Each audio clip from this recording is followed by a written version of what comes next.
Tuwezeshe.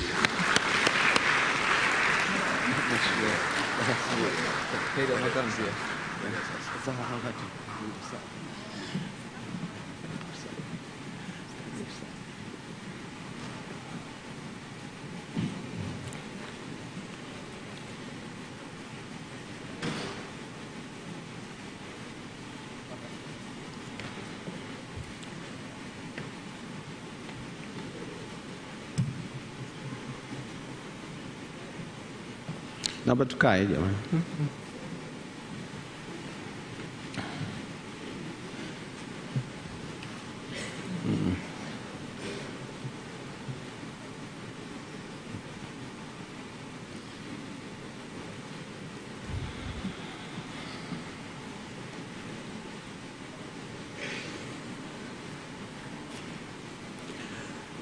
Mheshimiwa mgeni rasmi, Mheshimiwa Dr. Mwigulu Lameck Nchemba, mbunge, waziri wa fedha na mipango, mawaziri mliopo hapa, wabunge, makatibu wakuu, mabalozi, wajumbe, wageni walikwa, itifaki ikizingatiwa, salamu alaikum. Tumsifu Yesu Kristu. Bwana asifiwe. Na wasalimu kwa jina la Jamhuri ya Muungano wa Tanzania. Mie naitwa George Mulamula, ndio nitakuwa mshereheshaji wa kongamano hili. Na tuko hapa kwenye kongamano la Kodi Kitaifa, yani 4th Annual National Tax Dialogue, ili kuongeza ushirikishwaji wa wadau katika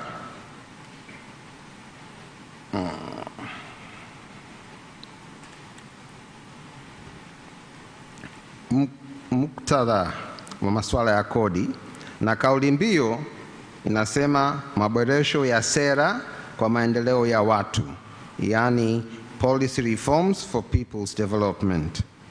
Lengo la kongamano hili ni kupokea maoni yanayohusu maboresho mbalimbali ya kodi, tozo na ada ambayo yatasaidia katika uandaaji wa bajeti ya serikali ya mwaka wa fedha 2023-2024. Baada ya kusema hayo yote, inabidi tuanze na sala. Namuomba, kuna viongozi wawili wa dini wameteuliwa. Wa kwanza naomba aje atupe dua.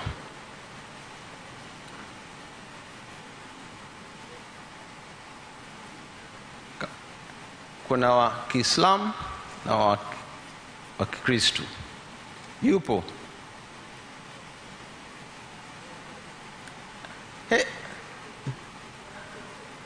Naam? Tuombe dua. Basi njoo karibu.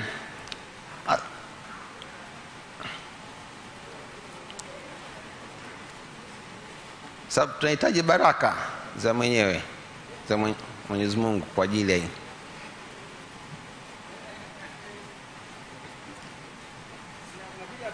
Njoo hapa.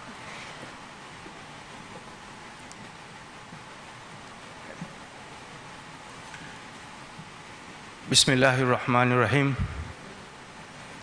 Assalamu alaikum wa rahmatullahi ta'ala wa barakatuh. Alhamdulillahi rabbil alamin. Wassalatu wassalamu ala ashrafil mursalin Muhammad. Mwenyezi Mungu Subhanahu wa Ta'ala, sisi tuliokusanyika hapa ni waja wako wa Tanzania. Tumekusanyika hapa, tunakuomba ubariki mkusanyiko huu ili Mwenyezi Mungu ututie fikra na maoni mema, maoni ambayo yatakwenda kusaidia nchi yetu ya Tanzania katika kujitafutia maendeleo yake ya haraka kupitia utaratibu wa utozaji wa kodi.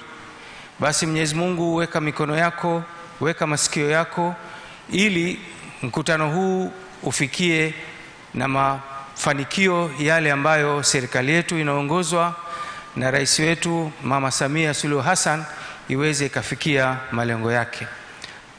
Alhamdulillah, Rabbana atina fid dunya hasana wa fil akhirati hasana wa qina adhaban nar. Wa sallallahu ala Muhammadin wa ali Muhammad.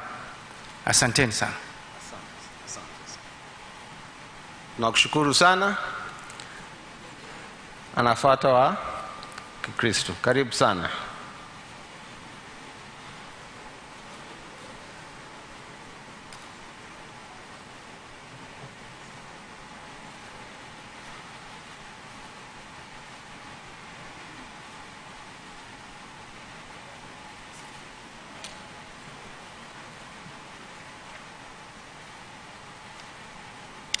Asante, tutulie tuombe. Kwa jina la Baba na Mwana na Roho Mtakatifu, amen.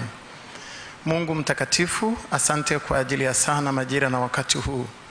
Twakuhimidi kwa sababu katika utaratibu wako ulipoiumba dunia uliweka na mipaka ya kimataifa kwa kusudi lako. Ukatupa nchi njema ya Jamhuri ya Muungano wa Tanzania, na asante kwa ajili ya kongamano hili la kwanza lenye kauli mbiu ya maendeleo, maboresho ya sera kwa maendeleo ya watu. Asante kwa sababu ya Mheshimiwa Rais wa Jamhuri ya Muungano wa Tanzania, mama yetu Dr. Samia Suluhu Hassan. Uhimidiwe kwa ajili ya baraza la mawaziri na bunge na mahakama na namna ambavyo serikali yetu inaendeshwa kwa misingi ya amani. Asante kwa ajili ya kongamano hili. Uhimidiwe kwa ajili ya Mheshimiwa waziri na waziri wetu wa fedha, ambaye pia kwa neema yako umempa nafasi ya kuwa na mawazo ya baraka katika kuongoza wizara hii. Sasa ninakusihi kwa habari ya watoto wako waliokutanika hapa na wale walioko mbali na Watanzania wote walioko ndani na walio nje.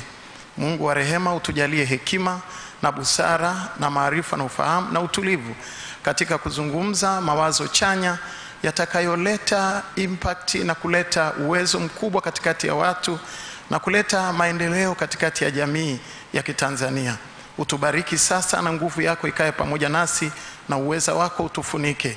Utujalie hekima na maarifa na ufahamu na busara. Katika jina la Yesu Kristo nimeomba na kushukuru, kwa jina la Baba na Mwana na Roho Mtakatifu, amen. Asanteni sana. Asante sana Padri kwa maombi hayo. Sasa tunafuata swala la utambulisho. Naomba nimkaribishe Kamishna Mwandumbia ambaye ni kamishna wa idara ya uchambuzi wa sera aje kutoa utambulisho huo. Karibu.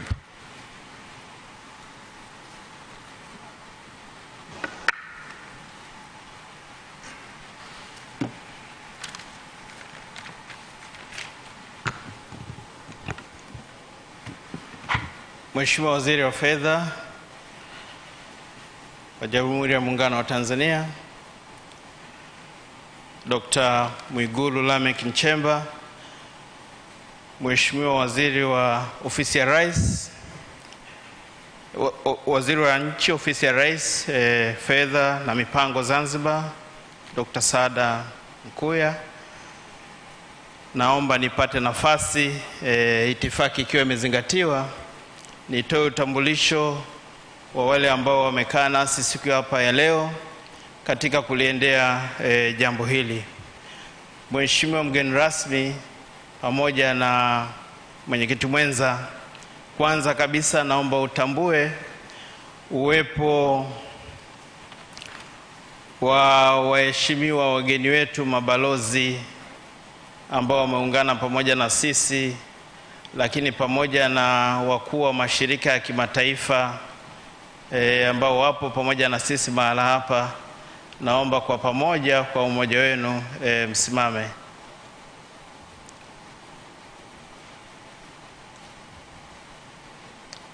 Asante.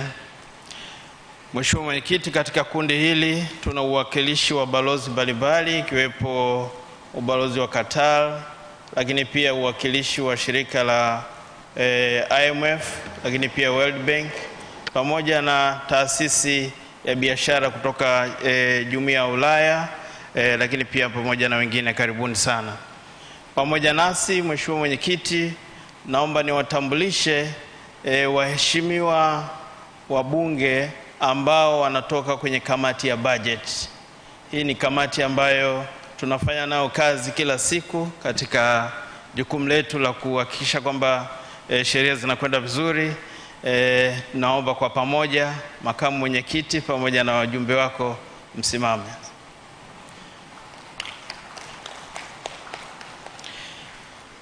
Mheshimiwa Mwenyekiti, naomba sasa kwa nafasi hii nimtambulishe Mheshimiwa Shamata Shame Hamisi ambaye ni waziri wa kilimo kutoka pale Zanzibar. Karibu. Asante. Lakini pia naomba nimtambulishe Mheshimiwa Rahma Kasim Ali ambaye ni waziri wa ardhi na maendeleo ya makazi pale Zanzibar. Karibu. Naomba nimtambulishe kwako Mheshimiwa Omar Said Shaban, waziri wa biashara na maendeleo ya viwanda pale Zanzibar. Karibu sana. Lakini pia naomba nimtambulishe kwako Mheshimiwa naibu waziri wa TAMISEMI ambaye ni Mheshimiwa Festo Ndugange. Karibu sana. Okay. Pamoja nasi wapo wabunge ambao ni wanatoka mkoa wa Dar es Salaam. Najua kwa uwakilishi wao wamefika. Karibu. Asante, asante sana.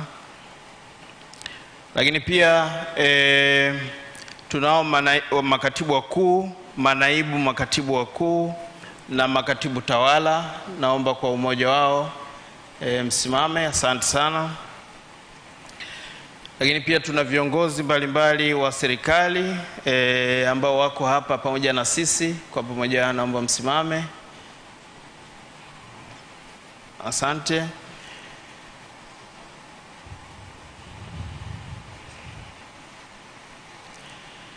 Mheshimiwa Mwenyekiti, pamoja na sisi siku hii ya leo tunao viongozi wa dini ambao tuliwaalika waweze kushiriki pamoja na sisi. Na nimemwona hapa mchungaji kiongozi usharika wa Kijitonyama anatoka KKT, Dr. Eliona Kimaro. Karibu. Asante. Asante kwa uwakilishi wao. Naomba pia utambue Mheshimiwa Mwenyekiti uwepo wa mwenyekiti wa kamati ya budget ambaye yuko pamoja na wewe kwenye meza kuu. Asante.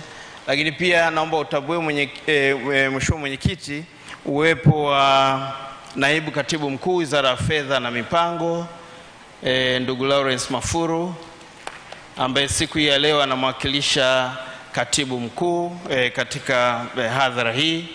Lakini pia naomba utambue uwepo wa Mheshimiwa katibu mkuu Wizara ya Fedha pale Zanzibar ambaye yuko pamoja na sisi. Asante sana. Kwa ujumla upande wa serikali. Lakini pia Mheshimiwa Mwenyekiti, naomba utambue uwepo wa makamu mwenyekiti wa taasisi ya sekta binafsi ama kwa kifupi inaitwa TPSF, Tanzania Private Sector Foundation, ndugu Paul Makanza. Karibu.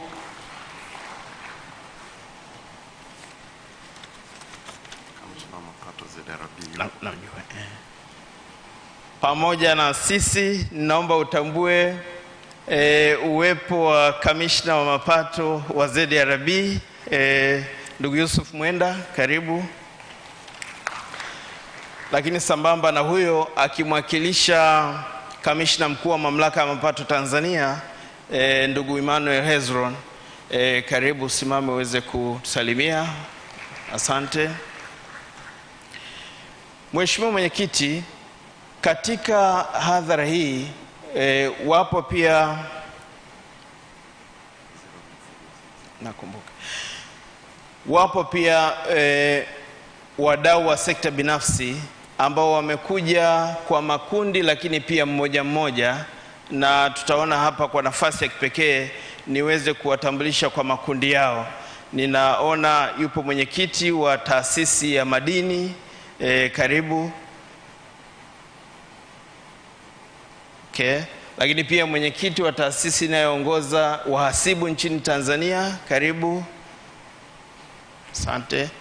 Lakini pia kwa nafasi hii naomba Mheshimiwa Naibu Waziri ambaye umeingia sasa, Waziri wa Ardhi, karibu sana uweze kutusalimia. Asante. Asante.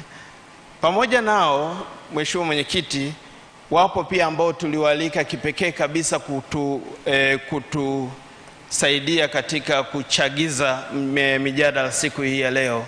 Na katika hilo, Mheshimiwa Mwenyekiti, kipekee kabisa naomba nitambue uwepo wa wachangiaji ama wale ambao watahusika katika mijadala siku ya leo, tukianzia na mkurugenzi ama mkurugenzi mkuu katika taasisi ya ushauri wa ushauri mbalimbali, ndugu David Tarimo ambaye anatoka PwC. Karibu.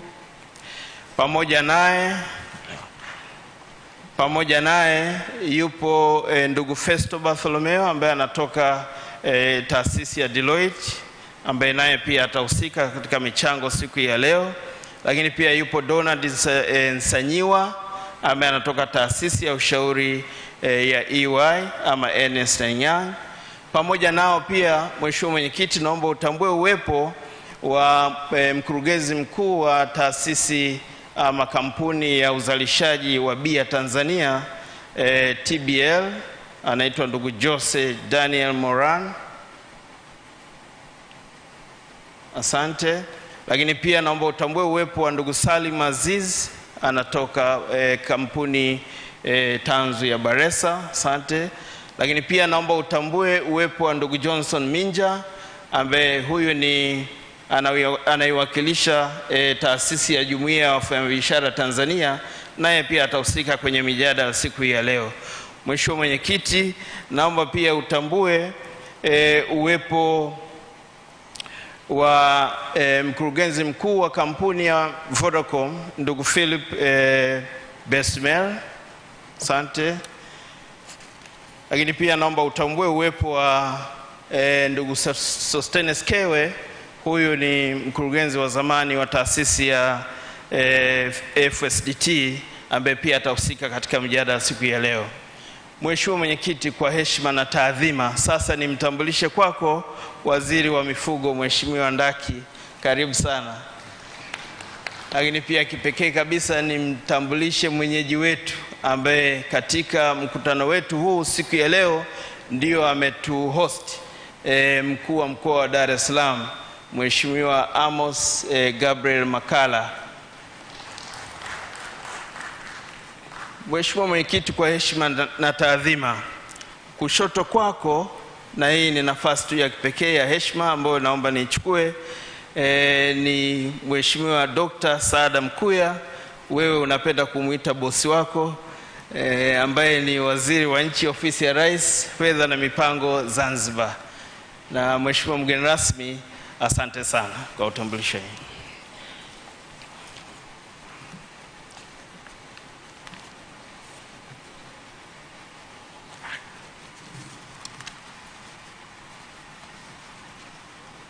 Nakushukuru sana kwa utambulisho huo. Kwa sababu ya kuokoa muda, naomba nimkaribishe ndugu Lawrence Mafuru, naibu katibu mkuu Wizara ya Fedha na Mipango, atupe maelezo mafupi na kumkaribisha mkuu wa mkoa. Karibu ndugu Mafuru.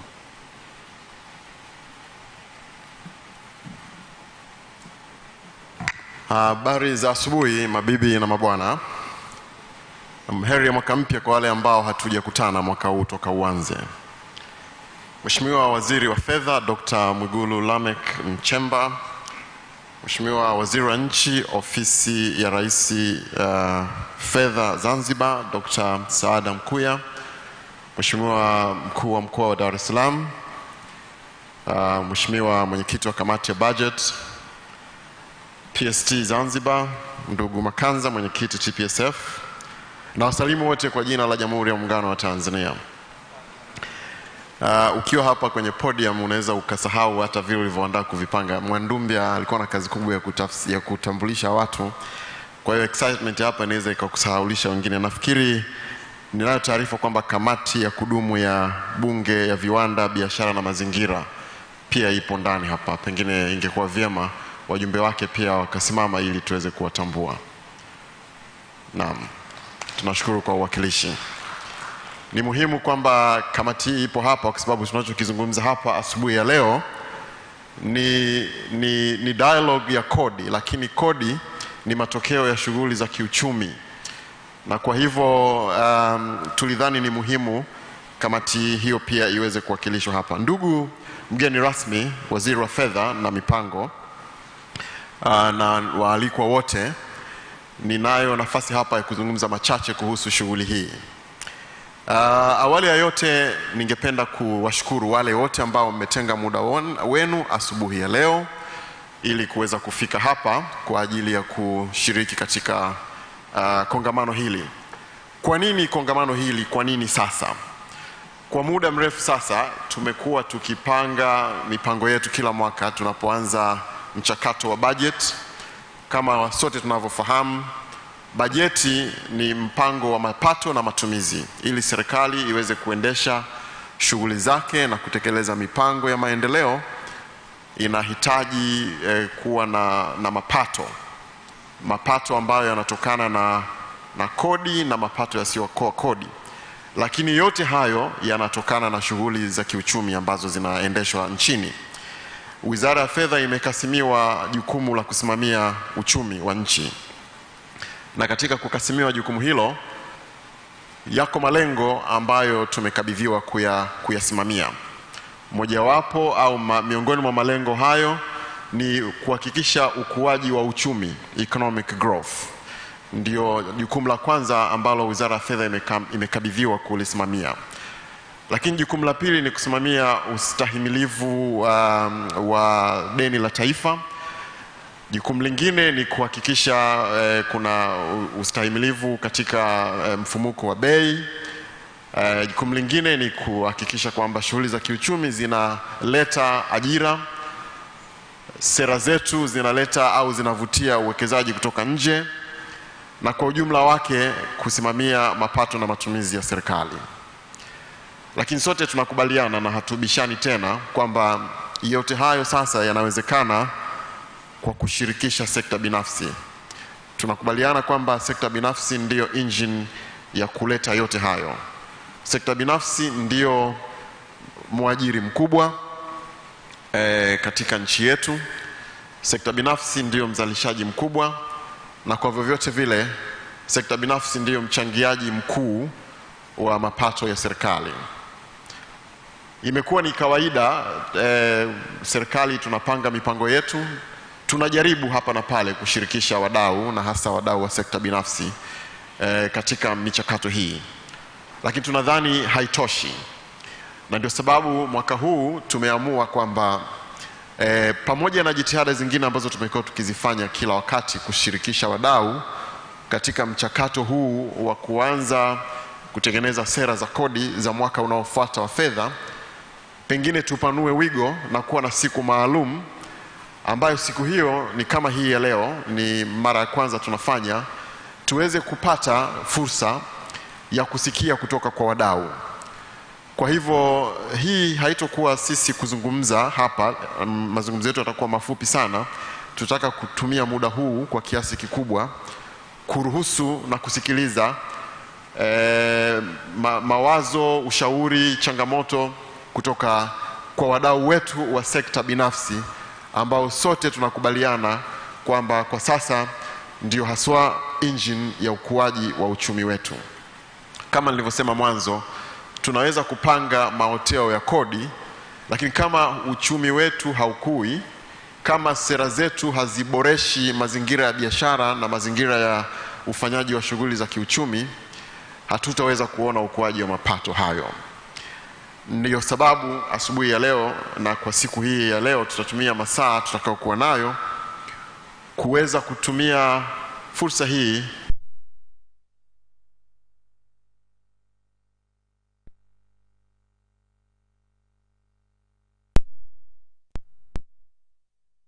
sera za kodi zilizopo na zinazotarajiwa kupangwa katika mwaka ujao wa fedha na miaka mingine inayoendelea.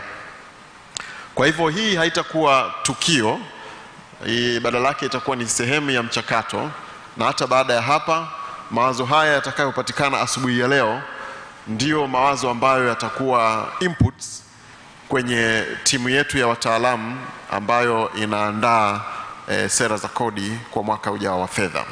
Ninafurahi kwamba pamoja na sisi hapa asubuhi ya leo tupo na kamati yetu ya budget ya Bunge la Jamhuri ya Muungano wa Tanzania, ambayo kwa muhimili huo wa bunge, wao ndio wenye dhamana ya kusimamia masuala haya ya fiscal policies. Kwa kuwepo hapa kwao, na wao pia watakuwa na first hand information kuhusu yale ambayo sekta binafsi inayafikiria. Na tutakapokuwa tumekaa tukijadili, tutajadili tukiwa na taarifa sahihi na mawazo sahihi, na pengine kwa kiasi kikubwa tutaepuka changamoto ambazo tumekuwa nazo huko nyuma. Tunakuja na mapendekezo na hayapokelewi vizuri kwa sababu tu hatukuwashirikisha wadau. Na hii itakuwa ndio utamaduni wetu kuendelea, na wakati tukiendelea kuimarisha na kuboresha namna ya mawasiliano kati ya serikali na wadau, tutaendelea kuwashirikisha katika siku zinazofuata. Sasa kwa kuwa sio siku ya hotuba, niliambiwa tu nitoe muktadha wa siku ya leo, kwa nini tuko hapa, na nadhani kwa maelezo hayo machache mtakuwa mmepata muktadha. Sasa jambo lingine ambalo nimeomba kulifanya hapa ni kwanza kuwa recognize kwamba tuko Dar es Salaam. Sisi shughuli za Wizara ya Fedha zinafanyika Dodoma, na kwa hiyo hapa tumekuja mkoani Dar es Salaam. Kwa heshima kubwa kabisa ninaomba nimkaribishe mwenyeji wetu, mkuu wa mkoa wa Dar es Salaam, kwa kuwa amekubali kutuhost hapa jijini Dar es Salaam, na yeye atoe salamu zake ili tuweze kufanya shughuli yetu tukiwa na baraka zote za mamlaka ya mkoa wa Dar es Salaam. Karibu sana Mheshimiwa mkuu wa mkoa.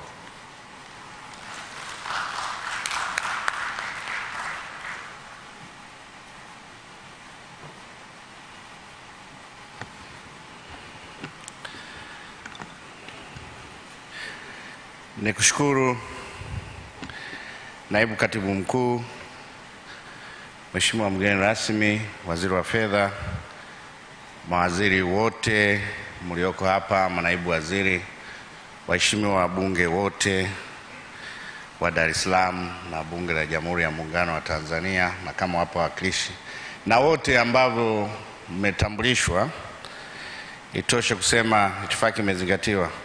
Na wasalimu kwa jina la Jamhuri ya Muungano wa Tanzania. Mheshimiwa mgeni rasmi, la kwanza tuwashukuru kwa kuleta mkutano huu ili kongamano la kodi katika mkoa wa Dar es Salaam.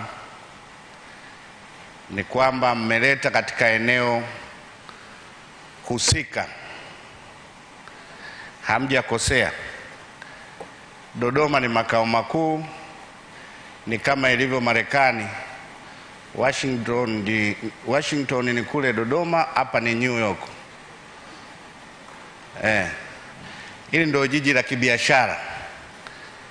Kwa hiyo tunashukuru kwa kuleta mkutano huu, kwa kutambua hilo. Lakini kubwa, mkutano huu unakuja muda muafaka.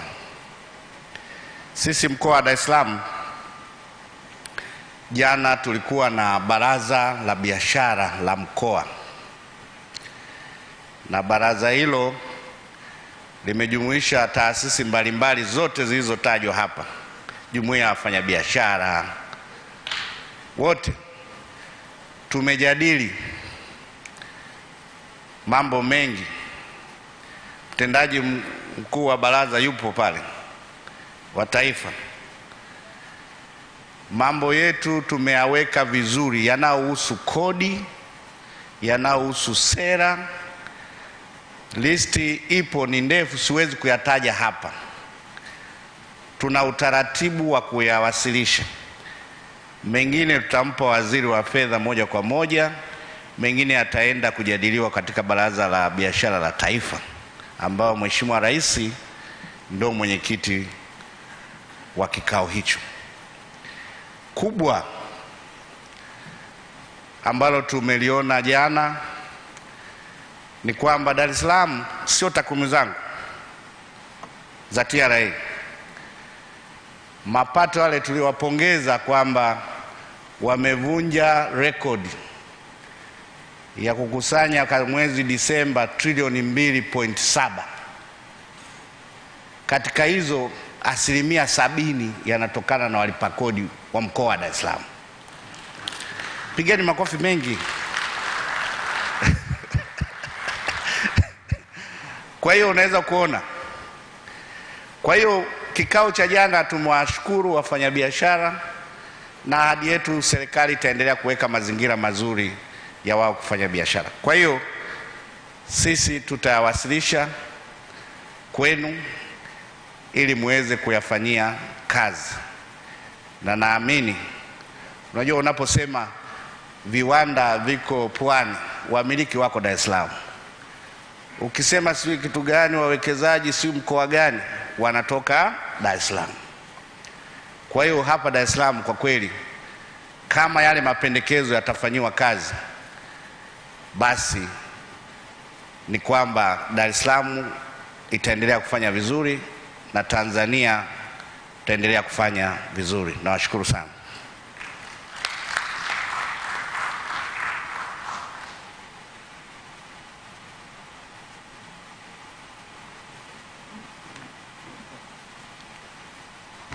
Na nafikiri baada ya kupata hiyo seal of approval kutoka kwa Dar es Salaam Regional Commissioner, nadhani sasa ni mwafaka kumkaribisha Mheshimiwa Waziri wa Fedha Dr. Mwigulu Lameck Nchemba ili aweze kuzungumza na hadhara hii, lakini pia kutufungulia rasmi kongamano letu ili tuweze kuendelea na mada zilizoko mbele yetu. Wakati Mheshimiwa Waziri akifika hapa, napenda kutambua uwepo wa Mheshimiwa Waziri wa Viwanda, Uwekezaji na Biashara Dr. Ashatu Kijaji ambaye ameingia hivi punde. Pengine ingekuwa mwafaka na yeye akasimama ili aweze kusalimia. Karibu Mheshimiwa Waziri.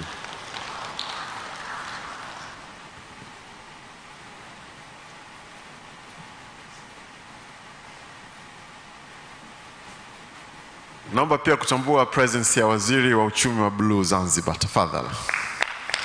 Naam, Mheshimiwa Waziri, karibu.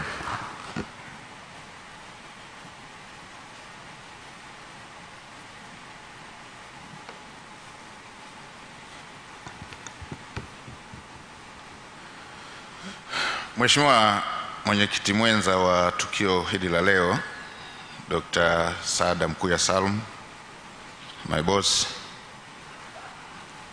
Mheshimiwa mkuu wa mkoa wa Dar es Salaam, ndugu yangu Amos Makala, mwenyekiti wa kamati ya kudumu ya Bunge kwa niaba ya kamati zote, makatibu wakuu ambao tumeungana pamoja hapa, viongozi wote mlioko meza kuu, waheshimiwa mawaziri wenzangu wa serikali ya Jamhuri ya Muungano wa Tanzania pamoja na serikali ya Mapinduzi Zanzibar, waheshimiwa wabunge, manaibu waziri, viongozi mbalimbali wa serikali pamoja na viongozi wa taasisi mbalimbali za sekta binafsi, pamoja na wote tulioko hapa, itifaki imezingatiwa, na wasalimu kwa jina la Jamhuri ya Muungano wa Tanzania. Mheshimiwa mwenyekiti mwenza, awali ya yote na mimi nitumie fursa hii kumshukuru Mungu aliyetujalia afya njema na kutuwezesha kukutana mahala hapa ili tuweze kujadiliana jambo hili ambalo liko mbele yetu. Na mimi nimepewa fursa ya kuchokoza tu, na mwenzangu mwenyekiti mwenza atatuhitimishia pale mwishoni baada ya mjadala huu wa leo, ambao kwa kweli kusudi kubwa kwetu sisi watu wa serikali, tukiwa tunaelekea kwenye maandalizi ya bajeti mpya ya serikali kote kwa Jamhuri ya Muungano wa Tanzania na kwa Zanzibar, tuliona tupate fursa ya kuwasikilizeni, Tutasikiliza leo maoni ya jumla mengi, alafu tuta narrow down kwenda kwenye think tank pamoja na makundi mahususi kuweza kupeleka hoja zao, na mwishoni tutamalizia tena kwa kikao kingine cha aina hiyo kabla hatujasoma budget. Lakini kabla sijafanya uchokozi huo, naombeni mpokee salamu za Mheshimiwa Rais mama yetu Dr. Samia Suluhu Hassan, Rais wa Jamhuri ya Muungano wa Tanzania, ambaye na yeye anatutakia kila laheri katika tukio hili la leo. Na ameelekeza kongamano la aina hii liendelee kuboreshwa kila wakati, na huko tunakokwenda tuongeze wigo wa wawasilishaji, tuwahusishe wachambuzi, wabobezi wa kodi ndani ya nchi na nje ya nchi tunaowafahamu, ili kuendelea kuboresha mifumo yetu ya kodi. Tuendelee kuzihusisha taasisi za elimu ya juu ambazo zinafundisha masuala ya kodi, ili kuendelea kubadilishana mawazo na kupata undani zaidi uliotafitiwa wa masuala ya kodi, ili kuweza kuboresha mifumo yetu ya kodi. Na ameelekeza pia wale ambao wana tafiti zinazohusisha masuala ya kodi, wizara yetu iendelee kushirikiana nao na pengine kuweka masuala ya uwezesho, ili tuweze kupata tafiti nyingi zinazoboresha mifumo ya kikodi. Na kipekee nimshukuru pia Mheshimiwa Rais na kumpongeza kwa mchango wake mkubwa katika kujenga mazingira bora ya kiuchumi na uwekezaji na biashara katika nchi yetu, ambayo yametuwezesha kuvunja rekodi ya makusanyo tangu nchi yetu ipate uhuru, ambapo kwa mwezi Disemba makusanyo yalikuwa shilingi trilioni 2.765, ambayo haijawahi kupatikana. Mtakumbuka wakati Mheshimiwa Rais anaingia madarakani, makusanyo ya kwanza ambayo mimi niliyashuhudia nikiwa waziri baada ya kuapishwa ilikuwa trilioni 1.2, na wakati naapishwa mnakumbuka makamu wa rais alisema tunaweza kukusanya trilioni 2. Nilikuwa nauona mzigo mmoja mkubwa sana kwa mazingira yale ambapo takriban kila kipengele cha kodi kilikuwa kinashuka. Cha walipa kodi wakubwa kinashuka, VAT inashuka, corporate inashuka. Mheshimiwa Rais akasema nendeni mkakusanye kwa weledi na kwa kuzingatia sheria. Matunda yake mmeweza kuyaona kwamba ni takriban miaka miwili baadaye tumekusanya trilioni 2.765. Hii ni kwa sababu ya uongozi wake imara ambao umefanya biashara na uwekezaji vikashamiri, pamoja na mshikamano kati ya serikali na walipa kodi. Kwa hiyo nitumie fursa hii pia kuwapongeza sana walipa kodi wote, Watanzania wote, kwa kuwezesha jambo hilo kufanikiwa. Waheshimiwa viongozi na ndugu waalikwa, katika siku kama ya leo tuna mambo makubwa mawili ya kuyatafakari. Jambo la kwanza, tunatakiwa kutafakari uhusiano uliopo kati ya kodi na maendeleo katika nchi yetu.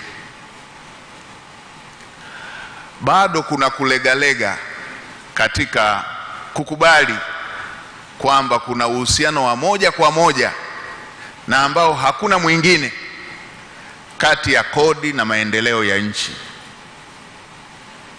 Mheshimiwa Wakala atakumbuka kule kijijini, najua na yeye alikuwa nalo hili. Mimi nikiwa mdogo nilikuwa sielewi kabisa uhusiano kati ya kazi ile tuliyokuwa tunapelekwa ya kwenda kulima na chakula tunachokula. Nilikuwa naona tu chakula kinatoka kwenye gala, kiko ndani mle. Hii habari ya kuamshana usiku kwenda kulima ni wazee tu, wazazi wetu wanatutesa tu. Hii habari ya kulima siku nzima, nilikuwa naona wanatutesa tu. Chakula kipo ndani. Hata sasa miongoni mwetu bado wapo ambao hawapati uhusiano wa moja kwa moja kati ya kodi na maendeleo ya nchi. Wapo, nitalifafanua zaidi huko. Wapo watu ambao hawapati uhusiano wa moja kwa moja kati ya kodi na maendeleo ya nchi. Ni vizuri yeyote, Mtanzania yeyote alione hilo, kwamba kuna uhusiano wa moja kwa moja wa kila kitu anachokiita maendeleo kwenye nchi yake na kodi anazozilipa. Taja kawe ka barabara, taja iwe darasa, taja kiwe kituo cha afya, taja iwe mbolea, taja chochote kile, iwe maji, taja chochote kile kinachohusisha masuala ya maendeleo, kina uhusiano wa moja kwa moja na kodi.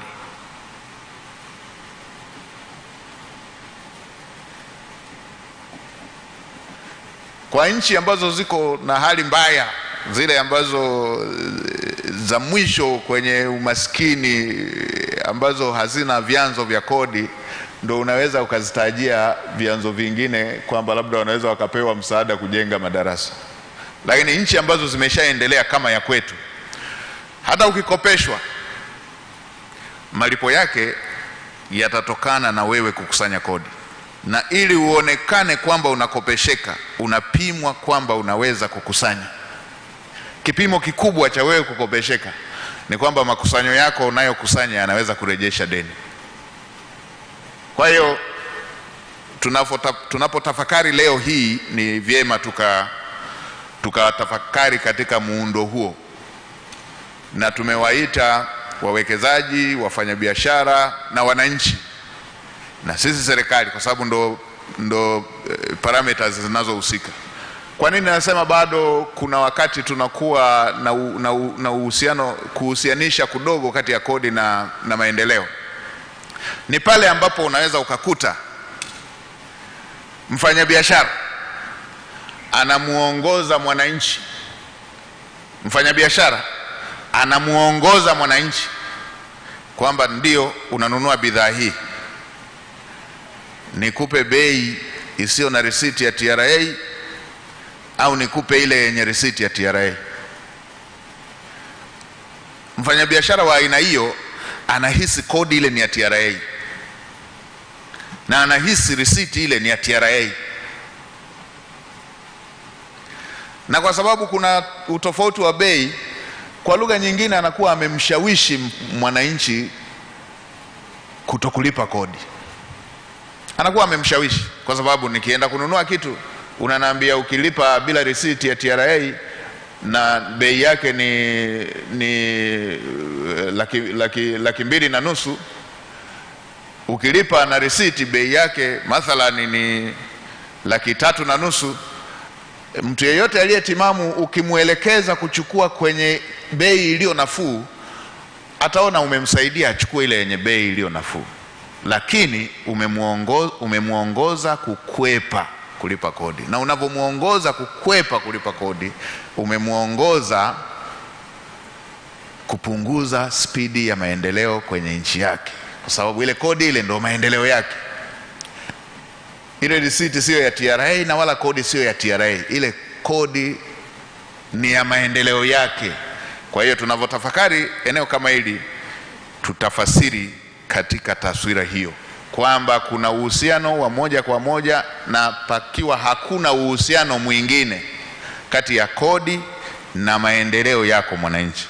Tutafakari hiyo ili wafanyabiashara wote wanapokwenda kwenye jukumu la kulipa kodi waone si jambo la TRA. Mwananchi yeyote anapofanya shughuli inayohusisha kulipa kodi, asione ni jambo la TRA, asione ni jambo la serikali, aone ni jambo lake kama mwananchi. Jambo la pili, bado kuna kulegalega kwenye uelewa, na hii ya mlipa kodi na maendeleo inahusisha sana upande wa wananchi, kwamba wananchi waone kwamba kodi anayolipa sio ya TRA, ni kodi yake ya maendeleo yake.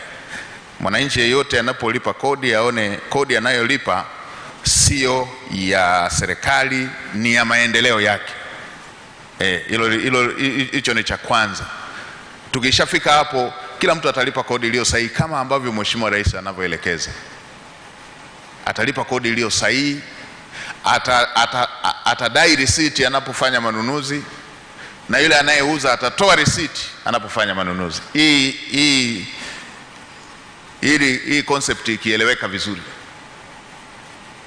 La pili, upande wa watendaji wa serikali, bado tuna maeneo ambako kuna watendaji wanaolegalega kati ya uhusiano uliopo kati ya kodi na uchumi, kodi na kukuza uchumi. Wapo ambao wanaangalia kodi kama mapato tu, imekuza uchumi ama imekuza biashara, none of their business. Watu wa aina hiyo nikirudi kijijini na wafananisha na yule anayeenda kuchota maji ya siku ile alafu anaziba ile chemichemi.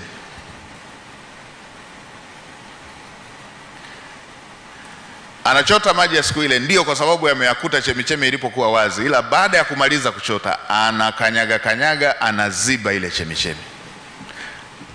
Huko ni kwa baadhi yetu ambao wanalegalega kuhusu uhusiano uliopo kati ya mapato na kukuza uchumi. Na katika nchi yetu tunampongeza sana Mheshimiwa Rais, ndo amekuwa kiongozi wa kututoa kwenye hii fikra ya kuziba chemichemi.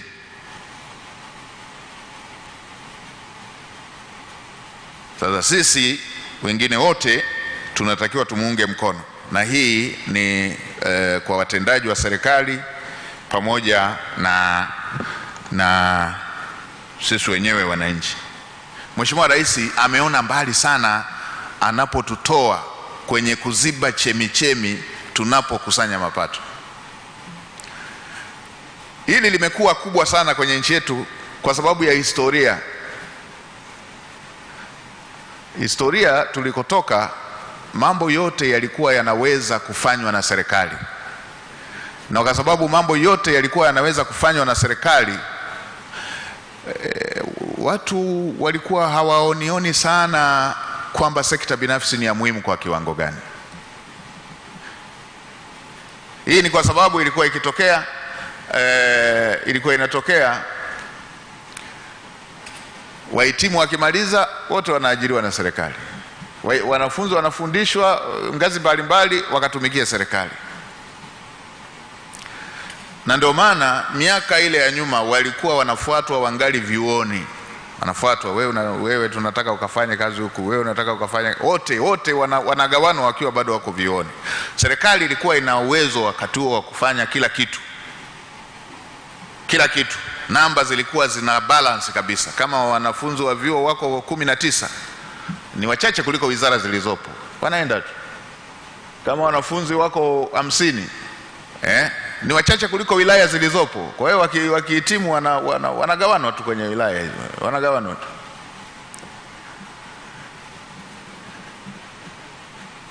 Sasa kwa sasa hivi ukichukua wanaomaliza darasa la 7 hawaendelei kidato cha kwanza, ukachukua wanaomaliza kidato cha 4 na hawajaendelea kidato cha 5, na ukachukua waliomaliza kidato cha 6 hawakuendelea vyuo vikuu, na ukachukua wale wanaotoka kwenye vyuo vya kati, na ukachukua wale wanaomaliza vyuo vikuu, kwa mwaka unapata takribani wanafunzi wasiopungua 1,000,000 kila mwaka wanaingia kwenye soko la ajira kutafuta ajira. Kwa idadi ya wizara tulizonazo, kwa idadi ya mikoa tulionayo, kwa idadi ya taasisi za serikali tulizonazo, kwa idadi ya halmashauri tulizonazo serikalini, ukiweka mpaka na kata zake, utakuta 1,000,000 ya kila mwaka. 1,000,000 ya kila mwaka. inahitaji mgawanyo na inahitaji sekta binafsi iliyo imara kuweza kuhakikisha kwamba hao watu wote wanakuwa kazini. Inahitaji sekta binafsi iliyo imara. Kwa maana hiyo, maono ya Mheshimiwa Rais ya kuhakikisha kwamba kodi pia ni instrument, ni chombo cha kukuzia uchumi, ni maono sahihi sana kwa wakati huu.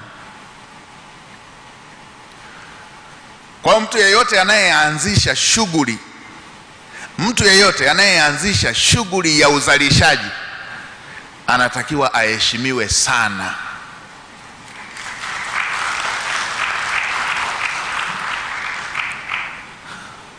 Sasa kwenye historia tulikotoka, kwa sababu anayefanya jambo lolote alikuwa serikali mwenyewe, tokea uhuru na tukapita, hata biashara ilikuwa anafanya serikali mwenyewe. Mtakumbuka mpaka maduka ya vijiji vya ujamaa kwa wale walio na umri mkubwa kuliko sisi. Kwa hiyo kila kitu alikuwa anafanya serikali mwenyewe. Kwa hiyo wengine wote walikuwa wanadhibitiwa. Kwa sasa hivi tukitafasiri vizuri maono ya Mheshimiwa Rais, mtu yeyote akitaka kuanzisha shughuli ya uzalishaji, watendaji wote serikalini wanatakiwa wamkimbilie kumwezesha. Tulikotoka nyuma kule, kuanzia uhuru kuja huku ambako serikali alikuwa anafanya kila kitu, watendaji wote huwa wanakimbilia kumdhibiti. Watapishana kwenda kumdhibiti, kufunga, dhibiti na kuangalia amekosea wapi ili asiendelee. Kwa trendi hii na takwimu hizi nilizowapa, mtazamo wa Mheshimiwa Rais ni sahihi. Akitokea mtu anaanzisha shughuli ya uzalishaji, taasisi za serikali wanatakiwa wapishane mlangoni kwenda kuangalia anakwama wapi, wamwezeshe, wamkwamue. Hiyo inakuwa played kwa kiwango kimojawapo ni kupitia kodi na tozo za serikali. Kodi, tozo za serikali inapitia masuala ya registration na masuala mengine yanayohusisha vibali vingine mbalimbali. Kwa hiyo tunavyotafakari hapa tuitafakari kodi pamoja na ushuru na tozo mbalimbali kama sehemu, kama chombo cha kukuzia uchumi. Haya ni maeneo ambayo katika majadiliano ya aina hii lazima yawe well balanced, lazima yapate uwiano unaofaa. Mtu yeyote ambaye anaanzisha shughuli ya uzalishaji amebeba riziki za wengine wengi wanaomfuata. Ndio maana nimeitoa ile takwimu ya kwamba tuna takriban milioni 1 kila mwaka inaenda kwenye uchumi, kwenye soko la ajira. Ukiangalia tangu uhuru watumishi wa umma hawajazidi milioni 1. Wako chini ya milioni 1, lakini kila mwaka wanakwepo milioni 1 wanaingia kwenye soko la ajira. Hii tiba yake lazima sekta binafsi iwe imara sana. Na kwa wale wanaofuatilia mataifa makubwa yaliyoendelea, ili ile GDP per capita na ile per capita income ziweze kupanda, lazima nguvu kazi kubwa sana iwe kazini.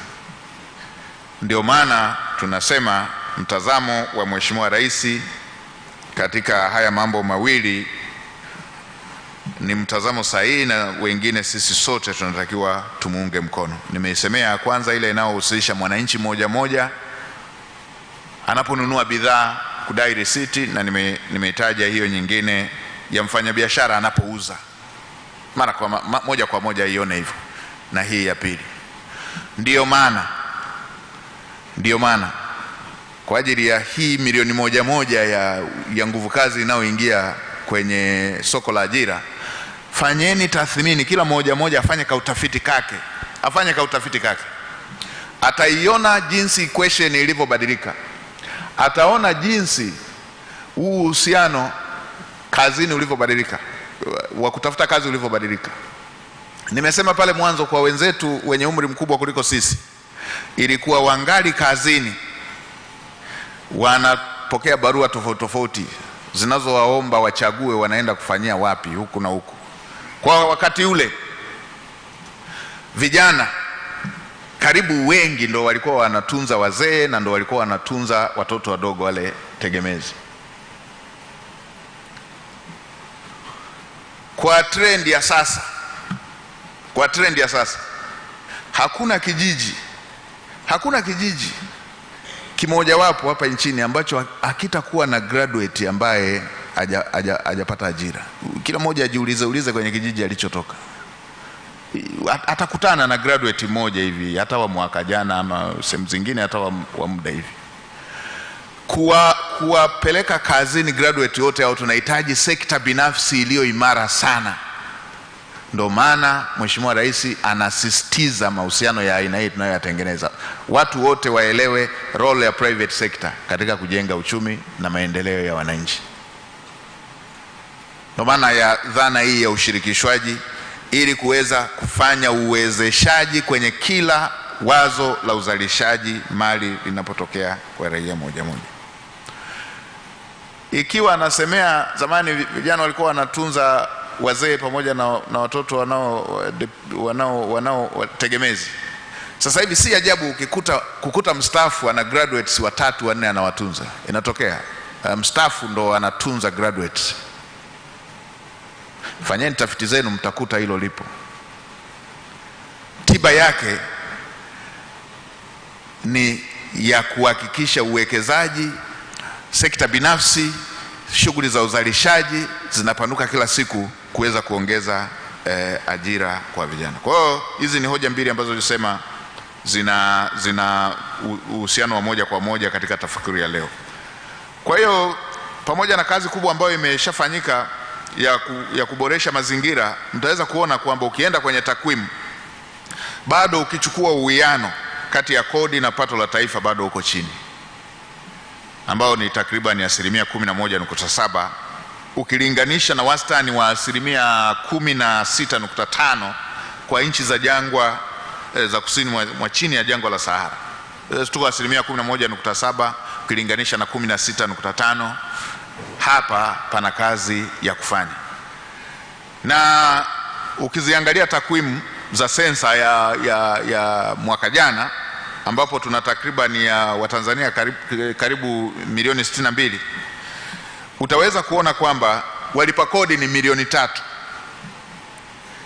Ndio kuna watoto, ndio kuna walioko mashuleni, ndio kuna wazee, lakini pia tuna nguvu kazi kubwa. Ingekuwa kazini, ingekwemo kwenye sehemu ya walipa kodi. Kwa hiyo mnaweza mkaona kwamba tuna kazi ya kufanya hapa ili kuweza kuhakikisha kwamba uwiano ule unapanda juu.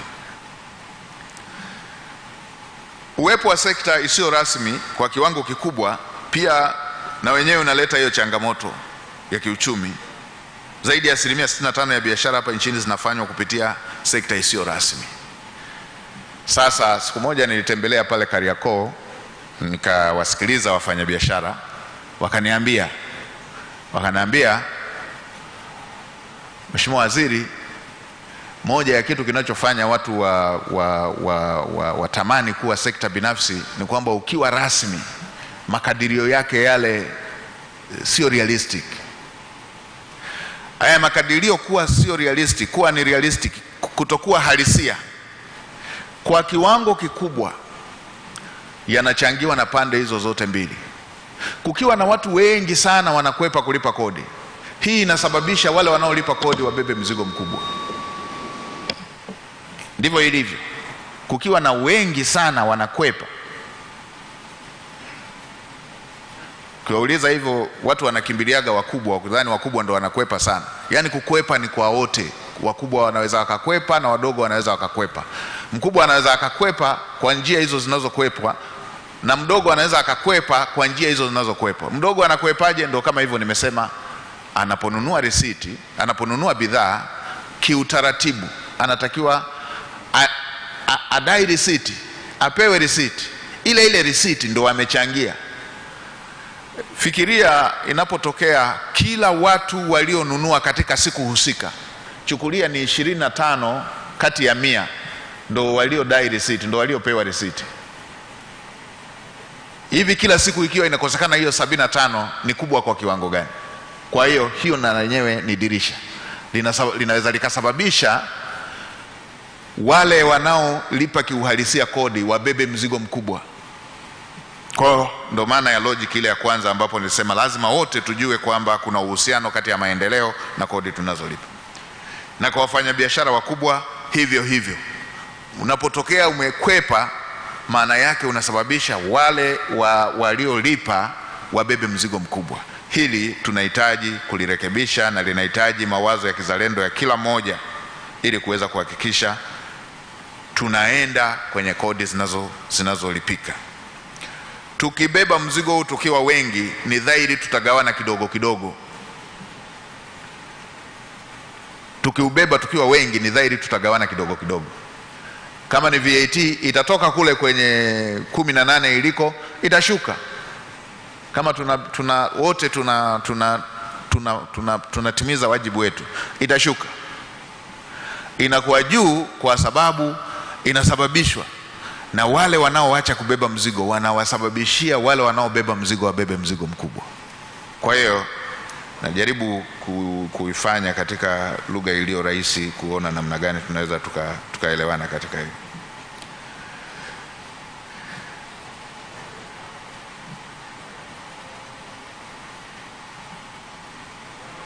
Kuna uhusiano wa moja kwa moja kwa maendeleo kwa namna gani?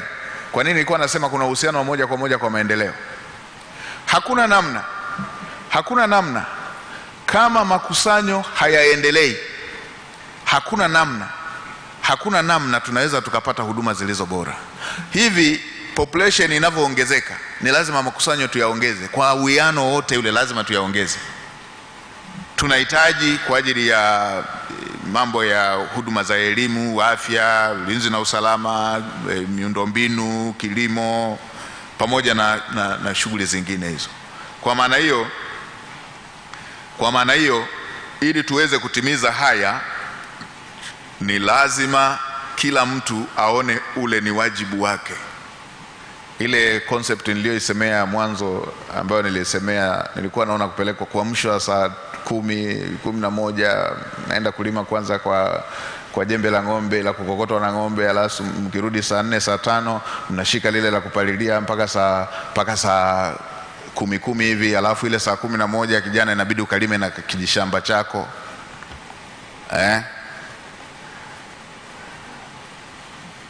Ni lazima watu tupate ule uhusiano wa moja kwa moja, kwamba tunapotaka elimu bora, tunapotaka barabara kote mpaka vijijini, tunapotaka taja huduma ya aina yoyote ile, kila moja kwenye eneo lake ahimize kwa wivu mkubwa kwamba unatakiwa ulipe kodi ya serikali, tena kodi sahihi.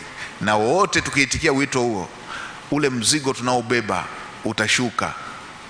Tukiwaachia mzigo watu wachache, mathalani wafanyakazi, sio kama tuliwaalika shirikisho lao lile la wafanyakazi, mkiwaachia wale wasioweza kukwepa kama shirikisho la wafanyakazi kwamba malipo yao yanakatwa moja kwa moja ya wafanyakazi, ni dhahiri kwamba tutasababisha mzigo huo uwe mkubwa kwao.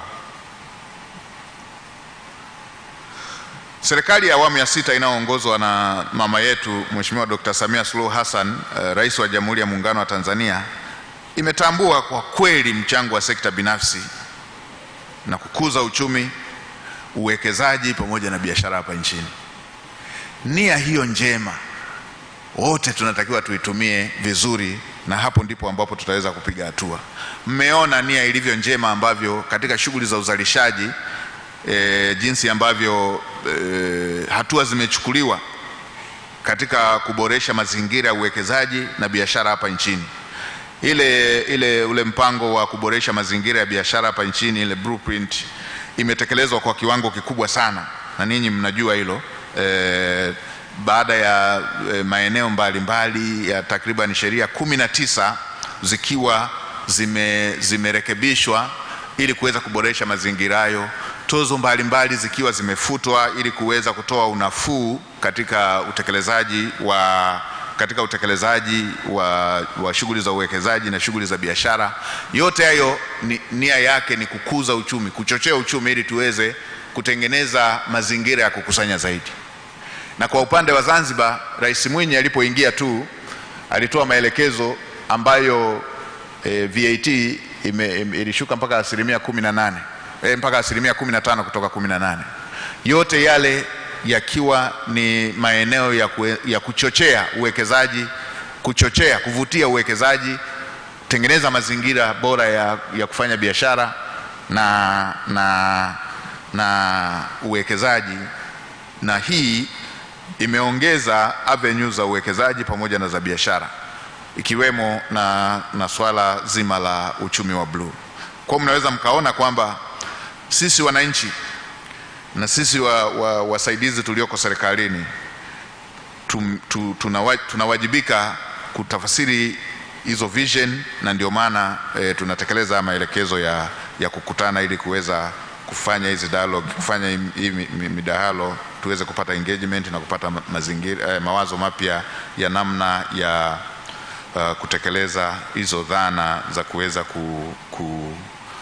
kutengeneza mazingira bora ya kujenga uchumi, mazingira bora ya kufanya biashara, lakini pia mazingira bora ya kuongeza makusanyo ya kodi kutokana na mazingira wezeshi hayo ya kiuzalishaji. Kwa hiyo kwa leo sisi tutasikiliza, na kama nilivyosema tutaendelea kukusanya hayo maoni, na baadaye tuta narrow down zaidi kwenda kwenye makundi kwa makundi, tutawasikiliza.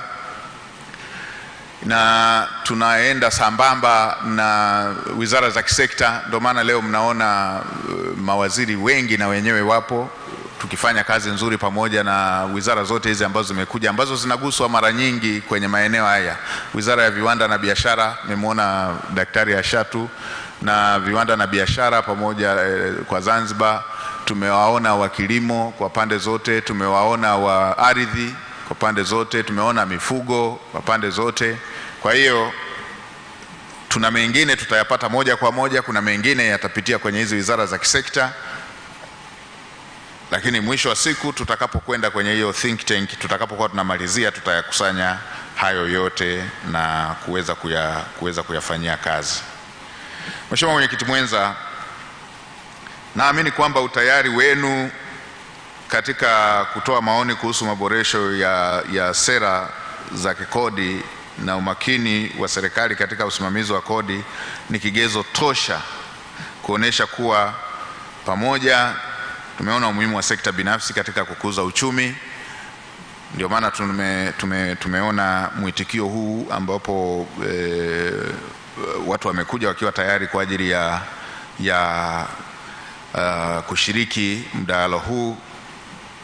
Ninawaasa Watanzania wenzangu tuliokusanyika hapa, tutumie pia hii fursa kwa nia njema.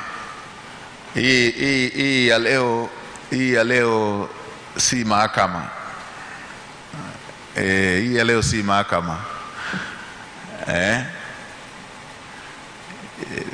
Ili kama ambavyo Mheshimiwa Rais alisemea wakati anaongea na vyama vya siasa, hii ya leo si uwanja wa kupigana, ni uwanja wa kuboresha. Sisi tutapokea maoni yenu na vitafuata vikao vingine kama hivi vya kupokea maoni ili tuendelee kuboresha. Mtu akiwa na jambo lake mahususi hilo, tuonane maofisini yale ambayo yatakuwa ni jambo mahususi ambalo linahusisha mtu binafsi. Leo hii mtusaidie tunapoanza utaratibu wa kutengeneza tax measures, hatua za kikodi tunapoelekea kwenye mwaka wa fedha mpya. Lakini pia itatusaidia kuendelea na zoezi la kuangalia upya mfumo wa kodi wa nchi yetu. Kwa hiyo na lenyewe tu iko timu ambazo zinaendelea za wataalamu wetu, idara zinazohusika zinaendelea na kuangalia utaratibu wa mfumo mzima wa kikodi. Kwa naamini hii itakuwa fursa ambayo itatusaidia kuweza kufanikisha hilo. Kwa hiyo baada ya kuyasema haya,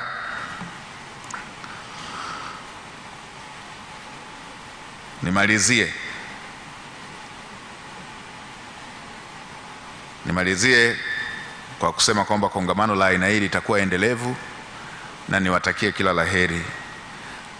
Baada ya kuyasema haya, napenda kutamka rasmi kuwa kongamano la kikodi la kitaifa kwa ajili ya maandalizi ya bajeti kwa mwaka 2023-2024 limezinduliwa rasmi.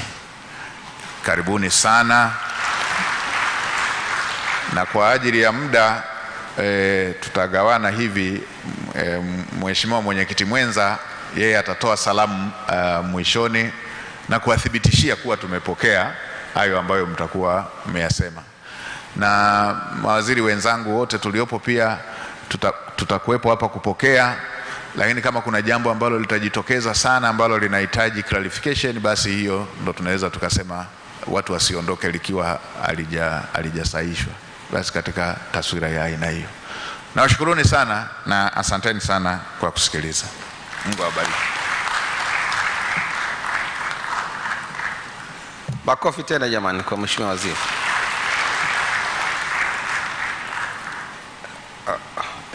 Mheshimiwa Waziri, mimi ni mtu wa tehama, huwa na kuangalia wakati ukiwa bungeni na ukiwa unaongea kwenye washa, ni kati ya wale mawaziri wachache ambao wanatumia kompyuta mpakato tofauti.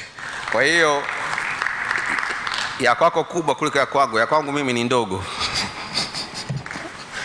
Lakini nafikiri tukija kwenye uchumi wa kidijitali utakuwa mstari wa mbele kusaidia katika uchumi wa aina hiyo. Muhimu uliotuambia ni kwamba tutafakari vitu hili vya muhimu: kodi, uhusiano kati ya kodi na maendeleo, na hapo nafikiri uko nasema pia elimu pia iongezwe kwenye hilo swala, na la pili kati ya kodi yani mapato na kukuza uchumi wetu, na muhimu zaidi mzalishaji aheshimiwe na awezeshwe. Kwa tunashukuru kwa hilo, ndo mtazamo wenyewe ambao tujaribu kuangalia katika kongamano la hili la leo, hii shughuli yetu ya leo. Baada ya hayo, Mheshimiwa mgeni rasmi, kinachofuata sasa ni mijadala. Mijadala imegawiwa. Kabla sija kwenda huko, naomba kutambua uwepo wa wafanyakazi wa Wizara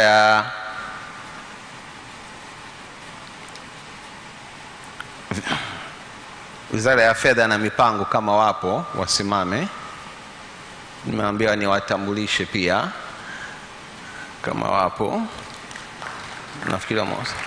Alafu pia wawakilishi wa benki wa Central wa BOT kama yupo pia, tunatambua uwepo wenu pia, asanteni. Kwa sasa tunakwenda kwa mijadala. Waheshimiwa meza kuu, nitaomba mshuke mwene mkaketi kule kusudi tuanze na mjadala wa kwanza. Mjadala imegawa katika awamu tatu. Tutakuwa na awamu ya kwanza, baada ya hapo tutakuwa na mahojiano sasa kuwasikiliza kuhusu hiyo mjadala au mjadala ambao utakuwa umesemwa. Alafu utakuja wa pili, kutakuwa kuna maneno mazungumzo kidogo, kuna wazungumzaji wataongea. Alafu tutakuwa na mjadala mwingine kuhusu mjadala huo, na watatu hivyo hivyo. Lakini baada ya mjadala wa kwanza tutakuwa na group photo. Alafu tutakunywa chai kutokana na mipango yenyewe ilivyo kwenye ratiba yetu ya agenda. Alafu mazungumzo, mjadala na wadau wote walioko hapa utafanyika wakati huo kuhusiana na mjadala wa kwanza. Kwa hiyo kutakuwa kuna mada alafu mahojiano na mazungumzo. Kwa hiyo kwa sasa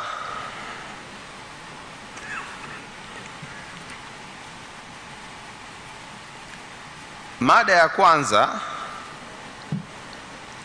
itatolewa na ndugu Lawrence Mafuru, naibu katibu mkuu management na uchumi.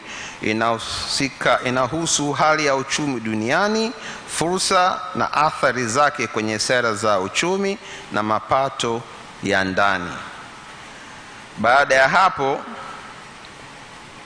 mjadala ni mada ya pili, sio mjadala, atakuja bwana ndugu Kidata, Commissioner TRA, ambaye atazungumzia mfumo wa kodi, ada na tozo nchini Tanzania na hali ya ulipaji kodi wa hiari.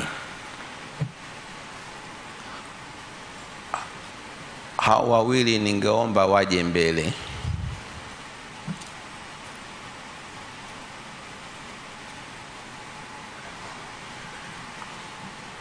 Na muomba ndugu Mafuru na ndugu Kidata waje mbele hapa kusudi tuanze. Tutamsikiza mmoja afu tutakuja wapi?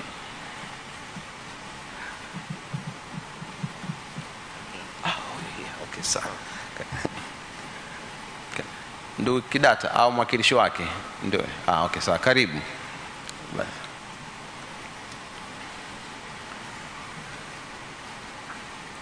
Kwa hiyo tutaanza na ndugu Mafuru.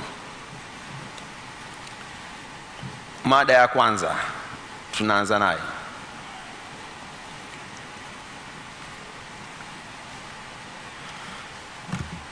Okay, habari za muda tena. Nafikiri baada ya maelezo mazuri ambayo ameyatoa Mheshimiwa Waziri wa Fedha, kazi yangu mimi kwenye hii topic ya kwanza ni create context in which the economy is operating. Tunajizungumzia mipango yetu ya kodi nchini, lakini tukasema pia kodi ni matokeo ya shughuli za kiuchumi. Ili tuweze kuwa na platform ambayo ni ya kueleweka katika tunapojenga hoja zetu za kodi na shughuli zetu za kiuchumi, tumeona ni vyema tukapata a quick update ya nini kinatokea kwenye uchumi. Na hii tunatambua ukweli kwamba sisi sio kisiwa. As a country we are very well integrated in the global economy. Na kwa hivyo kwa kuanza tunaangalia fursa zilizopo na changamoto zilizopo katika uchumi wa dunia, na hizo maana yake nini katika uchumi wetu hapa nchini. Tutaangalia maeneo kama manne hivi kwa haraka kwa kuwa sio siku ya kutoa hotuba, na kwa vyovyote vile mambo mengi ambayo nitayazungumza hapa sio mageni, ni mambo ambayo tunayasikia kila siku na tunayafuatilia, lakini nimeona ni muhimu tuyazungumze hapa ili tunapofanya mijadala yetu on the back of our minds tuwe nayo vichwani mwetu. Kwa hivyo tutaangalia nini kinatokea kwenye global macroeconomic space. Nini kinatokea duniani? Sababu sisi ni sehemu ya dunia, sisi ni sehemu ya Afrika Mashariki, sisi ni sehemu ya Afrika. Nini kinatokea na maana yake nini kwenye uchumi wetu? Tutaangalia pia kwa nini nchi yetu inaathirika na yanayotokea nje ya nchi yetu, na maana yake nini kwa maana ya fursa au changamoto.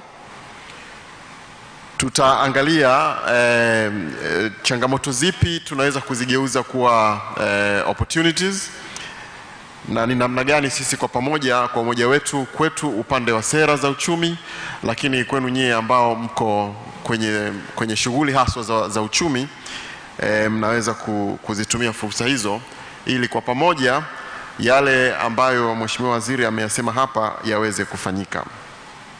Alafu tutaangalia nini tunafikiri ndio ziwe policy approaches zetu, sera zetu zitakuwaje kutokana na hayo ambayo tunayazungumza. Sasa kwa haraka, uchumi wa dunia, ziko nchi tatu kubwa ambazo ndizo zinazo define dunia inaenda wapi. Wanasema hizo nchi zikikohoa sisi tunapata mafua. When they sneeze, we catch the flu. China, US, Eurozone, hizo nchi zote uchumi wao unapungua katika ukuaji wao. Kwa mara ya kwanza katika miaka 20 iliyopita, China inakuwa kwa asilimia chini ya wastani wa ukuaji wa dunia. Maana yake ni kwamba yenyewe ndio imekuwa ikiendesha ule ukuaji wa dunia, wa uchumi wa dunia, lakini kwa kuwa sasa yenyewe inakuwa taratibu na kuna wasiwasi kwamba inaweza kuwa ikawa inakwenda kwenye recession, lakini ukuaji wake umepungua, na kwa maana yake una athari katika ukuaji wa dunia kwa ujumla. Nchi nyingine ambayo inasuasua ukuaji wake wa uchumi ni Marekani. Again, kwa kufahamu ukubwa wa Marekani katika uchumi wa dunia, kuna implications kwenye chumi zetu ndogo ndogo hizi. Ni vizuri pia tukafahamu uchumi wa Ulaya pia haupo katika hali nzuri. Hawa wana changamoto nyingi, zingine ndani ya Ulaya, zingine nje ya Ulaya. Kwa hivyo tunafahamu pia kwamba kwa mfano katika siku za karibuni mfumuko wa bei kwa nchi ya Marekani umefikia 7%. Kuna wakati tunashangaa hapa, sisi tulikuwa 3%, 4%, watu wanafikiri tunayumba yumba, lakini uchumi mkubwa kama wa Marekani they're heading north, wako 7%. Na kwa sababu ya kucontain ukuaji huo wa mfumuko wa bei, Marekani imetumia sera zake za fedha kuhakikisha kwamba mfumuko wa bei hauna athari kubwa kwa Wamarekani. Mojawapo ya njia wanazotumia ni riba katika mikopo inayotolewa kwenye masoko ya fedha. Sote tunafahamu tunaipenda sana dola. In dollar we trust. Na kwa kuwa katika kila shughuli tunayofanya katika dunia tunataka hiyo hard currency, na hasa nchi ambazo zinaendelea, tunapokwenda kukopa fedha hizo, sasa tunakopa kwa gharama ya juu zaidi kuliko ambavyo tulikuwa tukikopa huko nyuma. Na haya ni matokeo ya changamoto zilizoko ndani ya Marekani, lakini zinakuja kutukumba huku kwa sababu sisi tuko kwenye hiyo cobweb ya uchumi wa dunia. Kwa mara ya kwanza interest rates zimefika 4% kwenye ile yardstick inayotumika kupima riba kule Marekani inayoitwa LIBOR.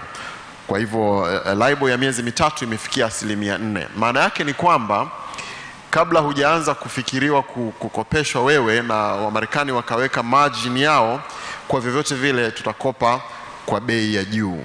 Hili ni jambo ambalo tunapaswa kuliweka nyuma ya bongo zetu, hasa pale ambapo hatuna uwezo wa kupata vyanzo vyetu vya ndani kwa mapato yetu ya kodi na yasiyo kodi, na badala yake tunategemea mikopo kutoka nje. Hiyo ndio implication ya kutokuwa na ukusanyaji kodi ambao sio thabiti. Lakini vile vile tunafahamu changamoto iliyoko eneo la Ulaya kutokana na vita inayoendelea kati ya Urusi na Ukraine, ambayo imekuwa na athari kubwa katika mambo mawili makubwa. Ni eneo la nishati, kwa maana ya mafuta tunayotumia sana katika shughuli za uzalishaji, lakini nafaka na hasa ngano ambayo ni sehemu kubwa ya chakula kwa watu wengi. Mambo haya mawili yamesababisha upandaji wa bei ya hizo bidhaa katika soko la dunia na kwa vyovyote vile katika soko letu la ndani.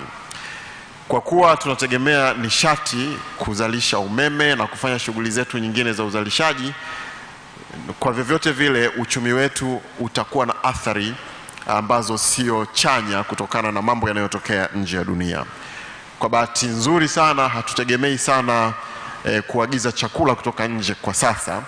Kwa hivyo changamoto ya mfumuko wa bei inayotokana na chakula haina athari kubwa sana kwetu, lakini ikiwa hali ya hewa na tabia nchi haitakuwa favorable kusupport uzalishaji wa kilimo katika miezi inayokuja, tunaweza kuwa na risk katika eneo hilo la mfumuko wa bei unaotokana na vyakula.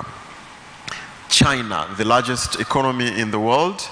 China ni kila kitu. Tukikaa hapa tulipo tukianza kuangalia vitu tunavyotumia kwa sehemu kubwa vinatoka China. Lakini hata vitu ambavyo tunatumia katika uzalishaji wa viwanda, Wale ambao mmeagiza mitambo, mmeagiza magari, mtakumbuka kwamba inachukua zaidi ya miezi 6 mpaka 9 sasa kupata vitu hivyo, kwa ajili tu kwamba uzalishaji wa semiconductors umekuwa wa chini, na kwa sababu wote tunategemea China. Lakini yako maeneo mengi sana ambayo tumekuwa na utegemezi wa uchumi wa China. Kwa hivyo ukiweka mambo yote hayo, na aliyesema sentensi ambayo pengine ina crystallize outlook ya global economy ni Madam Kristalina Georgieva, ambaye ni mkurugenzi mtendaji wa shirika la fedha duniani IMF. Yeye amesema kwamba outlook ya uchumi mwaka 2023 sio nzuri sana. Ukuaji wa uchumi utakuwa slow na utakuwa mbaya kuliko huu mwaka tuliomaliza. Akatahadharisha tu kwamba nchi, na hasa nchi zinazoendelea kama ya kwetu, watapaswa kujitahidi sana katika usimamizi wa sera zao za kibajeti, mapato na matumizi. That was her words wiki 2 zilizopita wakati akihojiwa na chombo cha habari kinachoitwa Face the Town. Ujumbe wake ni candid na wala haupepesi macho. Mojawapo ya mambo ambayo aliyagusia pale ni kwamba upatikanaji wa fedha utakuwa wa gharama zaidi kuliko ilivyokuwa huko nyuma, kwa sababu demand for financing katika nchi mbalimbali za kiuchumi imekuwa kubwa, na kwa sababu hiyo gharama za kugharimia mipango yetu ya maendeleo itakuwa na athari hiyo. Kwa hiyo kwa context hiyo ya global economy, kwa vyovyote vile hatuwezi sisi kuepuka kuacha kujadiliana namna gani, kwanza kabla hatujaanza kuangalia tutoke nje tukatafute fedha kwenye masoko ya fedha, namna gani tunaweza maximize resources zetu hapa ndani. Kwa bahati nzuri sana, pamoja na kwamba uchumi wa dunia una slow down, sisi wa kwetu unakuwa japo si kwa kiasi kikubwa, lakini haturudi nyuma, tunakwenda mbele. Ni wazi kwamba tukiendelea na jitihada zinazofanyika hapa nchini na tukakaa imara katika eneo hili la ukusanyaji wa mapato na uwezeshaji wa shughuli za uchumi kukua, kama nilivyosema mwanzo na nitasema sana kila wakati, unapokuwa na economic base ambayo ni pana, na Mheshimiwa Waziri hapa amerudia kwa kusema kwamba tusizibe zile chemchem zinazotuletea mapato. Maana yake ni kwamba sera zetu zinapaswa kuwa wezeshi. Tukusanye mapato leo, lakini tuache na fursa ya kukusanya kesho na kesho kutwa, ili sekta hizo zikue. Tutatamani sana kusikiliza mawazo ambayo yatatuwezesha sisi kuendelea kutekeleza mipango ya serikali leo, lakini kuwawezesha na nyinyi kwenye sekta kukua na kupanuka zaidi, ili kupunguza ile burden au tax burden ambayo miongoni mwetu tunayo kwa sababu tu walipaji wa kodi ni wachache. Kwa nini Tanzania inaathirika na maendeleo hayo yanayotokea katika uchumi wa dunia? Kwanza, sisi ni wategemezi kwenye eneo la mitaji, capital financing kwa ajili ya shughuli zetu za maendeleo. Kama nilivyosema hapo awali, it is not going to be cheaper ku access financing huko duniani, na kwa sababu hiyo ina athari kwetu katika mipango yetu ya maendeleo. Na kama alivyosema Mheshimiwa Waziri, hata kama tutaweza kukopa, lazima tuweze kulipa. Kwa hivyo tunaweza kukopa ndio, lakini wanaotukopesha wanaangalia uwezo wetu wa kukusanya mapato. Your credibility, your ability to repay will determine how much you are going to raise from the markets. Kwa hivyo wakati tukiendelea kuangalia vyanzo vingine, tuboreshe mapato yetu ya ndani. Lakini jambo lingine ambalo ni sababu kwa nini Tanzania inaathirika, kama nilivyosema, China ambaye amekuwa ni driver wa growth ya dunia, akifuel demand kutoka kwenye nchi zetu. Nchi zetu nyingi za Afrika ikiwemo Tanzania ni chanzo cha raw materials kwa uchumi kama wa China. Kwa hiyo kama demand ikiwa subdued, hawafanyi production kwa sababu ya lockdown na mambo kama hayo, maana yake ni kwamba commodities zetu zinazotoka kwenye nchi zetu hizi zitakuwa hazina soko. Mauzo yetu ya nje yatapungua. Mauzo yetu ya nje ni muhimu sana katika kuboresha foreign reserves zetu tunazozihitaji sana kwenye kulipa mikopo yetu. Kwa hivyo it's a vicious cycle. Jambo hili lisipofanyika sawa sawa lina athari kwenye jambo lingine. Kwa hivyo tuna madini, tuna natural resources ambazo the biggest demand is coming from China. If that demand is not there, our export growth will be negatively impacted. Lakini jambo lingine la tatu ambalo ni la kuangalia ni mabadiliko ya tabia nchi, climate change, ambayo imekuwa ni ajenda kubwa ya nchi nyingi zinazoendelea. Hivi sasa katika mikopo inayotolewa kwa mfano na taasisi za kimataifa, mojawapo ya conditions ambazo zinaangaliwa kwamba lazima zitimizwe ni namna gani nchi ina mikakati ya kupambana na mabadiliko ya tabia nchi kwenye utunzaji wa mazingira. Kwa hiyo wakati wakikuangalia uwezo wako wa ulipaji, wanaangalia pia ni kwa namna gani unatunza mazingira. Kwa kuna wakati tunaweza tusi-access hizo financing huko duniani kwa sababu tu hatuna mikakati inayoeleweka katika usimamizi wa mazingira na ile agenda ya ESG, environment, social and governance. Hayo ni mambo matatu ambayo yanakuwa sasa ni sehemu kubwa ya mijadala katika kuhakikisha nchi zetu zinazoendelea zinapata ushirikiano kutoka kwa mataifa mengine. Afrika iko exposed kama ambavyo ilivyo Tanzania, na hizo tunaita global imbalances kwa sababu ya utegemezi wetu wa soko la kimataifa kwa maana ya trade, imports and exports. Kuna nchi ambazo zinategemea sana bidhaa kutoka nje kuendesha shughuli zao, lakini kuna nchi ambazo zinategemea sana masoko ya dunia kuendesha shughuli zao. Pande zote mbili zinaathirika. Ukiwa ni nchi unategemea commodities fulani na soko lako limepotea kwa sababu your biggest buyer ameshusha demand yake, maana yake ni kwamba umekwama. Nchi ambazo zimekuwa zikitegemea mafuta kwa mfano barani Afrika au madini fulani, mifano ipo hai. Hapa karibuni tulisikia Angola ikitetereka wakati fulani kwa sababu tu walikuwa wakitegemea single commodity. Bahati nzuri tulionayo kama Tanzania, tuna uchumi ambao hautegemei sekta moja ya ukuaji. We have a very diversified economy. Sekta zetu za uchumi sio kubwa sana, lakini hatuna sekta moja ambayo ndio hiyo tunasema hii tunaitegemea. Kwa hivyo unaona wakati fulani hata everybody else anapotetereka, sisi tunakuwa hatutetereki sana kwa sababu ya hiyo diversification kwenye sekta zetu za uchumi. Tanzania inafanya biashara zaidi na nchi za jirani, na sio kwa kiasi kikubwa na hayo mataifa makubwa, kiasi kwamba demand yetu tunayopeleka China au tunayopeleka Europe au America inakuwa affected na sluggish demand kwenye hizo nchi. Masoko yetu kwa kiasi kikubwa bado ni masoko ambayo yanatuzunguka. Kwa hivyo pamoja na athari zinazotokea huko, bado tunaweza kusustain ukuaji wa uchumi wetu kwa sababu hatuna utegemezi sana katika mataifa hayo. Kwa hivyo nitatumia dakika chache zingine zinazofuata kuangalia ni maeneo gani hasa ambayo ni maumivu au ni changamoto kwa uchumi wetu. Jambo la kwanza kama nilivyosema awali ni mfumuko wa bei. Sisi kama Wizara ya Fedha kwa niaba ya serikali na kwa kushirikiana na wenzetu wa Benki Kuu ya Tanzania, kazi yetu ni kusimamia mfumuko wa bei uwe katika viwango ambavyo havifanyi maisha ya Tanzania kuwa magumu. Lakini kwa vyovyote vile, ikiwa nchi zinazoendelea, nchi kubwa, uchumi mkubwa, zinapitia inflation challenges, ni vigumu sisi kuavoid. Hivi sasa mfumuko wetu wa bei miezi 18 uliopita tulikuwa tuko around 3%. Sasa tunakaribia kabisa kufika 5%, ambayo ndio ile ni wigo tuliojiwekea.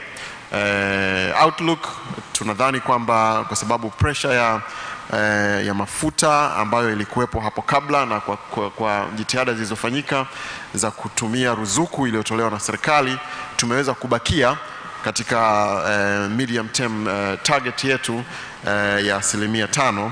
Lakini kwa kuelewa uhalisia wa dunia, tupo katika mchakato wa kurevise na kuona ni what kind of target tuwe nazo katika kipindi hiki kinachokuja, kwa kuangalia uhalisia wa uchumi wa dunia. Kwa inflation itakuwa mojawapo ya pains au changamoto tutakazokuwa tukikabiliana nazo.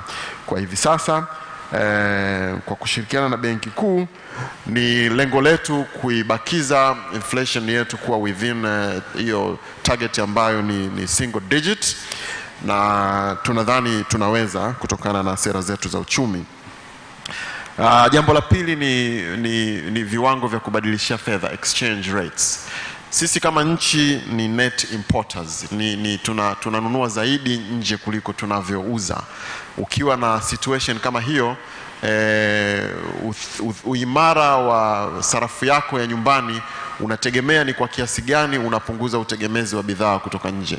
Kwa hivyo mojawapo ya changamoto tutakazozipata ni kuendelea kuwa na utegemezi wa bidhaa kutoka nje, na ili kuepuka hilo tutapaswa kuongeza jitihada, kwanza kuzalisha kwa kiasi kikubwa zile bidhaa ambazo tunadhani tunaweza kuzalisha ndani, lakini pia tuwe na mikakati madhubuti itakayotuwezesha kuuza nje zaidi ili kupunguza ile trade deficit. Unapouza nje maana yake ni kwamba kunakuwa na demand for your local currency. Wanaokuja kununua kwako watahitaji fedha zako ili wanunue.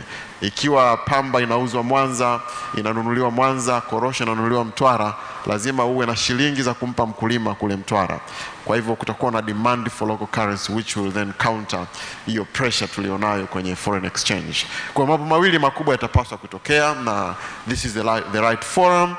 Tuongeze production ya goods ambazo tunazinunua kutoka nje, lakini tuongeze pia uzalishaji wa bidhaa zitakazoweza kushindana katika soko la kimataifa ili kuweza kuvutia fedha za nje.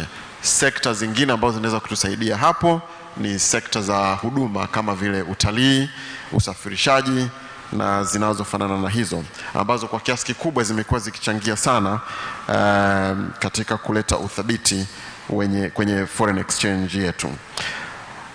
Pain nyingine au changamoto nyingine allude to it ni ile cost of financing. Haitokuwa rahisi kuendelea kutegemea fedha kutoka kwenye vyanzo vya kibiashara.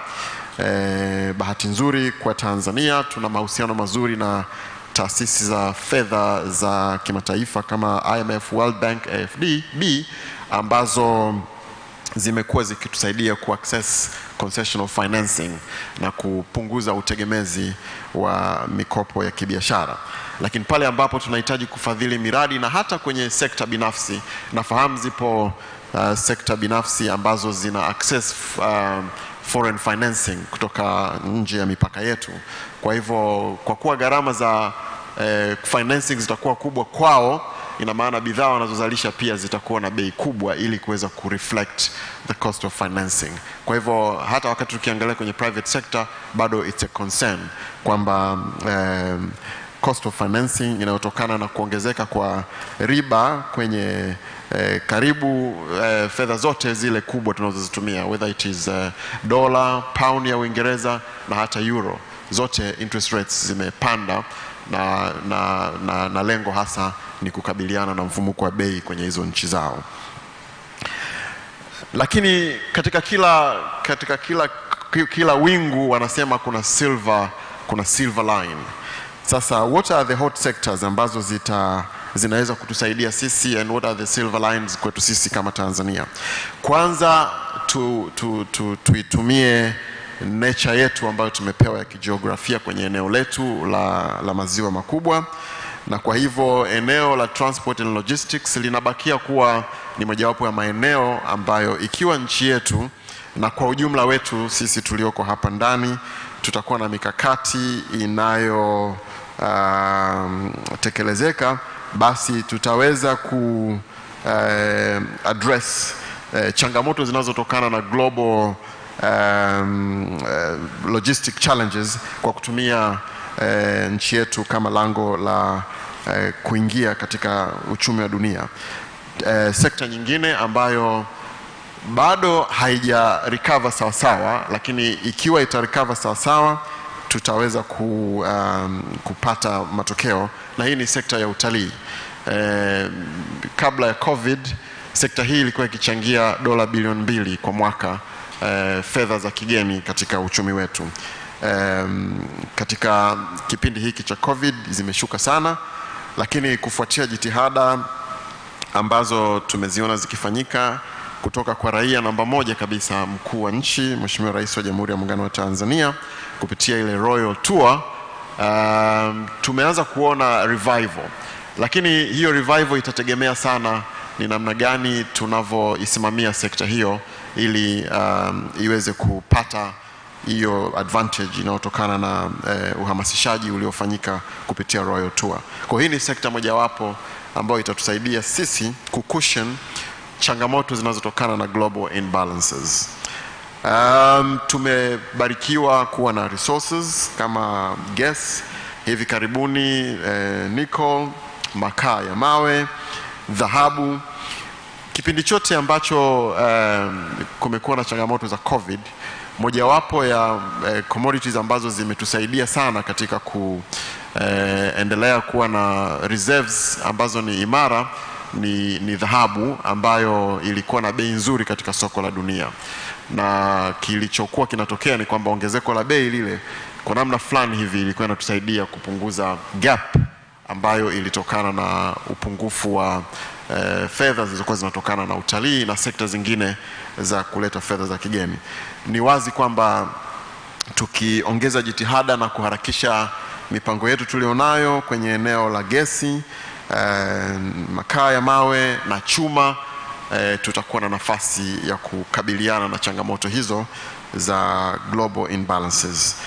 Mradi mkubwa wa kimkakati unaoendelea wa LNG ambao unaelekea kukamilika, na wenyewe utakuwa na sehemu kubwa katika kutusaidia kupunguza hiyo gap inayotokana na ukuaji wa uchumi. Tunadhani nini itakuwa policy approach yetu katika hiyo gloomy outlook ambayo nimeisema hapo?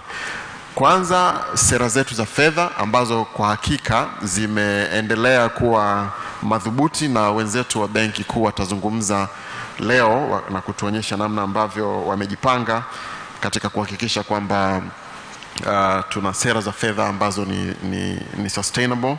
Sera zetu za kodi au sera za kibajeti, ni nia yetu kuhakikisha kwamba sera hizo ni zile ambazo ni enabling, ni zile ambazo ni pro growth.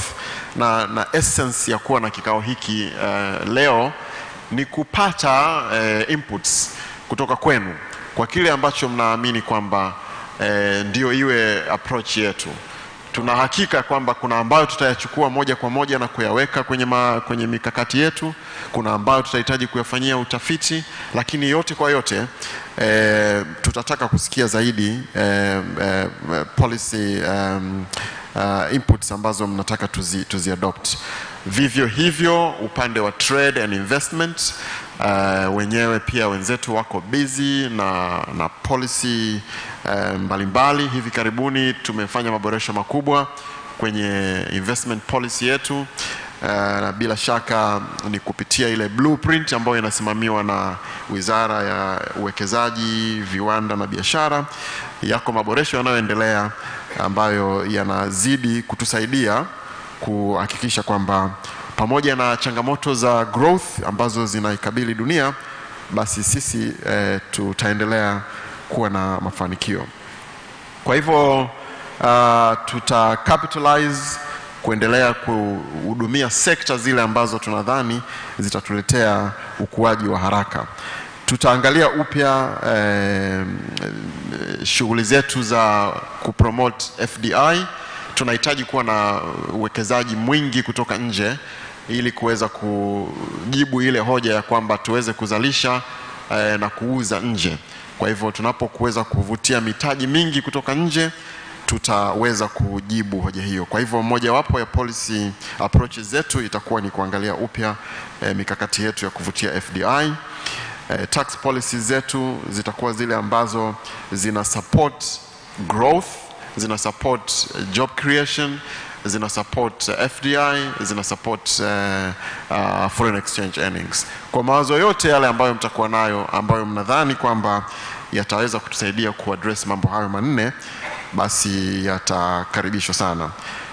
Tutaendelea na uwekezaji katika miradi ya miundombinu, hasa miundombinu wezeshi kama vile umeme, maji, barabara, reli, tukiamini ya kwamba shughuli za uzalishaji zinazofanyika katika sehemu mbalimbali nchini zinahitaji sana miundombinu hiyo ili ziweze kuongeza tija au productivity. Na mwisho tutaangalia upya financing strategy ya nchi yetu. Mahali ambapo tumekuwa tukitumia fedha za serikali kufanya miradi mbalimbali, ni desire yetu sasa kuongeza zaidi ushiriki wa private sector kwa kuhakikisha kwamba sera yetu ya ushirikishwaji wa sekta binafsi kupitia PPP sasa inakuwa implemented. Kwa hivyo as a policy direction kwenye upande wa financing tutaangalia sana namna ya kutap kwenye mitaji hiyo ya sekta binafsi. Kama nilivyosema, haya mambo sio mageni, tunayafahamu wote tulioko kwenye biashara, lakini nilidhani ni muhimu tunapokuwa tukizungumza hapa asubuhi ya leo haya yawe nyuma ya bongo zetu, kwa sababu hata tuwe na mipango mizuri namna gani, lazima tuwe aware of what's happening at the global scale na kujua namna tunavyoweza kufanya mitigation ya hizo risks. Baada ya kusema hayo, basi naomba niishie hapa kwa sababu it is meant to trigger conversations, and I hope what I've said is enough to trigger conversations. Thank you very much.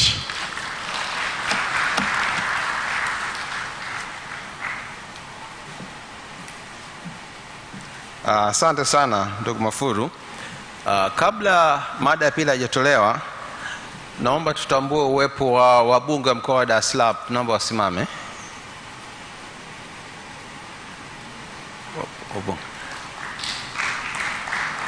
Asanteni sana. Na la pili, baada ya kusikiliza mada hizi mbili, kama una swali, una jambo la muhimu, naomba uliandike kwa sababu tutakuja kulizungumzia kwenye mjadala baada ya chai. Karibu mtu wa mada wa pili.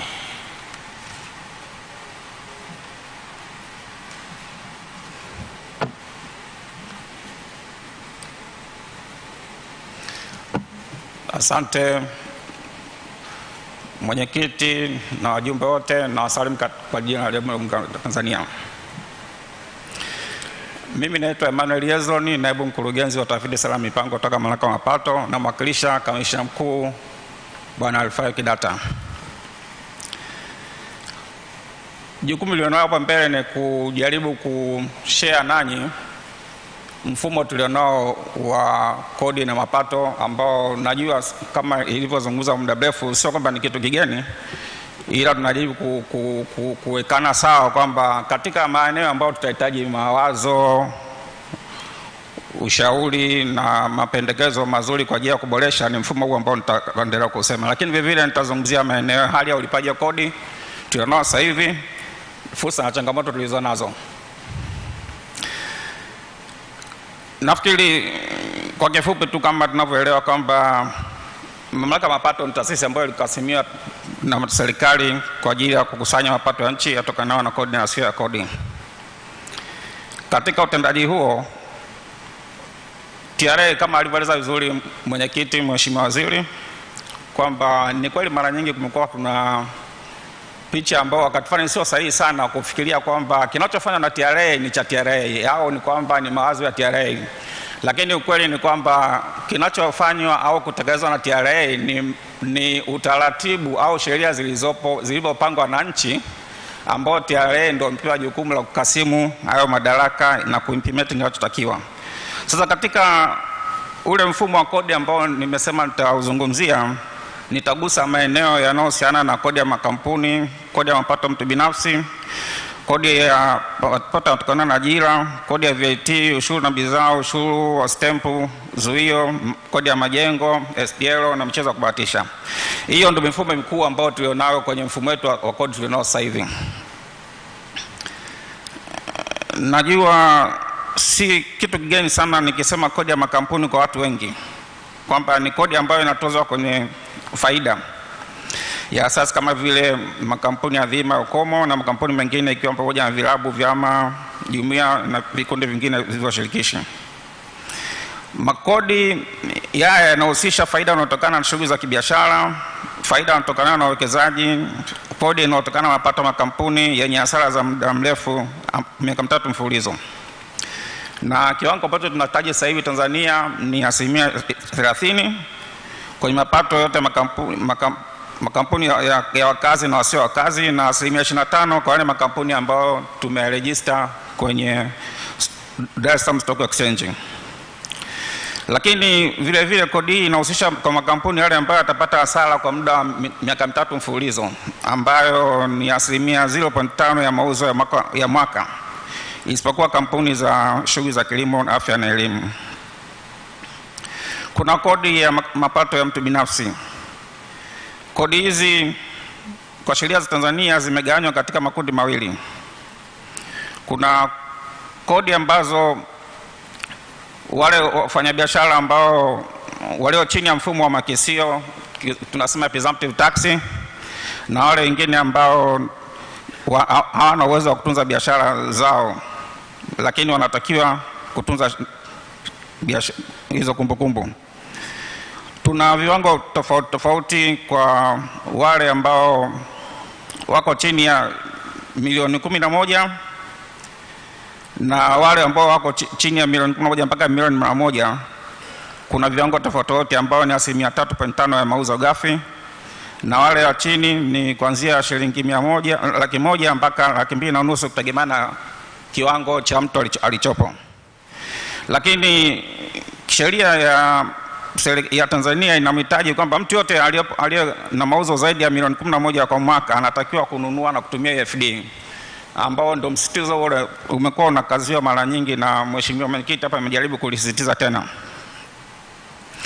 Kuna kodi inatokana na mapato ya ajira. Hizi ni kodi ambazo Kiswahili tunasema lipa kadri unavyopata, au Kiingereza pay as you earn, ambayo mwajiri anatakiwa kuikusanyia serikali na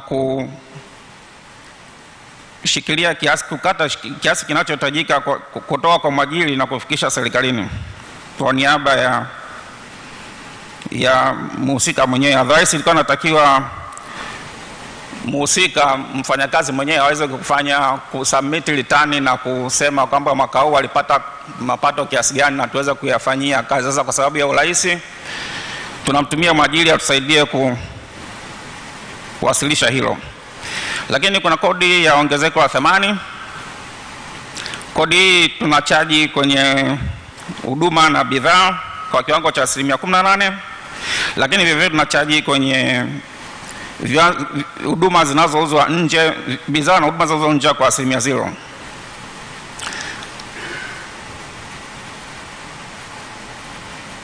Kuna ushuru wa bidhaa. Ushuru wa bidhaa inatozwa kwenye bidhaa maalum zinazozalishwa ndani ya nchi au kuingizwa nchini kwa viwango tofauti tofauti.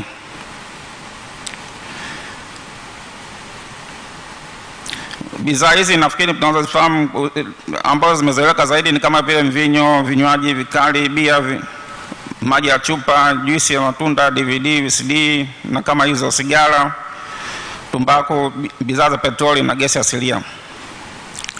Bidhaa hizi zinatozwa kutokana na thamani zake. Nyingine zinatozwa kwa kutumia asilimia na nyingine zinatozwa kwa kiwango maalum. Asilimia kwa maana ad valorem na nyingine viwango maalum. Na viwango hivi vinatofautiana kutokana na bidhaa hizo kwa sababu tunazo nyingi. Tuna range kuanzia 5% mpaka 30% kutokana na bidhaa inayohusika. Tuna ushuru wa forodha ambao huu tunauchaji kwenye, inasimamiwa na sheria ya forodha ya Jumuiya ya Afrika Mashariki. Vyanzo hivi vingi kwa ujumla wake vimegawanyika katika sehemu kuu 3 ambao ni malighafi, bidhaa za uzalishaji, matrekta ya kilimo, wanyama, mbolea na madawa. Hizi tunachaji import duty ya 0%. Bidhaa ambazo hazijakamilika kutengenezwa zinachajiwa 10%, na bidhaa zilizokamilika kutengenezwa ni 25%. Lakini kuna bidhaa nyingine ambazo nchi kama nchi inaziona kwamba ni muhimu kutokana na mazingira yake, zinachajiwa 85% ni kama sensitive goods. Tuna ushuru wa stampu ambao nao unachajiwa kwenye mali isiyohamishika, ambao kwa sasa hivi inakokotolewa kwa kiwango cha 1% kwa thamani ya soko ya mali ya mauzo. Kuna mapato ya wekezaji rasilimali. Hii ni kodi ya faida ya mtaji kutokana na kupata riba katika ardhi na majengo. Mtu ambaye anaacha kumiliki au anauza, anatakiwa achajiwe kodi hiyo. Kuna kodi ya zuio. Hii nao inazuia kwa mtu mmoja anapofanya malipo kwa mtu mwingine kutokana na bidhaa zilizosambaza huduma iliyotolewa na mlipaji. Kodi utozwa kwenye riba, gawio, huduma mizigo mrahaba, hisa, kamisheni na huduma nyingine. Navyo viwango vyake vimetofautiana kuanzia 2%, 5%, 10% na 15% kulingana na aina ya huduma. Lakini vile vile tuna hii toza mafunzo ya maendeleo ufundi stadi. Hii kama tunavyofahamu ni kwamba ni mbadala ule wa kwamba serikali inaelewa kwamba kama inavyojulikana kwamba private sector ni wahimili wakuu katika maendeleo ya nchi, na hawa private sector wanahitaji watumishi ambao ni tunaweza tukasema kwamba wameelimika, na jukumu kubwa la kuelimisha zile elimu za msingi zinafanywa na serikali. Sasa wadau wote ambao sio serikali wanatakiwa nao wachangie. Kwa sasa hivi kodi tozo hii inachajiwa kwa ajili ya kuendeleza ufundi stadi kwa 4% ya jumla ujira ambao waliolipwa watumishi wake. Hii ina maana ni kwamba inahusu waajiriwa wote wa kudumu, wa muda, waajiriwa wa ziada na vibarua. Hii ni katika kusaidia serikali kuweza kuendelea kufanya maboresho na maendeleo mazuri kwa ajili ya kuwaelimisha zaidi wananchi wake. Lakini kuanzia mwezi huu Julai, katika pati ya kodi ya mapato, nchi iliingiza kodi ya mapato ya kidijitali, ambao hii inachajiwa kwa 2% kwenye malipo yanafanywa kwa watu wa huduma za kidijitali wa kigeni. Lakini vile vile kuna michezo ya kubatisha, ambao hii inachajiwa kwenye maeneo mawili. Kuna michezo ya kubatisha gaming tax, ambao wanatoja mwendeshaji wa mchezo kutokana na mapato yanayotokana na michezo ya kubatisha, na pia kwenye zawadi za mshindi tunaita gaming tax on winning, kutokana na ile amount ambayo mchezaji atakuwa amefanikiwa kushinda. Lakini kuna majukumu mengine yalikasimiwa mamlaka mapato kama kodi ya majengo na kodi ya pango. Kodi ya majengo kwa sasa hivi Tanzania tunachaji kiwango kamili cha shilingi 12,000 kwa nyumba ya kawaida, na floor ya ghorofa moja 60,000 kwa kila sakafu. Kwa sasa hivi kama unavyofahamu kwamba baada ya kujaribu kuangalia utaratibu mzuri wa namna ukusanyaji, serikali iliamua kujaribu na kuimplement huu utaratibu wa kuchaji wa kutumia luku unavyonunua umeme. Kwa hiyo wenzetu wa TANESCO wamekonfigure kwenye bili zao unazonunua umeme, wanakata 1,000 kwa mwezi, lakini kiwango ni kwamba waweze kuattain 12,000 kwa nyumba ya kawaida na 60,000 per floor. Na ni kwa kipindi kirefu sasa bado kumekuwa kuna mtaratibu wa kufanya reconciliation. Unapoenda kununua umeme wako, huwa bado kuna taarifa huwa zinahitajika sometime kuweza kujua kama nyumba ni ya ghorofa au sio ya ghorofa. Lakini kuna kodi ya pango ambayo hii asilimia yake ni 10. Ile rental incomes kwa mtu unayepangisha, kile ambacho kiasi kinachopangishwa inatakiwa serikali iweze kupata 10% ya hiyo kusanyo.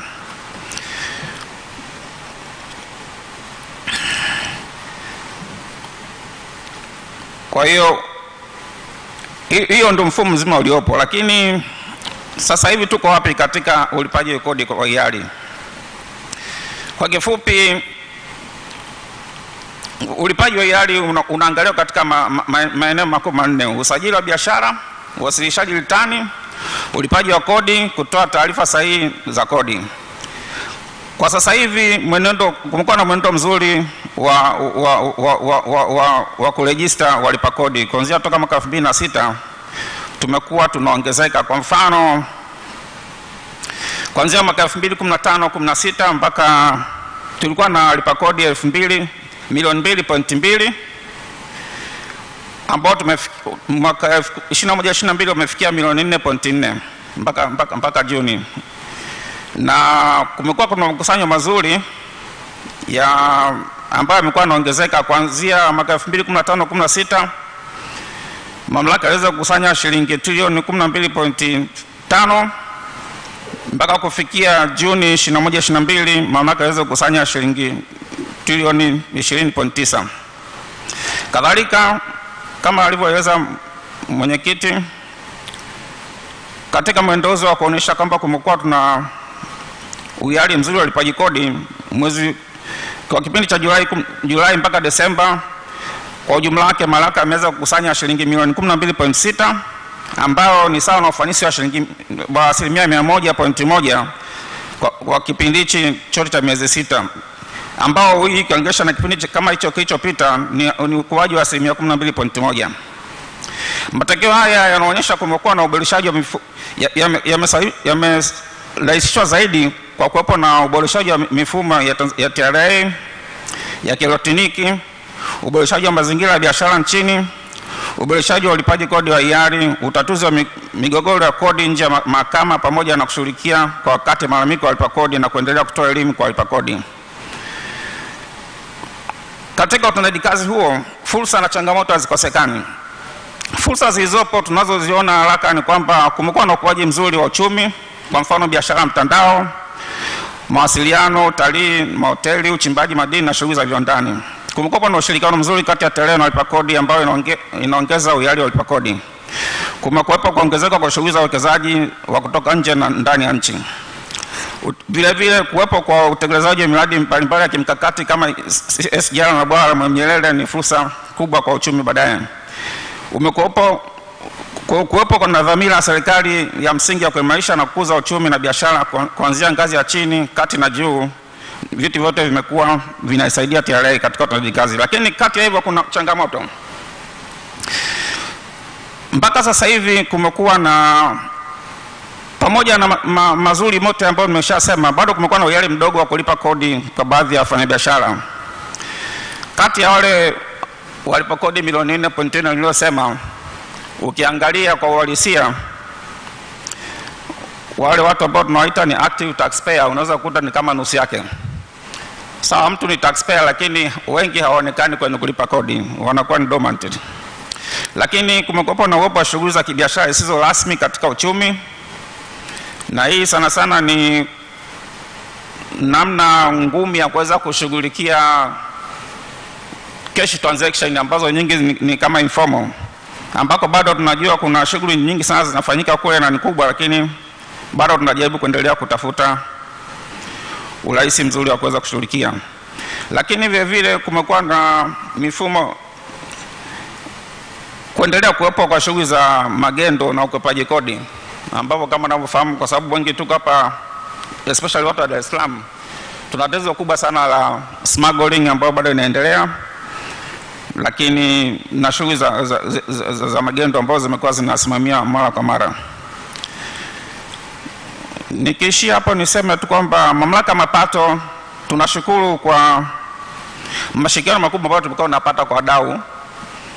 Mara nyingi tumekuwa tunapata msisitizo wa mawazo na alternative ideas kila wakati tunapohitaji kuzipata kwa wadau. Lakini vile vile TRA itaendelea kutoa elimu kwa walipa kodi katika kuboresha usimamizi wa maeneo hatarishi na ukusanyaji wa mapato, na vile vile kuboresha zaidi mifumo yetu ya kielektroniki na mifumo ya ufanyaji kazi wa TRA.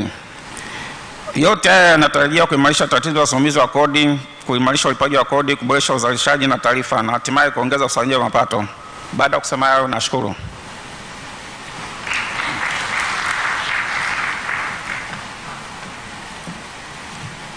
Asante sana kwa mada hiyo na maelezo hayo. Kinachofuata sasa, mimi nimewahi kuja hapa saa moja, tumbo langu linaunguruma, kwa hiyo nafikiri ni muda wa kwenda kunywa chai. Kwa nafikiri na mlioko hapa pia kidogo mjinyoshe, kidogo mweke kitu tumboni, kwa tunakwenda kwenye tea break. Lakini kabla tujaenda kwenye tea break, naomba nitoe utaratibu wa group photo utakuwaje. Mimi nilifikiri itakuwa nje, kumbe naambiwa itakuwa hapa mbele. Kwa hiyo naomba waliokuwa kwenye high table asubuhi waje huku juu tena. Mjadala utafanyika baada tea break kama tulivyozungumza. Kwa naomba mheshimiwa mgeni rasmi, mheshimiwa waziri mkuu na wale waliokuwa high table waje huku juu. Alafu utaratibu wa kupiga picha, tutaanza na mawaziri na manaibu waziri. Baada ya hapo watakuja mabalozi na wakuu wa taasisi za kimataifa. Baada ya hapo itakuja kamati ya bunge ya bajeti. Baada ya hapo viongozi wa sekta binafsi watakuja, na baada ya hapo wabunge wa mkoa wa Dar es Salaam pamoja na viongozi wa dini. Kama hauko kwenye makundi haya niliyotaja, basi tunaweza tukaenda kunywa chai ambayo iko nje ya ukumbi. Naomba turudi hapa ukumbini tena saa 6:05. Tuweze kukamata muda, tumechelewa. Kwa hiyo naomba mawaziri walioko hapa, na waomba kwa heshima na taadhima waje mbele, wasimame nyuma. Wapiga picha mnaweza mkaja mbele huku kwa ajili ya kupiga picha hiyo. Mtu nafaa.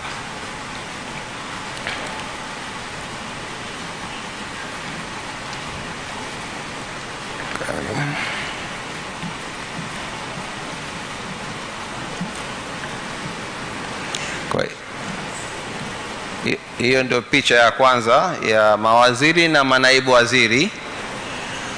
1, 2, 3, 4. Sawa.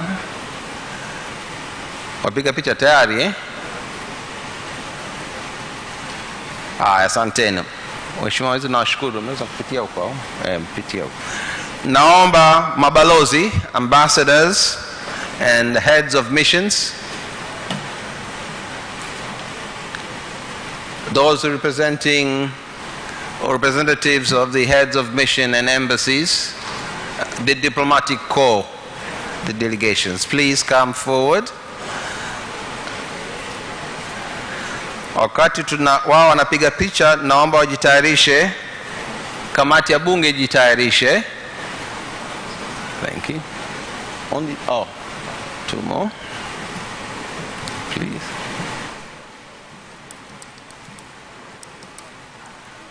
Okay.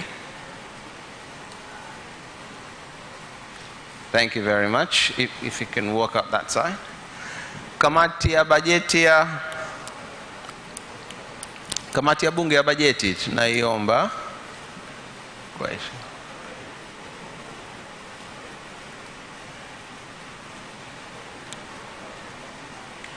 Wakati hao wanapita, tunaomba wajitayarishe viongozi wa sekta binafsi.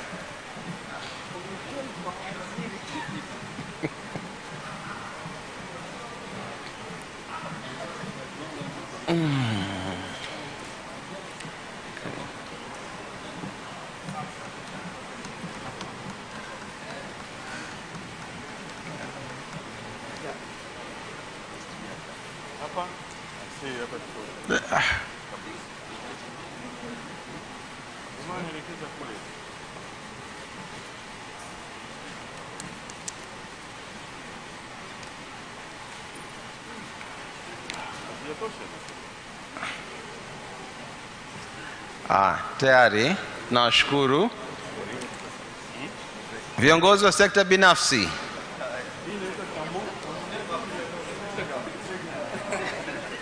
Okay.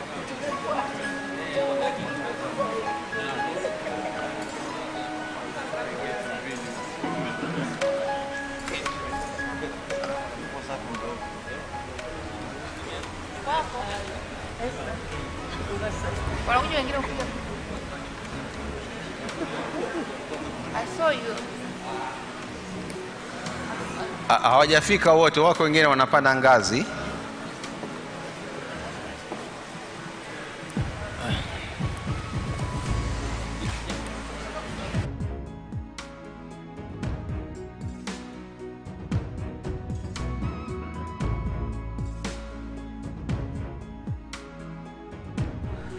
Captains of the private sector.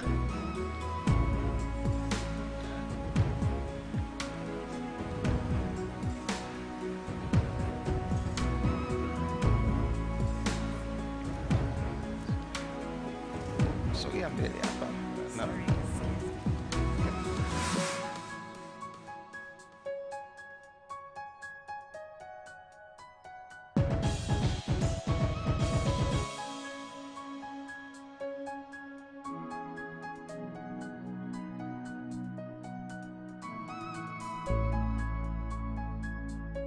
Wabunge wa mkoa wa Dar es Salaam na viongozi wa dini.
mawaziri wawili, na kama ambavyo mtakubaliana na mimi kwamba Mheshimiwa Waziri ambaye ndio mwenyekiti, yeye ameshasema hapa ile hoja yake wakati wa asubuhi wakati anafungua, lakini pia mwenyekiti mwenza Dr. Saada Mkuya, Mheshimiwa Waziri, naye pia ana role yake pale mwishoni.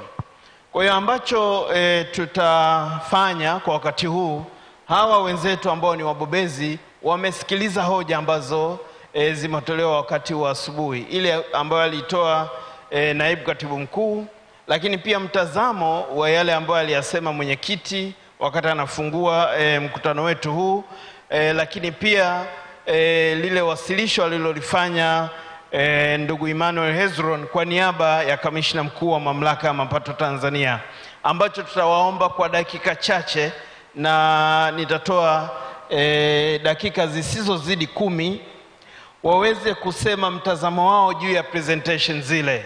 Alafu baada ya hapo sasa sisi katika flow hii tutapata nafasi ya kutoa hoja zetu. Jambo ambalo naomba nisisitize ni kwamba timu ya wataalamu ina rekodi kila mchango ambao unatolewa asubuhi ya leo ama siku hii ya leo. Kwa hiyo kila kitu ambacho utakisema, na sisi upande wa serikali kazi yetu ni kuweza kusikiliza yale ambayo jamii ya wafanyabiashara ama wadau wa sekta binafsi wanayasema ama wanapendekeza serikali iweze kuyafanya. Kwa hiyo kila kitu kitakuwa kinarekodiwa, na tutakuwa sasa na wakati wa majumuisho pale mwishoni, lakini pia namna ya kuyaendea mbele kutokea hapo. Kwa hiyo karibuni sana. Mheshimiwa mwenyekiti amesema hii sio judgment day, ni siku ambayo utakuwa huru kusema lile ambalo linakusibu katika biashara yako, lakini pia tunatambua njia ya kuelekea katika hili unalolisema ni kuhakikisha kwamba sheria zinatungwa ama zinakuwepo zile ambazo zinachachua shughuli za kiuchumi, uwekezaji pamoja na biashara. Kwa hiyo we are in a think tank ama building process, na tunatamani kuona kwamba hilo linakuwa observed. Basi kwa kuanzia nitaanza na Festo. Karibu sana.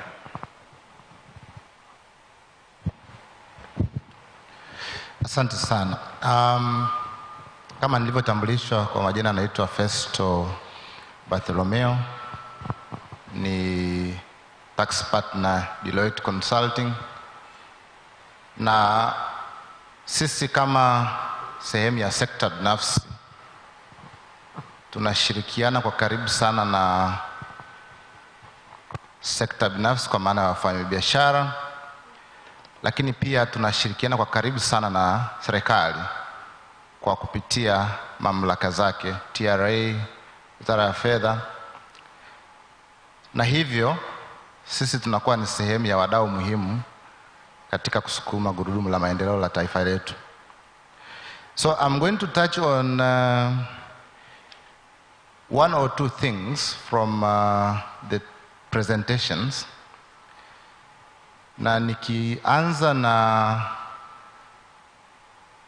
ufunguzi wa Mheshimiwa Waziri, nitachukua hoja moja tu kati ya vyote ambavyo amevizungumza. Kipengele kimoja hapo alichokigusia ni the relationship between tax collection and business growth or economic growth. In my view, that is a very important consideration to have when you talk about government-private sector relationship. It's important for the government through the administrators, TRA kwa mfano, when taxes are being collected, there has to be a point where we say tax is collected from people who are doing activities, and therefore activities must continue for the next collection to happen. Pamekuwepo na changamoto kidogo, some of which you can say they arise because of lack of understanding of laws and regulations.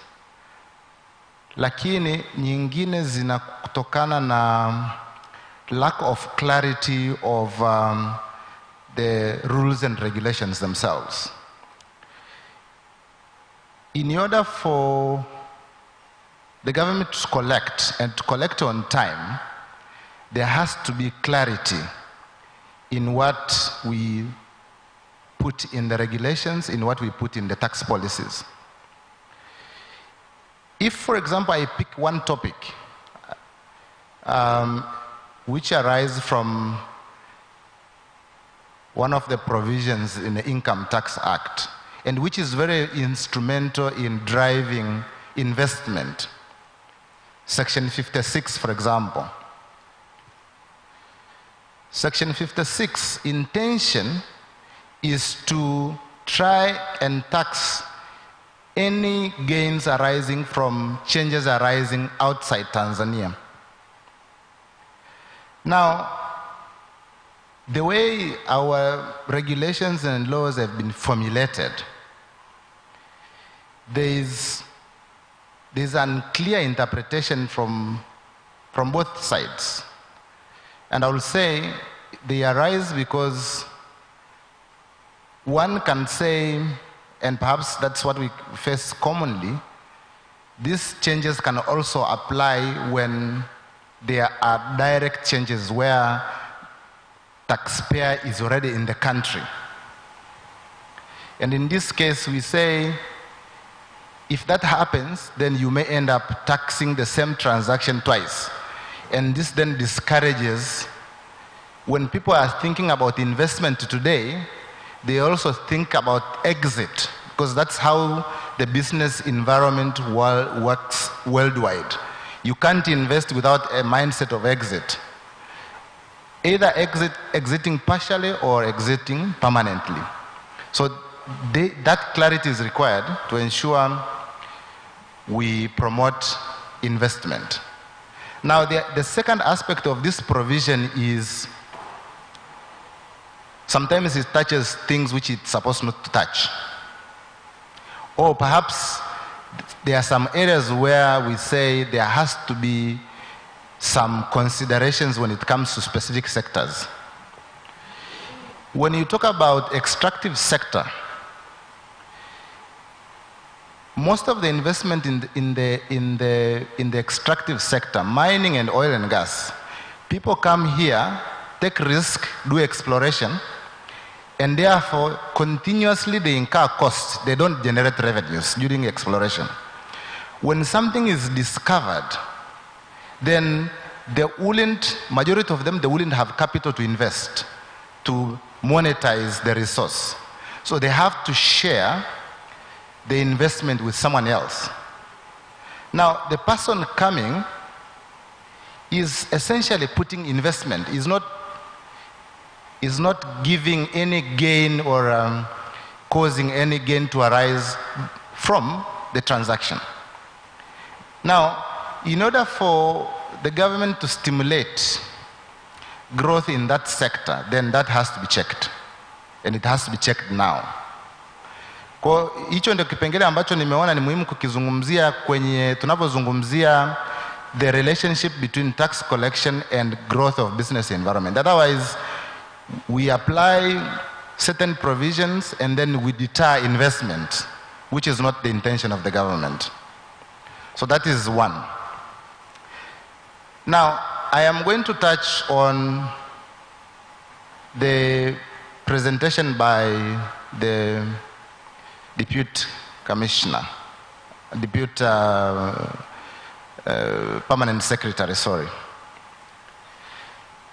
So in his presentation, he touched on many things that affects the business environment, and much as they will affect the government, they will also affect the private sector.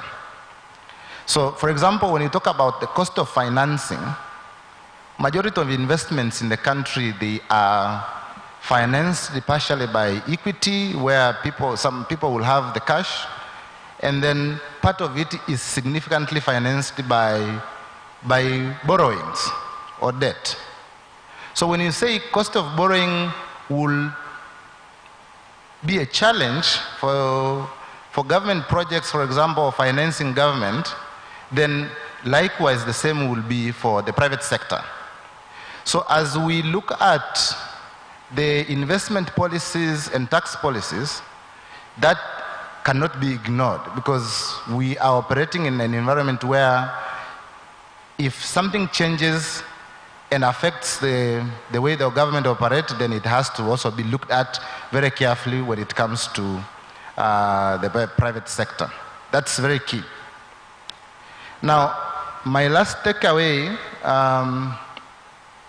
is trade facilitation, which is also one of the things that the Deputy Permanent Secretary at Ministry of Finance pointed out as one of the things that will be looked at carefully when it comes to promoting investment.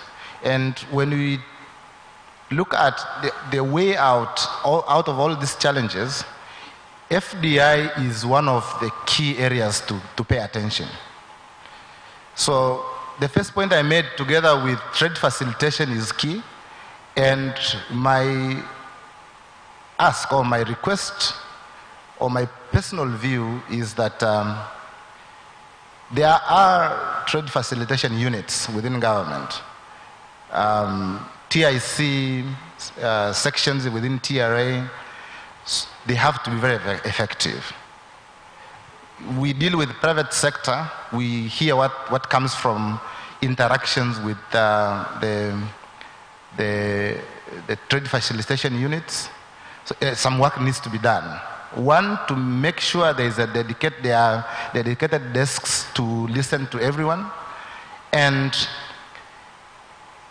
before we talk about tax collection, then we need to be out there to check out on investors to ensure they are comfortable running the business so that the taxes can be generated. Thank you.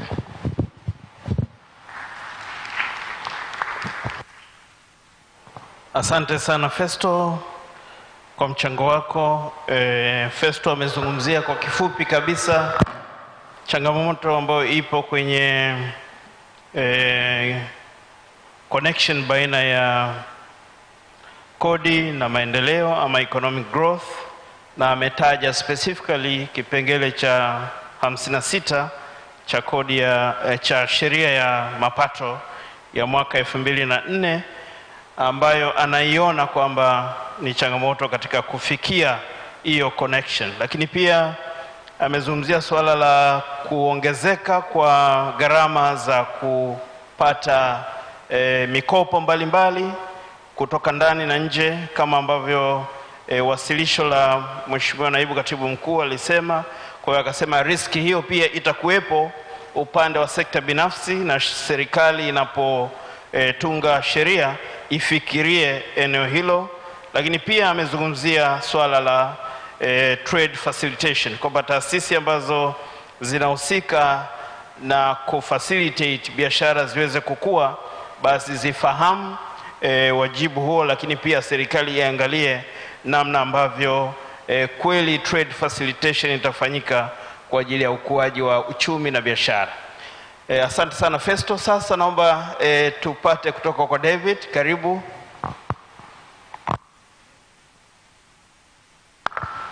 Asante Elijah, na labda nimshukuru Festo pia sababu naona ameniwezesha niongee kwa Kiingereza na nadhani nitaeleweka zaidi.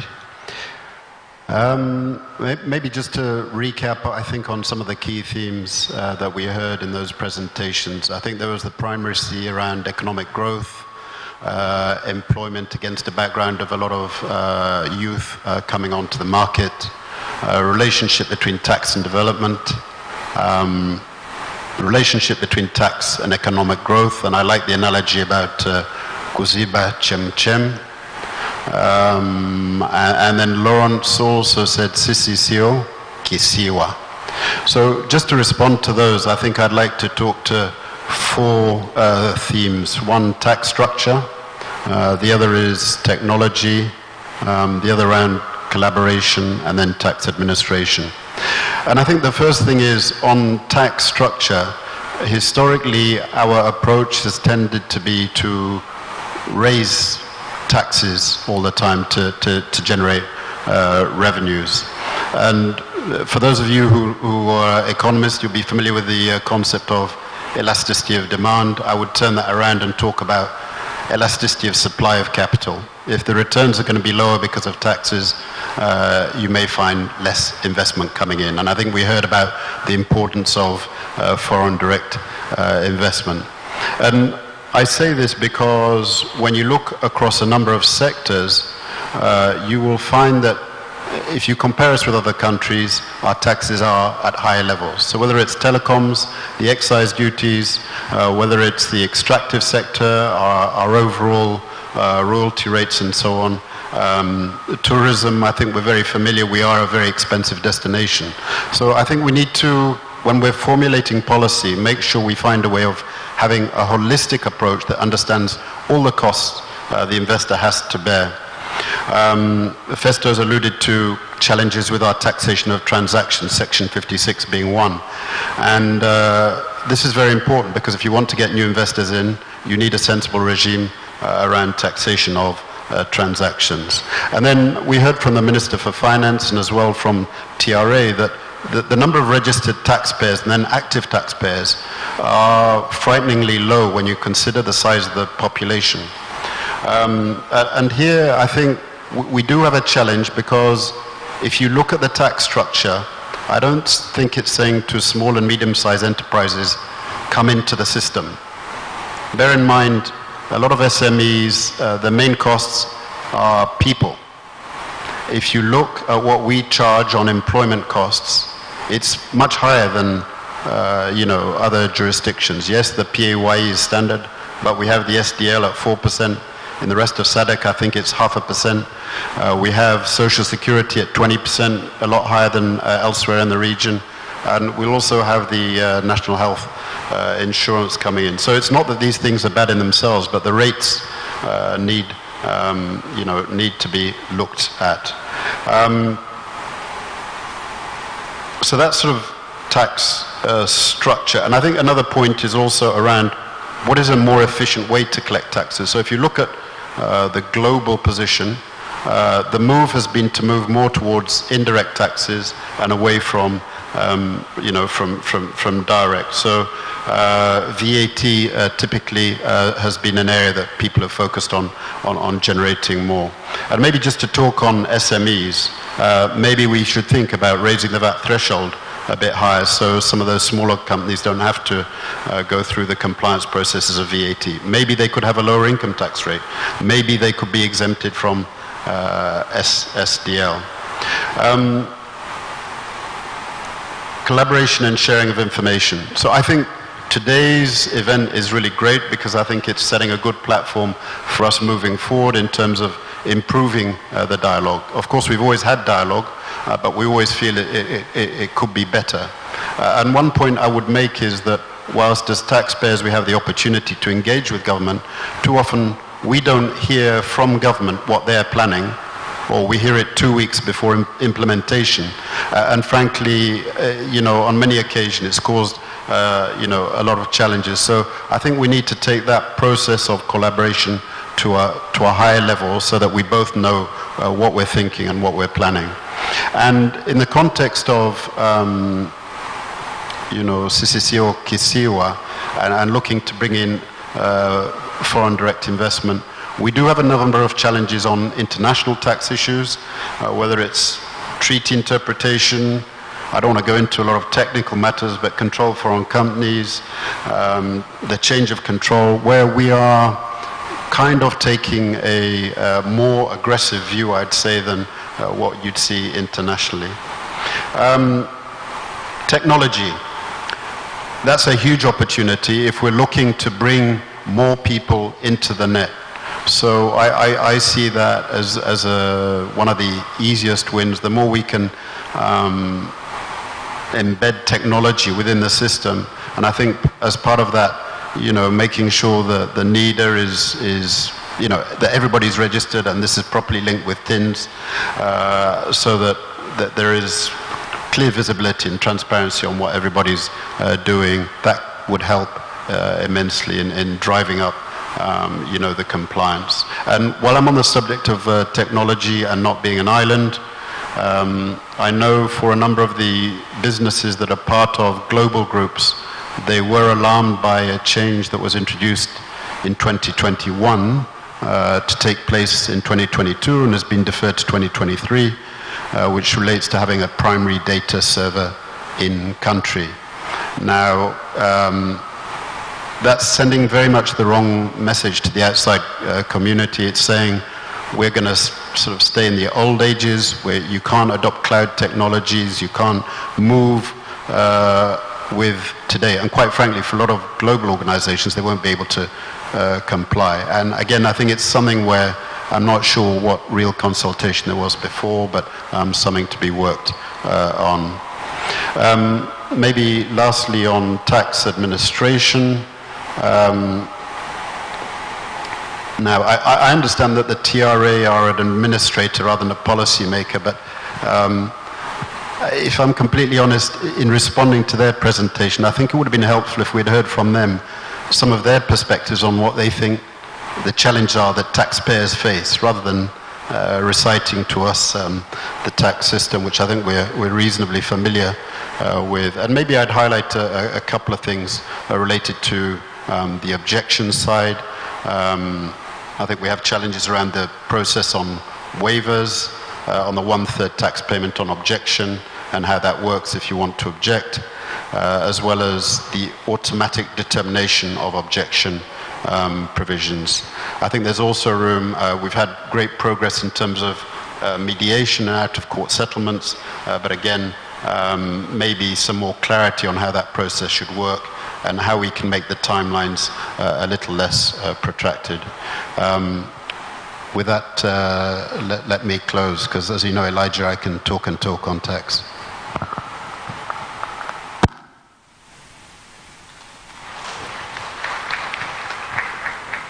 Asante sana David. Mambo matatu makubwa David ametupatia. La kwanza amesema anaiangalia tax structure ama mfumo wa kodi katika nchi yetu, na kuna mambo kadhaa ambayo ameona. Anasema kwanza, tumekuwa tukifikiria kuongeza taxes wakati wote. Of course serikali inataka mapato, lakini ana mtazamo kwamba labda tungeweza kutazama pia kuna concept ya elasticity of demand, kwa namna kwamba kama tukiongeza hizo rate endapo manufaa yale yatapatikana ama malengo yatafikiwa. Lakini pia anashauri kuwa katika kutunga sheria zetu, basi tuangalie kwa ujumla, tuwe na holistic approach. Asante kwa ushauri huo. Lakini pia anaona wale walipa kodi ambao wamesajiliwa kama ambavyo mwenyekiti alikuwa amewataja asubuhi, ni wachache sawa, lakini pia kuna structure ya kisheria ambao anaona ni changamoto na inawafanya wale walioko nje hasa wadogo wasiweze kuingia kwenye mfumo. Huo ndio ushauri wake kwamba pengine tuangalie eneo hilo. Lakini pia tuweze kuangalia utaratibu mzuri ambao ni wa gharama nafuu kuweza kukusanya kodi.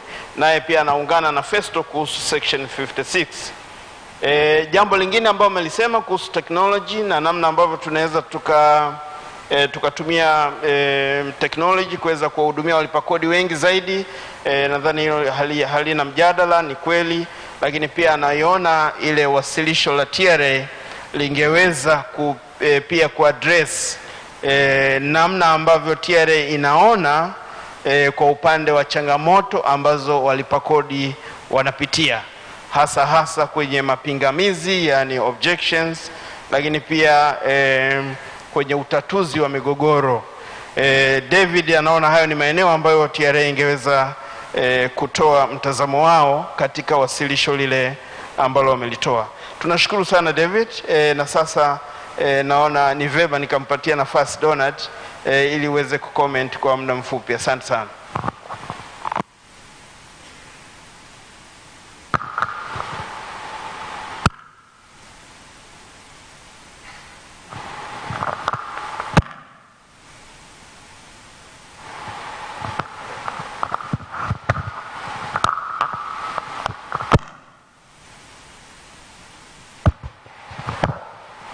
Asante Elijah.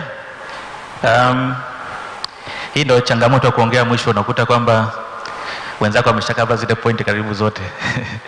Lakini nitajitahidi kadri nilivyoelewa kutokana na presentation ambazo zilifanyika na hotuba ya mheshimiwa waziri. Labda tukianza na hotuba ya mheshimiwa waziri, anasema alikutana na wamachinga na changamoto nafikiri ni kubwa ilikuwa kutoka kwenye informal sector kwenda kwenye formal, kwa sababu anaona kwamba kiingia formal itakuwa kuna changamoto ya kodi zinakuwa nyingi kwa sababu ya rate. Sasa ukiangalia hili swala ni la muda mrefu, na labda hii discussion imekuwa mara kwa mara kwamba how do we formalize from informal to formal. Sasa mimi nafikiri labda this year labda tujaribu kuangalia namna gani angalau tutafanya hata kama piloting study. Najua labda ilifanyika kwa Kariakoo, labda ikwenda vizuri, labda tunaweza tukapiki town au wilaya ambayo tunaweza tukaangalia kama some sort of study kujua uwezo wa wale watu, yani kama labda akiuza, akitoa matumizi yake na kila kitu anabakia na shilingi ngapi. Then labda ukimtax, so lazima iwe sawa na kampuni za kawaida, at least labda certain percent ambao watafeel comfortable. And then labda kuna benefits ambazo labda unapata around that area, kama alivyosema mtu aone kwamba kodi ina link na maendeleo, sio? Yani at least kuna vitu vinaweza vikafanyika kidogo pale ile maeneo kuhakikisha kwamba wale watu wanaona kwamba kodi yao wanaolipa inaleta manufaa kwa wao. Sababu nafikiri saa zingine kuna notion kwamba mtu analipa lakini haoni ile direct contribution, yani kwamba kwenye manufaa ya mazingira karibu yaliyoko pale. Kwa sasa labda ikifanikiwa kwa area chache, yani kwa tunaongelea labda I'm not saying tutafanya Dar es Salaam nzima, labda ni same area ambayo labda ina impact kubwa, lakini angalau ikiweza kuwa successful then you can roll out. Sababu nafikiri sasa labda kuna fear bwanone, what if you do nchi nzima labda unaweza kushusha mapato. Labda ikiwa successful labda kwenye area moja then you can expand kwenda maeneo mengine.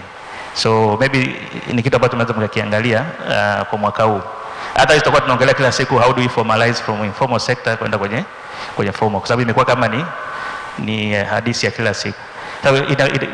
Sababu itasaidia kwamba angalau hata David alisema kwenye tax structure kupunguza zile rate.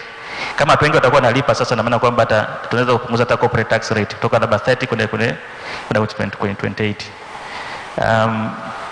Labda nikipika kwenye presentation ya Mheshimiwa Lawrence, kwamba tunatakiwa tuongeze mapato, yani tuje na policy ambazo ni more enabling.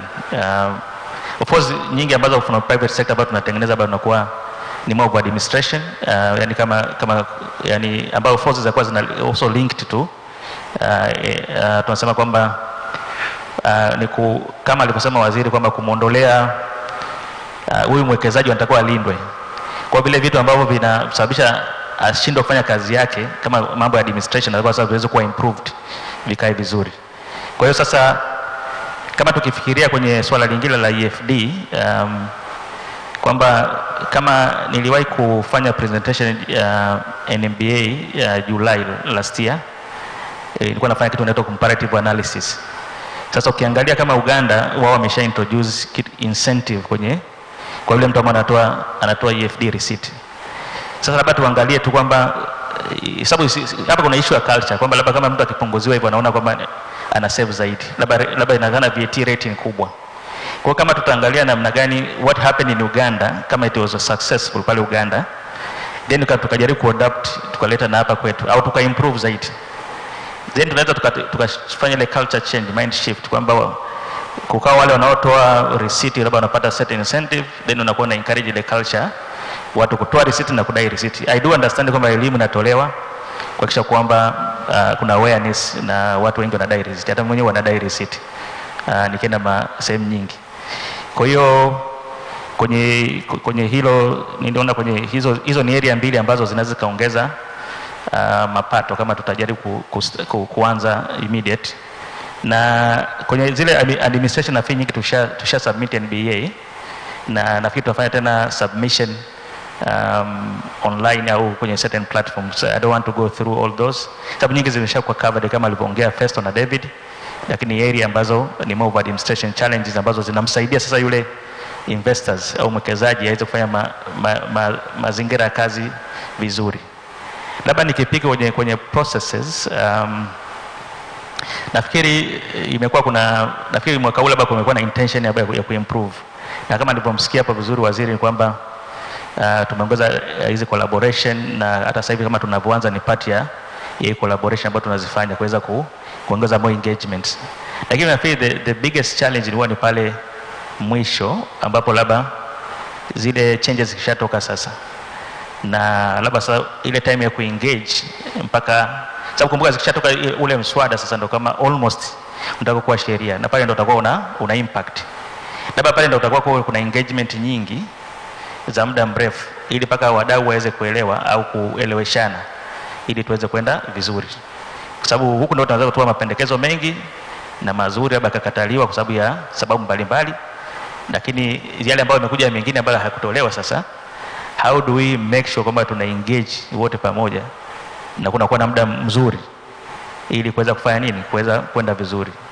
Na labda kama tutafikiria zaidi kwenda mbele ni kuangalia namna gani ya I think so lazima mapendekezo hayo mengi ni kwetu na quality mapendekezo ili kwamba zile engagement ziweze kuwa nzuri. Hata hizo unaweza kuspend muda mrefu, sababu ambayo tumepata nafasi kwenda kwenye zile task force au kwenye kamati ya bunge, nakuta kwamba labda muda saa zingine hautoshi kwa sababu mapendekezo ni mengi. But tukikuwa labda tunajaribu kunaro kwenye hizo sector base au kuensure kwamba zinakuja vitu ambavyo ni chache lakini ni quality ambavyo vitasababisha nini, zitaleta vitasababisha uchumi uweze kukua, kama ndo focus yetu. Labda hizi administration naweza tukasema labda itakuwa dealt separate, lakini labda zinasababisha uchumi kukua, labda tulikuwa tuna focus nao mwaka huu. Kuna namna gani tu ambayo tunaweza tukaenda vizuri, yani kwamba sababu changamoto kubwa ni kwamba ni ule muda ambao unakuwa provided. How do we engage? Labda unakuta labda ni siku moja au masaa 4 alafu na proposal kama 1000. Sasa zingine inakuwa ni next to impossible. Kwa labda ni vizuri tukaangalia na number of proposals ambazo zinakuja ziwe quality sector based na ambazo ziko focus kwenye kununua uchumi, labda administration wise labda zikawa dealt separate. Ni kitu ambacho kinaweza kufanyika, maana ni vitu ambavyo kama alivyosema David labda ni interpretation na labda ni swala la certain officers waelewi vizuri au ina become practice note. Kwa vitu kama vile inaweza kuwa vinaleta shida, lakini vinaonekana kama ni sheria ndio ibadilika, lakini sio ya kubadilika, ni swala tu la ndio bana administration. Naona kwa sababu swali lingine labda ni kwa sababu kwenye administration hapo kwenye mambo ya technology bado we just need to improve further, kwa sababu ya ukiangalia labda sasa hivi mfumo tulionao ndio umesaidia kuweza kucollect tax kama unavyosema kwamba hiyo 70% imetoka Dar es Salaam, tuna 2 trillion ambayo imeweza kuwa collected December. Lakini sasa ukiangalia as investors au representative wa investors, most of the time labda watu inabidi waamke saa 8 usiku, saa 6 usiku kwenda kufile hizo returns kwa sababu labda system inakuwa iko down. Kwa hiyo labda sasa swala la technology nataka liangaliwe vizuri. Sasa what if tukija kuamka wote saa 8 usiku, na maana kwa tena system itakuwa down, labda tunarudi tena saa 9 usiku au saa 12. Unaona, kwa hiyo kuna mazingira fulani lazima nayo yaweze kuboreshwa kwenye technology. And technology hizi zinatakiwa ziangaliwe in terms ya efficiency yake, yani kwamba is it probably sasa hivi hairani 100% efficient. Kwa hiyo swala nalo kuangalia, tukiimprove hapo tunaweza kupata mapato mengi, kwa sababu who knows hata hiyo December labda kuna watu wengine walishindwa kufaili end of December, labda walikuja kufaili later kwa sababu system ilikuwa inasumbua. Nafikiri labda hayo ndio ya kwangu kwa sasa hivi. Naomba nikurudishie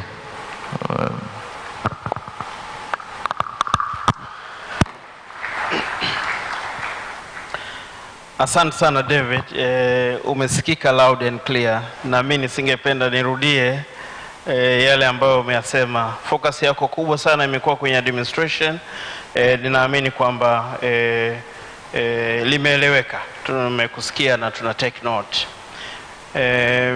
Ndugu zangu, mtakuwa mmeona kwenye ratiba yetu tumekuwa na waheshimiwa mawaziri wale wawili kama mapanelist na kwa kuwa wao kama nilivyoeleza awali wana jukumu lingine, ninapenda sasa nitoe nafasi kwenu ili kuweza kutoa mchango wa mahoja, wao tukiwapa nafasi pale baadaye kucomment kama watakuwa na kitu cha kusema. Lakini kwa sasa ningependa tulete kwenye floor ili kuweza kupata maoni yenu. Ninaona yes, kuna mikono hapa mitatu. Moja wa kwanza huu hapa, anafuata pale Dr. Kimei, lakini pia anafuata brother pale. Yes, karibu sana. Mfumo ambao tutatumia, utajitambulisha jina lako na taasisi ambao unatoka, lakini pia hoja yako, na tungependa tutoe dakika 5, lakini tunaamini kabisa zitatosha. Hatutaki kulimit kile ambacho unacho, lakini kwa matunda ya discussion basi huo muda naamini kabisa utakutosha. Karibu sana. Asante kama unasikika. Asante sana. Mimi kwa jina naitwa Engineer Michael Njarita, natokea sekta ya ukandarasi. Mimi ni contractor, sio mkubwa sana, niko katikati hapa. Nina swali dogo moja, au sio swali, labda pendekezo. Tunakuwa encourage kulipa kodi na tunajitahidi kufanya hivyo. Sasa kuna kipindi rais wetu kipendwa Mama Dr. Samia Suluhu Hassan alipokuwa Bukoba, alitoa tamko kwamba sisi wafanyabiashara kodi za nyuma tusidaiwe tena, tuanze mwanzo na kwenda mbele. Asante. Sasa basi wengi tulifurahi kwamba hili jambo linatupeleka mbele na litatusaidia sana na tutakuwa waraia wema wa kulipa kodi. Sasa mimi kwa kipindi kirefu nilikuwa sina marejesho, lakini mwezi uliopita mwezi wa 11 nimefanya mauzo. Miezi iliyopita nilikuwa na manunuzi. Kwa hiyo mwezi wa 9 nikawa na wadai TRA.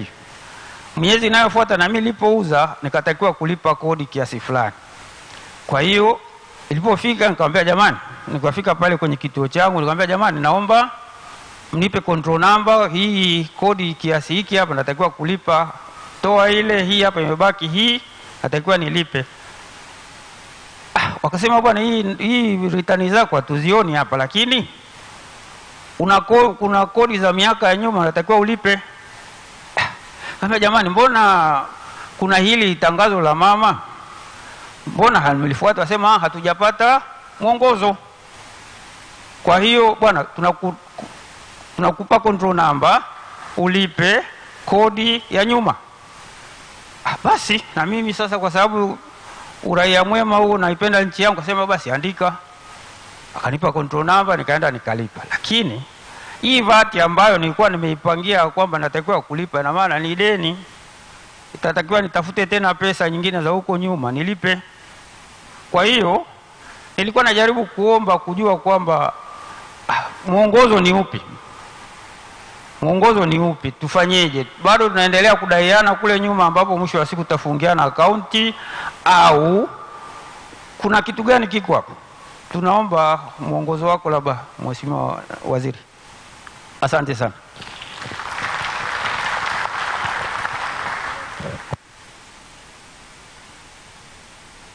Tuendelee na wapili pale nyuma yako.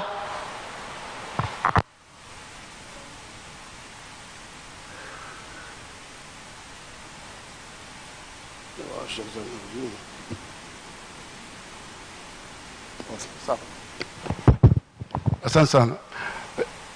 Kwanza nimshukuru sana Mheshimiwa Waziri na Waziri wa SMZ kwa kuweza kuorganize kongamano hili, na niseme kwamba hotuba ya ufunguzi iliyotolewa na Mheshimiwa Waziri imekuwa msingi mzuri sana wa kujenga sera ya bajeti kwa mwaka huu unaokuja, na naamini pia na sera ya kifedha.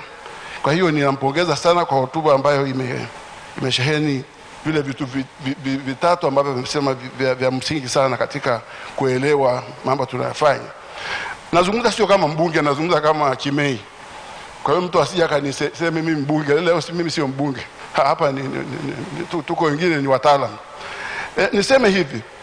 Mimi nafikiri katika kipindi hiki kinachokuja, hasa tukifuatilia ile wasilisho la mheshimiwa ndugu yetu naibu katibu mkuu, tatizo kubwa ni namna gani ya kuendeleza uhimilivu wa deni letu. Kwa sababu deni hilo litaongezeka kutokana na riba. Riba ambayo ni baseline, ambayo ni LIBOR. LIBOR ni London Interbank Offered Rate, ambayo ilikuwa 0.6 mwaka jana Septemba. Leo hii ni 5.5. Kwa hiyo imeongezeka by almost 5 percentage points.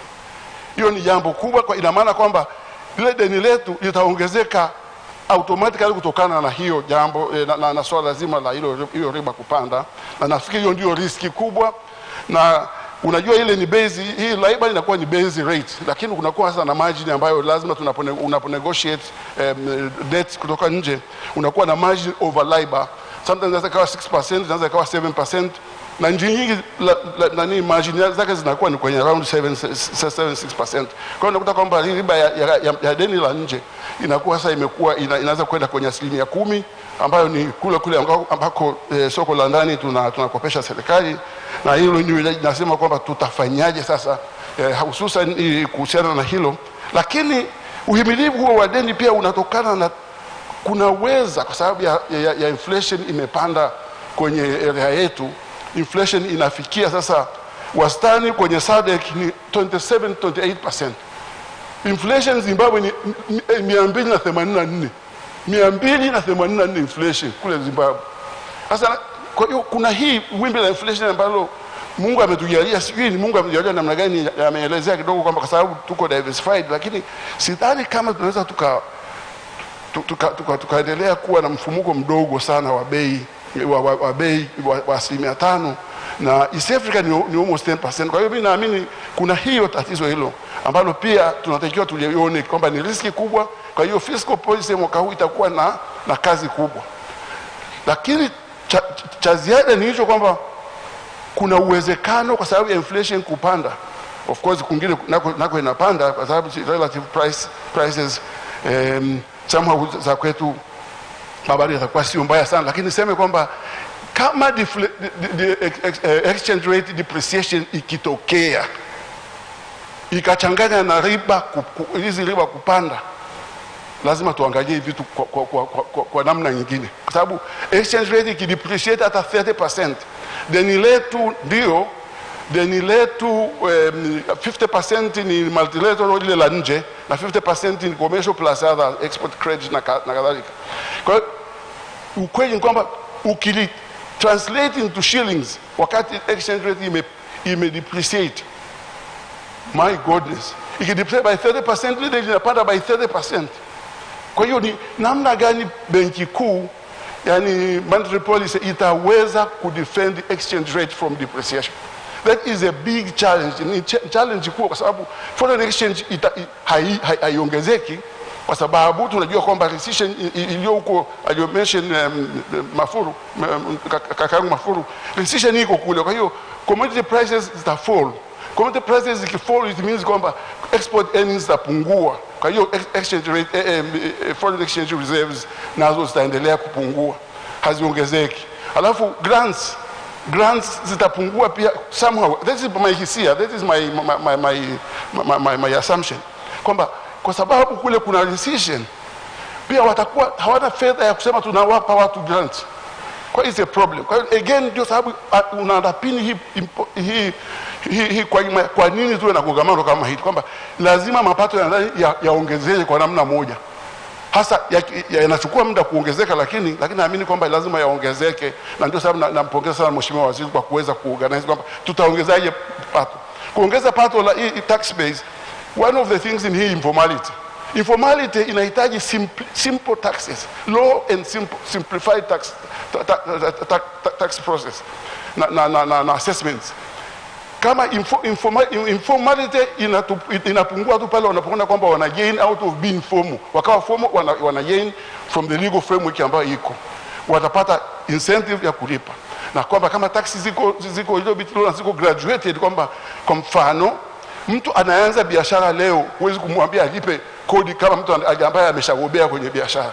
Unaweza graduate ile tax, income tax or corporate au turnover tax, so that it is paid over time, and mtu akisha mature, business mature after 5 years, then unaenda full swing kwenye ile rate ya kawaida. Lakini kuna mambo kama hayo ambayo naamini yakifanyika tunaweza kuongeza tax base. Lakini kingine ni kwamba predictability na certainty ya taxes. Predictability na certainty ni very important, kwa sababu for sure mtu anataka ajue kwamba ninalipa tax kiasi gani. Nikizalisha hivi nitalipa kiasi hiki, nikizalisha hivi na iwe certain, sio iwe kwamba mtu anasubiri tu anajua kwamba next year itapanda. Tumekuwa tunazungumza swala zima la kuwa na calendar, na naamini kwamba hilo mheshimiwa waziri amekuwa anajiobserve gradually, anajiobserve. Lakini mwisho niseme kwamba tumefanya sensa kwa fedha nyingi, tumepata takwimu ambazo ziko very detailed, mpaka biashara zetu tuliziaudit, tuliziingiza kwenye mfumo ule wa sensa waliofanya mwaka huu. Kwa hiyo kuna database ambayo naamini leo hii tukianza sasa kuifumua ile database, tukamwomba Mama Chua akaitoa, tukaiangalia vizuri, tunaweza tukagundua ni watu gani ambao ni wakwepa kodi sana. Tusiwaadhibu kwa sababu ilikuwa ni sisi hatukuwapa hiyo nani ya kuweza kulipa na hatuweza kuwa capture, lakini angalau tujue kwamba sasa hawa tunaweza tukawafuata kidogo kidogo na tukaongeza ile net, ile tax net kwa kiwango kikubwa kutokana na hiyo nani. Lakini mwisho kuwe na incentives. Mtu anayecomply, mtu anayetoa receipt, tumpe incentives, apewe. Hakuna sikusikia, na nilifikiri kwamba yule nani wa TRA angesema kwamba tutakuwa tunatoa incentive kwa mtu anayefanya hiki na hiki na hiki. Mwisho wa mwaka ukifika, mtu umeongeza kukusanya, your VAT has increased by 20%, tutapunguzia 5%, something like that. Kwa hiyo inafanya mtu aseme ngoja nitoe tu hizi receipt, lakini mwishoni nitapata rebate from the receipts ambazo nimetoa. Mheshimiwa Mwenyekiti, naomba niishie hapo. Asante sana.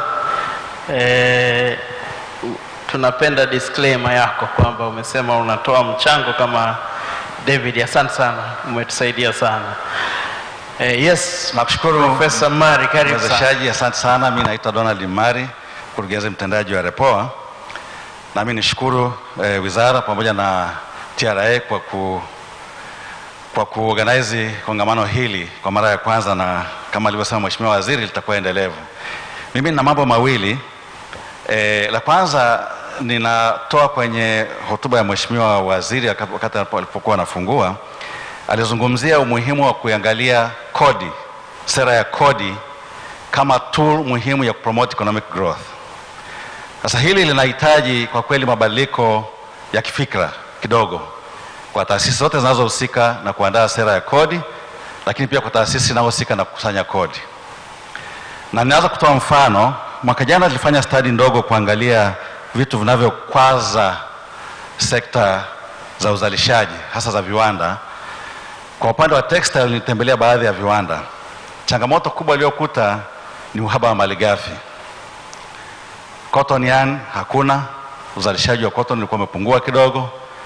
Sasa pale ambapo masoko wanayo tayari, walazimu wao kuagiza malighafi.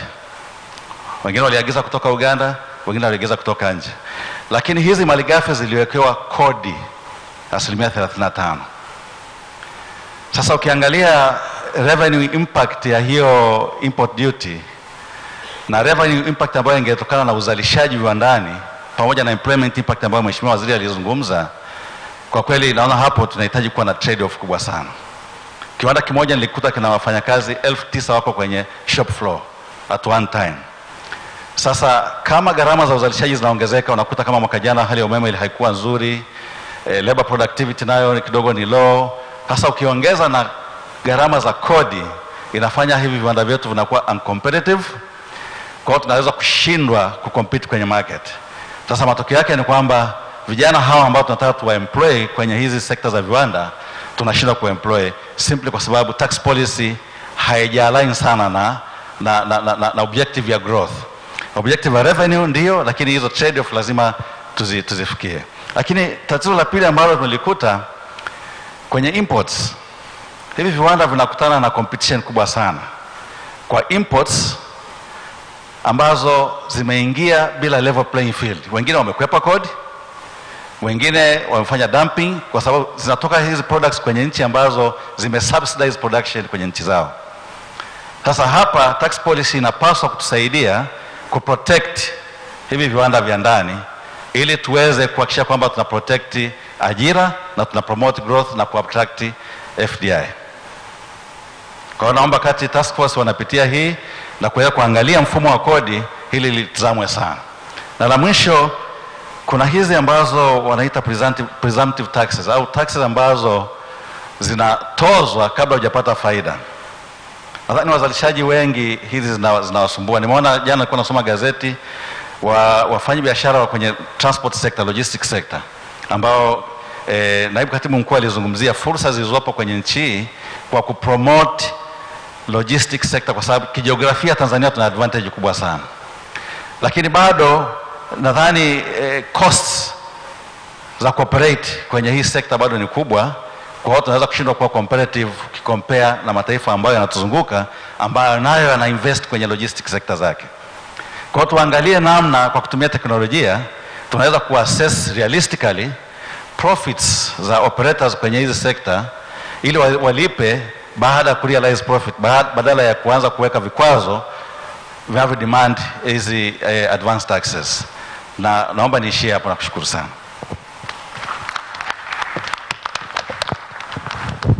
Asante sana. Naomba kwa nafasi hii niende upande huu, anzia hapo and then atafuatia yes anayefuata hapo alafu anayefuata yes. Karibu. Asante sana mwenyekiti. Mimi ninaitwa Eli Palanjo, nawakilisha kiwanda cha Mufindi Paper Mill. Nimshukuru pia Mr. Mara alichotoka kusema, nafikiri kitanisaidia pia. Kiwanda cha Mufindi Paper Mill kinazalisha karatasi unbleached paper kutokana na miti inayozalishwa pale South Hill. Kina mnyororo mrefu sana wa thamani, lakini tunatengeneza ajira nyingi sana, na kwa kufanya hivyo pia kinaweza kutengeneza mnyororo mrefu sana wa kodi. Nianze kwanza kwa kushukuru sana serikali yangu.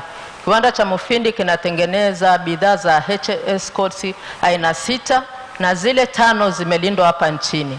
Kwa hiyo tunashukuru sana kwamba kwa upande huo wameweza kulinda hicho kiwanda.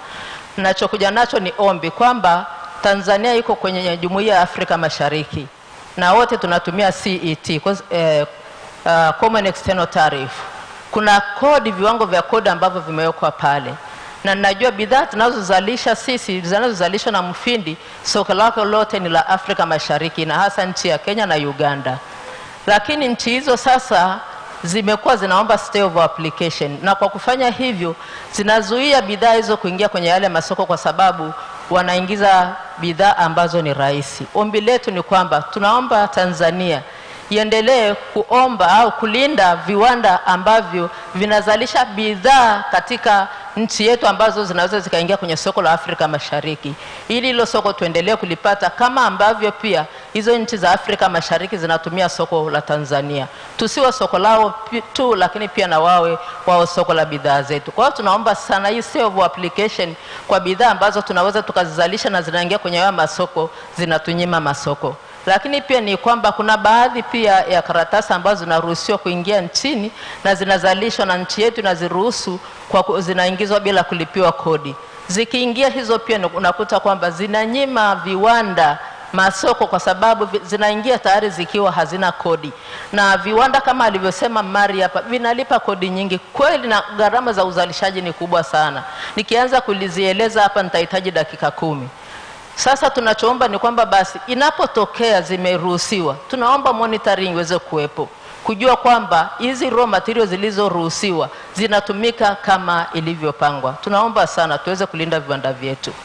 Jingine, nashukuru sana waziri amesema kitu kizuri sana kuhusu uwekezaji, kwamba watendaji wa serikali sasa wao wanakimbilia wazalishaji kwa ajili ya kuwasaidia, ikiwa ni njia mojawapo ya uwezeshaji. Kiwanda cha Mufindi Paper Mill kilipo binafsishwa, sehemu kubwa sana ya ardhi yake ilikuwa imevamiwa na wananchi, na serikali ikakubaliana na mwekezaji kwamba eneo kubwa litengwe, na wananchi wakatengewa hekta 9,000 na kuzidi ambazo zilikuwa zimevamiwa. Lakini katika process ya kutoa hati miliki na hata baada ya kutoa hati miliki, kijiji cha Isaula kikawa tena kimevamia. Mwekezaji amekubali tangu Januari 2017 kutenga tena hekta 330 zilizovamiwa. Mpaka leo serikali imeshindwa tu kufanya demarcation. Jamani, mwekezaji ameshikwa mikono kuendeleza hilo eneo kwa miaka mingi kwa sababu tu ya kufanya demarcation. Yuko tayari kuachia hilo eneo tena kwa wananchi kwa sababu anasema ni vizuri akae kwa amani na wananchi. Lakini ile tu demarcation ilianza kidogo, lakini COVID ilivyoingia ikazuia na imesimama mpaka leo. Tunaomba sana serikali iweze kukamilisha ili kuweza kusaidia wananchi. Lingine, ninaongea kama mwananchi. Swala la kodi himilivu, Mheshimiwa Waziri ameongea akasema kwamba kuna watu wengi sana wanatafuta kukwepa kodi. Ni kweli. Anaenda dukani kununua kitu, anaambiwa unachukua risiti ya TRA au usichukue. Lakini kwa sababu kodi sio himilivu, tunaomba tuangalie mfumo wa kodi. Kodi ni nyingi mno jamani. Hata basi hiyo VAT tuiangalie kidogo. Kama ni kutoka 18 hata irudi 16, tuipunguze kidogo. Kodi zimekuwa sio himilivu hata kidogo. Asante.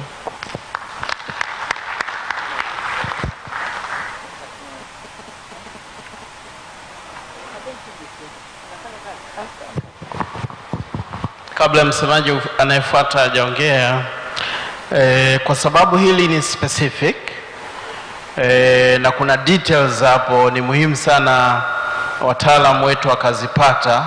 Ambacho tunashauri ni kwamba ni vema pale kuna secretariat pale, naomba msimame secretariat ili hizo details ziweze kupatikana kwa ajili ya kwenda kuchambuliwa. Sasa manake umetaja HS code, umetaja vitu ambavyo vinapaswa vitathminiwe. Asante, tulishaandika na kabla ya kuja hapa nimeandika na nimewasilisha in writing, lakini kuna vingine tuliwasilisha tangu mwaka jana Januari. Tunaomba tu, nimeona niviongelea hapa ili vipate msukumo zaidi. Sawa. Asante sana. Karibu next. Asante. Kwa jina naitwa Latifa Sykes na represent wadau wa anga association inaitwa Tanzania Air Operators Association. Kwa leo nilikuwa tunaomba nisome kwa Kiswahili hoja yetu. Mheshimiwa Waziri Mwigulu Nchemba, nashukuru kwa fursa hii ya kuongea siku ya leo hapa mbele yako na wakurugenzi wako wa mamlaka muhimu kuhusu uchumi wa nchi yetu Tanzania. Mheshimiwa Waziri, kwa niaba ya wadau wa anga wa Afrika Mashariki, sana sana Kenya, ninafikisha salamu za shukurani kwa kuwaongezea fursa ya biashara zao za anga hapa Tanzania. Hiyo fursa imetokana na Tanzania mwaka jana Julai kutaka kuweka kodi ya VAT on air charter kwa wadau wa anga Tanzania. Tangu mwaka jana mwezi wa 7 Julai 2022, ndege za charter zinazotoka Kenya na nchi nyingine za Afrika Mashariki zimeongezeka kwa kiasi kikubwa sana. Wanaleta wadau, wanafanya biashara za charter kwenye makampuni ya mine, oil and gas, kutokana na sababu inayojulikana kwa wote nchini na serikalini, kwamba ufutaji wa exemption wa VAT kwa air charter kwa wadau wetu wa anga hapa nyumbani Tanzania, tumefungua fursa kubwa kwa wenzetu na kupunguza booking na biashara kwa wadau wa anga Tanzania. Biashara ya anga inakwenda sambamba na biashara ya utalii. Utalii wa Tanzania una fursa na uwezo mkubwa kukua. Mheshimiwa Rais Samia Suluhu Hassan ameziona fursa hizi kwa nchi yake na amesaidia kwa kiasi kikubwa mno kutangaza Royal Tour hapa nchini na nje ya nchi. Matunda yake tulianza kuyaona polepole tangu mwaka jana, lakini Mheshimiwa Waziri, tangazo la kufuta exemption ya VAT on air charter imefumua jitihada za Mheshimiwa Rais kutokana na bei kupanda kwenye sekta ya anga nchini. Watalii wanaangalia bei za wenzetu na kurushwa kuletwa Tanzania na operators wa ndege za nchi nyingine zisizotoza VAT, kwa sababu bei zao bila VAT ni bora kuliko zetu wenyewe. Ushahidi Mheshimiwa Waziri upo. Ukiangalia idadi za ndege charter zinazotua hapa nchini sasa hivi, unaweza kuona booking za wadau wetu wa anga wa ndani zinashuka, na ushahidi pia upo.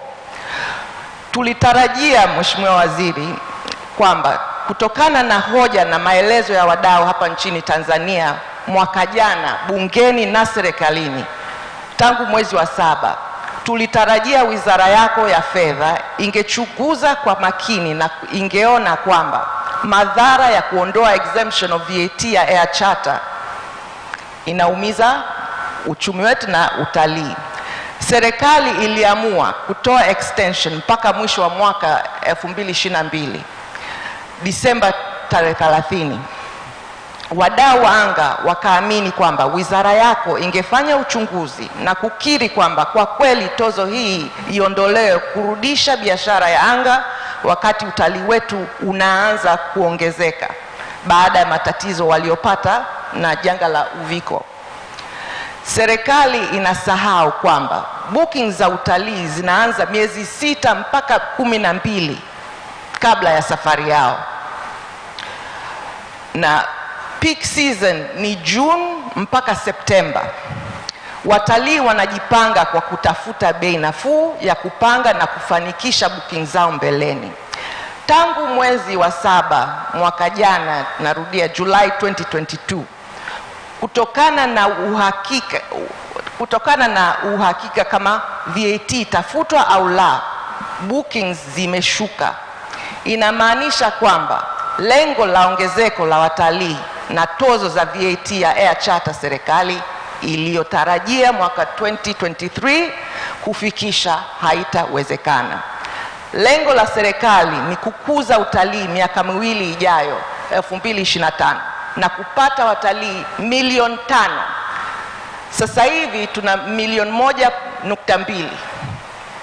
Mheshimiwa Waziri, bila ya kuangalia na kushikana mkono na wadau wa anga hapa Tanzania na makampuni ya utalii nchini, hayo malengo tarajiwa yatakuwa hadithi na malengo bila matunda. Ombi Mheshimiwa Waziri, kwa niaba ya wadau wa utalii Tanzania, tunaomba urudishe exemption ya VAT on air charter haraka iwezekanavyo, ili utalii wa Tanzania ukue na unufaike kipindi hichi kinochokuja June mpaka Septemba 2023. Tumeshapoteza biashara sasa hivi, na kama nilivyosema ushahidi upo, na tuko tayari kushare na wizara yako na ofisi yako. Hatuwezi kusubiri mpaka July 2023 wakati sasa mnaangalia ukweli ya ombi letu. So ombi Mheshimiwa Waziri, tunakuomba please, exemption on VAT on air charter needed to be sorted yesterday. It cannot wait until July 2023 because at the moment we are losing. Na uliongelea, referencing your analogy, kuziba chemchem. This VAT on air charter inaziba maendeleo ya utalii, Royal Tour, and killing the local aviation industry. Asante. Naomba kuongezea, tulizungumzia investments, tuliunguzia PPP. One of the key tourism is used to be the #1 foreign exchange earner. Sasa hivi nadhani imeshapitwa na mining. Lakini uwezo upo jamani, tumeuona miaka iliyopita. Unfortunately, changamoto za uviko na kila kitu. Lakini tunazungumzia investors. Kuna investors nchini, of course pia tuna represent ground handlers, watu kama Swissport. They have been investing in this country at airport facilities for years. Wamepata hiyo biashara based on the tendering processes that have been set by government itself. Lakini sasa tunataka kuwaita new investments, wakati investors waliopo hapa sasa hivi hatuwatunzi. Kwa hiyo tunasaidia vipi local investors? Na hichi ni kilio miaka na miaka. Asante.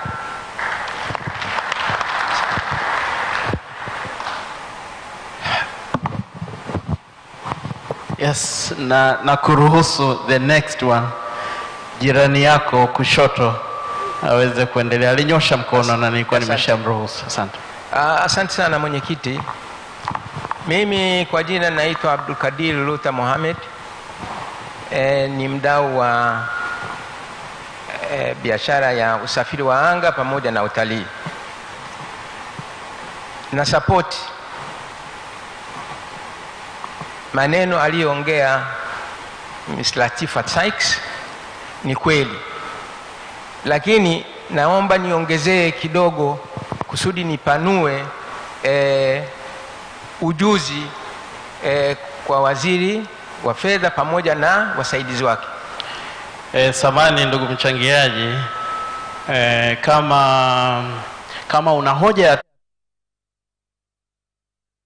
mchangiaji wengi waweze kupata nafasi, tunakuruhusu. Lakini kama ni hoja za mchangiaji aliyopita, tumemuelewa sana na secretariat imechukua record. Naomba nikupe nafasi kama una hoja ya tofauti. Asante. Hoja ya tofauti, kwanza nashukuru Bunge Committee on Budget. Manake katika budget iliyopita the air transport imekuja sio mambo ya VAT on air charter, ilikuwa ni VAT on aircraft parts, aircraft engine and aircraft maintenance. Watu wengi hawajui kwamba wadau wa anga wanalipa kodi nyingi. Kuna pia kawaida ambayo inajulikana kwa watu wote, lakini TCAA, Tanzania Civil Aviation Authority, ambayo ni mamlaka ambayo inasimamia usafiri wa anga, ina kodi zake karibu 55. Kwa hiyo idara ya anga inalipa kodi nyingi. Ni wakati wa Mheshimiwa Rais Kikwete tulinungunika, akateua Mr. Mpango, Dr. Mpango, wakati ule alikuwa ni director wa planning. Akamteua Profesa Mkenda, wakati huo alikuwa naibu katibu mkuu. Ikaundwa kamati ya wafanyakazi wa serikali pamoja na private sector na TCAA. Mkurugenzi mkuu wa sasa wa TCAA ndiye alikuwa katibu wa hiyo jopo. Ikafanya recommendations na ikaonekana kwamba TCAA wadau wa anga wanalipa kodi nyingi mno. Yaani kodi nyingine nikiwaambia mnaweza kucheka. Kila rubani kabla hajaendesha ndege anapata lesson. Kodi leseni inakuwa renewed every one year, na wengine inakuwa every 6 months. Ndege zake zinakaguliwa kila mwaka, zinapewa cheti na unalipa. Alafu kuna wanaita Air Operators Certificate, unamlipa mtu kuja kukagua. Alafu ukienda kusoma unamsomesha na yule mtu wa civil aviation kusudi aje aelewe kile unachosoma. Yaani ni mambo ya ajabu, mambo ya ajabu. Alafu wakati mwingine wa demand umlipilie first class ticket, alafu wewe unakwenda economy. Mambo ya ajabu. Na hizi kodi ndio zinasaidia civil aviation to run, airport authority to run, directorate of meteorological to run. Na hizo haziandikwi na TRA. TRA hawana habari na hiyo kodi, lakini ni kodi kwa kuwa sisi tunalipa na inaitwa nini? Number. Control number. Na yenyewe inalipa na control number, lakini haiendi TRA. Kwa hiyo ninaomba Mheshimiwa Waziri wa Fedha, ile task force ambayo ilikuwa kwenye wizara yako na recommendations zilikuwepo, tunaomba zile recommendation ziwe effected, manake ni wafanyakazi wa serikali walioamua. Na asanteni sana. Asante sana. Ningependa sasa nihamie upande huu na nafahamu tuna mikono mingi, lakini niwape tu assurance kwamba viongozi wetu wamekubali kukaa na kusikiliza. Kwa hiyo nafasi tutaipata ya kuchangia. Lakini naomba sasa nianze hapa. Karibu mzee wangu pale. Alafu ukitoka wewe aje anayefuatia jirani yako. Karibuni.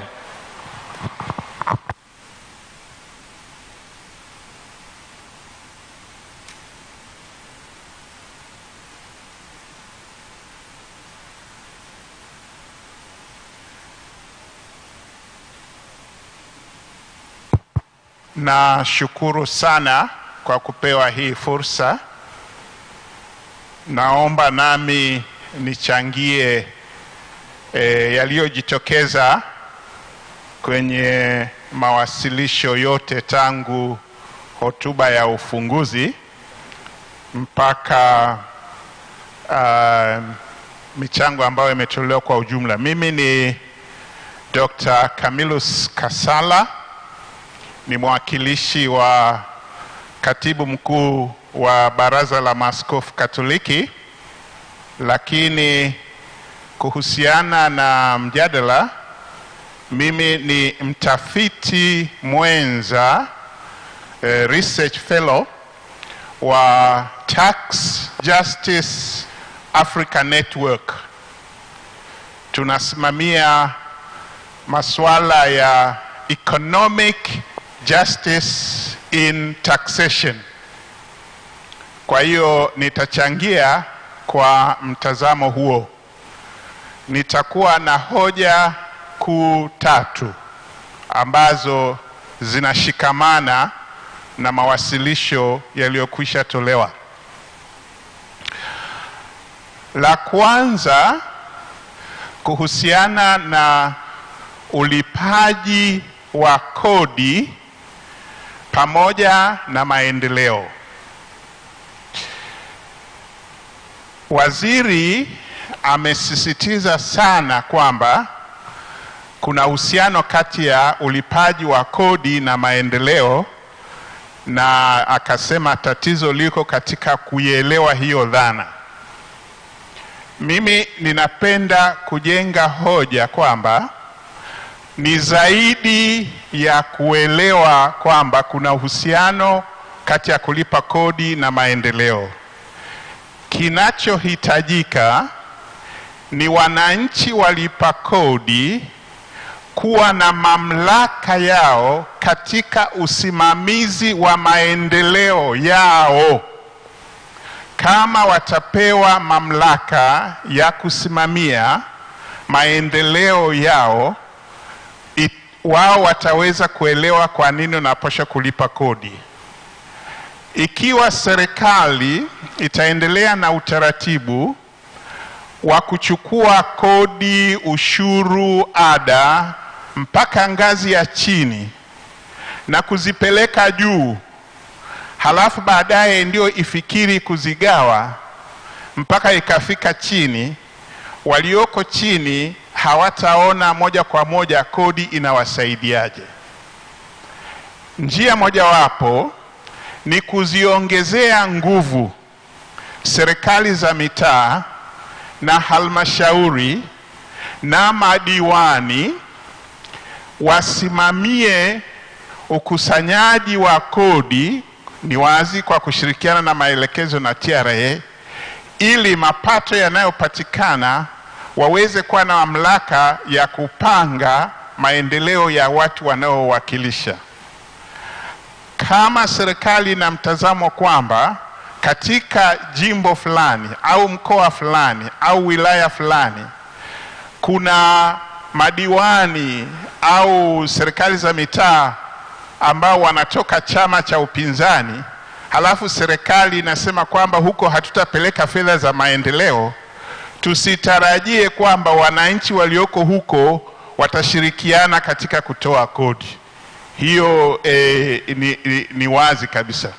Kwa hiyo hilo ni la kwanza, kwamba wananchi wataweza kuona kodi inavyoleta maendeleo ikiwa watapewa mamlaka zaidi kupitia serikali za mitaa kusimamia ukusanyaji wa kodi na kupanga budget waona inavyofaa.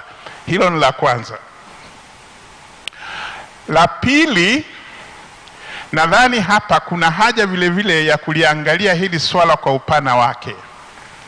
Mwalimu Nyerere alipoanzisha siasa ya ujamaa na kujitegemea na uchumi wa dola unavyosimamiwa, alileta vile vile mitaala, masomo shuleni kuwafundisha watu. Kulikuwa na somo la siasa ambalo lilihusisha vile vile kanuni za uchumi za kijamaa, na baadhi ya watu walielewa wakashiriki. Serikali yetu ilipobadilisha mfumo wa uchumi wa soko huria, hakukuwa na, sijui kama mpaka leo hii kuna somo la uchumi wa mfumo wa uchumi wa soko huria, kwa sababu mfumo wa uchumi wa soko huria kuna ushindani. Kwa hiyo tusitarajie wafanyabiashara wadogo wadogo au watu wengine ambao hawajauelewa mfumo wa uchumi wa soko huria penye kushindana ili waweze kupata kipato cha kutosha na ili waweze kulipa kodi, tutaendelea kupata shida ya ulipaji wa kodi. Ninajiuliza, ule utaratibu wa mkurabita ambao ulikuwa ni mpango wa kurasimisha biashara ndogo ndogo ili waingie katika mfumo rasmi, na kwa hiyo kuwe na utaratibu wa kutoa kodi, sijui uliishia wapi. Sina uhakika, lakini mimi ninafikiri ni moja ya sababu za watu kutoelewa kwamba kulipa kodi kunaleta maendeleo, kwa maana ya kuingia kwenye mfumo wa uchumi rasmi, wasajiliwe na walipe kodi, na hivyo maendeleo hayaoni. Hoja ya tatu na ya mwisho kama nilivyosema, kama mtafiti mwenza wa tax justice, tumeona kwamba kuna baadhi ya maeneo katika mfumo wa kodi wa Tanzania bado kuna usiri mkubwa sana. Matokeo ya utafiti kwa mwaka uliokwisha 2022 ya Tax Justice Index au kiashiria kikuu cha haki katika kodi kwa upande wa Tanzania, kuna maeneo matatu ambayo bado nadhani inabidi kuyaangalia. La kwanza ni swala zima la mikopo na mikataba kuwekwa wazi kwa wananchi kwa lugha ya Kiswahili na kuelezwa kwenye vyombo vya habari ili wananchi waweze kuelewa hiyo mikopo na hiyo mikataba ina matokeo gani katika mambo ya ulipaji wa kodi. Kama inaendelea kuwa ni asiri, watu hawataweza kuelewa na kukubali, kwa sababu serikali itakuwa inakuja tu na tamko, kuna tozo, kuna tax imeongezeka na kadhalika, lakini nadhani kuna haja kuwasaidia kupanua uelewa wa watu wajue mikataba na mikopo inamaanisha nini katika masuala mazima ya ulipaji wa kodi, ili serikali ikusanye fedha ya kutosha na iweze kulipa madeni hayo. La pili na la mwisho, taarifa za wanufaika wa makampuni yanayowekeza hapa, hasa katika maeneo ambao wachangiaji wengine wamegusia, swala la mafuta, gesi na kadhalika, wale ambao wanaoitwa wamiliki wanaonufaika, beneficial owners, bado ni swala la usiri. Wananufaika kwa kiwango gani, ili sisi wa Tanzania tujue, je, hicho kiwango ukikilinganisha na sisi tunavyonufaika na kodi wanazotozwa, kuna haki ama hakuna haki? Kwa sababu vinginevyo, kama hakuna haki, manake serikali itarudi kwa wananchi kuongeza kodi, ingawa uwigo ni mdogo. Kwa hiyo naomba serikali na TRA waangalie hayo maswala, ili tuweze kuwasaidia wananchi waelewe kwamba ukitoa kodi utanufaika na maendeleo, na ukitoa kodi uchumi utakuwa, ingawa hata hiyo dhana ya ukuaji wa uchumi kwa wananchi wengi haijaeleweka, kwa sababu kama nilivyosema, hakuna somo rasmi linaloelezea katika mashule na vyuo nini maana ya mfumo wa uchumi wa soko huria. Asanteni sana. Changamoto wangu ni huo.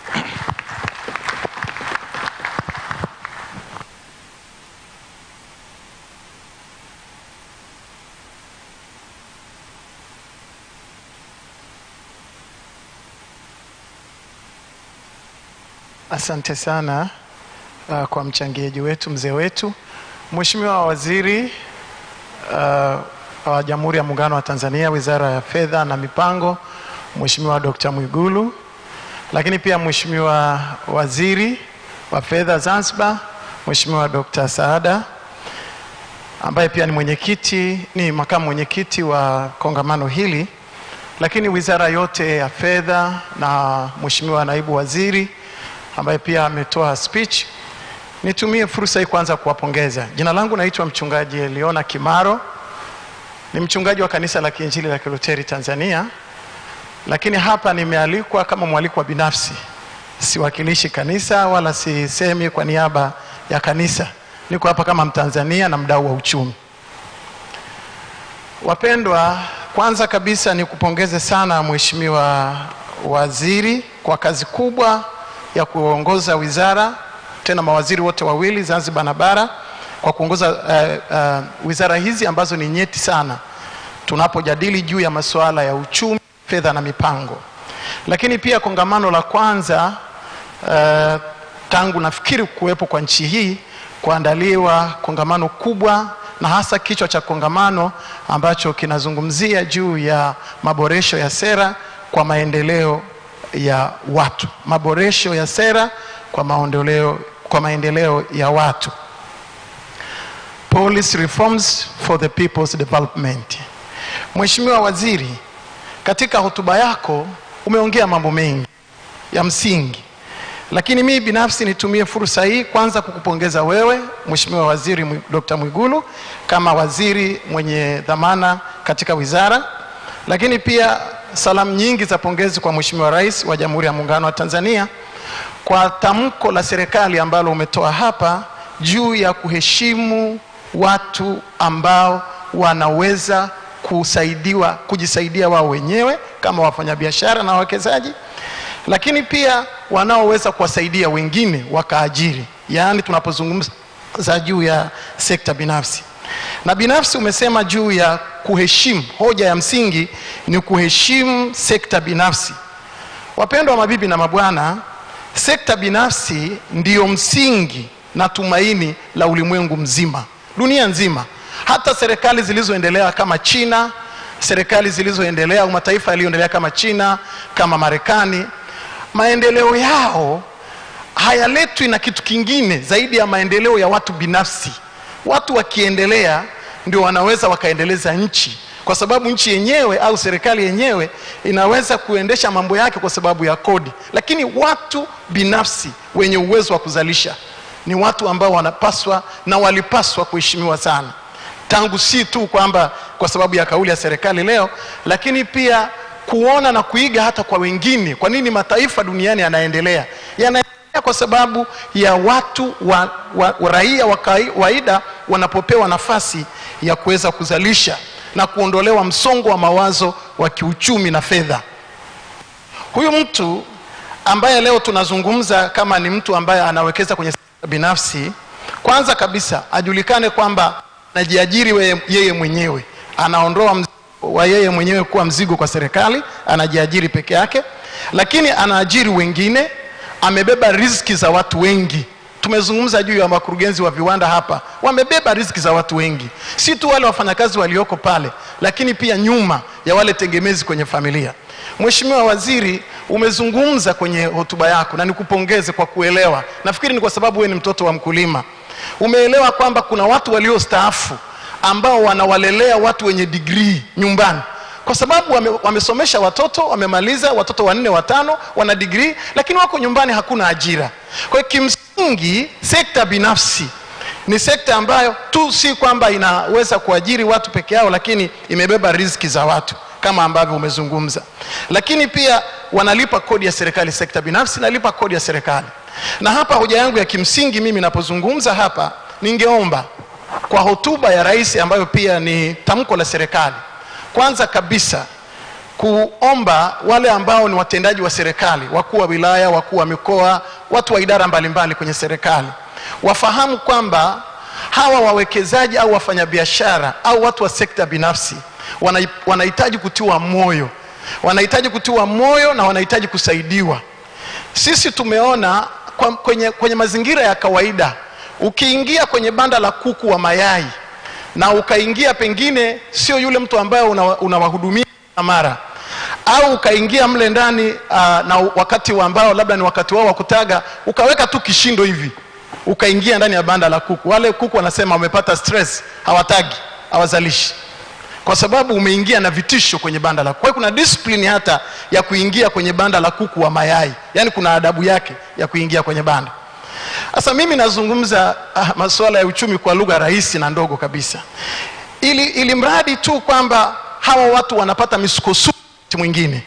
Mheshimiwa Waziri, umetusaidia sana kwa kauli ya serikali kusema ile lock, kufunga, kuzuilia, kufunga, ili mradi tu kwamba una mamlaka ya serikali. Usiwe ni mtu wa kufunga tu, hiki hapa kifungwe, tumesimamisha mpaka. Hapana. Lakini kama huyu ndugu au mwenye mamlaka ya nchi au mwenye mamlaka ya serikali, udhamana ya serikali, angeweza kukaa na huyu mwekezaji akazungumza naye kwa faragha, yani ifikie hapo, ili kuweza kuzalisha na kutengeneza walipa kodi wakubwa. Lakini pia Mheshimiwa Waziri, hotuba yako inawapa watu matumaini makubwa sana wa Tanzania, ambao wengi walipitia kwenye msongo mkubwa wa mawazo kwa nyakati tofauti pengine za mihula ya uongozi katika nchi hii. Kuna wakati ambao watu wamepitia kwenye msongo mkubwa wa mawazo tangu miaka ya 60, si kwamba ni leo, tangu miaka 60, 70, 80 inajulikana, wala sina haja ya kuzungumza sana. Lakini pia majina ambayo watu hawa wanaitwa ni majina magumu wakati mwingine, na unakuta wanatamkiwa yale majina kwenye media, na huyu mtu ana mke, ana watoto, ana familia, ana mchungaji wake kanisani, ana shehe wake msikitini, anaitwa fisadi, mhujumu wa uchumi, jambazi, jangili. Hivi kweli jamani? Jangili, watu 1,000,000. Mheshimiwa Waziri, umesema watu 1,000,000 kila mwaka almost wako nyumbani, wamekosa kuingia kwenye, wanang'ang'ania soko la ajira. Na hawa watu ndio watu ambao wanabeba, wanafikiria usiku na mchana, wanafikiria namna gani ya kuweza kuleta angalau impact ya ajira ya vijana wetu ambao wako nyumbani, wamegraduate na hawana ajira. Lakini kweli wanaweza kuwa, yani tunaweza tukafika mahali katika ushindani wa soko la ajira, uzalishaji, watu wenye akili, idea za kiuchumi, wafike katika soko hili la Afrika Mashariki na majina haya yanayoitwa katika nchi hii mafisadi, majambazi, majangili kweli.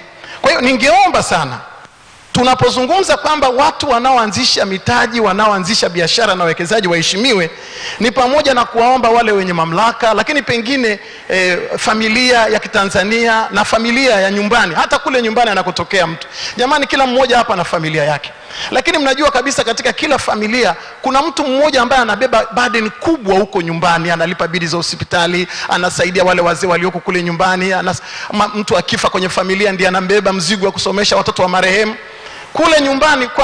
Kule nyumbani ambako huyu mtu huyu ambaye tunamuita leo ni mwekezaji wa sekta binafsi, nako ana stress. Kule nyumbani wanamuita kwa jina la haraka mara Freemason, mara mchawi, mara muuaji, umetoa kafara, umetuua. Unaona, akija mtaani, akija serikalini, fisadi, jambazi, mhujumu uchumi. Na mtu akitaka kukumaliza kabisa na kutamkia mhujumu wa uchumi. Sasa wapendwa, hivi vyote ni vishindo vinavyosababisha kuku apate stress, ashindwe kutaga. Mimi kama mchungaji ambaye pia nimekuwa nikihudumia hao watu wenye msongo wa mawazo ya kiuchumi, financial stress pamoja na economic stress, wana generate sukari, pressure, kuparalyze na pengine kufa kabla ya wakati wao. Kwa hiyo tumepita kwenye kipindi ambacho pia watu wamepata majeraha hiyo miaka ya zamani huko nyuma sana. Kwa hiyo sana mimi ningeweza kuomba sasa kwamba kama tunafikiri juu ya reform, au tunapozungumza juu ya policy reforms for people's development, reformation, hii reformation iwe ni reformation ya ukweli, yawe ni maboresho ya ukweli ambayo yatasaidia pia mwekezaji wa Kitanzania awe na matumaini ya vizazi, kwamba nimewekeza biashara, naweza kwenda nayo miaka 50, miaka 100, miaka 70 kwenye kampuni yake, miaka 200, miaka 300, generational, kuendelea mbele kwa vizazi. Lakini tusiwe na kipindi maalum tu cha miaka 5 au miaka 10, na baada ya hapo wale watu wanarudi tena kwenye stress. Nitaanza kuulizwa nilipata-pataje, nimetokea wapi? Yani watu waliowekeza wamewekeza kwa muda mrefu. Makampuni mengi ya Ulaya na Marekani yana miaka 300, yana miaka 200. Hivi ya kwetu yana miaka mingapi? Na yana matumaini ya kukaa miaka mingapi? Kwa hiyo ningeomba sana, kama alivyosema yule mzee wetu, kodi za zamani. Kwa hiyo ningeomba na Mheshimiwa Waziri, hili ni neno la faraja, na mimi nikiri kabisa kama Mtanzania ya kwamba hii ni hoja ya matumaini au the statement of hope ambayo tulihitaji sana katika nchi hii kwa muda mrefu. Na kwa kweli ni kongamano la kwanza na la kihistoria, na kwa kuwa tumekubaliana kufanya reformation, mimi ninawaombea, na kazi yangu ni kuombea watu, na waombea wafanyabiashara na wawekezaji wa nchi hii, lakini Mheshimiwa Rais pamoja na Wizara ya Fedha kuona namna ambavyo wanaweza wakawasaidia watu katika uchumi. Na kama speech ya Mheshimiwa Naibu Katibu Mkuu ndugu yangu Mafuru alivyosema ya kwamba kodi na fedha ni matokeo ya uchumi, na mchumi asipoandaliwa ni kama unaenda kukamua ng'ombe ambaye hujampa makliki, hujapiga sindano, hujampa pumba, wewe unaenda kila siku na kibuyu unataka maziwa. Anapata wapi huyo mtu? Anahitaji kuandaliwa, anahitaji kusaidiwa. Kwa hiyo ningefikiri kwamba kwa kongamano hili la kwanza tunapozungumzia maendeleo ya watu, ningeomba ijulikane hivi leo ya kuwa kwa sasa sera yetu ya masuala ya uchumi wa nchi ni pamoja na kuwasaidia watu ili waweze kufika mahali pa kuzalisha zaidi. Lakini Wizara ya Fedha tuondoke kwenye msako wa kodi. Kongamano hili lilete umoja kati ya walipa kodi na ninyi mnaopokea hizo kodi. Badala ya msako wa kodi, kuwe na mahusiano ya moja kwa moja. Na mahusiano ya moja kwa moja ya ulipaji wa kodi ya hiari unatokana na jinsi ambavyo mnamsaidia huyu mtu kiuchumi. Lakini kama huyu mtu mnampa nafasi kila saa ameze dawa ya pressure, ameze dawa za kisukari, aende kliniki kwenda kufanyiwa mazoezi, anamka asubuhi mkono umesha paralyze, anajaribu kuondoka na mkono wa kulia, kesho mguu wa kwingine hauendi sawa sawa, atazalisha saa ngapi? Atafikiri juu ya kampuni saa ngapi? Atafikiri juu ya kulipa hizo kodi na mishahara ya watu saa ngapi? Na watu kama hawa ambao Mungu anawainua katika kila jamii, from the family. Mimi ni mchungaji. Katika familia ya baba mmoja alikuwa anaitwa Yakobo, alikuwa na watoto 12, lakini kulikuwa kuna mmoja tu Yusufu, na aliweza kuilisha dunia kwa chakula kwa miaka 7.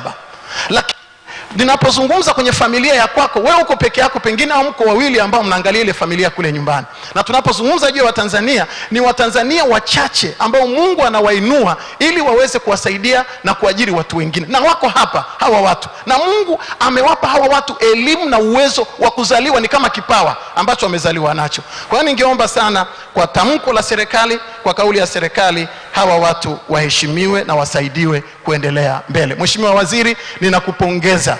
Tulitamani sana kupata mtu kama wewe katika nchi hii, lakini pia kumpata Mheshimiwa Rais wa Jamhuri ya Muungano wa Tanzania aliyetusubutu maneno na kauli ya serikali, akasema sihitaji kodi za dhuluma, nataka kodi za halali. Kusanyeni kodi, lakini si kodi ya dhuluma. Ni kauli ya dini na ni kauli ya imani. Tumsifu Yesu Kristo.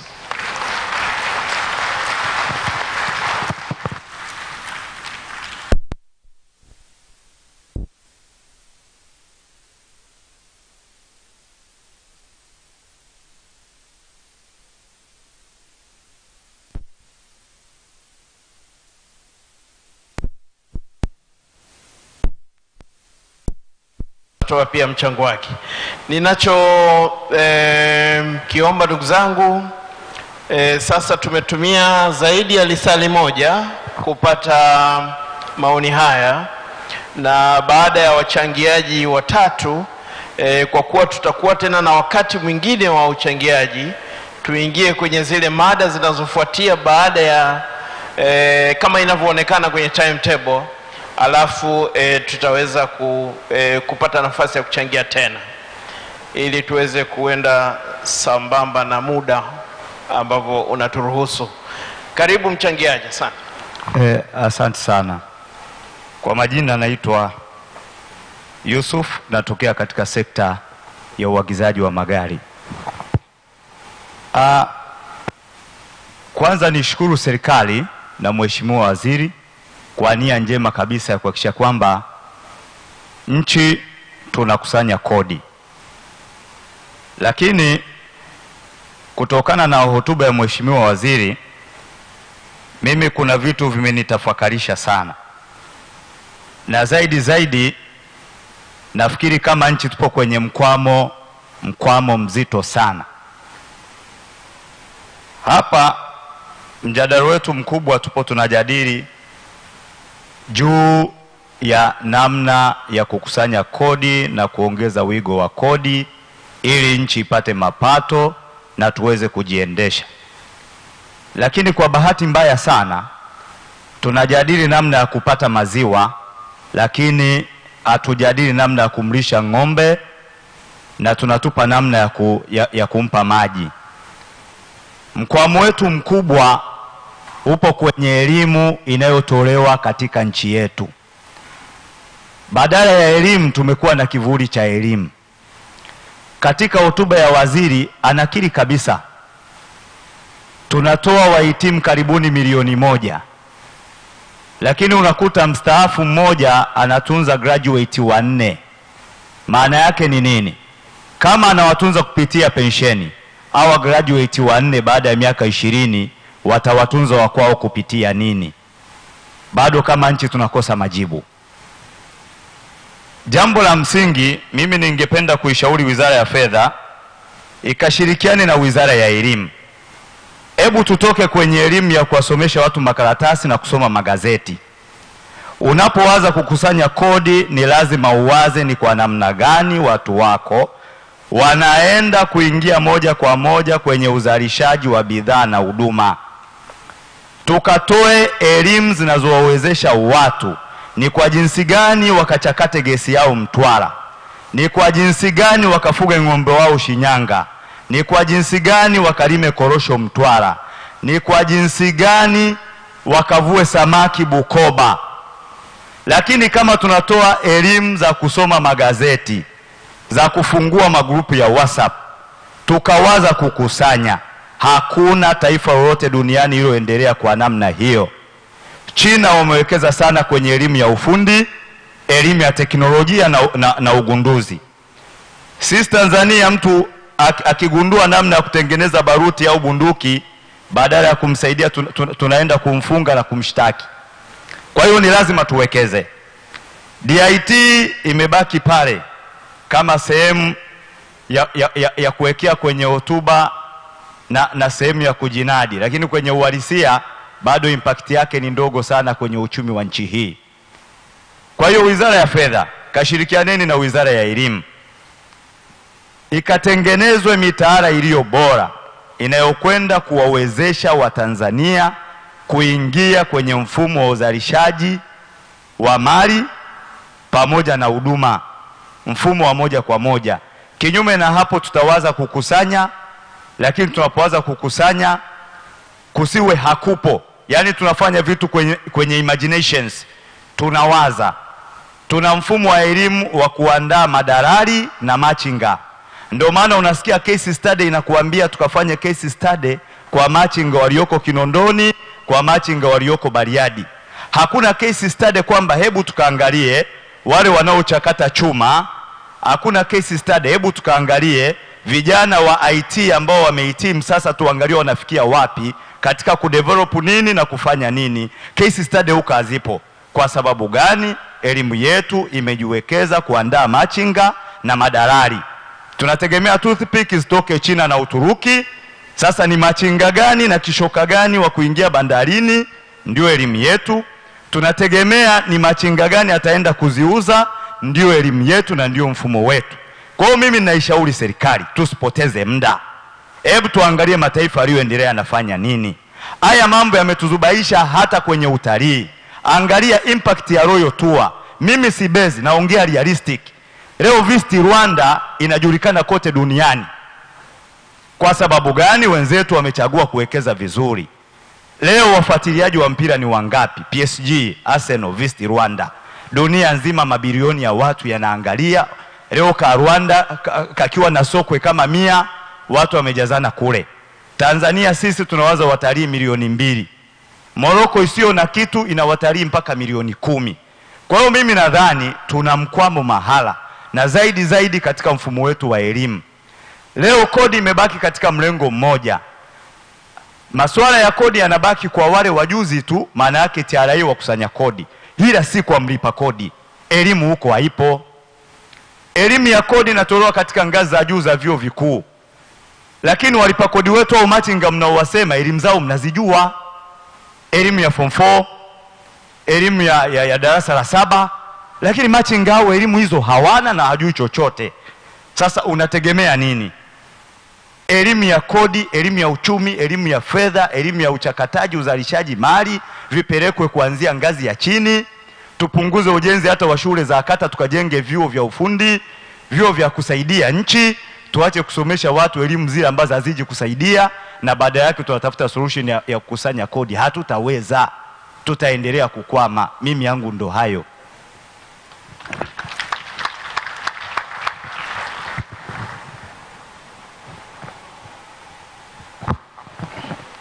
Yes. Karibu sana. Asante. Kwa majina naitwa Vaishali Sangar, ninatokea Meta and Associates, ni tax and auditing firm. Tulikuwa tuna hoja mbili. Cha kwanza, throughout this dialogue tumejua kwamba policy makers huwa wana consider taxpayers ability to pay and they're sacrificing theory, kwamba while taxing policy makers wa consider ku taxpayers na kuacha kuwa na income ya kujiendeleza wao na familia yao. And Mr. David Tarimu amesema kwamba aggregate amount of taxes ambazo zinakuwa imposed especially kwenye employment ni nyingi sana, ambayo as compared to other jurisdictions Tanzania tuna tax rates kubwa.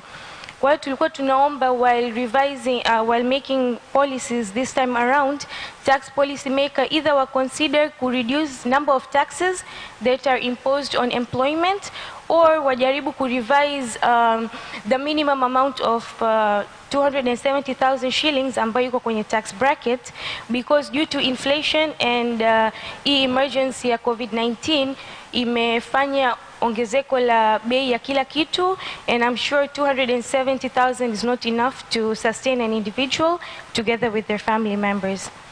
Secondly, tulikuwa pia tuna propose kwamba this time when policies are formed, maybe we consider to make clarity in terms of refund applications. Yes, tunajua kuna sheria na inaturuhusu ku apply for refunds when a taxpayer is entitled to it, lakini the entire process of refund seems to be very lengthy and exhaustive to a taxpayer's side. Kwa hiyo tulikuwa tunaomba at least tuwe na element of certainty, especially kwenye time frame period on a taxpayer being granted the refund that they're actually entitled to. Thank you. Sana. Naomba niende hapa katikati again, mwishoni kabisa pale, mwisho kabisa kwenye backbench hapa, mwisho kabisa. Endelea, karibu. Asante sana. Kwa majina naitwa ndugu Focus Isango,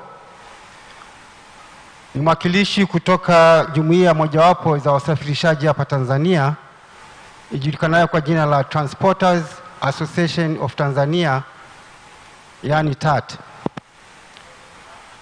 Kwa kweli ninaomba kuchukua fursa hii fupi kupongeza hotuba ya ufunguzi ya waziri, lakini nijikite kwenye mfano wake mzuri alioutoa na pengine umegusa jumuiya yetu, ya kwamba inafikia mahali kwamba tunashindwa kutambua mwendelezo wa uchumi. Baada ya kuchota unarudi unaziba lile tundu au mfereji ambao umeenda kukuletea uchumi. Ninaomba nichukue mfano mdogo tu wa neno la protectionism. Miaka ya nyuma katika sera za uchumi tunafahamu kabisa kwamba kulikuwa na sera mbalimbali ambazo zilichukuliwa kwa ajili ya kulinda sekta ya viwanda, na nafikiri inaendelea mpaka leo. Lakini baada ya kusikiliza hotuba ya waziri, nikagundua kwamba hii sera haipaswi kuishia kwenye viwanda tu, inatakiwa iendelee kwenye maeneo ambayo basi serikali inaweza ikayachagua na ikayaita kwamba ni ng'ombe wa maziwa. Moja ya eneo hilo ni transport subsector. Transport subsector, hakuna mtu asiyejua kwamba mchango wake kwenye uchumi wa nchi hii uko kiwango gani. Hakuna mtu asiyeweza kuelewa, hata kama shule yake si ya kukidhi kiwango kikubwa, kwamba nchi ambayo ina bandari imewekeza rasilimali zake za kutosha katika bandari, na ili bandari ifanye kazi vizuri kama ambavyo sasa hivi inafanya, unasahau kuikumbuka transport sector. Sasa kwa hali iliyokopo on ground, transport sector kwa namna moja au nyingine inazibwazibwa, inakosa kupewa nafasi ya kuchanua ikatoa mchango pengine zaidi ya hapo, kama ambavyo imetajwa kwamba zinapitishwa sera zingine au maamuzi mengine ya kikodi ambayo mwisho wa siku hata huyo mwekezaji ambaye alikuwa na moyo wa kuendelea kutoa mchango pengine zaidi hapo ilipo anakwama. Tuchukulie mfano mfupi. Siku za karibuni imetolewa kitu kinachoitwa advance tax kwa mtu yoyote ambaye ataanza biashara ya transportation. Tukichukulia matransporter ambao mimi nawakilisha, ambao ni matransporter hasa wanaotoa mizigo bandarini kupeleka nchi za nje, sasa hivi wanalazimishwa kulipa advance tax kwa gari ya tani ya 26 sio chini ya shilingi milioni 3. Ukumbukwa kwamba matransporter hawa waliopo sio matransporter wa gari 2-3, ni matransporter ambao wanamiliki zaidi ya gari 100-200, na walio wengi wanatumia mikopo ya benki. Wakipata mikopo ya benki, alafu kabla hajaanza hata kupata senti 5 ya gari hiyo aliyochukua, anatakiwa alipie kila gari advance tax ya milioni 3.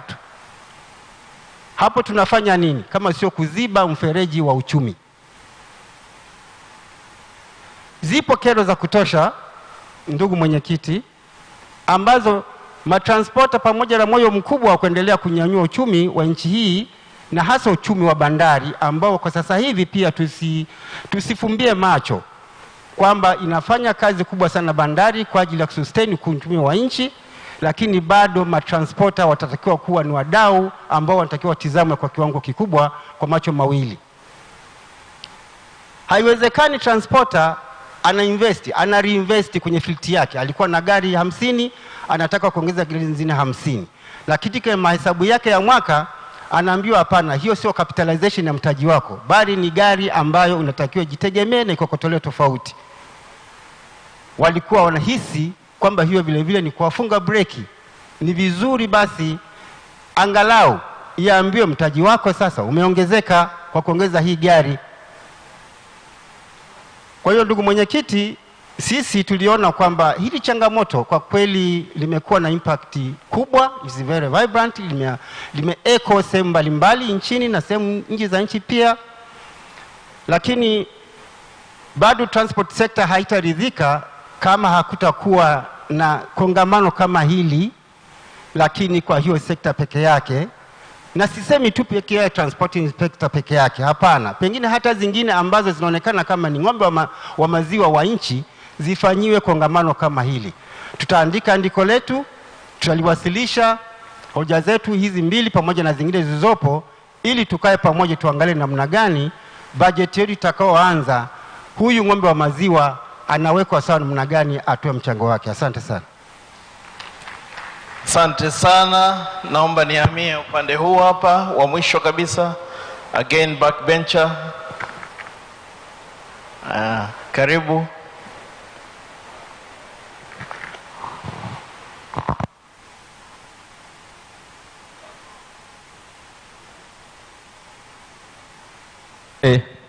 Ndugu mwenyekiti, lakini kipekee zaidi kwa wizara nzima, Wizara ya Fedha, kwa ajili ya kongamano hili, lakini pia kwa Mheshimiwa Rais kuruhusu na kuridhia.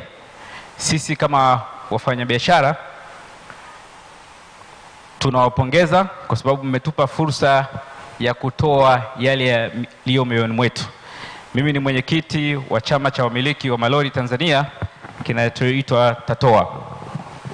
Kama msemaji aliyepita, sisi tuna mambo mengi kwa sababu sekta hii ni cross cut.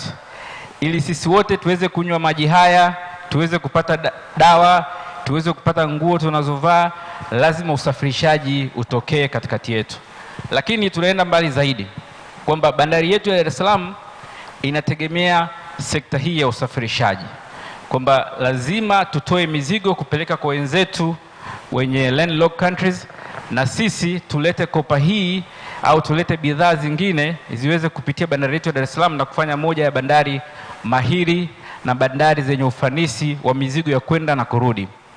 Katika kufanya haya tuna sacrifice mambo mengi, lakini pia ni sekta inayotoa ajira kubwa kwa wenzetu wa madereva, au kwenye kila mahali kulipo na kituo cha lori lazima kuwe mji, lazima kuwe ni center ya biashara. Tunduma na boda zetu ni mifano halisia. Sasa kwa muda mchache nilionao, napenda nizungumzie jambo moja ambalo limetokea kwetu, kwa sababu tuna matatizo mengi, lakini tukisema tuyaongelee yote hapa tutahitaji siku nzima na wiki nzima hata mwezi. Lakini hili moja la kodi ya advance ambayo limeanza utekelezaji wake Januari mwaka huu, jambo hili lina changamoto moja. Kwa kweli tulivyowasiliana na ndugu zetu wa TRA, lakini pia tumefanya mawasiliano mazuri na wizara, kwa sababu ilivyokuja as a finance bill tulialikwa kama wadau, tukaenda. Kilichoandikwa kwenye finance bill ndicho ambacho tuliridhia, kwamba mtu anayefanya biashara ya chini ya milioni 100, tukasema kwamba wale wenye virukuu, wenye vikenta, mtu mwenye gari moja moja, the people that they cannot afford kuwa na administration office na wanafanya biashara ya chini ya milioni 100, hawa tukasema wawekewe hizo tax break ili watu wote tuchangie kulipa kodi.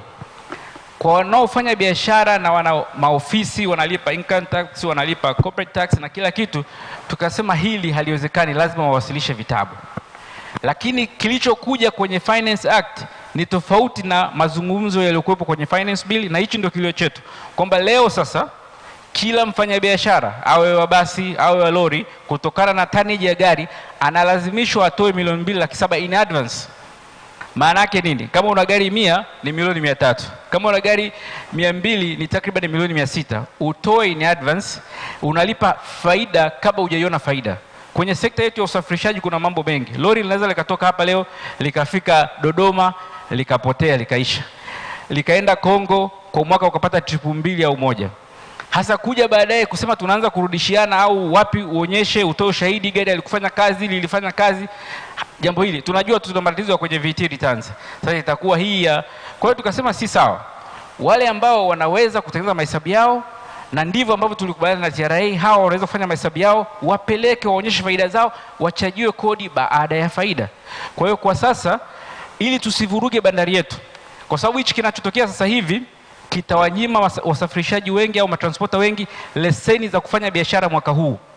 Baada ya Februari tutakuwa na tatizo pale bandarini, hakuna magari ya kutosha kutoa mizigo, na wenzetu ambao wanatutegemea sisi na wanategemea bandari yetu ya Dar es Salaam tutakuwa tumewadisappoint. Lakini kitakachotokea, maana yake watu wa Tanzania wataenda kusajili magari Rwanda, wataenda kusajili magari Zambia, waje hapa wachukue hii mizigo, kwa sababu tu ndio kitakachotokea. Mtu ataliendesha gari lake kule akalisajili kule, au wale wanaotumia kama magari ya Rwanda yanayokuja huku watakuja kuchukua mizigo.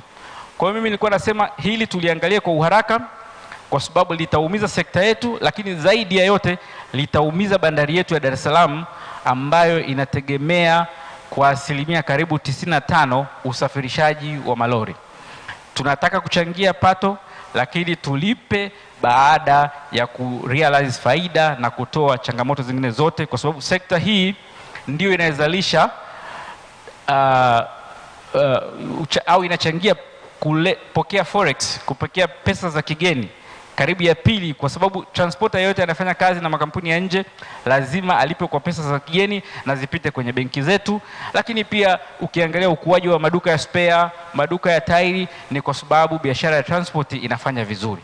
Na ukienda kwenye benki, product inayoongoza, najua kaka Mafuru yeye anajua mambo ya benki, product inayoongoza kwenye bank sector ni VAF, Vehicle and Asset Finance product, inafanya vizuri kwa sababu matransporter wanafanya vizuri. Lakini kwenye mafuta, kila mahali matransporter wanatumia takriban lita milioni 4.5.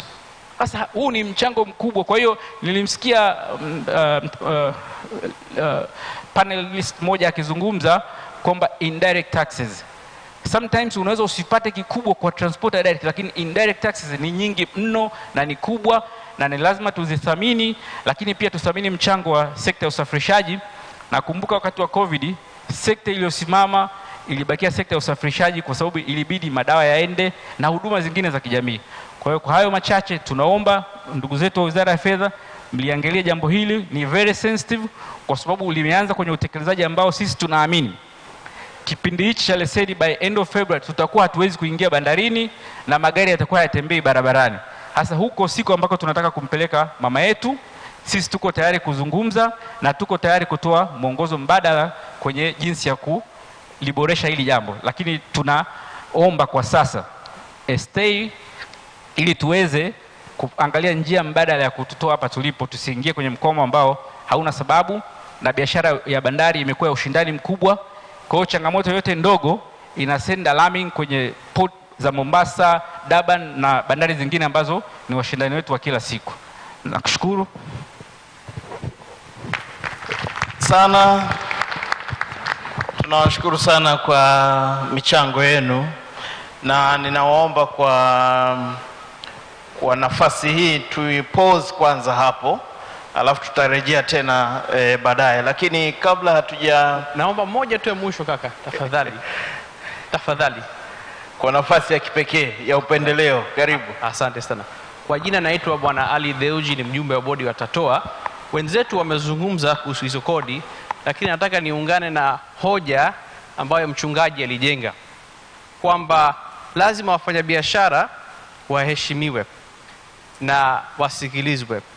Hiyo kodi ambayo walizungumzia hapo, mwaka 2019 tuliitwa bungeni na kamati ya fedha hiyo ambayo ipo mbele yetu, na tuliulizwa imekuwaje wasafirishaji wameenda kusajili magari nchi za jirani, tusaidie kufanya utafiti.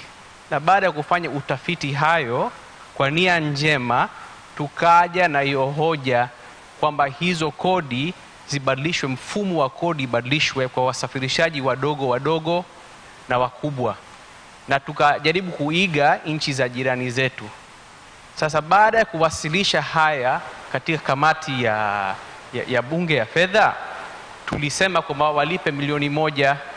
Basi ndugu yangu tunakushukuru sana. Sasa nataka niseme kitu kimoja tu kwamba kama una hoja tofauti kwenye sekta moja tumepata watu, wewe ni watatu. Sawa. Na ni muhimu kama na watu wengine tukawapa nafasi. Kama una jambo la tofauti kwa dakika moja, karibu. Nataka tubadilishe mtazamo wetu kwamba mlipa kodi analipia TRA. Analipa kodi kama consumer. TRA ni mmoja wa mtoa huduma.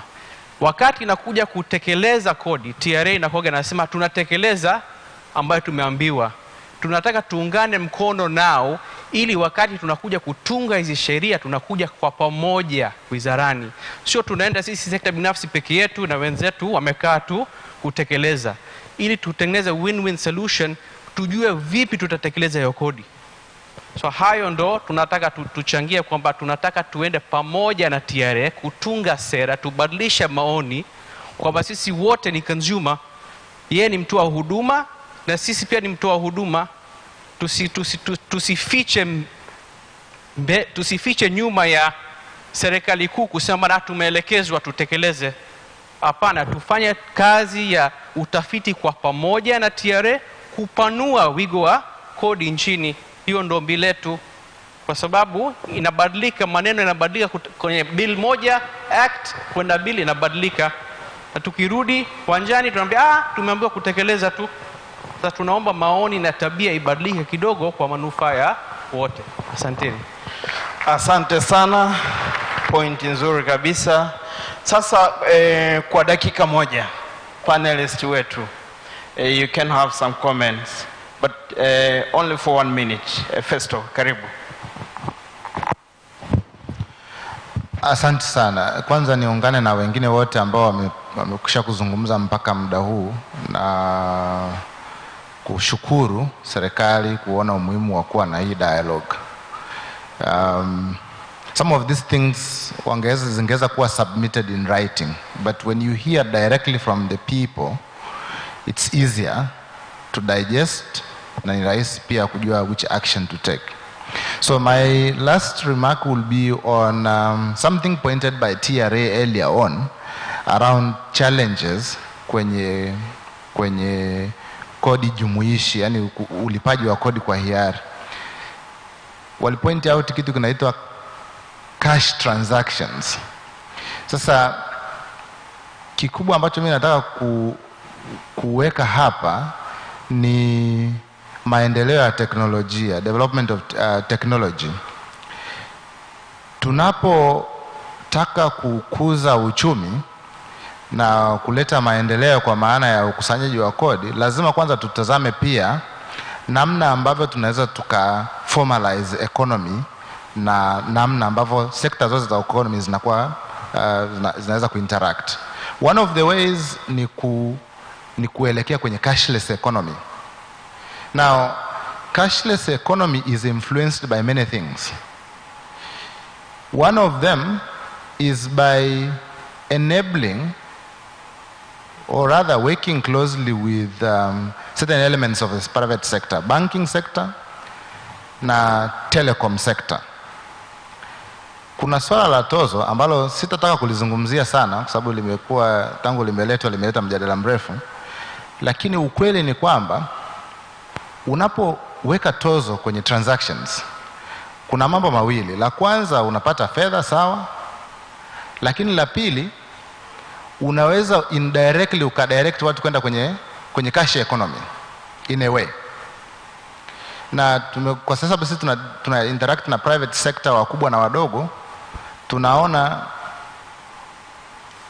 kuna kufifia kwa maendeleo ya cashless economy baada ya tozo kuanza kuwekwa.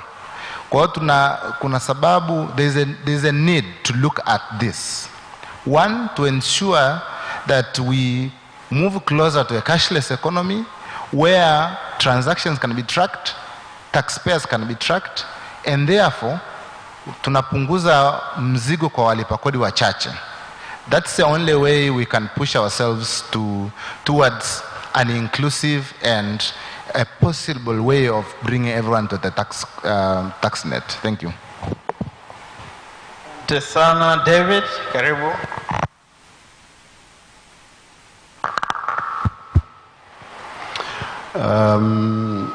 Yeah, so I think my reflection's probably on trust and relationships between the public sector and private sector. So when I listen to I think Latifa from the Air Operators Association and then the contributions from Tatoa, if I was to pick a theme, it almost is as if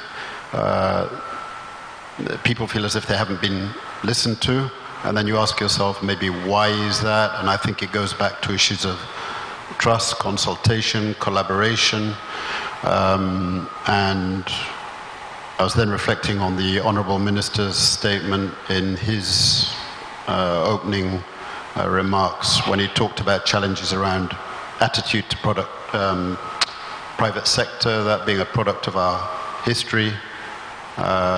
In the past, our dependence was on government.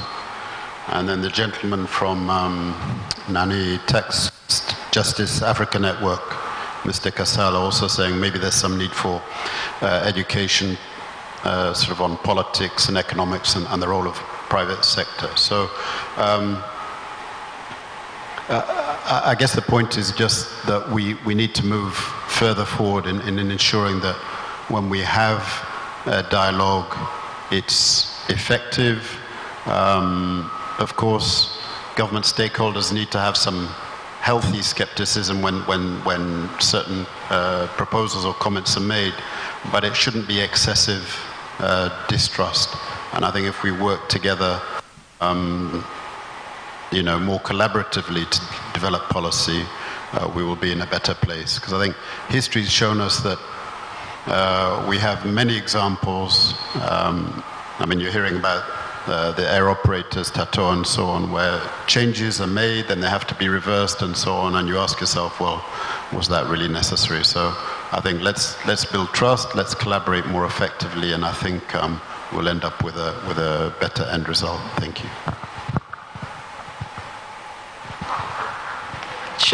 Donald, karibu, 1 minute. Asante. Labda mimi naweza reflect kwenye Tatoa zaidi in terms of the process. I think kuna haja ya kuwa na provide feedback kwa sababu at least nili participate kwenye hiyo proposal na bill ilipotoka it was very clear, na wakataka pata clarification kama tulikuwa tumewapatia na kwa wamefanya research nchi ya jirani kama Rwanda. Ila sasa kama serikali iliamua kubadilisha kwenda ile ambayo ilikuwa kwenye bill ikaenda tofauti, ikaenda kwenye Finance Act, labda kulikuwa kuna haja ya kufanya engagement kueleza kabla hujatoa kwamba kwa nini imebadilika. Na hiyo ingeweza kwa clear ambiguity zaidi, kwa sababu unapoacha mpaka sheria inatoka na umebadilisha. Kumbuka bill ilitoka, kila mtu akaona iko clear, ameelewa, they were happy. Then unatoa Finance Act, umebadilisha, inaita ambiguity, but you don't provide feedback. So at least kuna time ya kuwapa tu feedback, ingesaidia na wao uweze kusikiliza upande wa pili, au ongeza kwa kuelewa wakati ule. Sasa inabakia kama vile inakuwa ni more fight, na kidogo unaona kwamba wanaenda tena TRA tena anambia kwamba sisi tunatekeleza sheria. Kwa hiyo nafikiri feedback itasaidia, especially pale ambapo unafanya maamuzi tofauti na yale mara kwanza ambayo ilikuwa kwenye finance bill, sababu tayari watu wamesha kuwa na understanding fulani na waliomba clarification, wameshaelewa hii ndio utaratibu. Sasa umebadilisha ghafla na umetoa sheria pale, angalau ungeweza kueleza, ingesaidia ili tuweze kujenga nyumba moja. Asante, hayo ndio kwangu. Samani, labda niongeze just to add on that. I think it also goes back to the point that Nsanyo made earlier, and I also alluded to, that time between when we get the bill, the act gets finalized is too short.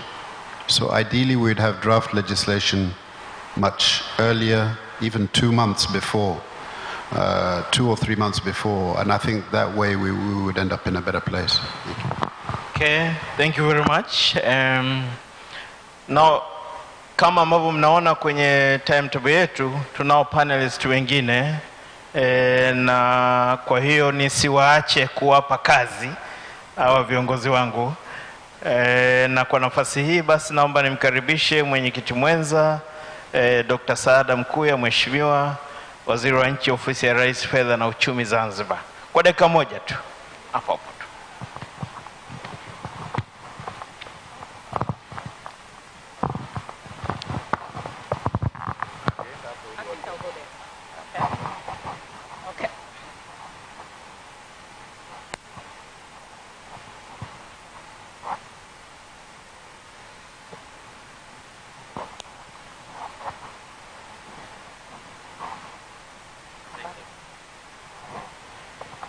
Asante. Habari za mchana. Actually nilipanga kuzungumza mwishoni, lakini kwa sababu ya discussions zinavyoendelea, pengine kumekuwa na umuhimu wa mimi vile vile kutoa mchango katika kongamano letu hili. Mimi naitwa Saada Mkuya Salum, ni Waziri wa Nchi, Ofisi ya Rais, Fedha na Mipango. Tunashukuru sana Mheshimiwa Waziri wa Fedha na Mipango pamoja na waandaaji wote wa kongamano hili. Yangu mimi nadhani kwa sababu tutakuwa tuna masaa kadhaa leo inshallah, probably some few points that I want to make to you.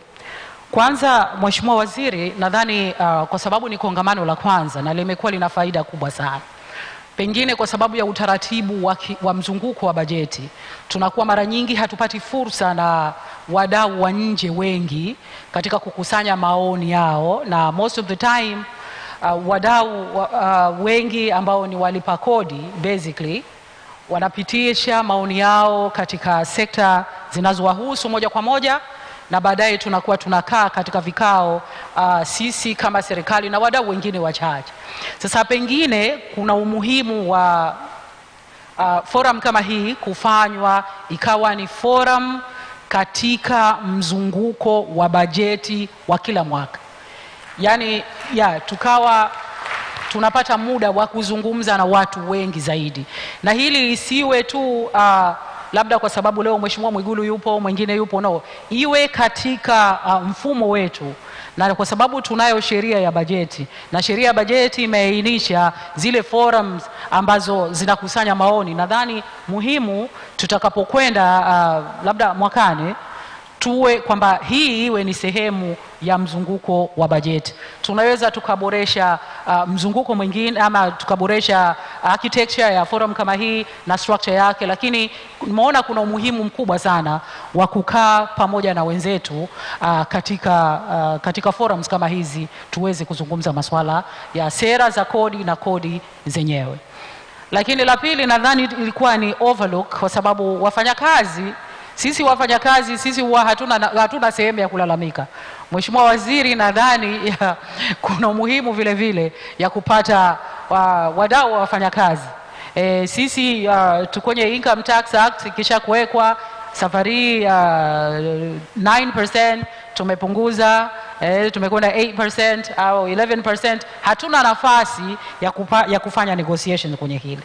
Kwa hiyo muhimu vile vile tukitanua wigo, tutanue vile vile katika sekta ya umma ili tuwe tunapata vile vile input kutoka kwa wenyewe.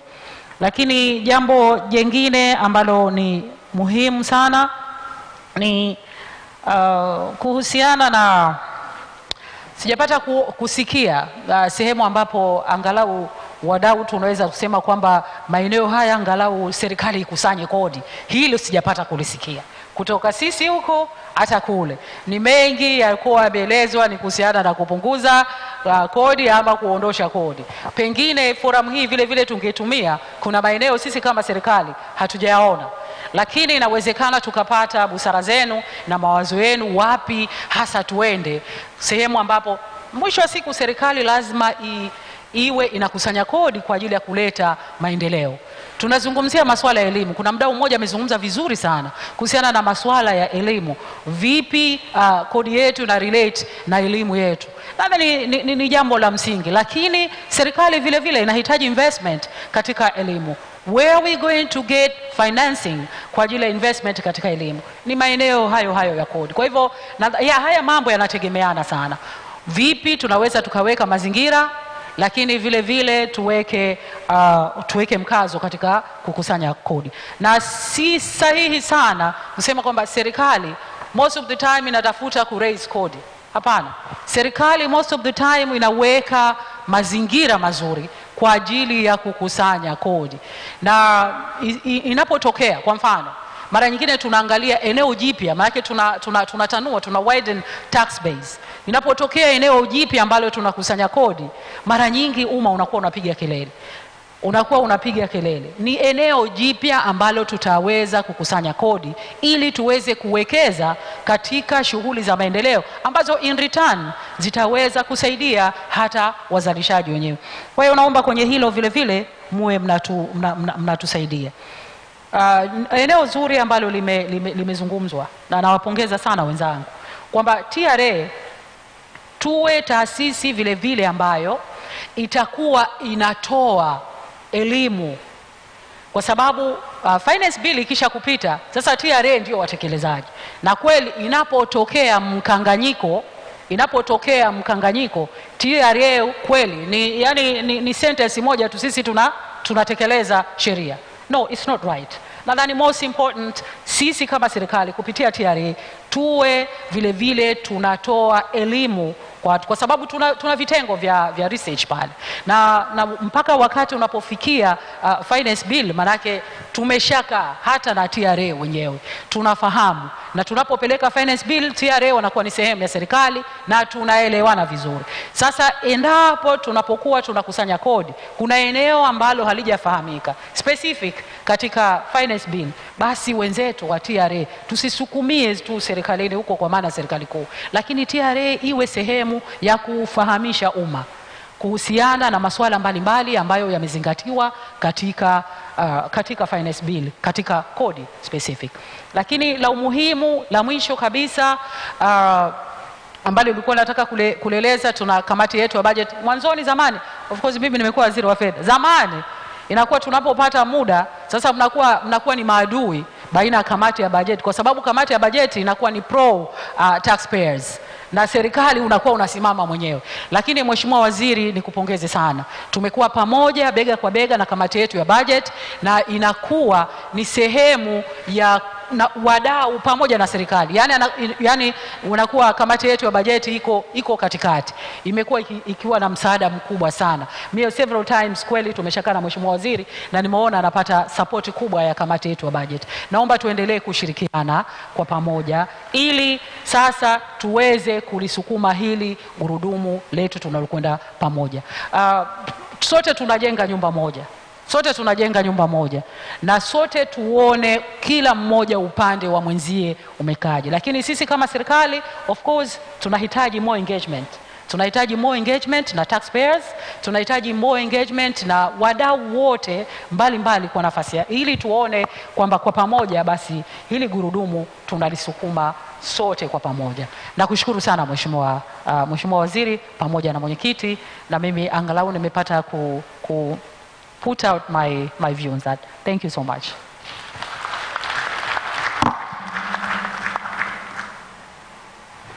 Asante sana. Nawe Mheshimiwa Waziri, nawe ni panelist, kwa dakika 2 tu ni kuombe useme jambo. Karibu.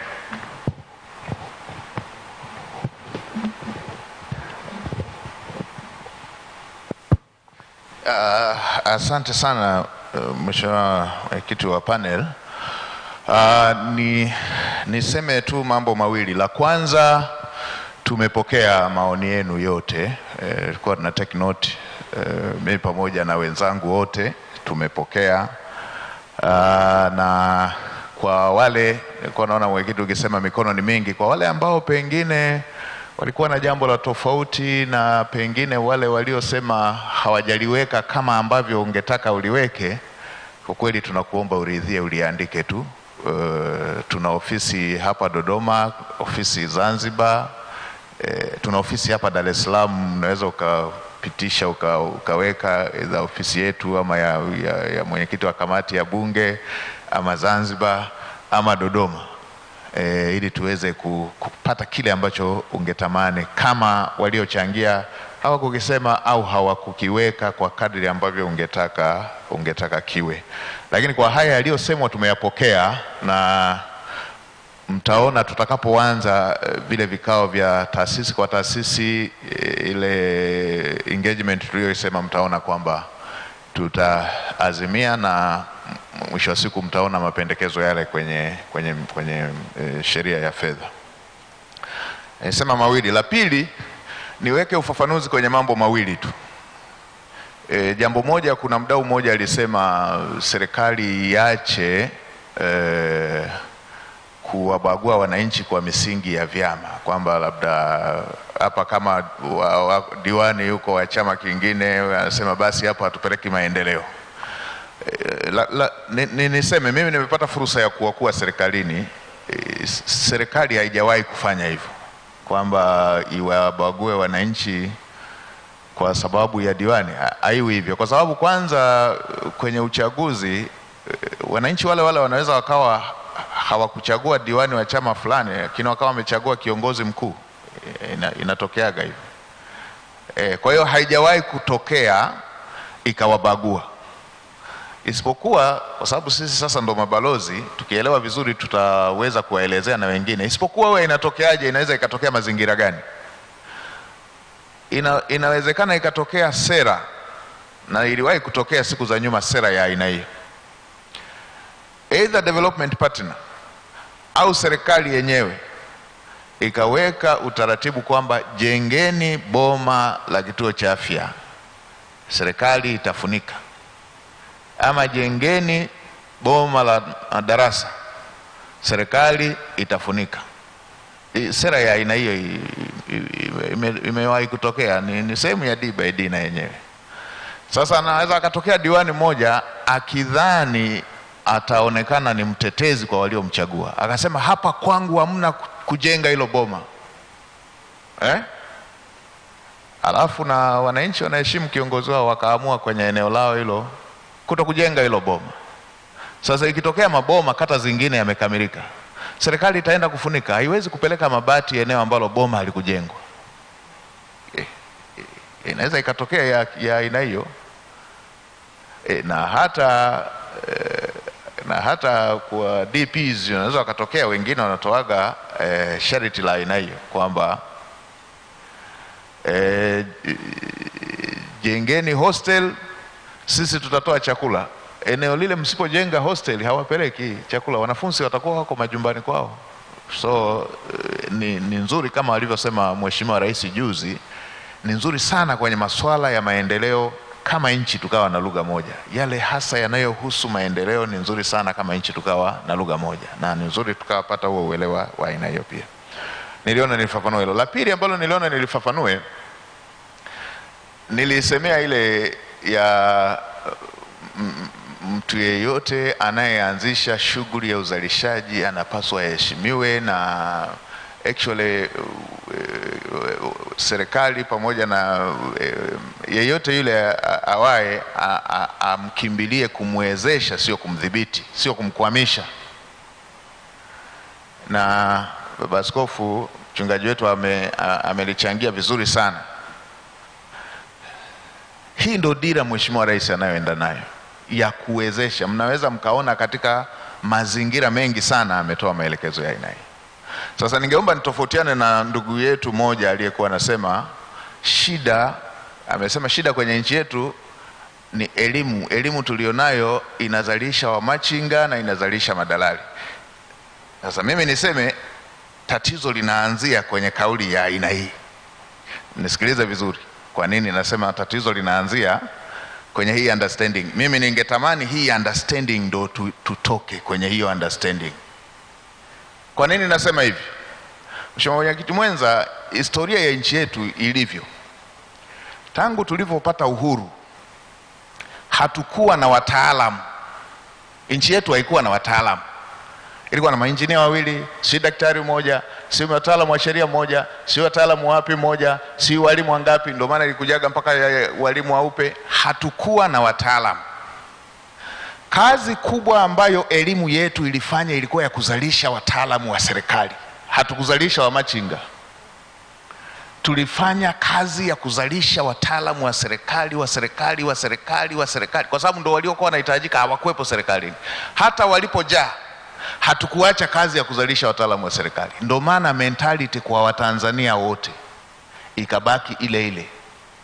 Kama hauko kwenye kazi ya serikali, hauko kazini. Ndipo msingi ulipoanzia. Historia hii tunayosema leo kuna unemployment kubwa, actually msingi wake ni pale ambapo serikali haikuwa na wataalamu, tukaanza kuzalisha wataalamu. Hata walipojaa tuliendelea kuzalisha wataalamu. Hatukuzalisha wamachinga, na watu wanaogopa umachinga, na watu hata akiwa anafanya kazi hiyo, nitatoa mfano, anaweza akatokea kijana anafanya shughuli ya kilimo cha umwagiliaji kwa mwezi akawa anapata milioni 10, kwa mwaka anapata milioni 120. Zikitangazwa ajira kwenye eneo hata ambako analipwa 400,000 kwa mwezi, atakwenda kufanya application. Hivi vitu nchi ikiwa inakuwa inabidi vijadiliwe kwa uwazi sana. Hivi vinatakiwa vijadiliwe kwa uwazi sana. Hivi ndivyo ilivyo, kwa sababu tangu mwanzo kazi iliyokuwa inafanyika ilikuwa ya kuzalisha wataalamu. By then, wakati ule ilikuwa sahihi kwa sababu wataalamu hawakuwepo. Waulizeni wazee wetu, watawaambia hivyo. Sasa dira ambayo Mheshimiwa Rais anapopeleka bajeti kubwa namna hii kwenye umwagiliaji, anachotaka ni nini? Anapopeleka bajeti kubwa namna hii kwenye kunenepesha ng'ombe wanyama, anachotaka ni nini? Anataka actually nguvu kazi ya aina yeyote iende kufanya kazi hiyo. Nguvu kazi hiyo iende kufanya kazi hiyo. Tutoke kwenye kuona yule ni machinga. Tutoke kwenye kuona yule hayuko kwenye halmashauri, kwa sababu katika dunia ya leo tunatarajia graduate ndo anaweza akafanya hiyo business ambayo inaweza ikaipeleka nchi yetu kuwa world's largest exporter. Naweza nikamtolea mfano babangu, si tuko chama limoja bwana. Uwezi ukamchukua mzee Mpili leo hii akuongoze kuwa world's largest exporter, kupeleka atoe nyama Tanzania aipeleke Ufaransa. Hii inatakiwa ifanywe na nguvu kazi. Kizazi hiki kipya kilicho hiki cha wasomi cha level tofauti actually ndo watazalisha kufatana na quality ya kimataifa. Hicho ndo hicho, lakini lazima tuhame kwanza kuona huyu ni machinga. Machinga ni mbaya tu asipokuwa. Kwani Bakresa alikuwa nani? Sasa kwa machinga, sasa kwa anauza nini? Si machinga. Bakresa mnaomfahamu zaidi akifunga ice cream, sasa kwa machinga kabisa. Lakini leo hii ni big investor, amewekeza mpaka nje ya nchi. Hicho ndicho tunachotaka. Tusione huyu ni machinga. Tunataka watu wawe na ujasiri huo na wawezeshwe wakue. Wawezeshwe wakue watu wa aina hiyo. Wawezeshwe wakue, wafanye hizo biashara. Wawezeshwe wakue. Tutoke kwenye kumheshimu tu mtu akiwa anafanya kazi serikalini.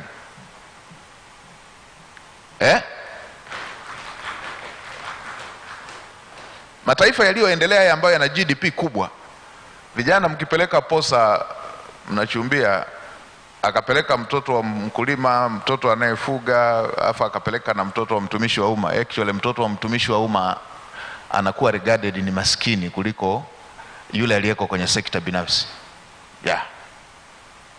Kwa hiyo tutoke kwenye kuona huyu ni machinga, na ndio maana mnaona hizo modernization kwenye hizo business ambazo Mheshimiwa Rais anawekeza billions of money. Kila wakati akigusa fedha ambayo inaenda kwenye matumizi mengine, anasema hakikisheni mnaweka fedha kwenye kundi la wamachinga.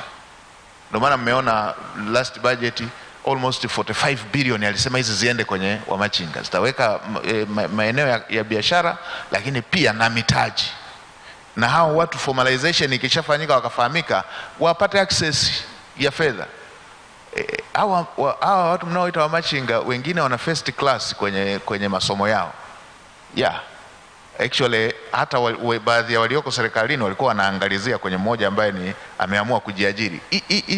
Hii habari ya ajira serikalini isiwe inahusianishwa na cheti cha mtu kwamba alipataje. Kuna mtu atakuwa anaajiri watu wengine kama serikali inavyofanya na ni msomi na elimu yake ni bora. Hapo ndo tunatakiwa tuende katika mwelekeo. Mimi ndo maana huwa nawapenda mashemeji zangu wa Kilimanjaro kule. Nimeisikia Kimaro manake na mchungaji ni shemeji yangu pia. Wale iko inborn.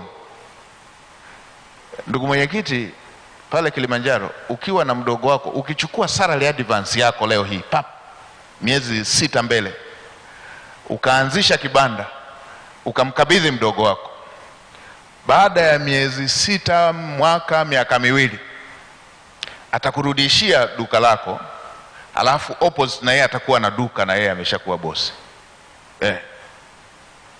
Ameajiri na yeye, wakati wewe huku anaendelea kuangalia kwako, na yeye ameshaajiri opposite, kuna mtu anauza.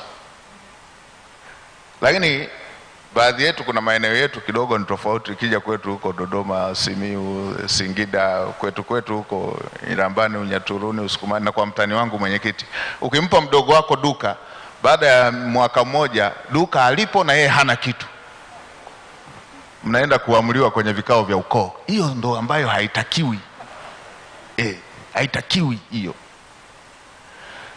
Lazima tuwekeze kwenye na mchungaji alisema vizuri, tuondoke kwenye kauli zenye dharau kwenye kitu ambacho kinatengeneza ajira. Mtengeneza ajira sasa hivi sio serikali peke yake.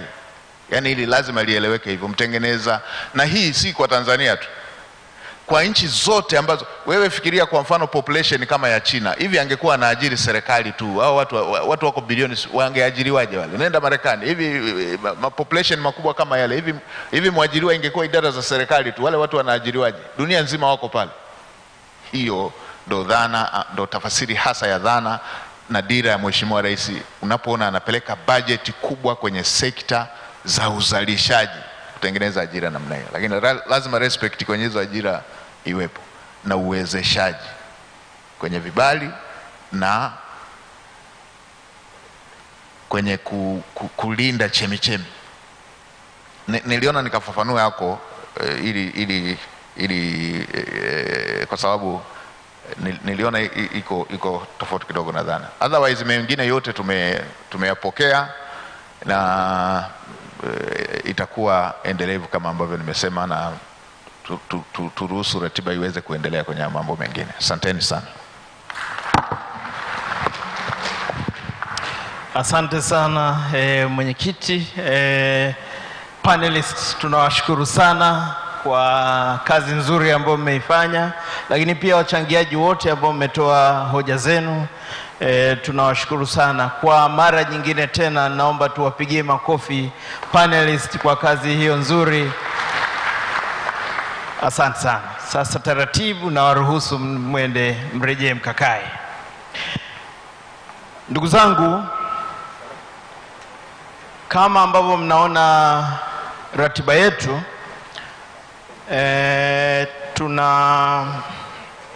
tuna kazi leo ambayo inaendelea, na tunazo mada 4 zimebaki. Mada ya kwanza ni ujenzi wa viwanda nchini Tanzania. Tumesema industrialization in Tanzania, what needs to be done. Mada hii itawasilishwa na Mr. Jose Daniel Moran ambaye ni Managing Director wa Tanzania Breweries. Tunataka tujifunze sasa, we talk about business, ni kitu gani ambacho sisi kama Tanzania tufanye ili tuweze kufikia hatua ya kuwa na viwanda vingi na vinavyochangia kwenye uchumi wa nchi. Lakini pia mada ya pili ambayo tunayo ni inatoka kwa ndugu yetu, ndugu Salim Aziz. Huyu ni CEO wa Bahresa Bakresa Food Products. Yeye atatupa one of the success stories. When you want to grow business in the country, unataka ku grow business yako katika mazingira ya kulipa biashara, what do you need to do?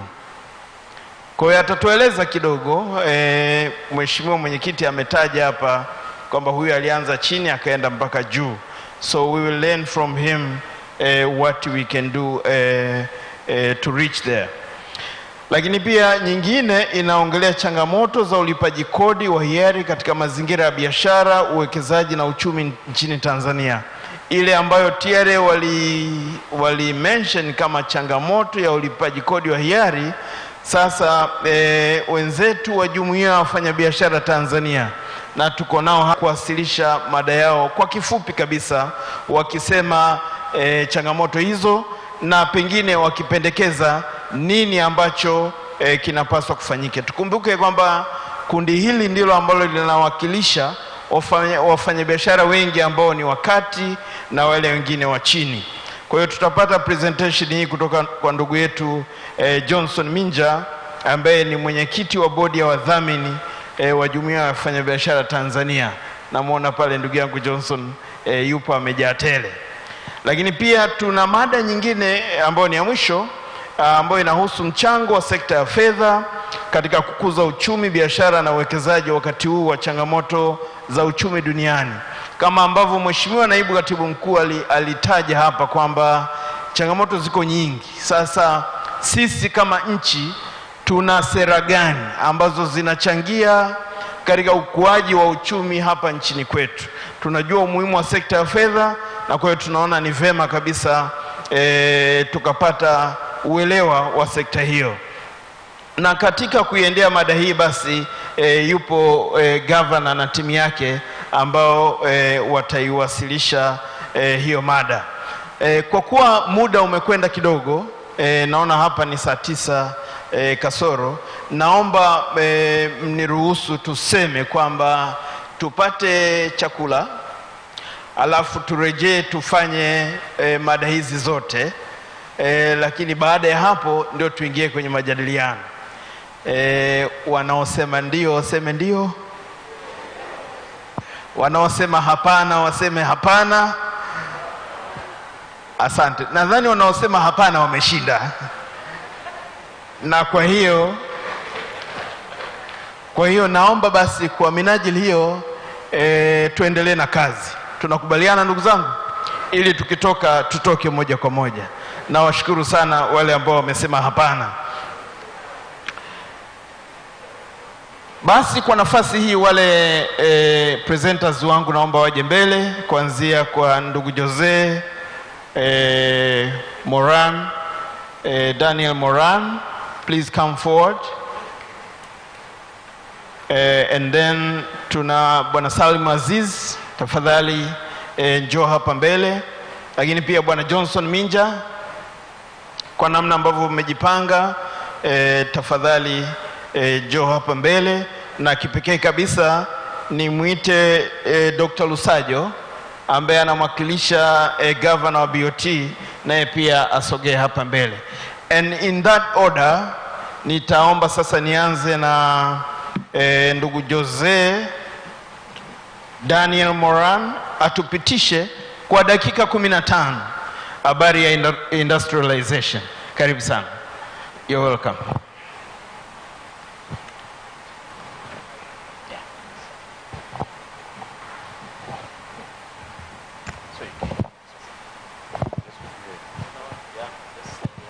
Okay.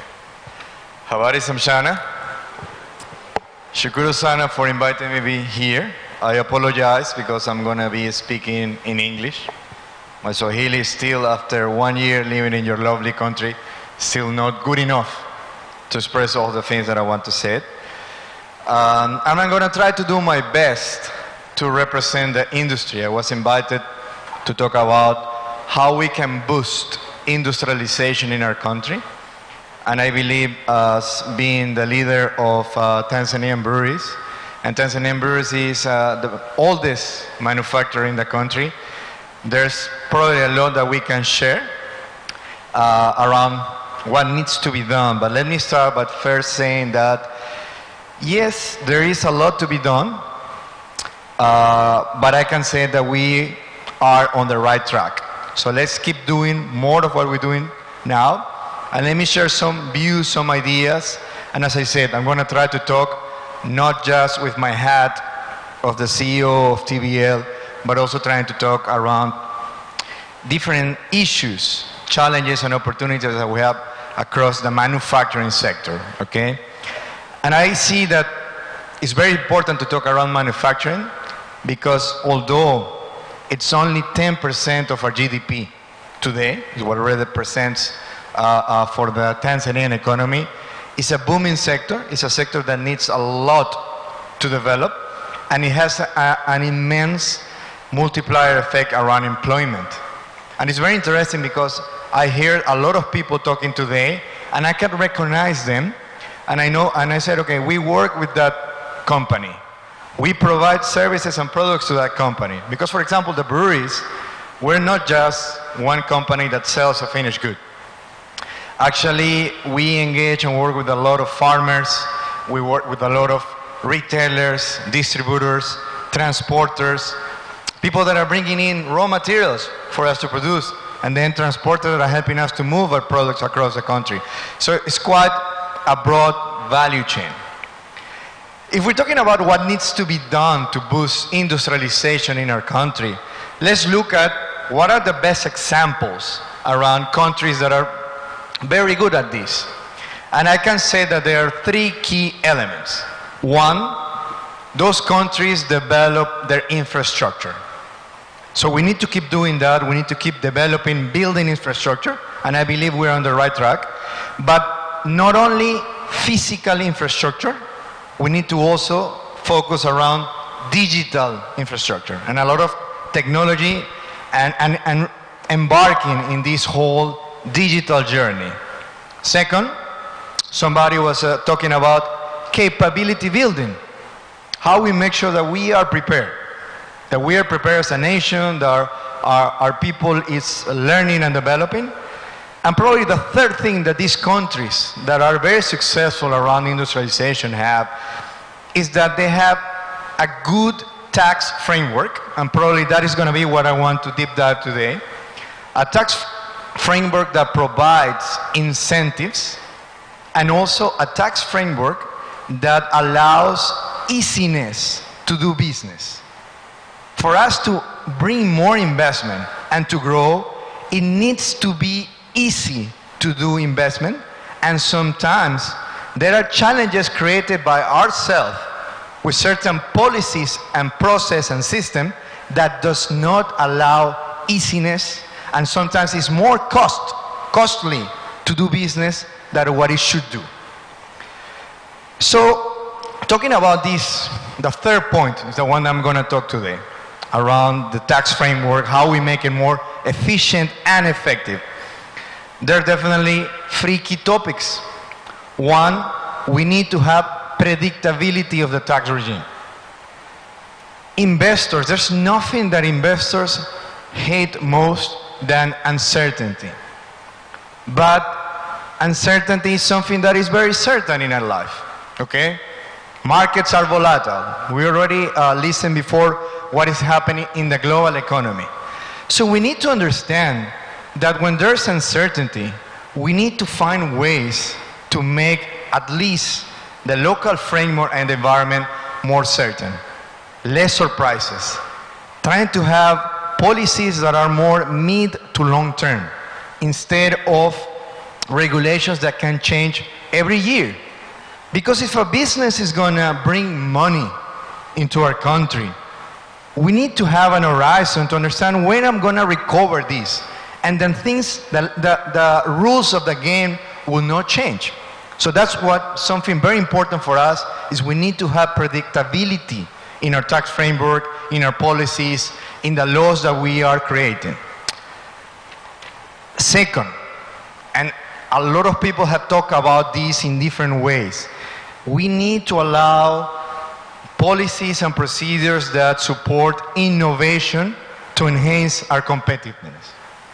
And this is so important, And when we talk around innovation, innovation is not only for new companies or new services providers that want to come into the market, it's even for existing companies to allow them to expand, to develop into new categories.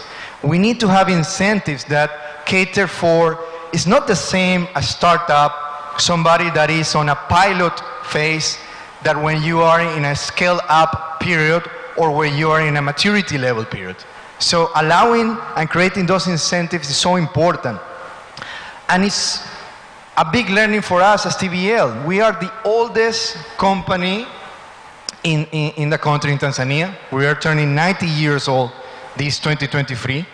And I believe the only thing that has allowed us to still remain vibrant and the first choice for our consumer is because we have been innovating. But sometimes we find that innovation is very difficult and we need to get rid of those obstacles. And the third thing, which I believe a lot of my colleagues will agree with me, is that we need to have a regulatory environment that is efficient, that is effective, yes, but it's efficient, it's simple. The rules of the game need to be easy. It's very important to comply, but the cost of compliance cannot be higher than really what we are pursuing. And that's so important. I believe if we make a system more simpler, we're going to enhance the base of taxpayer with something that we have talked a lot. And just, I don't want to take a lot of time, I'm just going to be very quickly talking a little bit more of those three things that I mentioned. On predictability of a tax regime, there's something, this is not just around having a calendar, knowing what the changes that are going to be there for 2, 3, 5 years, which will be excellent, especially when we're bringing investment from abroad. But it's even using predictability models to understand statistically. And this is something that we can work together, the private sector, with the finance ministry, to use models. There's so much technology, artificial intelligence that will help us to understand what measures were good and what measures actually didn't work and didn't help us to grow the economy, didn't help us to increase the collections. And this is the concept of, for example, less is more. And I have a very good story to share very quickly. I was in front of the budgetary committee from the parliament, I believe it was 6-7 months ago. And we showed them our business case for TBL around excise. And we bring some information showing that every time the excise rate for beer has been increased, the collection has reduced. And I showed them, let's work together, especially it was last year, or was a year after, the first year after the pandemic. And I can promise you that we can grow our revenue and therefore our taxes paid to the government double digit if we don't touch the rate. If you allow the industry to boost and to grow, and the parliamentary committee listen to us. So it's a good example of when you bring data, you bring models, government listening to the private sector, and I'm happy to say that we are finishing this year paying more than 320 billion shillings. It's like a 12% growth versus what we pay in the same period in 2021. So I really invite private sector to work also to the finance ministry team, to TRA, but let's use these models. There's a lot that the history already tells us that we can use to predict and understand what are good ideas, what are good measures, and what are some things that on paper might seem interesting, but probably they don't work for our markets. That's the first thing. Then around innovation for competitiveness, I was talking around how we can create incentives, how we can support different business, but also how we can make the launch of new products easy, how we can make new and support entrepreneurs. It's something very important. I heard a lot around technology. I have another example.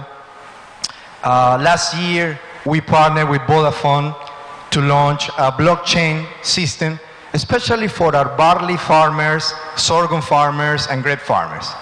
This allowing them to use blockchain technology to be able to gather information around the correct price, the fair price for the tonnage of the crops that they were selling us.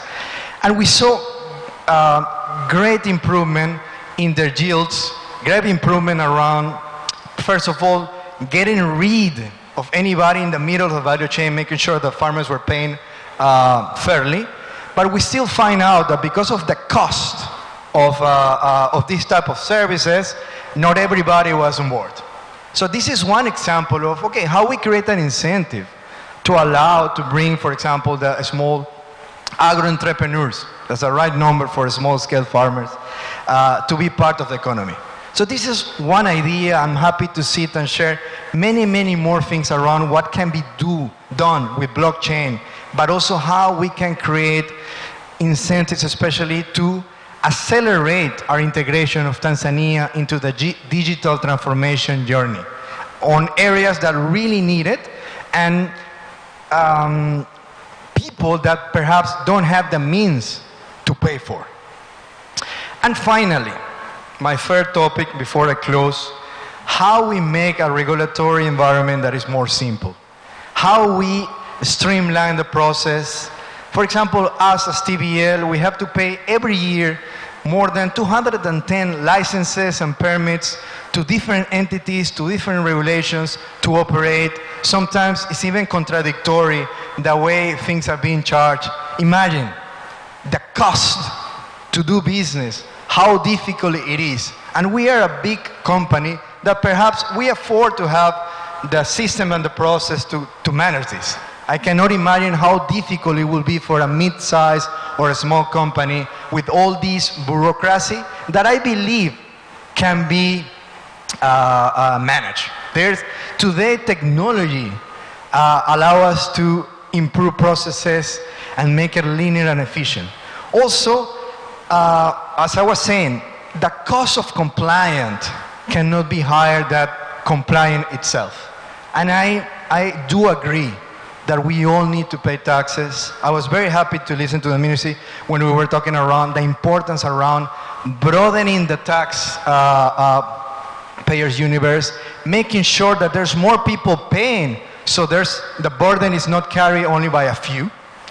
And as the CEO of TBL, probably being top 3 taxpayer in this country, I can say that we totally support that. But there are examples today, and I'm going to talk about something that we have been talking a lot in the CTI group, the companies that are paying excise. We also had to pay the cost of the collection of the data, which is called electronic tax stamps. And we are not against paying excise. We are happy. We are totally in favor of the what. We need to pay the taxes, everybody needs to pay the taxes, and the information needs to be collected because that information helps to make sure that everybody pays the taxes and in the right and fair amount. But what we are not comfortable is on the how. Why the cost of collecting the data to be able to pay the tax is so significant. And that's a great example of how we can make it simple. For example, we pay $10 million annually, only TBL, on just collecting data. So why we cannot work together to find other service providers, other technology that can help us to make sure that we continue doing what we're doing today, collecting the information, but at a much, much lower cost. Imagine how we can use those investments, those funds, into new things. How at the end, and this is one company of the many, many companies that are paying today excise in different items. And at the end, who is paying the bill of that? Is the consumer. The consumer that is already suffering because of the high inflationary. So I'm happy to engage, to talk. And I have to say that I have had the visit of many people from the TRA and from the Ministry of Finance to listen about these blockchain options.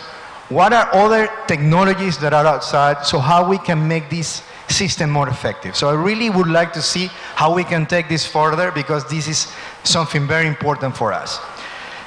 And finally, I will have to say that as I started my speech at the beginning, there's a lot that has been done already.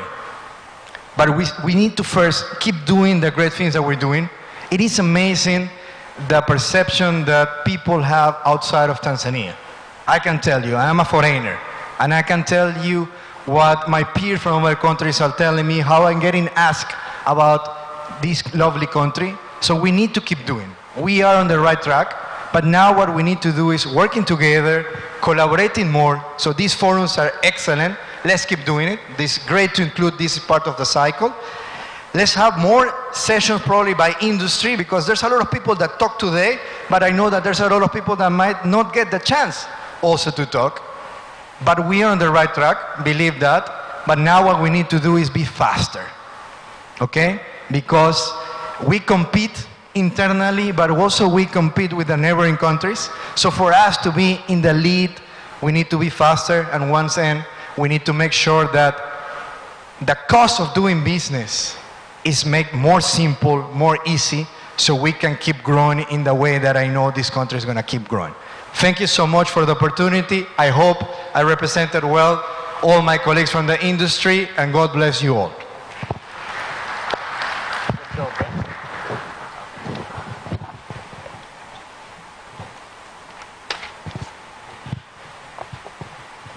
Asante sana, lakini pia asante kwa kumanage time. Thank you Joseph for managing time. Naomba nimkaribishe sasa Salim Aziz. Huyu ni CEO wa Bakresa Food Products, na kama nilivyosema atatuambia kidogo kwa dakika 15 the success story. We picked just one ili atuambie katika mazingira ya kufanya biashara Tanzania what needs to be done ili ku grow business yetu. So when we scanned the environment, the business environment, tunaona kwamba we need many corporate businesses. Na hilo ndilo ambalo litasaidia kuweza kukuza uchumi wetu. Now karibu sana Salim Aziz, you have a chance, 15 minutes please. Asante.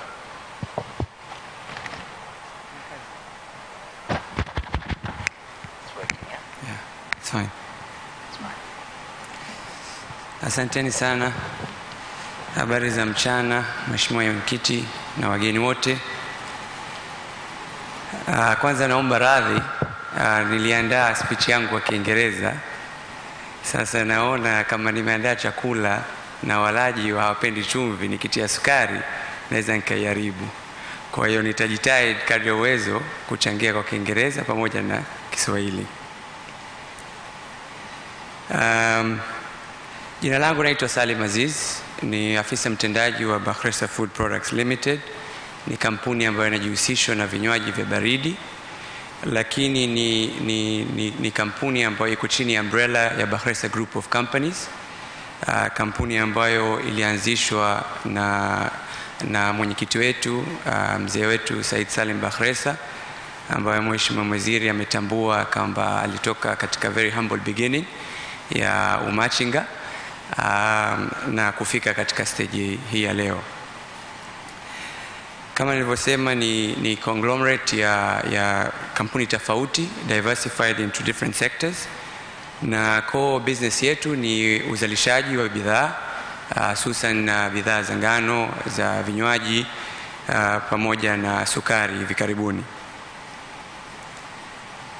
Vile vile tumekuwa tuna uweledi wa kuendeleza katika sekta tofauti, kama hivi karibuni tumeenda kwenye media, tumeenda kwenye hospitality, na tumekuza biashara zetu za logistics ambazo zinafanya ya barabarani pamoja na kwenye baharini. Kampuni ya Azam ina trade na jina lake kama tulivyosema ni Azam, na watu wengi wanapenda kutuuliza nini maana ya Azam. Azam ni neno ambalo limekuwa derived kwa lugha ya Kimalay na Kiurdu, ambayo ukizitafsiri inakuwa manake ni great na determination.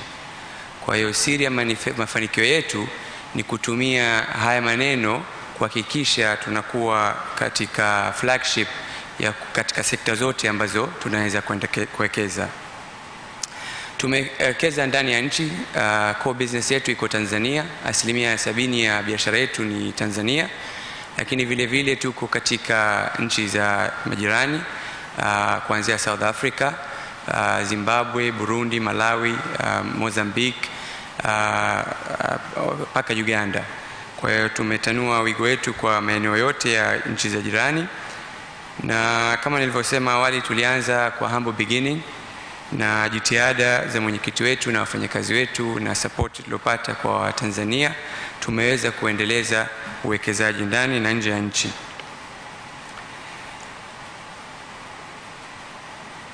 Hivi sasa tuna gross revenue ya zaidi ya bilioni 1 kwa mwaka ya Kimarekani, na katika hizi nchi tumewekeza zaidi ya bilioni 3 za Kimarekani katika sekta tofauti. Nikipitia katika bill of fare ambayo nilopewa leo nilizungumze, ambayo ni mafanikio, tax compliance na vitu gani ambavyo vinahitajika kuhakikisha kwamba mafanikio yetu pia yanaendelea katika mafanikio ya watu wengine. Neno la success liko very broad, inategemea na perspective gani mtu anatizama. Katika watu muhimu kwetu ni watumiaji wa bidhaa zetu, consumers. Tumehakikisha kwamba bidhaa ya Bakhresa imekuwa inatumika katika majumba yote, na tunawasikiliza wananchi na tunafurahi wananchi wanatusapoti na bidhaa zetu. Japokuwa hivi karibuni imekuwa kuna kelele ya wananchi kwamba hawataki kutupa mchezaji wao ya Feitoto kuboresha bidhaa zetu. Kwa hiyo Mheshimiwa Mwenyekiti, japo unajua mwananchi anatakiwa aombe kwenye serikali, kwa hiyo ikifika huko tunaomba support yenu tuendeleze uwekezaji wa Azam katika sekta ya mpira. Kwa hiyo wananchi wana play a big part katika mafanikio yetu, vile vile serikali kwenye upande wa support, na vile vile wao wanatutegemea sisi tukue, kwa sababu wana mtizamo wa kodi pia, ambao ndugu zetu wa TRA wanahakikisha tuko katika msimamo na mfano, na hivi leo kutambuliwa katika agenda ya success na compliance inaonyesha kabisa kwamba wanatutambua katika one of the leading companies kuwa compliant pamoja na wenzetu.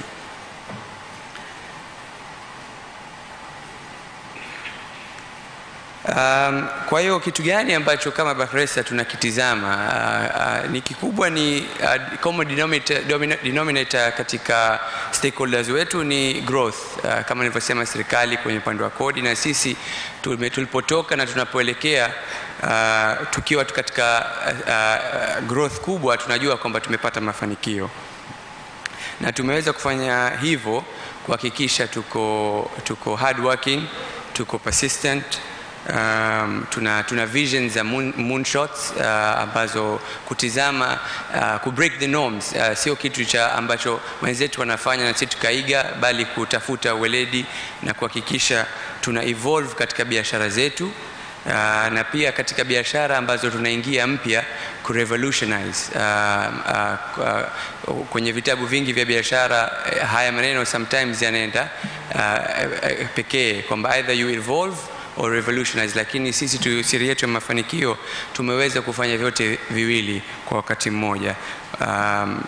Kwenye evolving tumefanya katika viwanda vyetu, kama mnakumbuka waliokuwa wanatumia bidhaa zetu kwa miaka ya 90 na 80, kama mfano kwenye maji tulikuwa kwenye sachets, tuka evolve mpaka sasa hivi tuna state of the art machineries ambazo zina produce standards za Ulaya. Vile vile tumerevolutionize kwenye sekta ambazo hatupo, mfano kwenye media. Tumeweza kuwekeza na kuonyesha kwamba kampuni ambayo inafanya kazi na cooperate ndani ya Tanzania ikawa na mafanikio makubwa.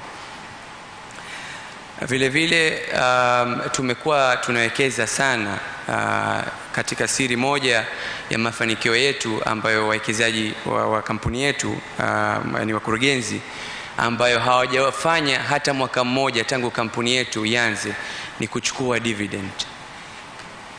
Faida yote inayopatikana imekuwa inarejeshwa katika kampuni zote, swala ambalo hadi TRA wameleta inquiry kwamba kampuni kubwa kama Bakhresa haijawahi kutoa dividend. Kwa hiyo imebidi tujitetee kwamba hapana, faida yote inarudi katika uwekezaji, aidha katika kampuni ambazo tayari tushawekeza au katika sekta mpya. Kwenye swala la tax compliance tunatambulika kiserikali. Kwa hiyo tunakuwa mstari wa mbele kuhakikisha kwamba hatutoangusha. Tunaishukuru serikali kututambua, na vile vile ukitizama katika makampuni yetu, kama si yote, takriban asilimia kubwa yote yako katika ofisi ya large taxpayer. Hii it speaks volume how compliant we have tried to be in Tanzania, and tunaamini kabisa ukiwa compliant unaweza pia ukapata mafanikio makubwa. Kumekuwa kuna uboreshaji pia wa kutoka sekta za TRA, mfano kwenye system za filing, customs, kuonekana ushuru ambao unaolipwa, ambayo katika muda wa zamani ilikuwa tabu, unaweza kukaa siku 2 malipo haja reflect. Kwa hiyo wewe unaendelea na kupata demurrage. Hizi ni cost ambazo tabu kwa taasisi za serikali kuzielewa, lakini kwa muda na zile investments mlofanya katika task force kuwasikiliza wawekezaji zimeweza hizi kero kuondoka. Vile vile introduction ya ETS, japokuwa kuna changamoto ambazo mwenzangu Yoze kaisema, imeleta fair competition. Tunaamini kabisa kwamba tumeweza kukua kwa kuhakikisha kila mmoja yuko katika mazingira kama aliyokuwa mwenzake. Nikimalizia kuweka mapendekezo ambayo nahisi yanaweza kufanyika kuboresha biashara zetu na pamoja na wenzetu ambao tunashare katika sekta mbalimbali, na Yoze kapata kugusia baadhi. Kwa hiyo mimi nitaongeza tu nyama kuhakikisha kwamba kuna msisitizo ndani ya serikali. Kama private business, sisi ili kuendeleza mafanikio yetu lazima tuinvest, na serikali tunajua ina invest mostly katika tangible items kama infrastructure, kwenye energy, kwenye maji, kuhakikisha kwamba sisi wawekezaji tuna mazingira mazuri zake ziko exempted na VAT. Sasa policy ikibadilishwa ambayo ikawa transferred to zero rated product, of course serikali short term wataona zile input ambazo sisi tunapata kwenye kununuzi wa material za kuendesha biashara yetu ya ngano, lakini matokeo yake kutakuwa kuna upungufu ya uzalishaji wa ile bidhaa. Ina maana consumption itapanda, ina maana corporate ya serikali itapanda, na sisi tutaweza expand viwanda vyetu na kuongeza ajira, ambayo katika theme ya leo nimeona ni people's development, na people's development ni ajira. Mheshimiwa umesisitiza kwamba tusitizame kwenda ajira ya sekta serikali, la bali tuwekeze katika ajira katika sekta za binafsi. Naamini hili litachangia mno katika hiyo theme yako. Katika swala la kuincentivize, ni muhimu sana. Mathalan sisi tuko katika biashara zetu nyingi ziko katika large taxpayer, lakini nini faida ya kuwa katika large taxpayer? Ndio yale uoga wa watu wanaotoka chini, mathalan wa machinga, lazima wapate incentives. Kuna watu walizungumza kwamba aidha kupunguza ili kuongeza wigo, na sisi tuliokuwa katika contributors wakubwa ni kukaa na sisi kuona kama kuna concessions zozote za ziada ili tukuze zaidi biashara, kama kuna facilities zote, mfano kama fast clearance ya mizigo yetu ya bandarini, vitu kama hivyo. Mimi naamini hizi tukiloosen up hizi chain ambazo zipo katika sekta binafsi, tunaweza maximize capabilities za sekta binafsi. Vile vile Jose ka emphasize kwamba kuna taasisi nyingi za serikali ambazo zinachukua kodi. Tungependa kwamba hizi ziwe reviewed, kwa sababu unakuta kama kampuni kama yetu tuna deal na taasisi karibu 10 na zote zingine zinaingiliana na zote zinafanya mazingira za kupata kodi. Tuko katika large taxpayers, lakini bado tuna deal na local governments. So faida ya kuwa katika large taxpayer ni nini? Swala la tatu ni kulinda uwekezaji wa ndani. Hili nitalitumia mfano katika sekta yetu ya media. Tumewekeza sana katika sekta ya media na tumeona kama bado kuna upungufu ya ulinzi wa sekta hii, na imekuwa rahisi ku-operate within Tanzania badala kwa operate ndani ya Tanzania, ambayo tunaamini kutakuwa kuna faida kubwa kwa serikali kuweka sera ambazo wale wanaoperate nje ya Tanzania, yani makao makuu yao, kuwaonyesha kwamba mkija Tanzania kuna manufaa zaidi. Hivi sasa wanaona cooperate nje ya Tanzania kuna manufaa zaidi kuliko kuwa ndani ya Tanzania. Kwa hiyo again, hii katika people development itaongeza ajira, itaongeza collection ya serikali ambayo itaenda katika infrastructure zetu za nchi. Na jambo la 4 la kusisitiza ni kusikiliza na empathize na wawekezaji. Kama alivyosema mwenzangu Yoze, katika industry zetu hakuna mtu anayekataa kulipa mfano kodi kama za excise, lakini zile mbinu za collection ambazo ziko wazi, CTI washa present katika task force kwamba ziko kampuni ambazo zinaweza zikafanya lengo lile lile na serikali wakapata kodi ile ile kwa bei nafuu. Nafikiri hii ni kilio ambacho kinaendelea karibu miaka 3 au 4, ambalo limefika naona wakati kupata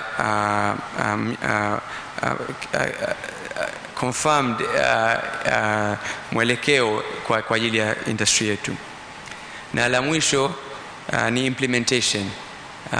Well and good, tunatoa hizi policies, tunatoa facilitations, lakini sometimes when it comes to implementation inachukua muda mrefu sana, na hakuna kitu. I think the measure of implementation is time. Kwa hiyo time ikiwa inatumika vizuri, tutaweza kupata mafanikio zaidi. Nikitoa mfano halisi, tumeinvest katika Bagamoyo Sugar zaidi milioni $110. Imechukua karibu miaka 4 kuapply for strategic investment certificate, ambayo mle muda uliochukua miaka 4 tumepoteza gharama nyingi. Kwa hiyo mradi umekuwa gharama nyingi zaidi, kwa sababu zile facilities za strategic investment hatujaweza kuzitumia. Na vile vile japokuwa TIC mamlaka husika isha approve na ofisi ya waziri mkuu isha approve, lakini utekelezaji wake mpaka kiwanda kishaanza kuzalisha hivi mpaka leo haijakuwa implemented ile strategic investment. Tumepata wito kutoka wizara ya kilimo, kutoka kwa Mheshimiwa Bashe, alilizungumza kwenye bunge kwamba wako tayari kutupa maeneo ya kuwekeza. Nimeona leo katika takwimu bado tuna import edible oil kwa 1% kubwa, na wao wanataka sisi tuwekeze. Sasa kama tushaingia katika sekta ya kilimo kwenye upande wa sukari, na imechukua miaka 4 kupata strategic investment certificate, paka tunaanza kiwanda na paka sasa hivi haijakuwa implemented, hivi kwa akili za kwa haraka tunasema kwa educate wa machinga, hata large taxpayer akiona kwamba anapewa jukumu la kwenda kuwekeza sekta nyingine anakuwa anasita. Kwa hiyo sisi ni wazalendo, tunapenda kuheshimu maombi ya serikali, lakini tungekuwa tuna kuipa kipaumbele implementation kwa wawekezaji wakubwa kwenye vitu kama hivi. Kwa hiyo kwa haya machache naomba niwashukuru kwa kunisikiliza. Asanteni sana.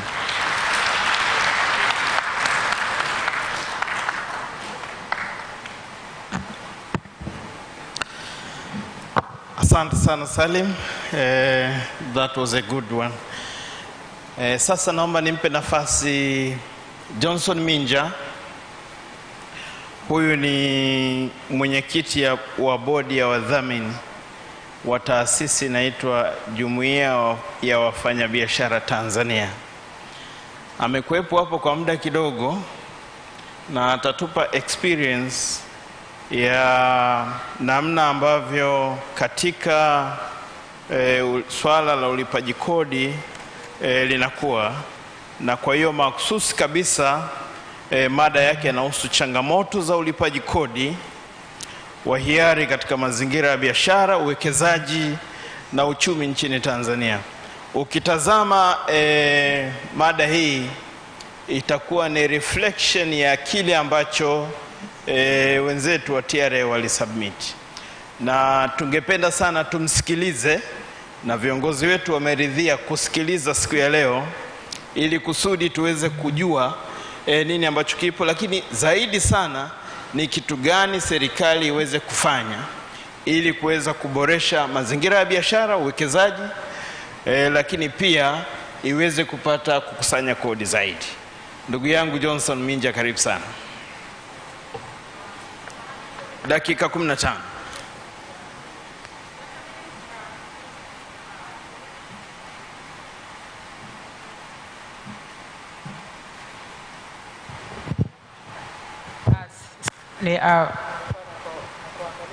Kabla hatujamwita Johnson, kwa sababu tuna mawaziri kutoka Zanzibar na unfortunately they have to really go back this afternoon. Kwa hiyo tulikuwa tu tunaomba labda kwa niaba yao tumpe Mheshimiwa Omar Said Shaban ili azungumze machache, kwa sababu tumezungumza masuala ya kodi. Kuna baadhi ya kodi zinaingiliana za Jamhuri pamoja na kule Zanzibar, na kuna changamoto kadhaa. Niko hapa na nitamsikiliza ndugu yangu kutoka Azam. Ana kesi yake kule. So Mheshimiwa Omar, naomba karibu sana. Asante.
vingine vya kikodi ambavyo kama nchi vinaweza vikatupeleka mbele katika gurudumu letu la maendeleo. Mheshimiwa Mwigulu wakati anahutubia mwanzoni hapa alisema kazi yetu mawaziri ilikuwa zaidi ni kusikiliza maoni ya wadau, na sisi tumekaa tumeyasikiliza. Yapo maoni yaliyotolewa pamoja na kwamba yalikuwa yanalenga hasa upande wa Tanzania bara, lakini nikiri changamoto hizo pia tunazo upande pia wa Tanzania Zanzibar. Na alikuwa nateta na dadangu waziri wa fedha hapa, tumekubaliana kimsingi kwamba forum kama hii tutaifanya Zanzibar ndani ya mwezi huu. Na uzuri tumeshapiki mpaka tarehe. atiniruhusu waziri wa fedha nitaidisclose. Kwa hiyo kwa wale wenye maslahi ya kibiashara Zanzibar tutawakaribisha sana, nawakaribisha sana kwa niaba ya waziri wa fedha na mimi mwenyewe, lakini kwa niaba pia ya Mheshimiwa Rais wa Zanzibar na Dr. Hussein Ali Mwinyi kushiriki pia kuja kusikia mawazo yenu. Tunategemea kama all will go well, basi kwenye tarehe 21 mwezi huu tutakuwa na forum kama hii ya kusikiliza maoni ya wadau, kuweza na sisi kuweza kujipanga vizuri tukiwa tunaelekea mwaka wa budget. Tunaamini yapo mengi, wenzetu hawa wa Azam wana maslahi yao kibiashara na wengine wengi mlio kuwepo huko. Kwa hiyo tungependa sana mshiriki, tunawaalika na mialiko rasmi itakuja na matangazo mtayaona, lakini niseme tu kwamba forum hizi ni muhimu kwa sababu, na mimi kitu ambacho nimejifunza kwenye forum hii, watu hawakuwa tu wanalalamika, lakini wanatoa alternatives na njia, wanaonyesha serikali njia ya namna ya kufanya vizuri zaidi. Kwa hiyo niwashukuru sana wazungumzaji waliokuja hapa mbele, waliochangia katika mada mbalimbali. Mmetuonyesha njia na namna gani ambavyo tunaweza kufanya vizuri, na sisi upande wa Zanzibar tunaahidi kwamba tutayachukua.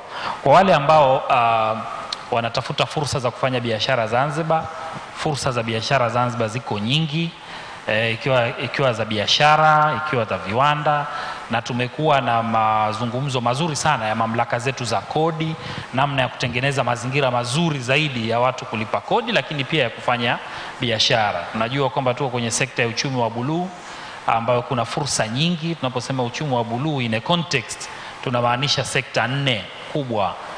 Tunamaanisha sekta ya mafuta na gesi, tunamaanisha utalii, tunamaanisha uvuvi, lakini pia tunamaanisha utalii.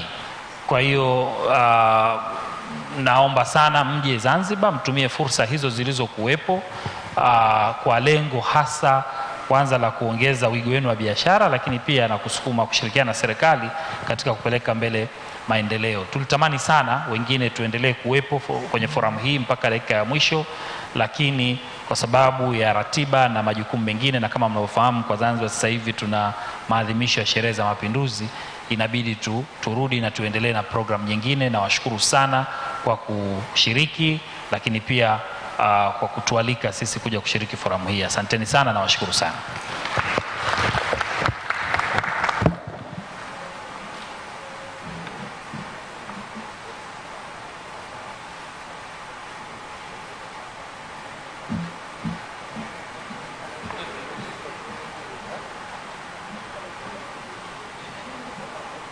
Nashukuru.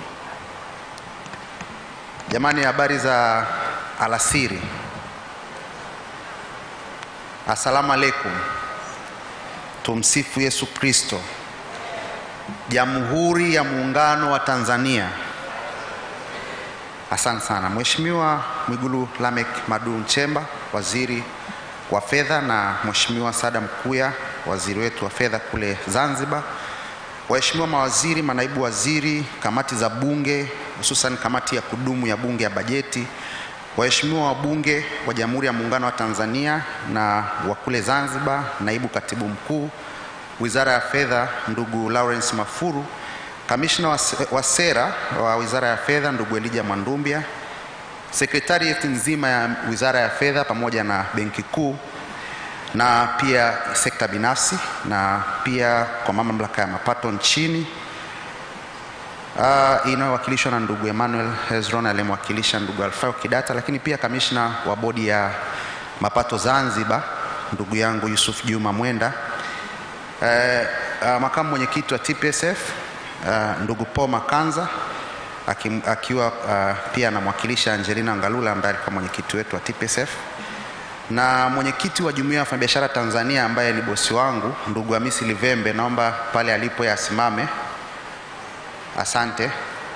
Na katibu mkuu wa Jumuiya ya Wafanyabiashara Tanzania ndugu Abdalla Mwinyi, naomba usimame. Asante. Wanajumuiya wote popote walipo, naona wachache wapo ndani, naomba wanachama wa Jumuiya ya Wafanyabiashara Tanzania mliopo msimame. Asante. Asanteni sana. Lakini pia kwa kipekee mmemsikia David Tarimo ametamkwa hapa, naomba usimame. David Tarimo ni mwalimu wangu Kwa hiyo kwa heshima kabisa na yeye nimtambue. Pamoja na maconsultant wengine wote, nimeona maconsultant wengi sana wa Kodi. Leo ni siku yetu kwa sisi watu wa Kodi. Kwa hiyo naomba maconsultant wote msimama na nyie kwa kuwatambua kutoka taasisi mbalimbali. Asante sana. Asante sana. Na nimeona pia Tanzania accountants. Nimeona mwenyekiti. Asante sana. Ya moja kwa moja nianze kwanza kwa kutoa shukrani za dhati kwa niaba ya taasisi yetu na kwa niaba ya maconsultant wengine. Shukrani kwanza ziende kwa Mheshimiwa Rais wa Jamhuri ya Muungano wa Tanzania, ambaye kwa kweli mama yetu Samia Suluhu Hassan ameonesha umahiri mkubwa sana katika masuala ya kidiplomasia. Ameonesha upatanisho kwenye maeneo mengi, na hata sasa ili ambalo analileta la kuwakutanisha watu pamoja tuzungumze katika taaluma na katika ushauri ni jambo zuri sana ambalo linapeleka taifa mbele. Pia nimshukuru sana waziri Mheshimiwa Mwigulu Nchemba, lakini pia nimshukuru waziri wa Zanzibar Saada Mkuya. Ukimsikia waziri Mwigulu akimuita dada yangu Saada bosi wangu sisi tumefanya kazi kwa karibu zaidi sana na Mheshimiwa Mwigulu akiwa naibu waziri, alafu waziri kamili akiwa dada Saada Mkuya. Ni timu ambayo imefanya mafanikio makubwa sana katika masuala ya kodi hapa nchini. Kwa hiyo tunavyoona mambo kama haya yanatokea hatushangai. Tunajua ni yale yale sasa, zama zimerudi. Kwa hiyo pia nishukuru sana Wizara ya Fedha, Associate Commissioner Elijah Mwandumbia ambaye amekuwa consultant na yeye amekuwa kwenye serikali, amekuwa TRA. Kwa hiyo anafahamu mambo yote katika kodi.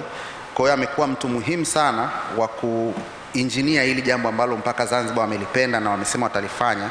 Na mimi naomba hili jambo kazi iendelee kila wakati, kila mwaka angalau tu tunakutana kama ambavyo Mheshimiwa Waziri wa Fedha alivyosema. Nikianza mjadala wangu, uwasilishaji wangu umejielekeza zaidi kwenye ulipaji wa kodi wa hiari. Na nikijenga kwenye msingi wa hotuba mbili, ya kwanza ya ndugu yangu Mafuru ambao ameelezea ni kwa namna gani ambavyo uchumi wa kidunia unafanya kazi na sisi position yetu iko wapi. Hatupo kwenye kisiwa. Na hili ni muhimu sana likafahamika, hususan kwa upande wa serikali lakini pia kwa wafanyabiashara, kwamba sisi sio kisiwa. Kwa hiyo hakuna namna ambavyo tunaweza kufanya vitu kama vile sisi tu sio sehemu ya dunia. Kwa hiyo kufahamu yanayotokea duniani ni muhimu ili na sisi tujue tunajiposition wapi. Na kipekee tukiangalia geographical location ya nchi yetu, mimi huwa naona kama kuna nafasi ambayo tumeshindwa kuitapu vizuri, kwa sababu kama sisi tumezungukwa na nchi 8 ambapo 6 kati yake hazina bandari, ina maana tuna nafasi kubwa sana ya kufanya biashara kwa upana sana. Lakini bado kuna changamoto za hapa na pale ambazo naamini kama tukizizingatia basi tunaweza tukajikuta tumefanya vizuri zaidi.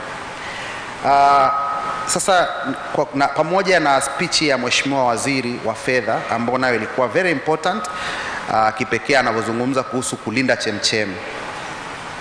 Hiyo nadhani wengi sana tumeichukua, tusiue chemchem. Lakini pia alipokuja ndugu yangu mchungaji wetu Kimaro akasema na yeye kwa mfano wa nyumbani kwao kuhusu kuku, kwamba tusiingie kwenye banda la kuku kwa fujo, tutawafanya kuku wasitage. Lakini hapo na mimi niweke la kwangu kutokana na experience yangu. Mwigulu alikuwa anatoa experience yake kwa sababu kwao kule mheshimiwa ni wafugaji, na nafikiri pia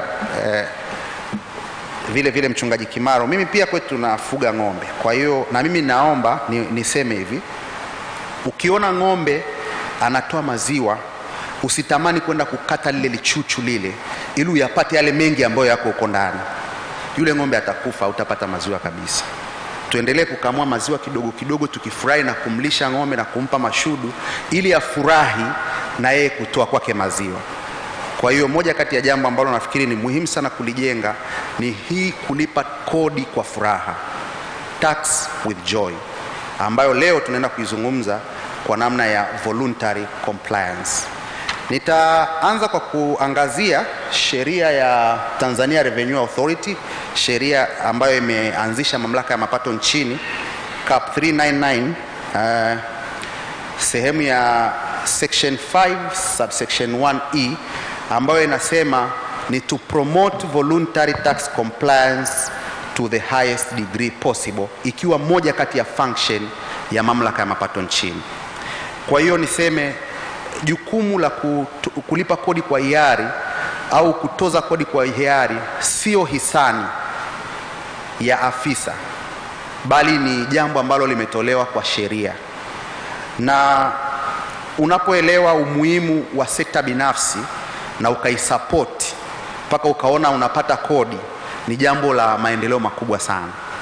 Mimi niseme nimefurahishwa sana na takwimu ambazo Mheshimiwa Waziri wa Fedha amesema kwamba anapoingia madarakani alikuta makusanyo yakiwa 1.2 trillion na kwa mwezi, na sasa yamekuwa trilioni 2.75. Mimi niseme wakati anaingia Mheshimiwa Mwigulu Nchemba kulikuwa kuna changamoto sana katika ukusanyaji wa kodi. Kodi ilikuwa inakusanywa kwa mtutu wa bunduki, era ambayo nisingetamani kabisa kuona taifa letu likirejea. Tukusanye kodi kwa kufuata sheria, tukusanye kodi kwa kufuata taratibu.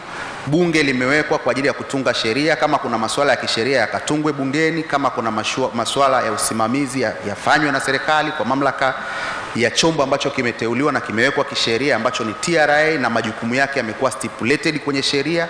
Lakini pia kama kuna migogoro, basi iende kwenye hatua za judiciary, za mahakama. Zipo legal framework mbalimbali za kuweza kuhakikisha kwamba haki inapatikana.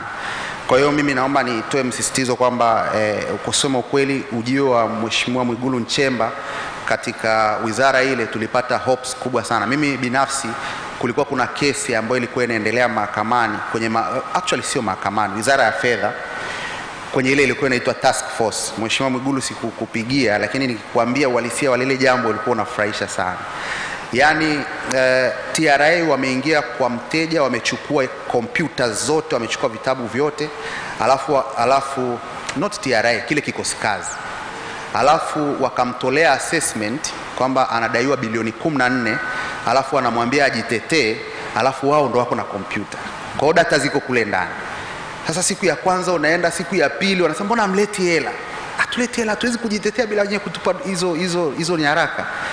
Weka passport hapa, vaa pingu, nenda pale. Hivyo ndio mahali tulikuwa tumefikia. Kwa hiyo uwezo kaelewa wewe Mheshimiwa Mwigulu akatule, sisi tunasikia, tulikuwa tuamini kama yanaweza yakawa kweli. Lakini kweli tukienda pale tunaambiwa kikosi kazi hakipo tena, kimesambaratika.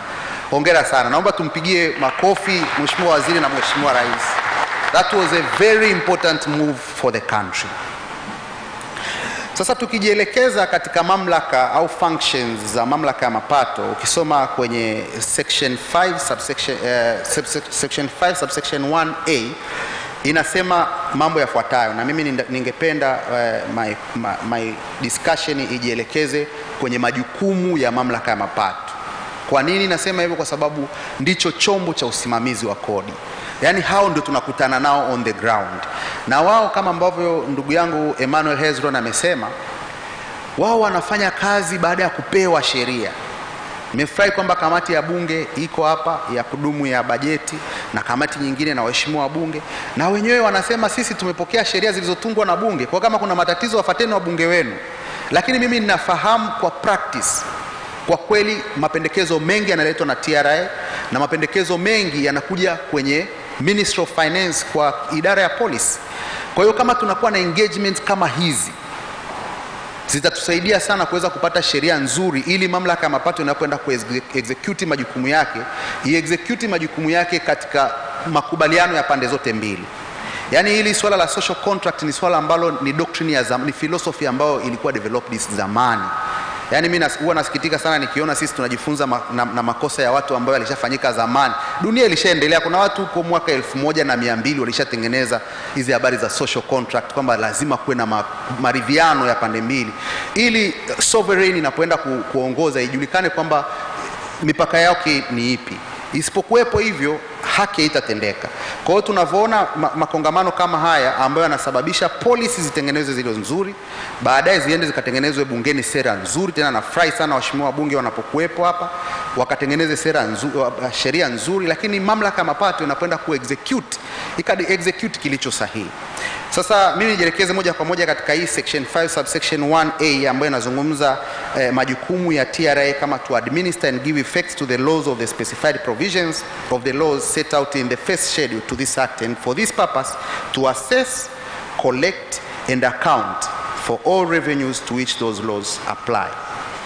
Na ninaanza kwa kuzungumzia eneo la identification na registration. Mtanisamea kwa bahati mbaya kwenye sheria zipo nyingi kwa Kiswahili, kwa hiyo tutaenda hivyo hivyo. Kwenye eneo la identification na registration ni eneo very sensitive. Haya yote tunaozungumza, Mheshimiwa Waziri wa Fedha ni mchumi, ni daktari wa uchumi, kwa hiyo ameifafanua kitakwimu. Takriban 65% ya Watanzania wapo kwenye sekta isiyo rasmi.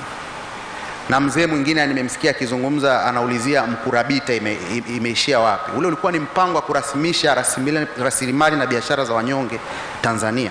Ilikuwa ni program maalum ya kuformalize informal sector. Na mimi nasema Mheshimiwa Waziri, hili lazima tulione tena haja ya kuliibua, kwa sababu tunapochochea ukuaji wa sekta isiyo rasmi kuna matatizo mengi yanayojitokeza. La kwanza, inatengeneza utaratibu wa watu wengi kuona kwamba ni bora kuwa informal, kwa sababu ukiwa informal nobody trace you, uko kwenye free zone. Kwa hiyo Mheshimiwa Waziri, nimeona hata juzi walivyosema machinga wapewe mashine mara moja ukajitokeza ukazuia, na of course na mimi nasema ni jambo ambalo linatakiwa liende gradual, lakini fikra ni kwamba lazima tuamue kwamba hatu encourage informality, to encourage registration na kuwasaidia wale waliokuwa registered kuona kwamba registration ndio safe zone. Kuwa registered ndio safe zone. You can access loans, you can pay taxes, and gradually unaenda ukiwa unakuzwa kiuchumi. Lakini pia vile vile swala la identification na registration linaenda katika scope kubwa zaidi. Sasa hivi mfano mathalani watu wengi wanafanya biashara kwenye mitandao. Economy inahamia katika digital economy. How have we prepared to identify, to assess and collect tax from the digital economy? Kwa sababu digital transactions ndo dunia inavyoenda sasa hivi. Kila mtu unaona kwenye Instagram, kwenye maeneo mbalimbali kwenye mitandao ndipo wanapofanya biashara. Namna gani tunawatengenezea utaratibu ili na wao waanze kidogo kidogo kulipa kodi? Kule Kenya walianzisha tax on digital service ambayo ni 1.5%, kutaka kuona vile vitu ambavyo vinafanyika kwenye mtandao wachukue kodi kule, na sisi pia of course tumefanya hatua, lakini kuna room kubwa zaidi ya kuweza kuongeza walipa kodi, kwa sababu expand tax base inaleta harmony, inasababisha watu wachache waliopo wasitwishwe mzigo wa nchi nzima wa kibajeti, ila unagawanywa kwa watu wengi zaidi. Lakini pia kwenye corner stores registrations, hizi maduka ya mangi haya, kuna maduka mengi sana ambayo yako mitaani ambayo kwa kweli ukitafuta historia yao ulipaji wa kodi hayapo. Inawezekana administratively ni vigumu kuwafikia, lakini kwa kutumia technology kuna fursa kubwa zaidi za kuweza kuwafikia na kuwasajili. Lakini zaidi ya hapo kuna mawakala, yani maagent, madalali ambao kwenye hususani katika sekta ya kilimo kuna madalali wengi sana, kwa sababu ile ndo backbone ya uchumi. Sasa wale wanaofanya biashara katika sekta hiyo nao ni vizuri wakawa included katika ufugaji, katika fisheries, yani wale ambao wana take advantage za biashara katika vile vitu vikubwa vya uchumi. Ni muhimu na wenyewe tukatap zile revenue zao. Hata madalali wa nyumba, wa magari, yani lazima tufike mahali kila mtu awe analipa kodi. Ule mzigo wa kodi usibaki kwa watu wachache, watakata tamaa. Mzigo utakuwa mkubwa sana kwa punda, alafu atagoma kwenda. Lakini zaidi ya hapo, wengi wamezungumza kuhusu elimu ya kodi katika mashule, katika vyuo, katika hivi vyuo vya kati, polytechnics. Ni muhimu sana hizi elimu zikaenda of course hata kwenye primary level, ili kujenga uzalendo na kuwatengeneza kulenga jamii ambayo imejifunza na imehamasika na imeona haja ya kulipa kodi. Lakini zaidi ya hapo, tujenge jamii ambayo inajivunia kwa nini inalipa kodi. Nilikuwa nazungumzia kuhusu identification na assessment. Nilisema vintage point ya discussion yangu itakuwa katika yale majukumu ya TRA ambayo ni identification, registration, assessment pamoja na collection and accountability. Naenda kwenye eneo ambalo linaitwa assessment. Katika ile eneo la assessment nitazungumzia corporate tax, VAT na custom taxes. Kwa haraka niseme tu kwamba kuna changamoto lakini pia kuna fursa. Kwa hiyo ni sisi wajibu wetu kuangalia namna gani tunaweza kuzitumia fursa zilizopo ili zile changamoto zisiwe vikwazo. Tukianza na corporate tax, kumekuwa na tatizo ambayo inakuwa provided na section 88 na section 89 ya Tax Administration Act. Kumekuwa na tatizo la kuanzia kwenye kitu kinachoitwa makadirio. Msingi wa makadirio, statement of estimated tax payable, bado haujawa very clear. Kwa hiyo unakuta mtu bado discretion kubwa ipo kwa afisa wa mamlaka ya mapato nchini ndo anaweza kumkadiria mtu ni kiwango gani cha kodi cha kulipa. Sasa haya mamlaka ambayo tunawatwisha hawa maafisa, saa nyingine vijana wadogo, aamue mtu ambaye ana mauzo ya milioni 700 alipe kodi shingapi, ni tunamweka kwenye mazingira magumu. Ushauri wangu ni kwamba, ushauri wa taasisi yetu Jumuiya ya Wafanyabiashara Tanzania ni kwamba hebu tungejitahidi kwamba kungekuwa na ground, kwa mfano kama ni a certain percentage ya turnover ya mwaka uliopita, labda unasema ni 1% au 2% ya ile turnover ya mwaka uliopita, ndio hiyo inaenda kuwa makadirio kabla ya kufanya biashara mwaka mzima na kuja kupata yale mauzo ya jumla na kufanya mahesabu na kuwasilisha na kutoa yale makadirio. Kwa hiyo tulikuwa tunashauri ingekuwa ni 1% fulani. Kwa hiyo mtu unaenda with certainty kwamba makadirio yangu yatakuwa kiasi gani, sio tu unaenda kwenye darkness. Lakini tax audits na investigations, kumekuwa na tatizo kubwa sana kwenye tax audits na tax investigations, na ni kwa sababu discretion kubwa sana ambazo wamepewa maafisa zinasababisha unakuta mtu ana mauzo mathalan ya milioni 200 au 300, lakini analetoa kodi ya bilioni 30, kitu very arbitrary. Kwa hiyo unajiuliza wametoka wapi, lakini unaambiwa ili uweze kuzungumza, uje uweze kuobject, inatoka ulipe 1/3. Sasa ili ulipe 1/3 inachukua mtaji mzima. Kwa hiyo naomba tuangalie check and balance kwenye hizi sheria, maana mtu anaweza akawa ametengeneza mazingira ya kukutengenezea mazingira ya kuzungumza, na kwa kusema ukweli mtu hataacha kuzungumza. Kwa hiyo ili kuepusha haya matatizo, hebu tuweke utaratibu mzuri ambao kwa kutumia technology pia itatusaidia zaidi, ili hizi audit na investigations ziwe zinafanyika zaidi kimfumo na sio kwa discretion za mtu. Ninaenda kwenye kodi ya VAT. Kama ambavyo David Tarimo amezungumza, indirect taxes is the hope for the future. Uzuri wa indirect taxes ni kwa sababu ile incidence of tax inaenda kwa consumer, is a destination tax. Kwa hiyo kama mtu ameshafikiwa, ameshatumia huduma, ina maana automatically anakuwa ile kodi imeishia kwake. Ukiangalia indirect taxes haina malalamiko makubwa sana. Kikubwa ambacho tunaweza kusema cha kujadili ni rate. Ile rate ya 18% kama ambavyo tumesikia Mheshimiwa Rais wa Zanzibar Mheshimiwa Hussein Mwinyi alitengeneza mapendekezo mpaka adjustment ile ikaja ya 15%. I think we have a room katika East Africa, sisi we are the highest. Kwa hiyo tuangalie room ya kupunguza ile rate, lakini pia tuangalie room ya tafsiri yenyewe ya kodi ya ongezeko la thamani. Kuna mahali mimi naona kama ni kodi ya ongezeko la bei. Yaani kuna mahali hakuna value addition lakini kuna kodi. Sasa nafikiri we have to sit down and see that is not a price added tax, is value added tax.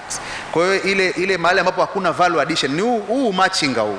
Yaani huu machinga, ukimwambia machinga ameadd value gani? Amechukua hapa, ameuza hapa. Kwa hiyo hakuna value addition, kuna price addition tu, lakini ndo distribution mechanism. Kwa hiyo ni vizuri tukakaa tukaiangalia, na namna ya kuavoid hiyo problem ni kupandisha wigo wa registration ya VAT, ili isiwe kila mtu tu. Kama sasa hivi kwa 100 million ni sehemu ndogo sana. Mapendekezo ya Jumuiya ya Wafanyabiashara Tanzania angalau ingeenda kwenye 300 million ili wapate ile size nzuri ambao wanaweza wakafuata ile compliance. Lakini pia na kodi nyinginezo tunashauri kwamba kuwepo na mpango maalum wa kutengeneza tax system ambayo itawasuit SMEs. Yaani complex tax system Kwa mfano filing VAT return. Sijui kama kweli tunamaanisha kwamba duka la mangi, maana duka la mangi linafikisha milioni 100. Sijui kama tunamaanisha kweli yule file VAT return. Sijui kama tunamaanisha hivyo au tunamaanisha awe na auditor amtengenezee hesabu. There must be a way ambao tutakuwa tuna mfumo wa kutengeneza hawa watu wadogo kabisa wakawa na kamfumo kao fulani hivi cha mahesabu ambacho ni kirahisi zaidi. Yes, I understand kuna ile 3.5% on turnover, lakini still I don't think kama inawaswitu watu wote. Nafikiri kuna namna ambapo tunaweza tukakaa tukafikiri zaidi na kuangalia experiences za nchi nyingine ili tukawa tuna a simpler tax system for the SMEs.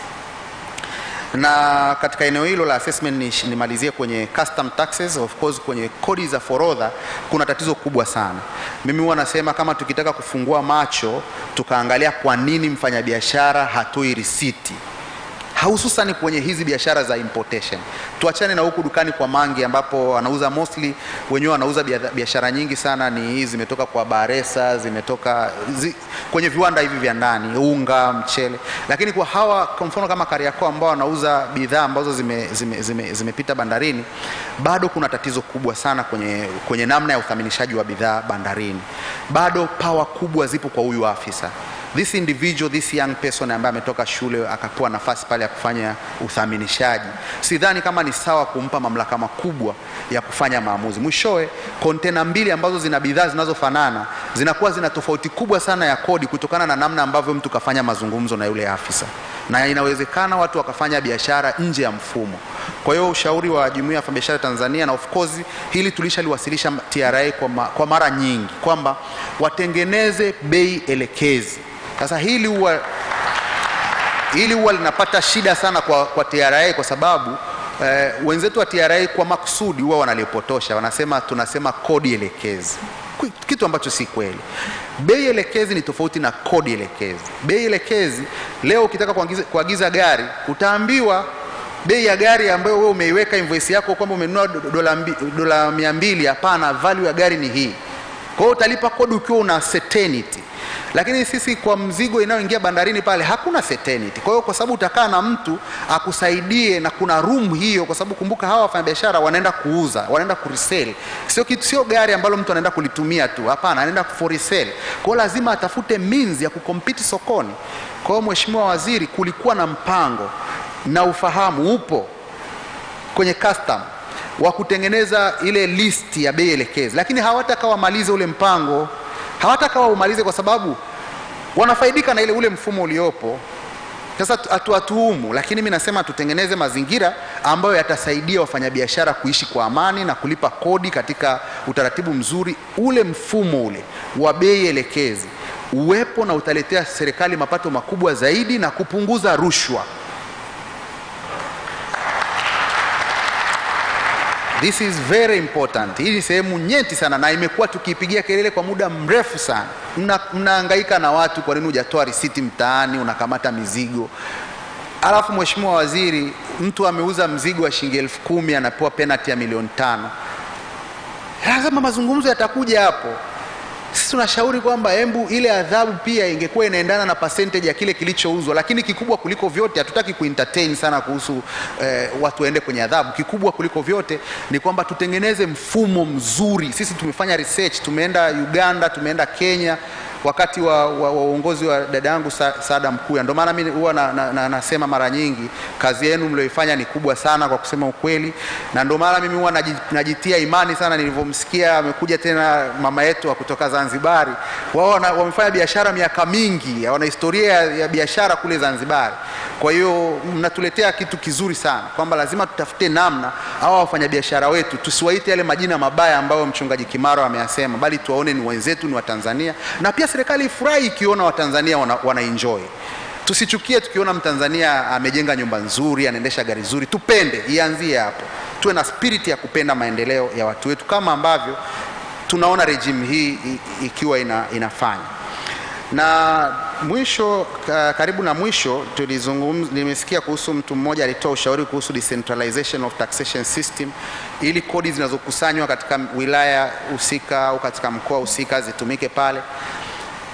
Original idea inaweza ikaonekana ni nzuri, lakini nafikiri ukifikiri zaidi kwanza sio wote hatuko sawa, lakini pia kwa sababu ya technology, tukideploy technology katika collection, hii ni sehemu ambayo naizungumzia katika collection and accountability kati ya majukumu ya TRA. Tukideploy technology vizuri, kama banking industry ilikuwa ina struggle sana kuweza kuhakikisha kwamba ipo kila mahali, lakini ujio wa technology kwa kutumia mobile money, leo benki ipo kila mahali. Leo kila kijiji, kila mtaa, kila mahali mtu ana benki yake, ni simu iliyoko yenye pesa ndani. Kwa hiyo nafikiri tunahitaji pia kufanya kazi kubwa sana, nadhani ni project kabisa kubwa kabisa ya kuengage wataalamu wa IT na wataalamu wa mifumo, ili zoezi zima la kodi liweze kufanyika kwa urahisi zaidi sana kwa kutumia simu ya kiganjani, kuanzia kujisajili, kupata tax assessment, mpaka kufanya tax payment. Kila kitu kiwe kwa urahisi sana, kama ambavyo leo mpaka mwananchi wa kijijini anaweza kutumia simu kuhifadhi pesa na kutoa pesa na haibiwi.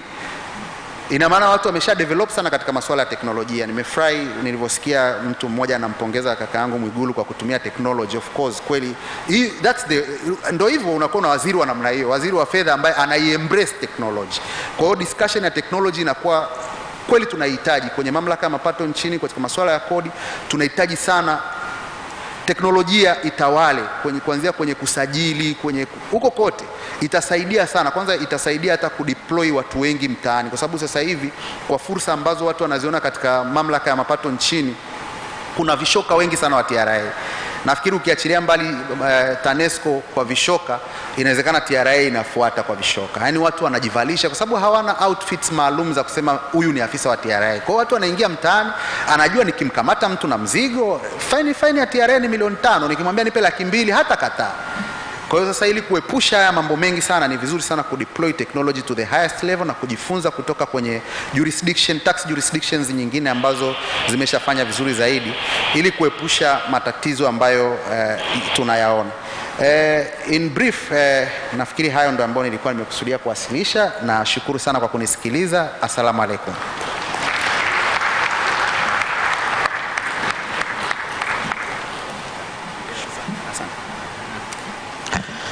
Assalamu alaikum.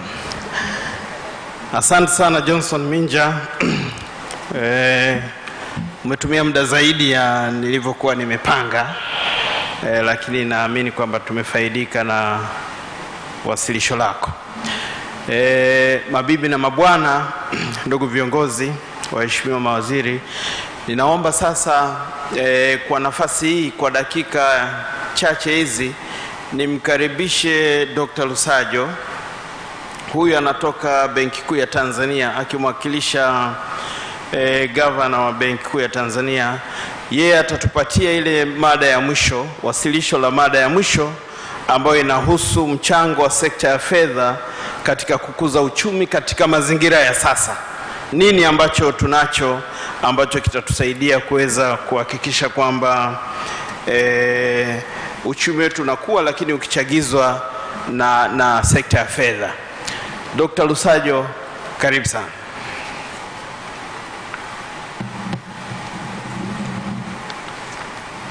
Asante. Mwenyekiti, nilikuwa napambana kuhakikisha kwamba tunaweza kuona haya nitakayoyasema. Kwenye uchumi, sisi wachumi, mwenyekiti, tunahitaji kuonyesha data. Nikisema uchumi umeongezeka, nikisema contribution to growth ni kiwango fulani, haitajitosheleza kama nikitamka tu maneno bila kuona michoro. Nashukuru mwenyekiti. Wasilisho langu litakuwa ni kwa jinsi gani mchango wa sekta ya fedha katika kukuza uchumi, biashara na uwekezaji, lakini hasa tukijikita katika hizi changamoto za sasa hivi, tukiongelea COVID-19, uviko, pamoja na hii vita ya Ukraine. Of course mwenyekiti, huu ndio ulikuwa mwelekeo, lakini nimegundua mengi yameongelewa hasa kwenye mwenendo ya hali ya uchumi duniani. Kwa hivyo hapo nitapita tu kwa haraka, lakini nitaanza kwa sekta ya fedha, alafu tutaangalia graphs na mwenendo wa hali ya uchumi duniani. Najua Mheshimiwa naibu katibu mkuu ameongelea vizuri sana kwenye wasilisho lake la awali, lakini nitajikita pia kuonyesha ni kwa jinsi gani ambavyo sera ya fedha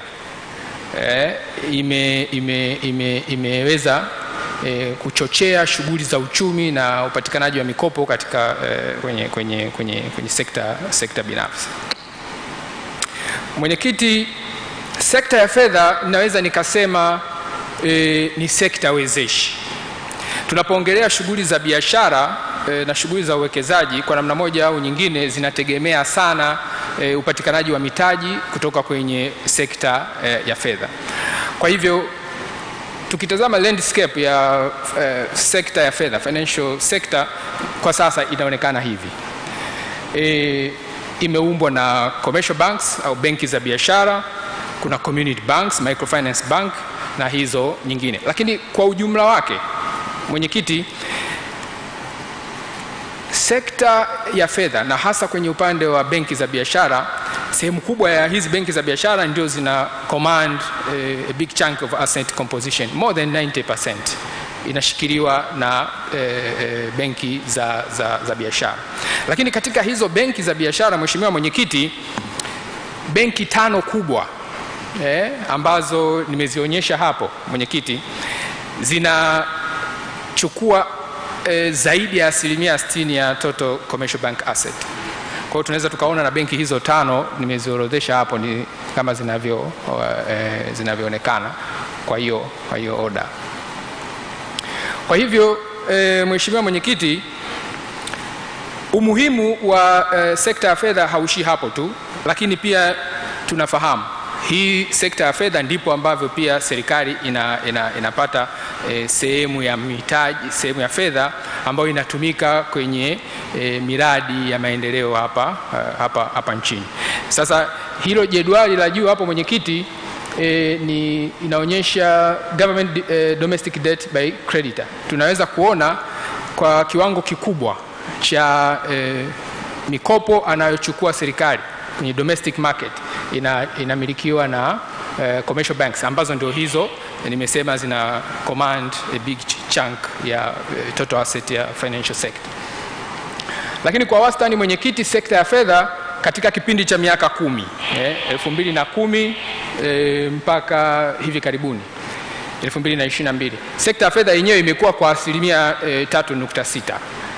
Lakini ukichukua mchango wa sekta ya fedha kwa uwiano wa pato la taifa, yenyewe umekuwa ni asilimia 3.9 katika kipindi hicho cha miaka 10. Huu mchoro wa chini mwenyekiti unaonyesha ukuaji wa sekta ya fedha, lakini hizo baa zinaonyesha hiyo share. Tunaweza tukaona kutoka 2015 kuja 2016 kumekuwa na mporomoko wa ukuaji wa sekta ya fedha, na of course kumechangiwa na mambo mengi, lakini kubwa ndio kipindi kile sekta ya fedha ilipokuwa inahangaika na ile mikopo chechefu, NPLs, na kwa kiwango kikubwa ilichangiwa na vyeti feki. Wafanyakazi wengi walikuwa wamekutwa na vyeti feki, wengi walikuwa na mikopo kwenye hii sekta ya fedha, lakini pia wakashindwa kulipa mikopo yao. Kwa hivyo sekta ya fedha ikapata mgogoro. Tunaweza tukaona mwenyekiti pia kuanzia 2019 kwenda 2020, pale nimesema uviko umechangia ule ushukaji, lakini na kutoka 2021 22 tunaweza tukasema tunaona jinsi vita ya Ukraine ambavyo imechangia. Sasa mwenyekiti, kutokana na muhimu wa mchango wa sekta ya fedha kwenye biashara, uwekezaji na shughuli za uchumi kwa ujumla, ni dhahiri kuwa kunapotokea changamoto hizo, ziwe zinatokea ndani ya nchi au nje ya nchi, na zikitokea zinaathiri hii sekta ya fedha, basi athari yake lazima itaenda kugusa kwenye shughuli za uchumi na uchumi kwa ujumla wake. Sasa tukijikita hasa kwenye changamoto za uchumi wa dunia kwa hivi karibuni, labda tuangalie mwenendo wa hali ya uchumi wa dunia katika kipindi hiki. Mwenyekiti, hizi takwimu zinatoka Benki ya Dunia.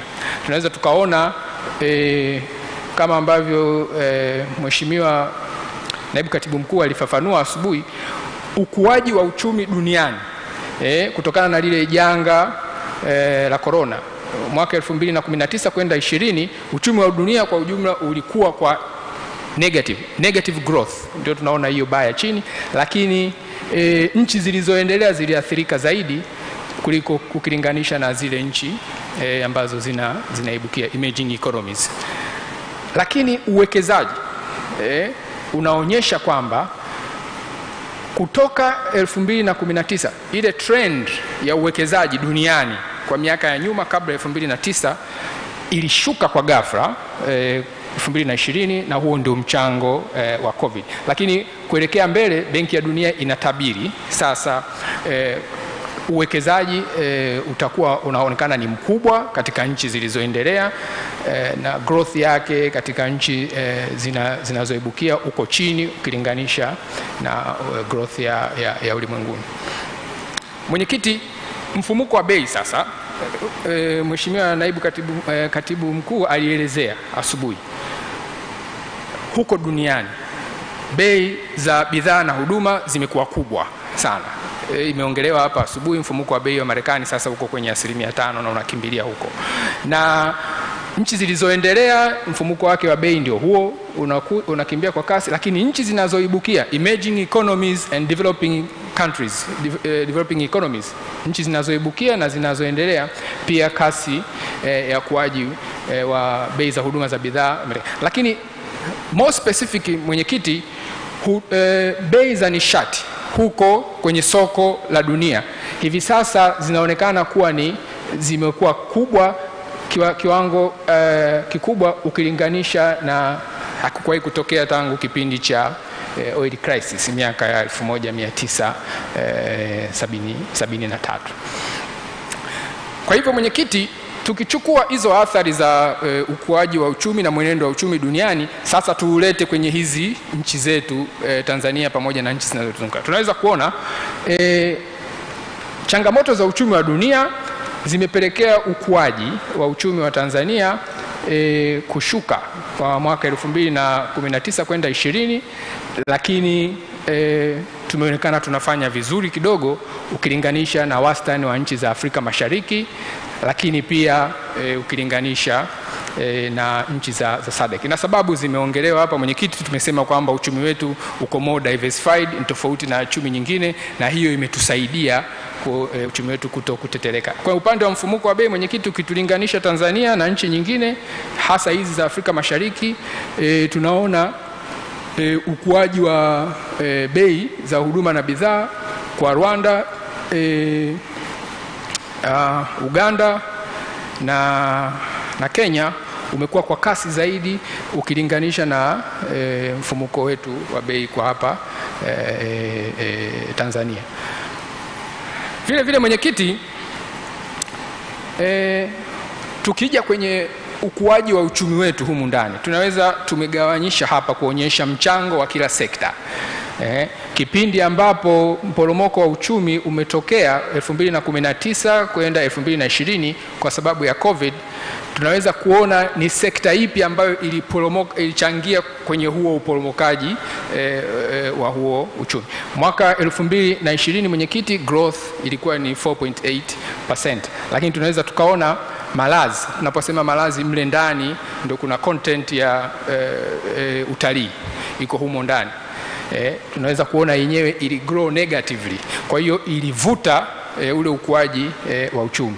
Lakini ukitazama sekta ya ujenzi yenyewe bado ilikuwa inaendelea kuchangia positively, lakini ukiangalia sekta ya madini nayo ilishuka. Vile vile mwenyekiti, mwelekeo wa ukuaji wa uchumi ambao unaonekana kwa mwaka 2022 unatarajiwa kupungua kidogo, na sasa hiyo ndio inakuwa inachangiwa na vita ya Ukraine. Na bei za bidhaa mwenyekiti, index kama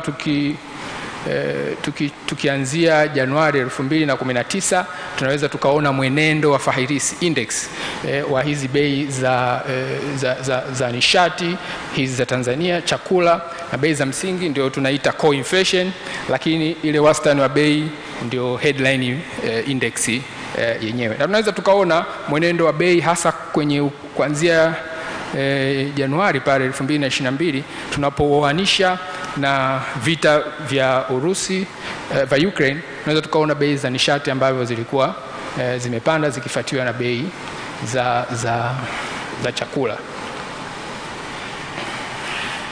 Mwenyekiti, athari za mwenendo wa soko maendeleo ya kiuchumi duniani yanaathiri moja kwa moja balance of payment ya kwetu, na hapo tunaweza tukaona uuzaji wa bidhaa nje, exports of goods zinazotokea huku kwenda nje, tunaweza tukaona mwenendo wake kuanzia mwaka 2019, 20, 21 na 22 inaelekea kushuka kidogo, lakini pia uagizaji wa bidhaa nje wenyewe umekuwa ukipanda.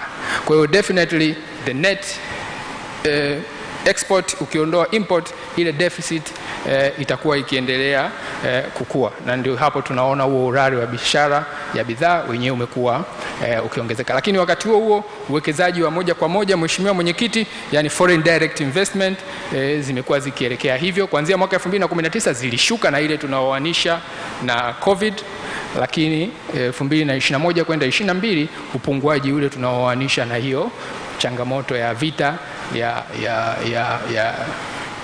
Ukraine. Mwenyekiti, sasa tujikite kwenye sera ya fedha, ni kwa namna gani ambavyo imeweza kusaidia changamoto hizi za dunia zinavyoweza kuathiri uchumi wetu. Kama ambavyo imeainishwa, Mwenyekiti, kwenye sheria ya Benki Kuu, moja ya jukumu la Benki Kuu pamoja na majukumu mengine ya kusimamia sekta ya fedha, malipo, lakini pia tuna jukumu la kuandaa na kutekeleza sera ya fedha ambayo sasa inalenga kuleta utulivu wa bei, price stability, kwa ajili ya ukuaji endelevu wa uchumi. Huu ukuaji kwenye shughuli za kibiashara, uwekezaji hauwezi kutokea kama mfumuko wa bei uko juu. Tunahitaji kuwa na mfumuko wa bei ambao ni stable, ili uweze kuchochea shughuli za biashara, uweze kuchochea shughuli za uwekezaji, na hatimaye uchumi uweze kukua. Sasa fedha Mwenyekiti, kwa wale ambao sio ambao wamesahau kidogo, niseme, najua wewe Mwenyekiti ni mchumi. Sera ya fedha kimsingi ni usimamizi tu wa mwenendo wa ujazi wa fedha ili uwe sawa na mahitaji ya shughuli za kiuchumi. Kwa hiyo tunachofanya ni kucontrol au kuhakikisha mzunguko wa fedha uliopo kwenye uchumi unauiana na shughuli za kiuchumi. Kama ujazi wa fedha utakuwa mwingi, yani fedha iliyopo kwenye mzunguko itakuwa nyingi kuliko shughuli za shughuli za kiuchumi, basi kutakuwepo na mfumuko wa bei. Sasa Mwenyekiti, sera ya fedha pia ni nyenzo ambayo inaweza ikatumika kukwamua uchumi kutoka kwenye mdororo na misukosuko, kama hivi karibuni ambavyo imeongelewa kwamba nchi nyingine duniani zimekuwa zikitumia sera ya fedha kupambana na athari za global economic development. Na sisi pia Tanzania, Mwenyekiti, sera ya fedha ya kwetu tulichukua hatua kadhaa ili kuhakikisha kwamba tunachochea shughuli za uchumi kwa kuongeza mikopo kwenye sekta binafsi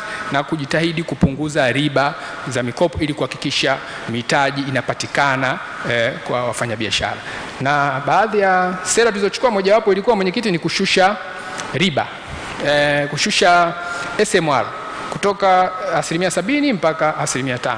Hiki ni kiwango ambacho kisheria benki za biashara zinapaswa kuweka Benki Kuu kutokana na zile deposit zao. Sasa tulikishusha ili kuhakikisha kwamba tunawapatia fedha zaidi kwa ajili ya kufanya shughuli za ukopeshaji. Lakini pia tulifanya reduction of risk weight on loan.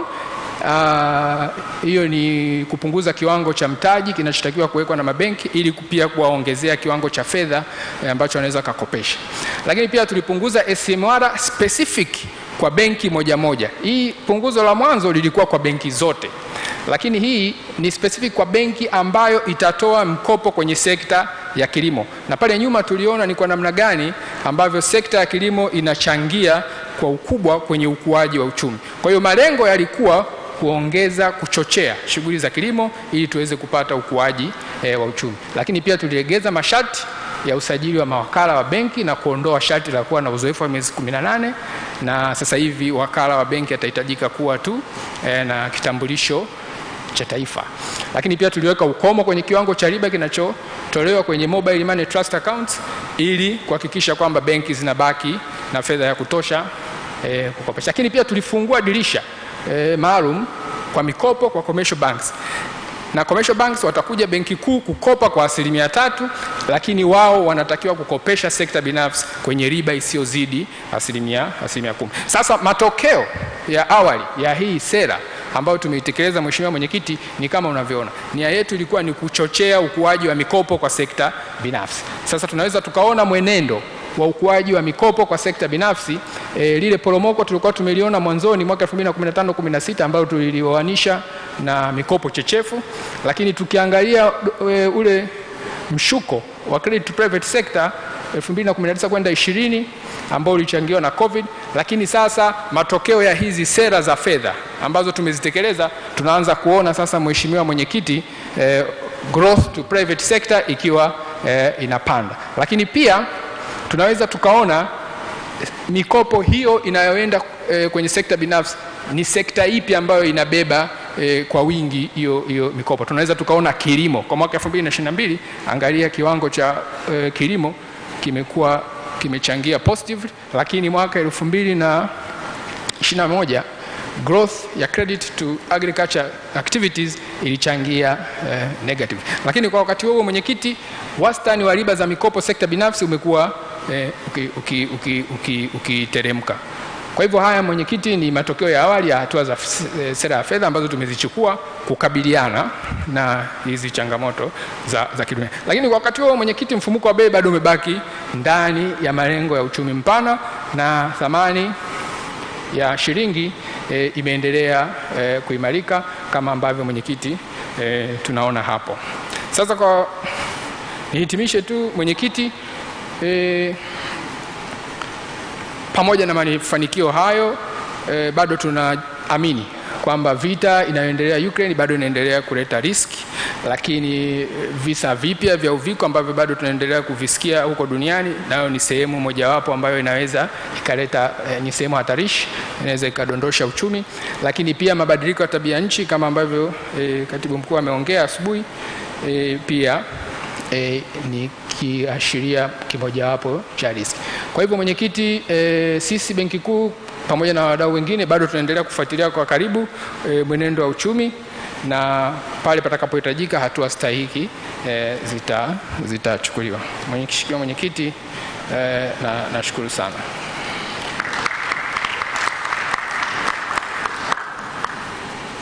Asante sana.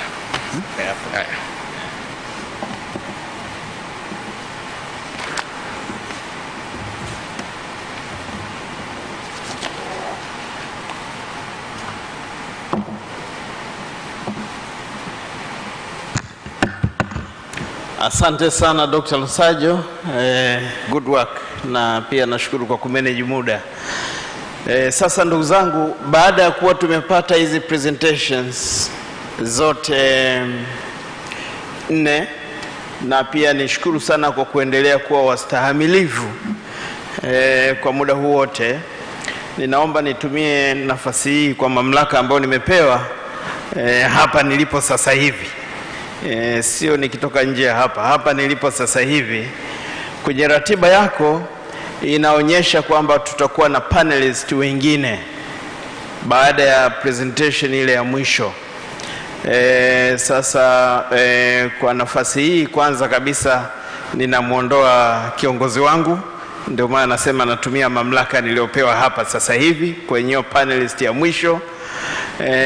Na naamini kabisa hatatumia neno hili kurudi ofisini na kunichukulia hatua nyingine.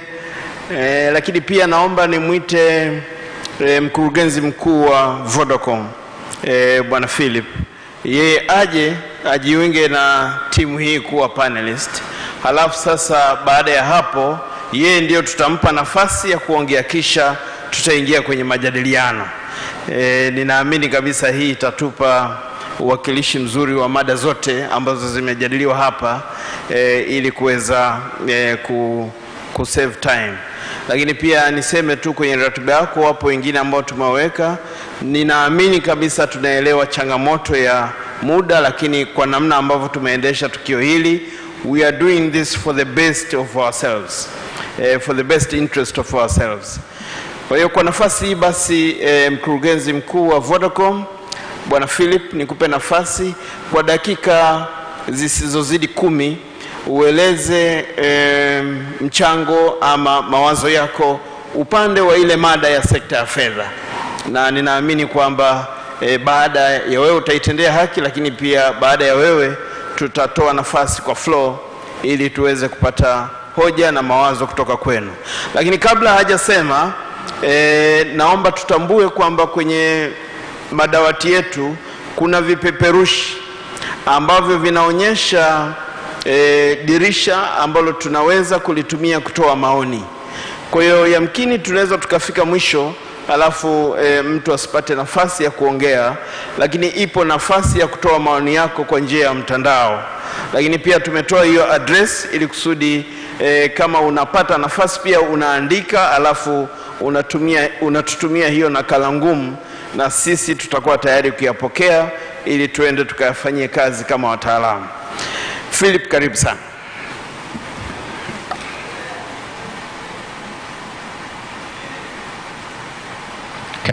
Hello.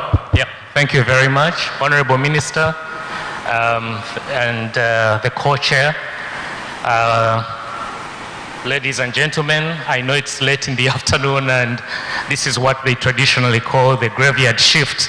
So I'll try and keep it brief, and I don't think I'll use the 10 minutes that you allocated. Thank you for having me here and for convening this session. It's rare for, and the challenge that everyone's been talking about here is not unique to Tanzania in terms of getting a collaborative and consultative approach between government, tax, and private sector. I think it's a problem everywhere, but it's a question of how do you continuously improve and work towards getting this better. When I visited the minister, I told him I've been to probably 6 or 7 African countries over the last 15, 20 years working there. And in my sector, I can tell you, taxation is a very controversial issue. So I'm glad that this session has been set up and that we can share insights and opportunities where we think we can get better, especially for Tanzania. I'll limit my discussion to 2 things. One is that, and I think you must have heard probably since morning, a number of panelists or discussants talking about digitization or digitalization, talking about technology, and I think there is no better person probably to talk about that than myself, since I come from that industry. And there's 2 things specifically, especially as it relates to the discussion today, that I think I should bring to the fore. One is that deepening financial inclusion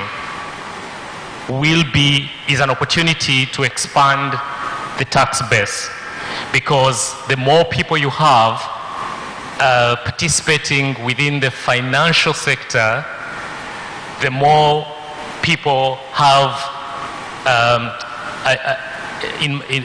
many years ago when we were introducing mobile money services in Uganda, I think this was in 2006, one of my bosses said, how do we monetize the population? How do we put money in people's hands? And at the time we saw mobile money, as we called it then, an opportunity to actually monetize the population. So deepening financial inclusion means many more people have money in their hands. But here is the catch, or here is the opportunity for all of us. We also have an opportunity to bridge the digital divide. And that's where technology comes in, because I think it was Jose who spoke about this. When you digitize, the traceability of money increases, but also it creates or it eliminates logistical hurdles in terms of one, tracing the money, but also two, being able to account for it, being able to collect taxes. And this is where we come in.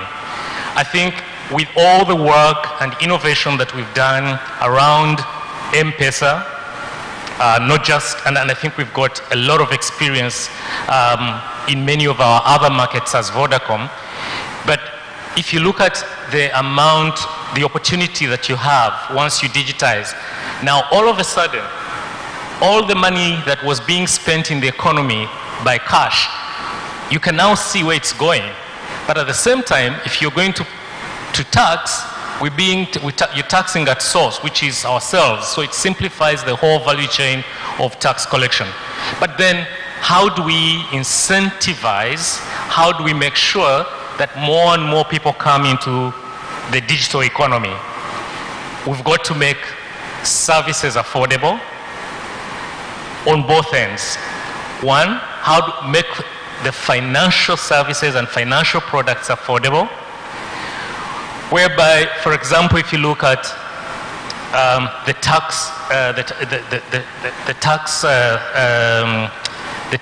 taxes at the moment, there was unintended consequences. For example, when I was looking at the Vodacom experience alone, last year or the other year when we introduced levies, for example, we lost 1 million active M-Pesa customers. In other words, they got out of the digital ecosystem.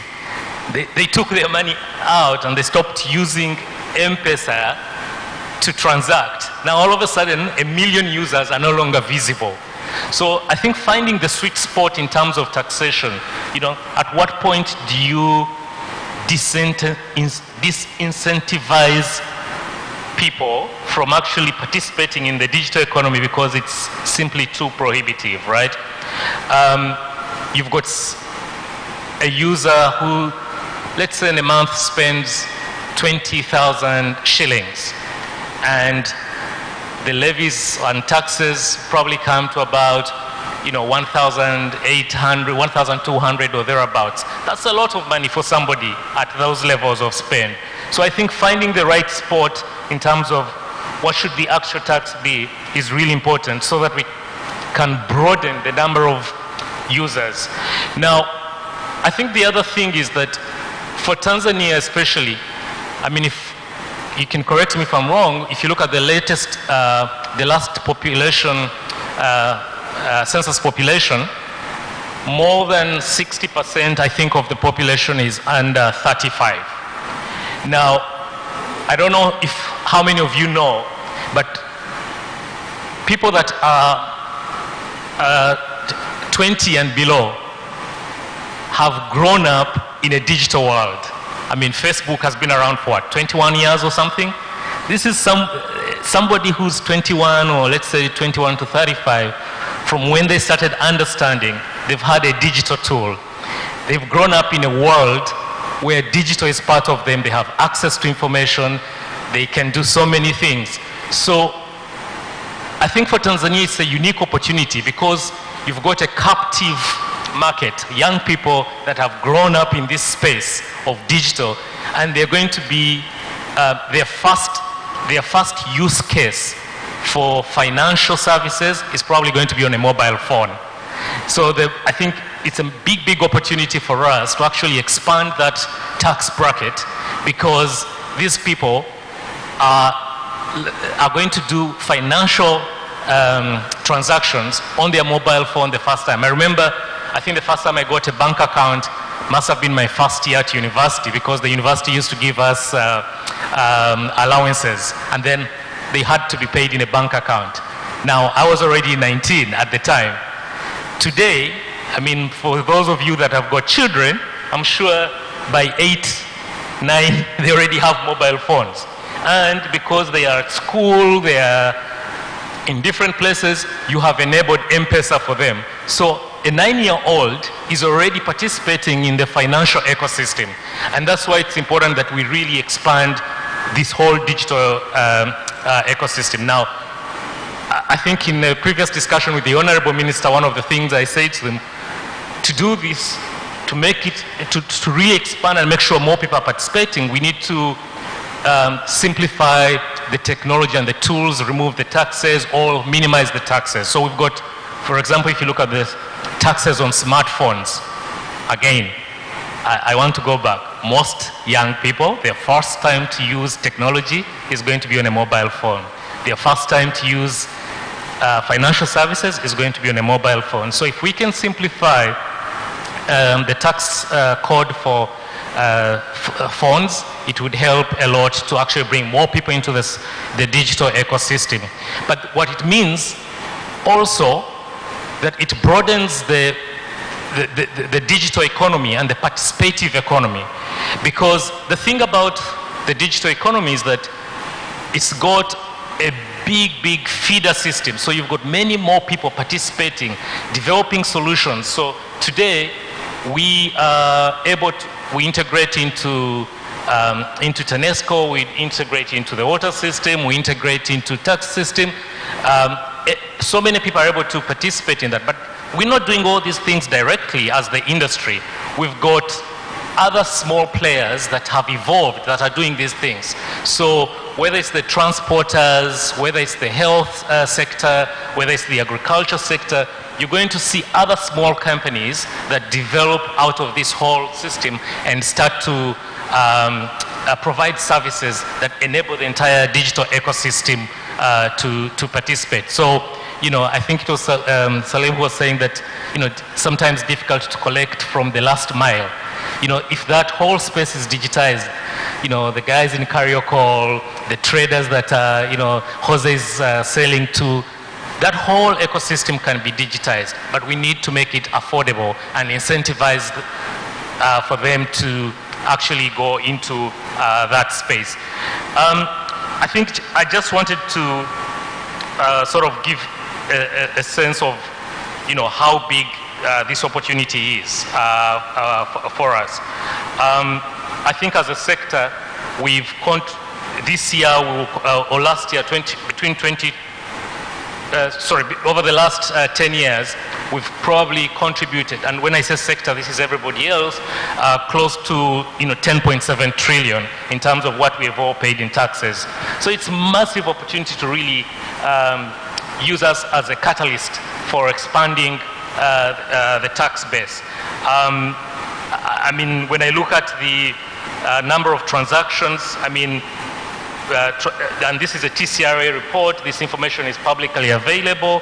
You know, between January and September, if I look at the average monthly transactions, this means how much money goes through M-Pesa and the competitors. You know, you're talking about 12 trillion, you know, every month. That's about going through the system.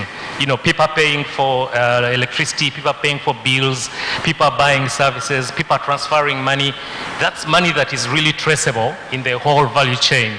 And I think it would help everybody. So I think in my closing remarks really is to say we would urge government to look, especially with the upcoming budget, Honorable Minister, to look at the levies that have been instituted in this, on the sector. I know that through engagements with your ministry and yourself, there were reductions and adjustments that were done. But like I said, we lost as Vodacom almost 1 million active users who've disappeared from the M-Pesa space. But if we made these levies and taxes within that space a lot more affordable, I think we can bring more people into the entire ecosystem, which means more users, which means more revenue. So yes, I would request that we really look at the levies, taxes on M-Pesa, taxes on smartphones, taxes on the other digital services that we provide, so that the elasticity that David spoke about earlier on today can actually be visible. Thank you.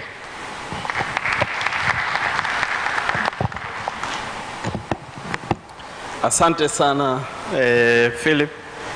Kiongozi wangu anasema kwamba sisi ama yeye kwa niaba yake nitasema ugomvi wake na Waganda ni mmoja tu, kwamba wamemwacha mtu mmoja tu nchi nzima anaongea Kiswahili, naye ni rais wa Uganda, alafu wengine wote hapo lugha imekwama.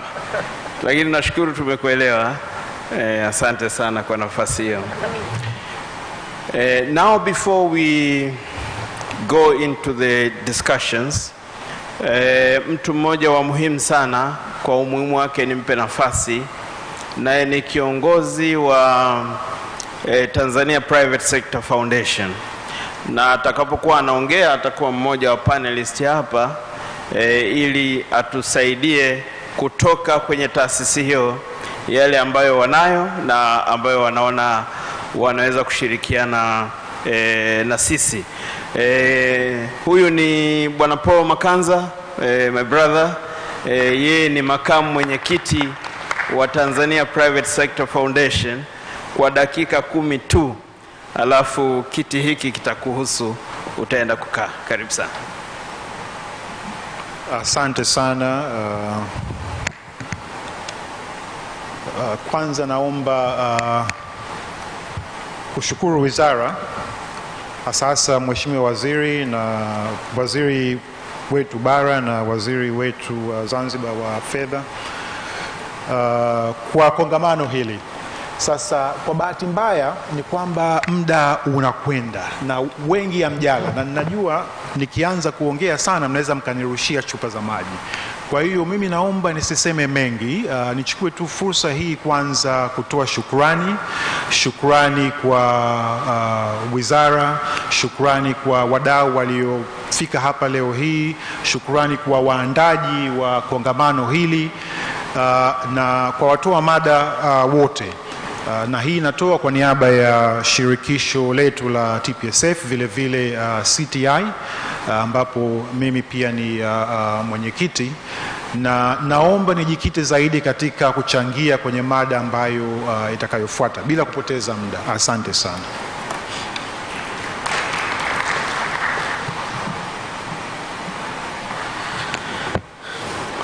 Asante sana. Ndio maana Paul ni kiongozi wao. Sasa tutoe nafasi kwa wachangiaji, na nianze na upande huu wa kulia kwangu. Mmoja naomba tumpe mic brother pale, microphone, kimbia mara moja.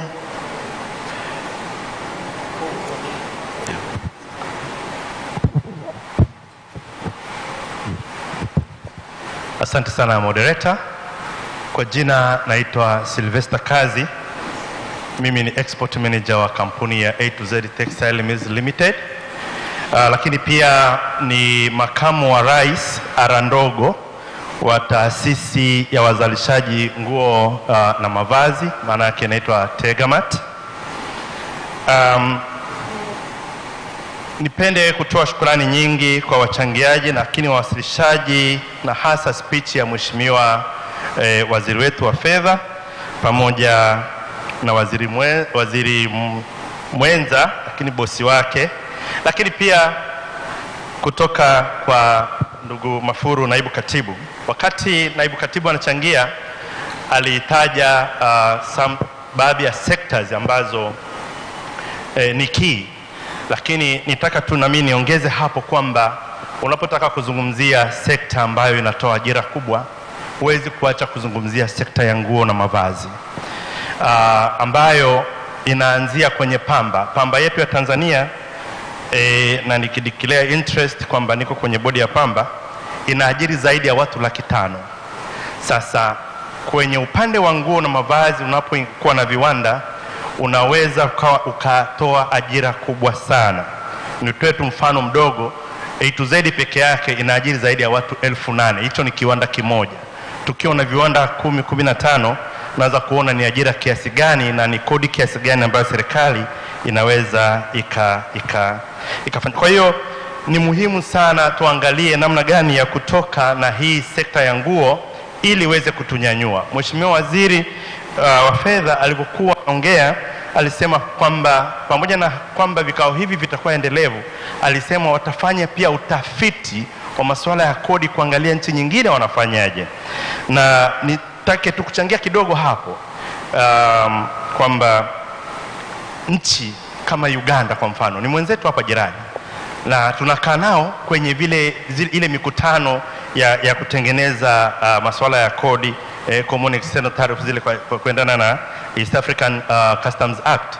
Lakini utaona kwamba wao wanafika mahali wanarudi nyuma, wanajipanga vingine. Pamoja na kuwa na ile CET pale Uganda, Mheshimiwa Mwenyekiti, ukitaka kuwekeza kwenye sekta ya nguo, moja kwa moja wanakuambia wanakupa umeme kwa senti 4 kwa kila unit, badala ya zile senti 10 au zaidi kuendana na ujumla wa viwanda. Kwa hiyo ni incentive ambayo inawafanya pia wawekezaji wa nguo kukimbilia wapi? Uganda. Unaona, lakini pia wana namna fulani hivi wanafanya retention, wanazuia wana hold pamba kwa ajili ya wazalishaji local manufacturers ambao hawahitaji kuingiza capital yao, kuzuia raw material ya pamba kwa ajili ya kuzalisha kwa mwaka mzima. Wana scheme fulani hivi, wewe kama unazalisha unaenda kununua pamba yako pale kila mwezi au kila wiki mbili, na wanakupa 60 days credit ulipe baadaye. Sasa hii ina encourage investors kwenda kuwekeza kwenye upande wa nguo pale wapi?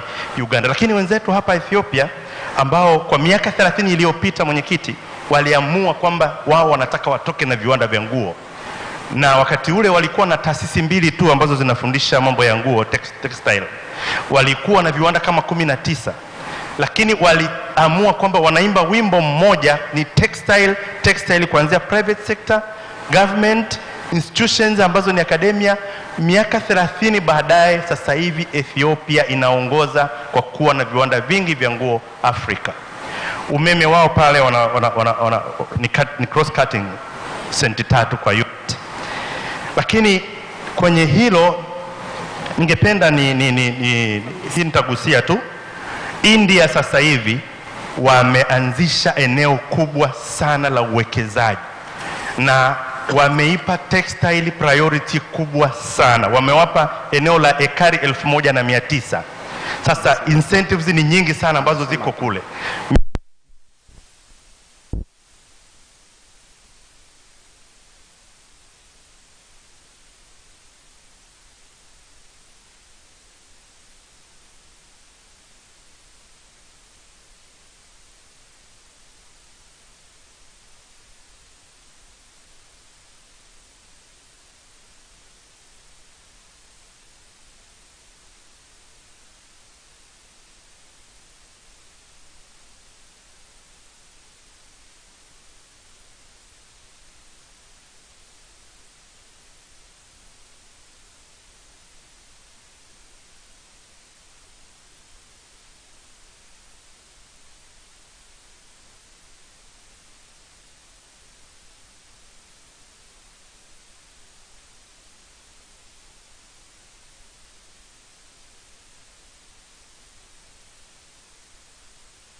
Sambamba na hilo, kuna hizi kodi ambazo tunakubaliana katika East Africa kwamba tunaweka CET ni kiwango fulani. Sisi tukirudi huku tena tunasema tunataka stay of application, kwa mfano nyuzi za pamba kwa mfano ambazo hazizalishwi sana hapa nchini.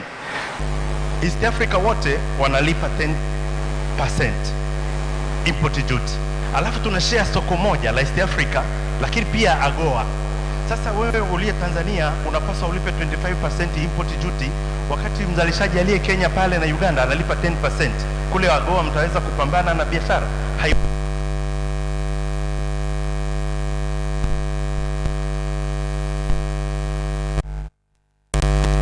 Zile CET tariffs na tutembee nazo. Lakini lingine kwenye upande huo mwenyekiti, kuna kitu tunaita msamaha wa kodi. Unapotoa msamaha wa kodi, kwa maana ya mtu unamwambia mtu unalipa kodi 0, au mwingine unamwambia kwamba unalipa msamaha wa kodi. Sasa kuna implications. Moja ni kwamba wewe unaposema kwamba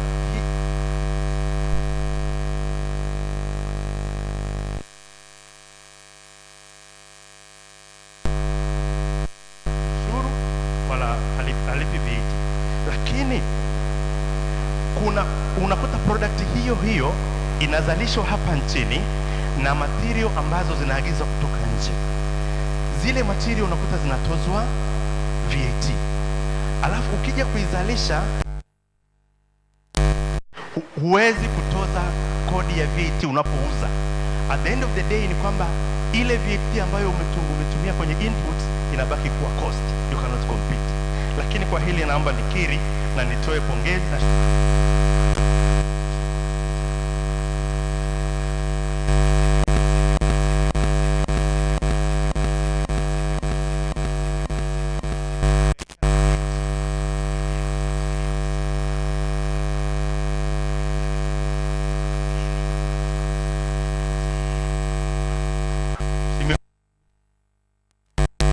lakini pia kwa namna ya pekee kamati ya budget, siwezi kuacha kuwashukuru, waliidhinisha kwamba wanaweza kwamba kodi au VAT kwenye raw materials za vyandarua iondolewe, lakini kukawa na utaratibu fulani.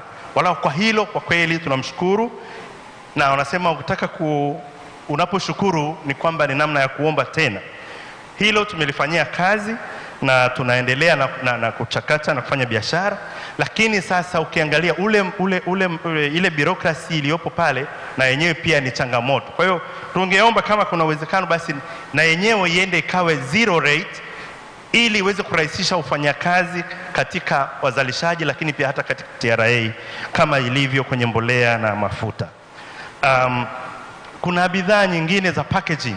Unakuta ukiagiza mfuko kwa ajili ya kupackage, kwa mfano vitu kama korosho au bidhaa za sabuni au kitu kama hivi, ukiagiza ile film ambayo tayari ni printed na rate, of course HS tunazo, mtashare na office na secretariat. Ukiagiza ambayo ni finished au almost finished, semi finished, maana ni printed, wewe ukileta unakuwa kukata tu na kufungasha, ni 0, hailipiwi VAT. Lakini ukiagiza material za kuja kuzalisha hivyo vifungashio hapa nchini, unatakiwa ulipe VAT.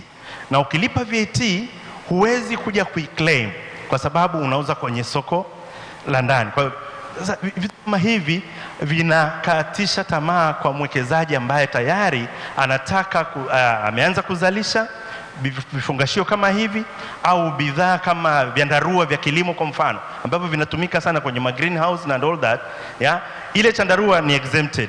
Lakini inapokuwa exempted, wewe unayeizalisha ndani hapa, raw material unaagiza nje na zinazalishwa, basi ina maana kwamba ile VAT huwezi kuiclaim kwa sababu ni exempted. Mwisho wa siku ile inabaki kuwa gharama kwa mzalishaji. Kwa hiyo inakuwa ni nafuu kuagiza nje kuliko kuzalisha ndani. Kidogo hiyo inaleta discouragement. Kwa hiyo tunaomba kwamba bidhaa zile ambazo zinazalishwa humu ndani basi ziangaliwe utaratibu ambao badala ya kuruhusu sasa zile ambazo ni finished na zenyewe zije free, na zile zinazotoka nje sasa ziwekewe ushuru au ni kodi, ili ziweze kushindana na hizi ambazo zinazalishwa hapa ndani. So baada ya kusema hayo, mwenyekiti, naomba sasa uniruhusu tunapozungumzia kwa dakika moja tafadhali. Kwa dakika moja, asante sana. Ndugu yangu Minja aliongea vizuri sana. Aliongea vizuri sana na akazungumzia habari ya protection, lakini katika protection aliiweka kwa maana kwamba kuwe na bei elekezi. Ndio hii tunayozungumzia kwamba import products zinakuwa under CET, tuheshimu CET. Lakini basi mwenyekiti, naomba uniruhusu, kwa sababu mimi niko kwenye ni mdau wa shipping, niko kwenye Tanzania Shippers Association, nisiache kuzungumzia kuhusu bandari ya Tanzania. Bandari zetu imekuwa ni tatizo, na miaka mingi tumekuwa tukishauri kwamba tuache sasa kuchaji wharfage kwa kutumia value ya mzigo. Wenzetu Mombasa wanatupiga sana, na kwa sasa hivi tangu serikali ya Tanzania imeondoa road toll kwenye gari za Rwanda wanatumia port ya Mombasa kwa wingi sana. Kila siku gari zinazoteremka Mombasa na kwenda Rwanda kupitia Arusha ni nyingi mno, lakini haziji Tanga au haziji Dar es Salaam port, kwa sababu mizigo inashuka kule wanachaji wharfage on box rate. Sasa kama unaagiza mizigo mingi, makontena yako ni mengi, unakuta kontena ya kampuni moja, meli moja inashusha kontena 300 kwa mwezi. Ni mzigo mkubwa. Sasa mtu kama huyu, kama unampiga wharfage kwa kutumia value, wanaita ad valorem, it's very expensive, na huyo mtu atakimbilia Mombasa. Kuna shippers wengi wamekimbilia Mombasa, wanakwepa bandari zetu. Hebu turekebishe wharfage system zetu, tuwarudishe wa Tanzania watumie bandari zetu za Tanga na Dar es Salaam. Baada ya kusema hayo, mwenyekiti, naomba tu uniruhusu, niko na executive secretary wetu hapa, atazungumzia kuhusu tax force. Asante. Dakika moja imekwisha. Na huyu wa kwako naye nampa dakika moja tafadhali. Nashukuru sana. Itifaki imezingatiwa ili muda wangu uende vizuri.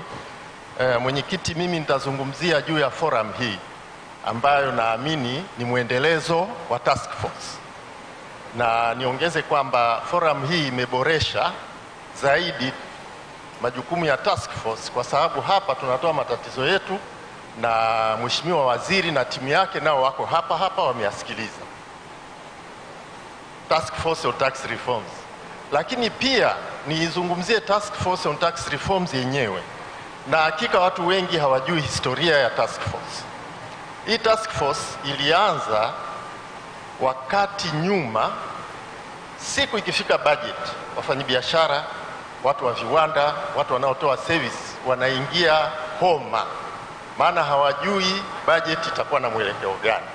Na mara nyingi baada ya budget malalamiko yalikuwa ni mengi sana, na kuyarekebisha ilikuwa inasubiri mwaka mzima tena ndio serikali kaja na utaratibu wa task force. Sasa task force ambayo na mimi nimeshiriki miaka mingi inahitaji uboreshaji ili iweze kutoa matokeo chanya kama tunavyojaribu kufanya hapa. Sisi tunapendekeza hivi, kwa sababu kwa sasa hakuna uwazi. Watu wakipeleka issues kwenye task force hawapati feedback mpaka budget inaposomwa. Tungependekeza mabadiliko kidogo kwenye structure. Kwa nini task force isichukue structure ya Tanzania National Business Council, at least kwenye ile level ya think tank ambapo maamuzi yanafanyika, kuwe na mwenyekiti mwenza kutoka sekta binafsi, wakati mwenyekiti kabisa tunajua anakuwa ni waziri wa fedha, ili maamuzi yanayotoka pale yawe balanced. Hapa umesikia watu wanalalamika kwamba bili inatoka ambayo tumekubaliana, lakini Finance Act inakuwa tofauti. Kwa hiyo tunarudi kule kwamba baada ya budget ni mapambano. Nafikiri sio kitu kizuri kwa kipindi kama hiki ambacho tunataka kukuza uchumi na viwanda viende vizuri na biashara ziende vizuri na uchumi ukue vizuri, na wengi wamezungumzia certainty kwenye policy. Hii instrument ya task force inaweza kufanya hilo kama itafanyiwa haya marekebisho machache ambayo nimeyapendekeza. Naomba kuhakikisha. Asante sana. Naomba tumpe brother pale anayefuatia nyuma.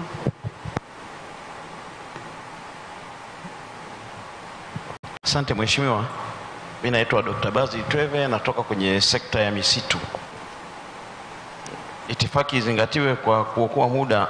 Sisi tuna hoja mbili ambazo nadhani ni cross cut kwa misitu yote. Kwanza tuishukuru serikali, msimu uliopita kwa wale tulikuwa tunafanya biashara kwa kununua malighafi kutoka kwenye misitu ya serikali, tulikuwa tunatozwa VAT mti ukiwa umesimama.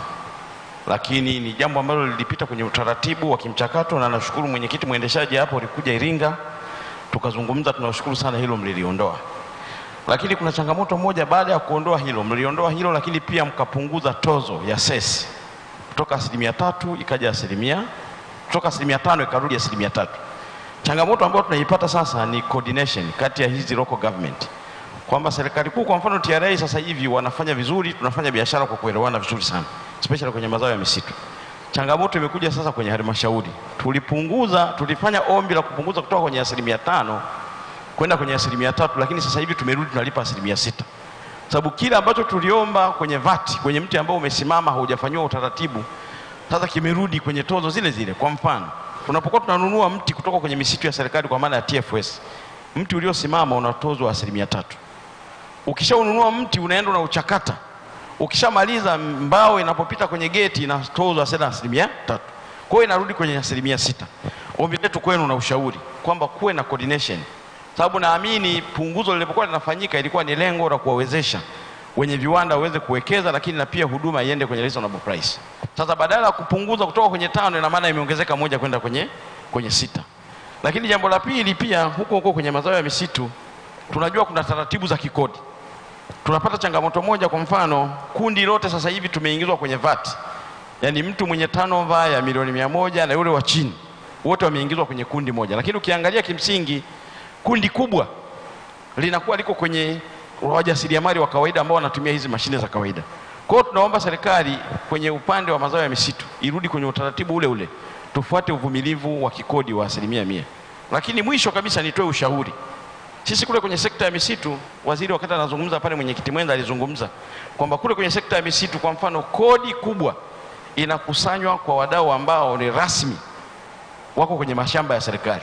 Na hilo ukiangalia kwa mfano kwenye mashamba ya serikali, nikichukulia mfano kule na kutoka sisi tuko 300. Lakini jumla ya wavunaji wote ni karibia 1000. Hawa 700 ni wale wavunaji wanaotoka huko pembeni. Mfumo wa namna ya kukusanya zile kodi ni changamoto. Kwa hiyo tunafikiri tuishauri serikali ione sasa namna ya kutumia watendaji au mabarozi kuongeza uwigo wa ulipaji wa kodi ili ule mzigo ubebwe na wengi tuweze kutengeneza wepesi. Asante sana. Asante. Yes. Next. Asante. Nakushukuru mwenyekiti kwa hii nafasi ulionipatia, na niwashukuru Wizara ya Fedha kuandaa kongamano hili kwa ajili ya kupata maoni. Niende kwenye maoni yangu. Kuna swala la export. Watu wengi ambao kwa majina naitwa George Lifa, ni mshauri wa kodi kutoka kampuni ya 27 Degree kwa Arusha. Nijikite kwenye uswala la export, kwamba unakuta mtu ana export viungo kwenda nje. Viungo vinafika nje kupitia zile taasisi za kule nje, wanasema labda ule mzigo una contamination. Sasa huku mzigo umetoka huko certified labda na TBS.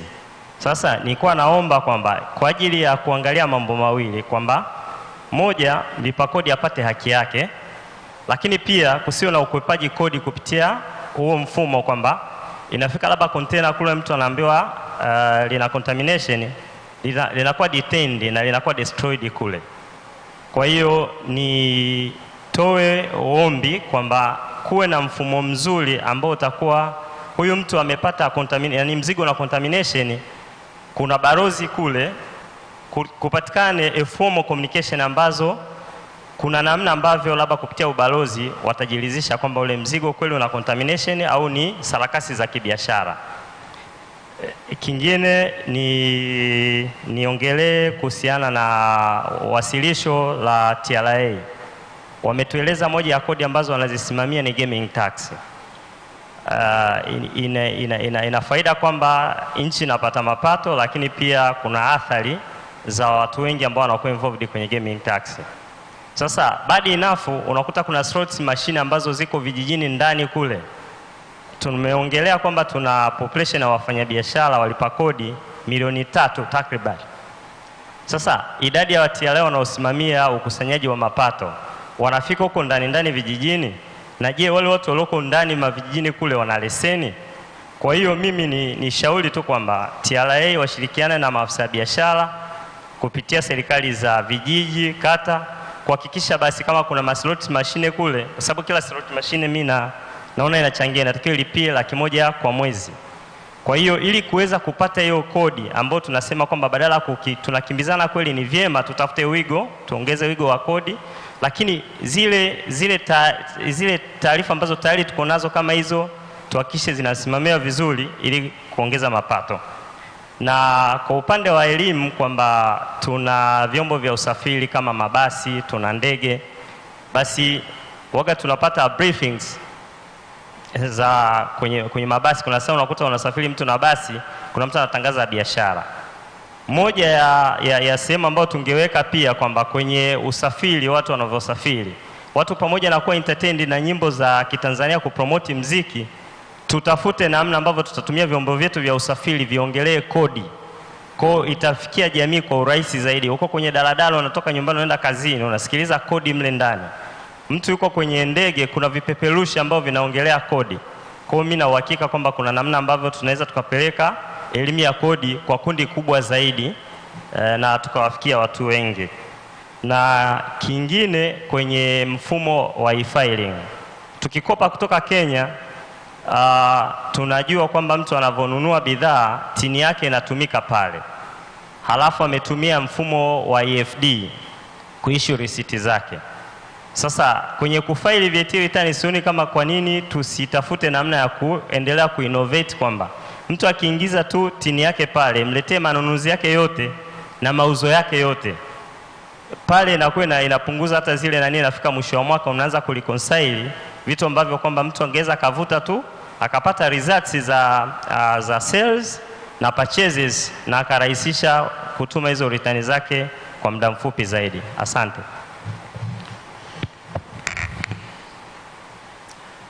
Asante sana. Natamani kuhama lakini naona hapa kuna mikono ya kina mama na sishindwa kuiacha. Jirani yako, alafu pale dada mwingine, alafu tutahamia upande mwingine. Asante. Yeah. For the sake of time, itifaki inazingatiwa. Naitwa Angelica Tarimo, natoka Claritas International, kampuni ya ukaguzi wa mahesabu na ushauri wa kodi.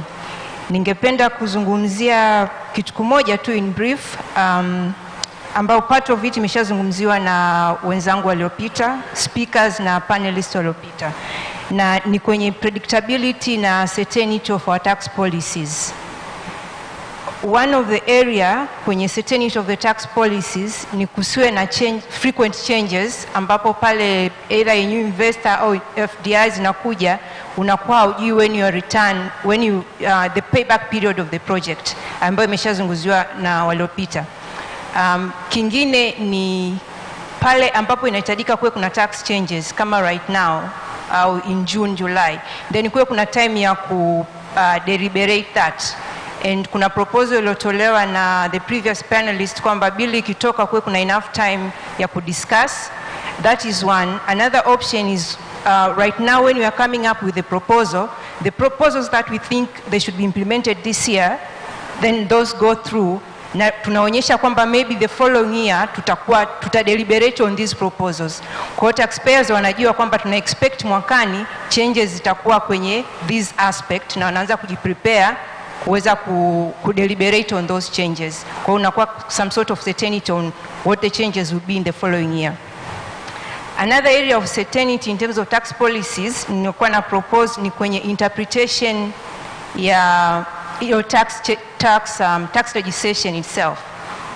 right now unaweza it depends on the tax officer kama alivyosema Bwana Minja.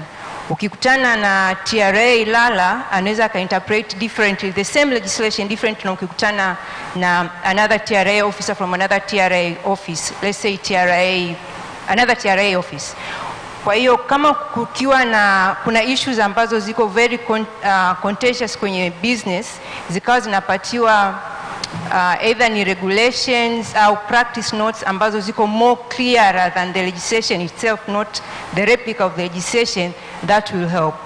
For example, in the financial institutions, kumekuwa na significant debates in terms of how or when can you deduct bad debts provisions or write-offs. In another country, for example, Kenya and Ghana, they've issued practice notes or regulations ambazo zina narrate down kwamba reasonable efforts ambazo zitakusaidia wewe kudeduct the loss ni 1, 2, 3. Maybe your credit policies, you followed up your credit policy, you've engaged debt collectors and such things. Kwa hiyo inakuwa clearer kama ni ili niweze kudeduct my debts, I have to follow 1, 2, 3, 4, 5, and it does not depend on who the TRA officer I meet when they audit my books. Thank you. Asante. Nilikuwa nimekwisha mruhusu pale nyuma. Yes, karibu. Asante mwenyekiti. Naitwa Christine Williams Walala, nawakilisha Tanzania Industries of Printing and Packaging Association pamoja na 5 Star Printers Limited. Mimi nilikuwa na mapendekezo nikiomba ya kuwa kwenye swala la ku exempt tax kwenye mambo ya import when it comes to raw materials. For example, sisi tunadeal na mambo ya kuproduce these packaging materials, for example maboksi. Sasa unakuta hizi ukiimport zile raw materials kutengeneza maboksi, yani tulikuwa tunaomba at least ile import duty iondolewe ili ku encourage as in easy local industries, kwa sababu unakuta mtu ambaye ananunua labda ana import finished goods, anakuja anauza kwa a lower price, lakini sasa sisi ambao tumenunua raw materials tuka manufacture, unakuta price inakuwa juu. Kwa hiyo at the end of the day mtu anaona kuliko ni manufacture ni bora basi na mimi nifanye ni trade, yani ni as in ninunue kitu ambacho kiko finish. Kwa hiyo inakuwa ina discourage zile manufacturing industries. Kwa hiyo nilikuwa naomba tuangalie kwenye hilo swala la kupunguza hizi import duty when it comes to those companies or those traders ambao wananunua zile raw materials alafu wanakuja ku manufacture wenyewe ndo kutengeneza end product kuziuza. That was my concern. Thank you. Okay. Kwa nafasi moja ya upendeleo, jirani yako hapa na mic, alafu nitamia. Asante. Kwa jina naitwa Frankie Mgwai, natokea Shanta Mining. La kwangu ni mambo mawili. La kwanza ni Finance Act ya 2020 ilifanya mabadiliko katika Section 90 ambayo inadili na mambo ya single installment tax, na subsection 9 ilikuwa inahitaji kwamba mnapokuwa na makubaliano ya kufanya transactions, labda ya transfer of shares or asset, lazima ndani ya siku 14 umnotify commissioner wa TRA, na ndani ya siku 30 ulipe kodi. Sasa nafikiri kuna vitu ambavyo vinatakiwa viangaliwe, kwa sababu mnapodili na hizo transactions, labda of change of controls, unakuta other authorities zinakuwa involved. Mfano mambo ya merger and acquisition, inahitajika pia mpate kibali kutoka kwa FCC, Fair Competition Commission, na kule kuna requirement za kuadvertise magazetini na nini. Kwa hiyo nafikiri swala la muda, najua kwa vitu vingine viko straightforward, labda una dispose land and building, lakini napokuja kwenye issue za media muda unahitajika kuwa mrefu kidogo, kwa sababu 30 days zinaweza zikawa sio enough, kwa sababu una involve other regulatories. Kwa hiyo nafikiri hilo ni jambo ambalo TRA na policy makers mnaweza mkaliangalia, tuone ni kwamba ule muda wa 30 days uweze kuongezwa, ili kwamba kufanikisha kwamba hizo regulatories wengine waweze kuliangalia pia na kuweza kutoa approvals. Kwa sababu kama utalipa kodi ndani ya siku 30 alafu umeenda FCC wakakataa ile ombi lenu, ina maana kwamba utakuwa umelipa kodi lakini hiyo deal haita materialize.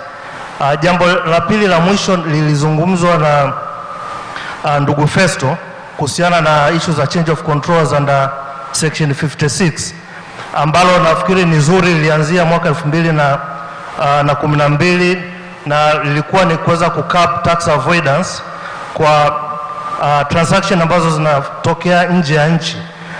Ilikuwa ni initiative nzuri, lakini changamoto inayokuja sasa ni interpretation.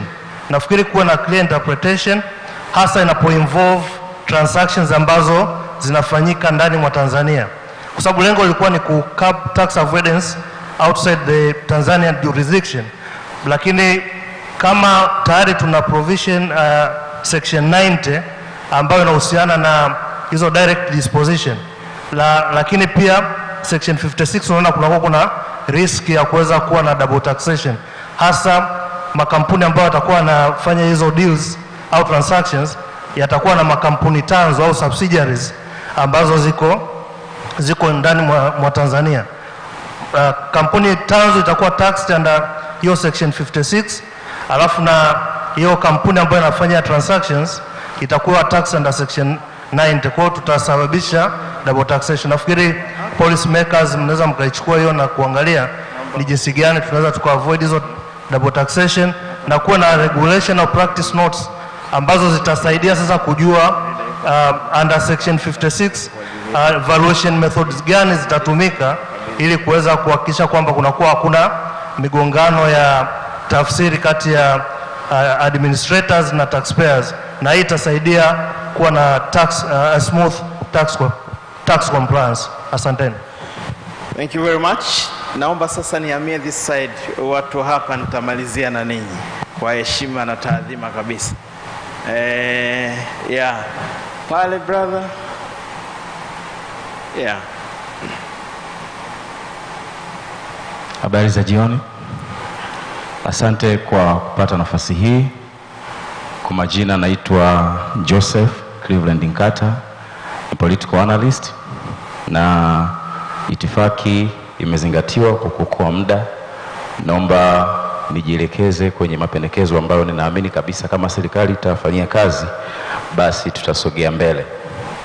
Jambo la kwanza ambalo ninaishauri serikali kuhakikisha ya kwamba tunafanikiwa katika sekta ya viwanda ni kuhakikisha ya kwamba tunaweka coordination nzuri kati ya makundi matatu: serikali yenyewe katika namna ya sera, lakini pia vyuo vyetu vikuu kwa namna ya tafiti, nguvu kazi hapo, lakini na sekta binafsi kuhakikisha kwamba unawasiliana na vyuo vikuu ili kuwaambia mahitaji ambayo yapo katika soko, lakini pia kushirikiana na serikali ili kuupdate namna ambavyo wanaweza kuimarisha sera za umma.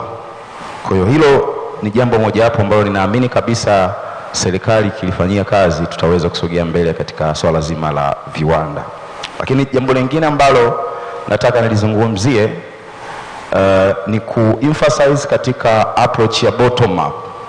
Ili tuweze kuendelea katika sekta ya viwanda, serikali inapaswa kuweka emphasis kubwa katika wafanyabiashara wadogo. Wawagroom wao waweze mwisho wa siku graduate na kuwa wafanyabiashara wakubwa na kuwa wenye viwanda vikubwa. Baada ya vita ya pili ya dunia, sote tunafahamu na hata Mheshimiwa Waziri hapo naye pia atakuwa analifahamu hili jambo. Nchi nyingi za Ulaya ziliweza kutoka kwenye dimbwi la umaskini kwa kutumia wafanyabiashara wadogo. Waliweza kuwasaidia mpaka wakagraduate na kuwa katika hali ya wafanyabiashara wakubwa. Kwa hilo jambo pia ninaamini kwamba serikali ikifanyia kazi vizuri tutaweza kusogea mbele katika swala zima la maendeleo ya viwanda. Lakini jambo lingine ambalo nataka nichangie ni swala la sekta ya fedha. Mwakilishi amezungumza, ametuelewesha kwamba sekta ya fedha ni moja ya sekta wezeshi katika uchumi wa nchi.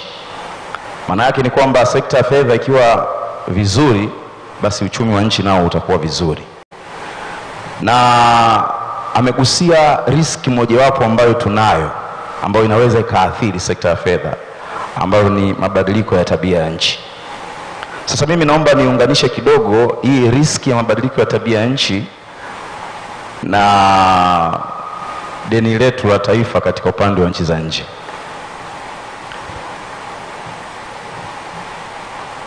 Naibu Mr. Mafuru amezungumza, hatuishi kwenye kisiwa, na yako mambo ambayo yanatokea duniani, global forces, ambazo yanaathiri uchumi wetu wa ndani.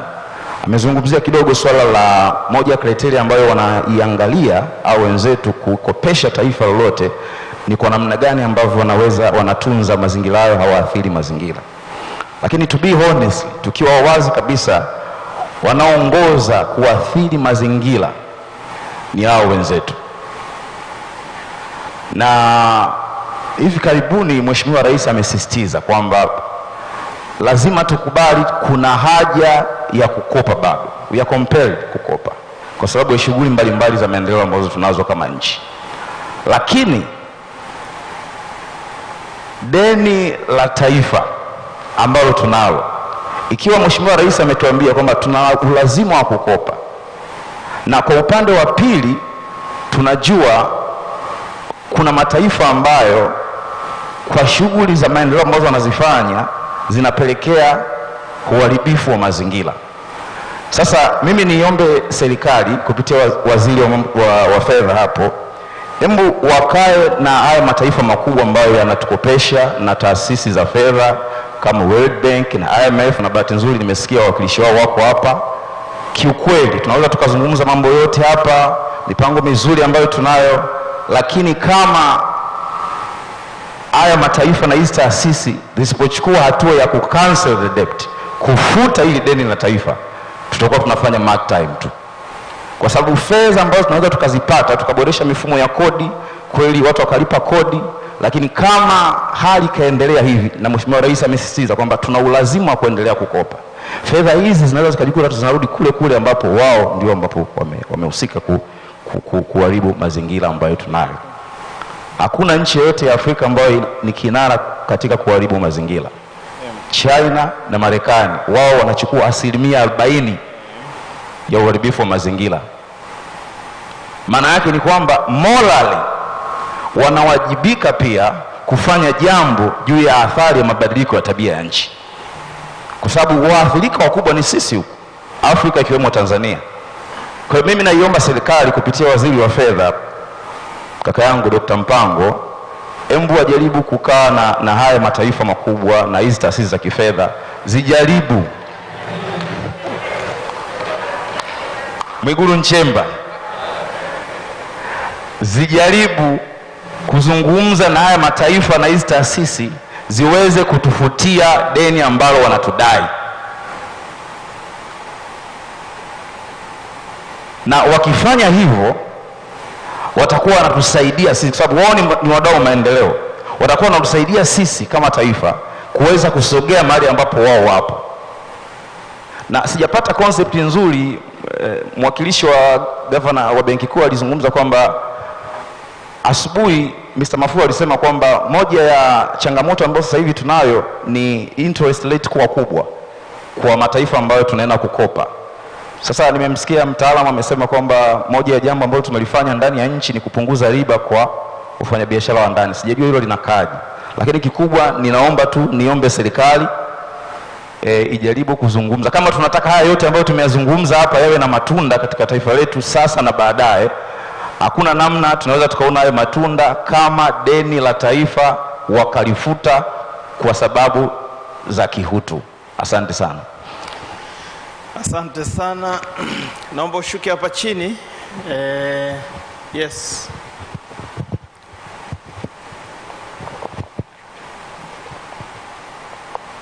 Karibu. Asante sana Mheshimiwa Mwenyekiti. Mheshimiwa Mwenyekiti na timu yako yote Wizara ya Fedha, dakika tatu binafsi itifaki imezingatiwa.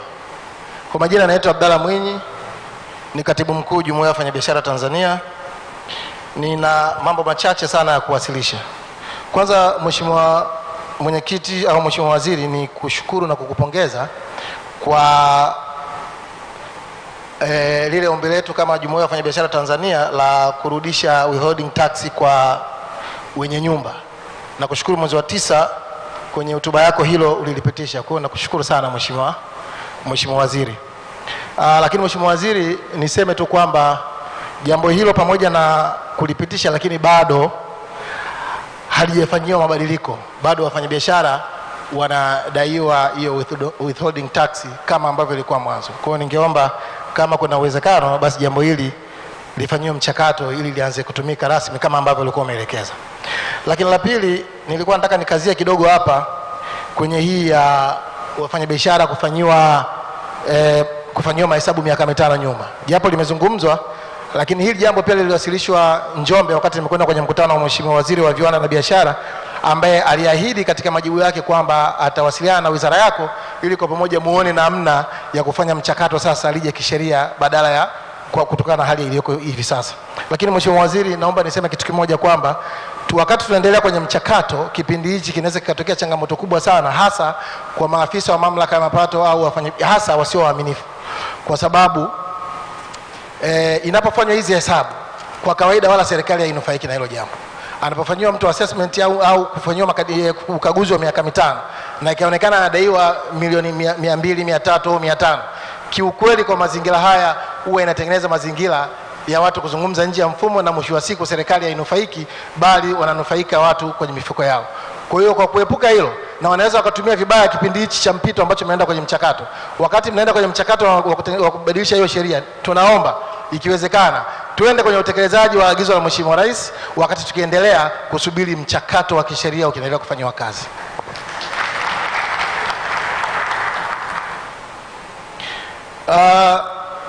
Mheshimiwa Waziri, Mwenyekiti, nilikuwa na mambo mengi ya kusema, lakini kutokana na muda nimeambiwa nizungumze machache.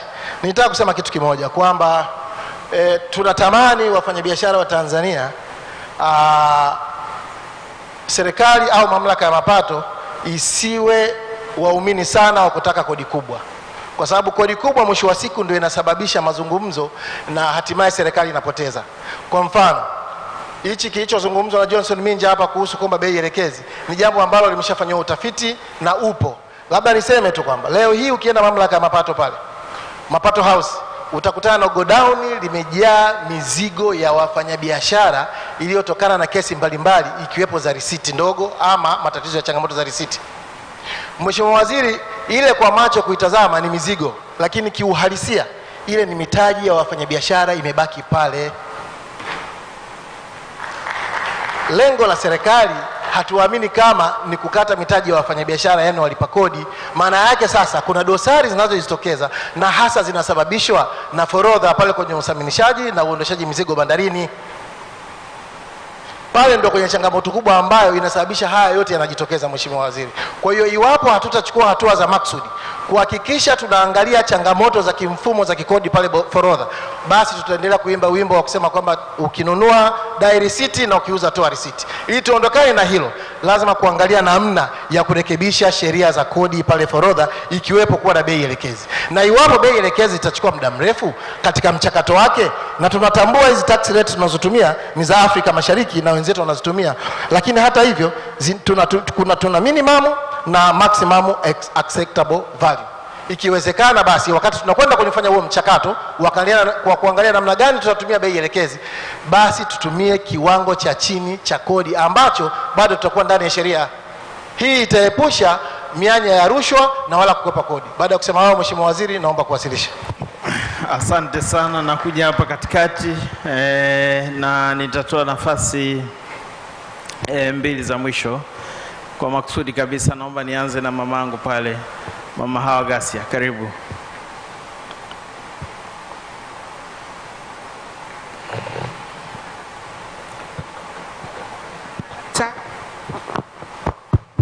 Asante sana. Kwa jina naitwa Hawa Abdulrahmani Gasia, mwenyekiti wa chama cha wazalishaji chumvi Tanzania.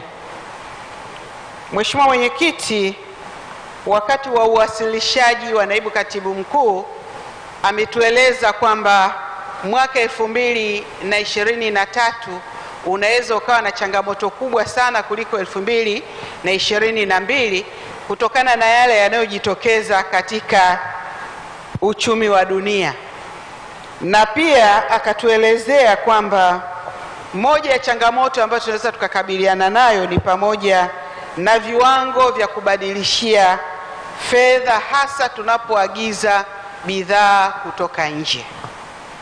Na pia alitueleza mojawapo ya mbinu ya kukabiliana na changamoto hiyo ni kuhakikisha kwamba tunazalisha zaidi bidhaa za kuuza nje zaidi, au tunauza nje zaidi kuliko kuagiza kutoka nje. Sasa Mheshimiwa Mwenyekiti, ili liweze kufanyika ni lazima wazalishaji wa ndani walindwe dhidi ya ushindani usiokuwa halali. Kama nilivyosema, mimi ni mwenyekiti wa chama cha wazalishaji chumvi. Tumekuwa tukihangaika na chumvi inayotoka nje. Tunakuwa na viwanda ambavyo badala ya kutumia malighafi za ndani, lakini yenyewe inatumia malighafi ya kutoka nje.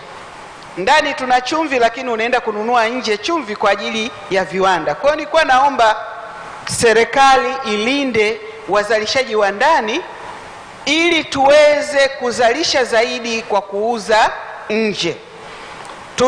Tunamshukuru sana Waziri wa Viwanda, Biashara na Uwekezaji kwa kupiga marufuku uingizaji wa chumvi ghafi kutoka nje.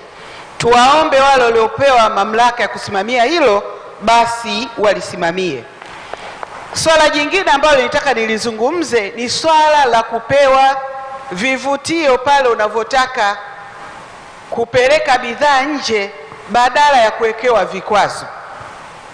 Mheshimiwa Mwenyekiti, mtu akitaka kusafirisha chumvi nje, pamoja na kuwa na kibali cha kupeleka chumvi nje, analazimishwa awe na leseni ya madini ya chumvi. Sasa hivi ni lazima kila mzalishaji awe ni msafirishaji wa nje. Mbona wakulima wa mahindi wanauza mahindi yao kwa wafanyabiashara ndio wakapeleka nje? Kwa nini na chumvi isiwe hivyo? Kwa tulikuwa tunaomba swala la kupeleka nje kwa chumvi ifanywe kama inavyofanywa kwa mazao mengine, ili kuwe na wazalishaji na kuwe na wasafirishaji wa kupeleka nje.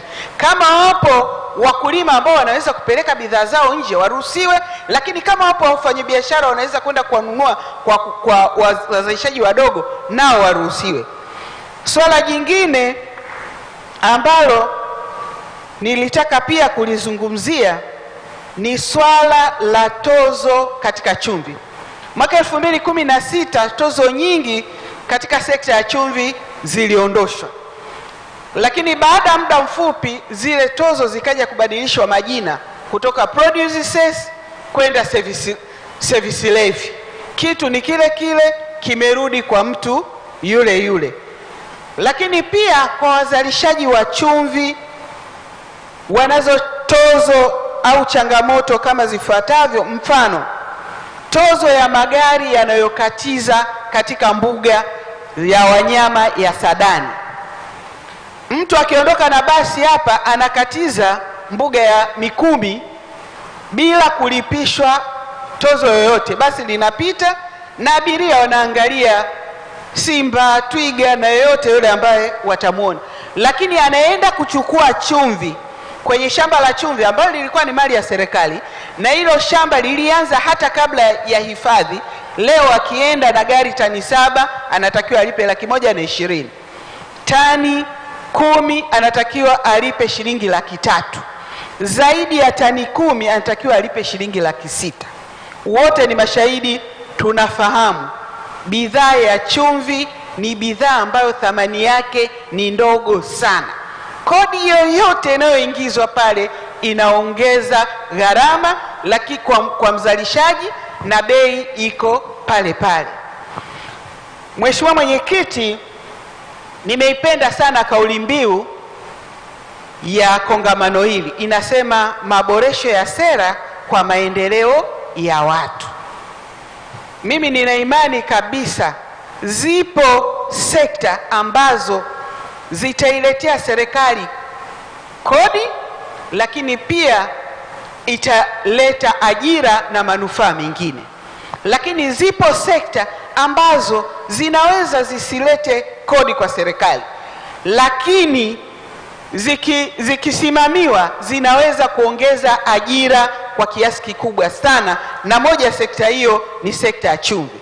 Sekta ya chumvi inaajiri wananchi wengi sana.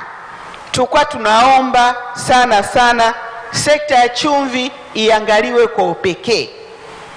Tatizo tunalolipata sasa hivi, chumvi inawekwa katika kundi moja na madini mengine. Sasa unakuta leseni zinazotozwa kwenye madini ya vito, dhahabu ni hizo zinatozwa kwenye chumvi. Lakini mgodi wa chumvi ni wa kudumu tofauti na migodi mingine. Kwa tulikuwa tunaomba sana serikali iangalie, kwa sababu tuna changamoto ya muda. Tutawasilisha yale mapendekezo yetu kwenye secretariat. Naomba niishie hapo, lakini niombe sana serikali iangalie sekta ya chumvi. Inaajiri na inaweza kuokoa pesa za kigeni ambazo zinaagizwa hizo chumvi kuleta hapa, zikazuia ajira za wananchi wetu. Asante sana Mheshimiwa Mwenyekiti. Asante kwa nafasi ya kipekee kabisa ya mwisho na kwa kubalance gender. Mama pale, karibu.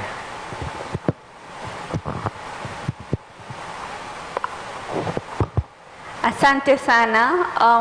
Jina langu naitwa Mariam Omari, ni Regulatory and Compliance Advisor kutoka kampuni ya Morel and Prong Exploration Production. Mimi nina ombi ama pendekezo moja. Tumeona kwamba tumehama kutoka kwenye mfumo wa filing ambapo mwanzoni tulikuwa tunapeleka manual returns. Sasa hivi tunapeleka returns kwa kupitia njia ya e-filing, na binafsi naona ni system nzuri sana kwa sababu imeleta urahisi katika swala la filing. Challenges zipo, lakini tumeona TRA wakiwa wanajaribu mara zote kuzitatua. So basically watu wengi wameingia kwenye mfumo wa e-filing, lakini in reality kuna majority pia ambao wako nje ya mfumo wa e-filing. Na tunafahamu kwamba kama hauja file kwenye system kuna accumulation ya penalties.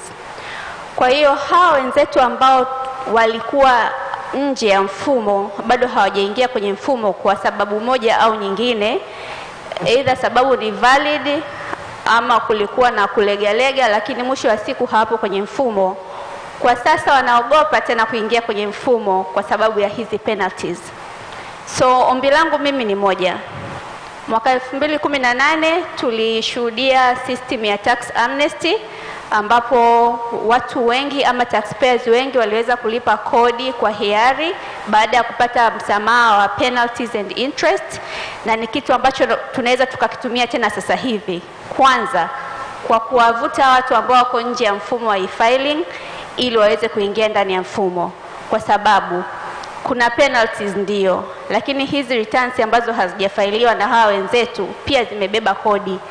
Kwa hiyo tuwavute waingie ndani ya mfumo kwa kusamehe zile penalties na interest kutokana na ile kutokufile returns kwenye mfumo, ili tuweze kuwavuta waingie kwenye mfumo, na kishaingia kwenye mfumo there is no way watatoka. Tayari wataendelea kufile return na tutaendelea kupata hizo kodi. Lakini kwa sasa yawezekana tunakosa baadhi ya kodi kwa sababu ya hawa watu ambao wanaogopa kuingia kwenye mfumo kwa sababu ya hizi penalties. Lakini pia generally ukiacha tu ambao watu wako kwenye mfumo for the same reason ambazo zilitusababisha tukapata ile amnesty ya 2018, ningeomba tuzitumie tupate amnesty ya general sasa. Maana nimeongelea kwenye issue ya e-filing, lakini pia tunafahamu kuna watu wana penalties and interest kutokana na issues nyingine ambazo sio zinazotokana na mfumo wa e-filing. So ombi langu ndio hilo. Kwangu mimi naona hii ni kama strategy ambayo tunaitumia, tunasema lose to gain au lose to win. Utapoteza penalties kidogo lakini utapata kodi nyingi zaidi. Ni hayo tuna, asante sana. Asante sana. Ndugu zangu, mtakubaliana na mimi kwamba tumekaa sana hapa siku ya leo, na kwa hakika hata kama tukiendelea kuruhusu michango tutatumia muda zaidi, na wengi tunatamani tuseme. Tuombe sasa kwa nafasi hii tuseme, tuwape nafasi hawa panelist wetu. Ni timu ya kutosha kabisa, wametusikiliza. Tukumbuke zile mada ambazo zilikuwepo hapa mbele yetu, ni mada zilikuwa 4, na hawa ndio ambao wametuchagizia mada hizo. Wametusikiliza namna ambavyo tumesema, na wanaweza kuwa na jambo la kucomment kutokana na yale majadiliano ya siku ya leo, lakini pia kwa namna ambavyo na wao wanaona wana mtazamo juu ya mjadala huu. Na nitaanza kushoto kwangu kabisa na Johnson kwa dakika 2 tu, na kwa kuheshimu muda. Karibu. Hello. Yeah, thank you very much Chairman, Minister and the rest. Itifaki imezingatiwa. Tumesikia kwa nafasi kubwa, na sehemu moja ambayo tumesikia ni kuhusiana na migogoro ya kodi, na katibu mkuu wetu ndugu Mwinyi alizungumzia mizigo ambayo ilibaki bandarini kwa muda mrefu na mingine imeshikiliwa pale TRA. Mwenyekiti, ni kuhakikishie kwamba kama mamlaka ya mapato pamoja na serikali kwa ujumla wake itaona haja ya kufanya biashara na kukaa na wafanyabiashara kama partners, tutaenda mbali sana. Kuna historia hapa ya vitu ambavyo watu waliviingiza kwa ajili ya Christmas, vimeshikiliwa leo, utaviuza lini tena? Umechukua mkopo benki, umeingiza mizigo mpaka leo iko pale, mapambo na kadhalika. Lakini situation ya tax dispute mechanism, resolution ambazo resolvement ya disputes kwa TRA bado haipo, haichukuli vitu katika ule userious ambao upo, kiasi kwamba inawakwamisha sana wafanyabiashara. Lakini kwa pili, my fellow here, the MD of Vodacom, have said that for the minister to check on mobile charges which are considered to be high. I have a contrary opinion, and I'm sorry, I'll be using English for the sake of my brother here. It's really difficult at a time to strike a balance between the mobile network operators and the revenue authority, because for example, the government had to embark into that decision at that particular time because there was a real need for public money, but at the same time there was a need to strike a balance between getting revenue from the public as well as ensuring that the business is harmonized.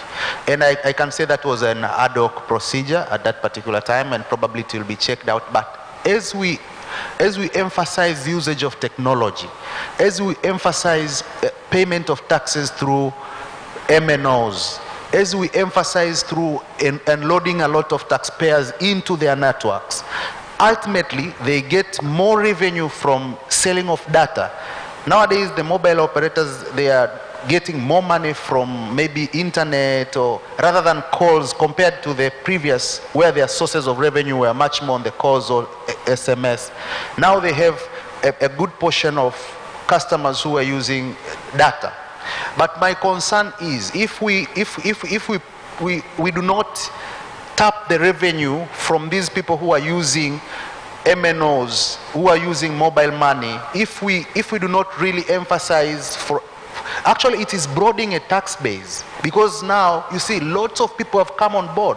Lots of people are not paying taxes, and if you see their transactions, they have a huge number of transactions, but they are not registered, they are nowhere to be found. So I really congratulate that decision to take them on board. Though they will be complaining, there will be a lot of outcries, but it broadened the tax base, and at the same time it reduces the luggage from the taxpayers who are registered and who are having the physical locations. Even if you have heard about our recommendations on enrolling the users of those who are doing business online, the mobile transactions, the data services, actually we encourage taxation of invisible transactions. So on my take would be, okay, it's okay if you take along their consideration on reduction of the rates, but it is very important as we embark into enloading more people into usage of the mobile services to pay their taxes and this and that. Actually, you are increasing your customer base. As the mobile network operators, they are increasing their base of the clients. So I have opinion that we should consider this matter in a paradigm shift, that we are embarking from physical money going to electronic money, and we should ensure that the government is there to get their their slice of revenue, but at the same time they are becoming the supporters of the government, they're becoming the partners, because they are providing an infrastructure for tax collection. So they have their huge share, because lots of people will be taken on board and the government will be tapping its revenue from there. So I really support the initiative of the government to consider mobile money transactions taxation, and we think that they should keep on looking at that in that perspective, even if they are going to harmonize, because at that time it was an ad hoc process. But I think it was very important, and it was very courageous move, because there was a big outcry, but it was very important to be firm so that everybody is on board. We have had even the artists now are complaining when they see the TRI. We are usually to the TRI, let them get used as well, and others, so that they can know what we are crying for. Thank you. Thank you very much, Johnson. Philip, you're welcome. Yeah, Johnson did put me on the spot here, but look, I don't think your view is contrary to what I said. Actually, it is indeed what I said, because I think I did say that to broaden the tax base, there's two things that I believe are important and that government should consider. One, it's to deepen financial inclusion, because the more people have access to money, the more you can actually, they use services that are taxable, and the more you can tax them. But most importantly, we need to be able to bridge the digital divide by making sure that people can actually use technology, of course responsibly, because the only way you're going to tax somebody on mobile, M-Pesa or mobile money, is because they have a phone, and because they can use their phone to transact. And those are the things we're saying, that find a balance between a non-deterring tax. I think at the moment, and I do understand where government came from and why that had to happen at the time, but I think it was bordering on being a deterrent as opposed to being an enabler. I mean, the numbers that I gave you, and the good thing is that we publish our results, you can actually already see them, that we lost almost 1 million active M-Pesa users. So where are these people transacting? All of a sudden, those transactions are not visible. They've gone back into the cash world. And that's just us. If you look at the other MNOs, they've also lost some people. So I think it's really about, we're not against tax. I think we're saying tax, but let's find an optimum level that encourages people to participate in the digital economy, so that you have a broader tax base in that space. I think on my side, just in conclusion, Convener, it's there's key and common messages recurring today, Honorable Minister, and I would encourage that we do have, additional engagement or forums. Maybe they may end up being sector specific so that you can actually get meaningful contribution. There is a need for simplicity and transparency, especially with the TRA. I think that's a common message coming from the participants and from the contributions we've gotten today. A need to harmonize tariffs. I think you could hear quite a lot of reference to other countries in terms of what's happening and what they think is best practice in those countries where they also operate. And then I think lastly, obviously but not least from my side, that I think when you've got constructive dialogue, you also want it to be result oriented. Would love to come back here at the next engagement and say, hey, listen, there were 20 things that were raised, we've managed to close off 8, and we're making progress. I do understand that government will not be able to address everything that we're asking for, but I think it would be great so that we can demonstrate that actually, one step at a time, the issues that have been raised today have been addressed. Thank you. Thank you very much, Philip. Dr. Lusajo, karibu.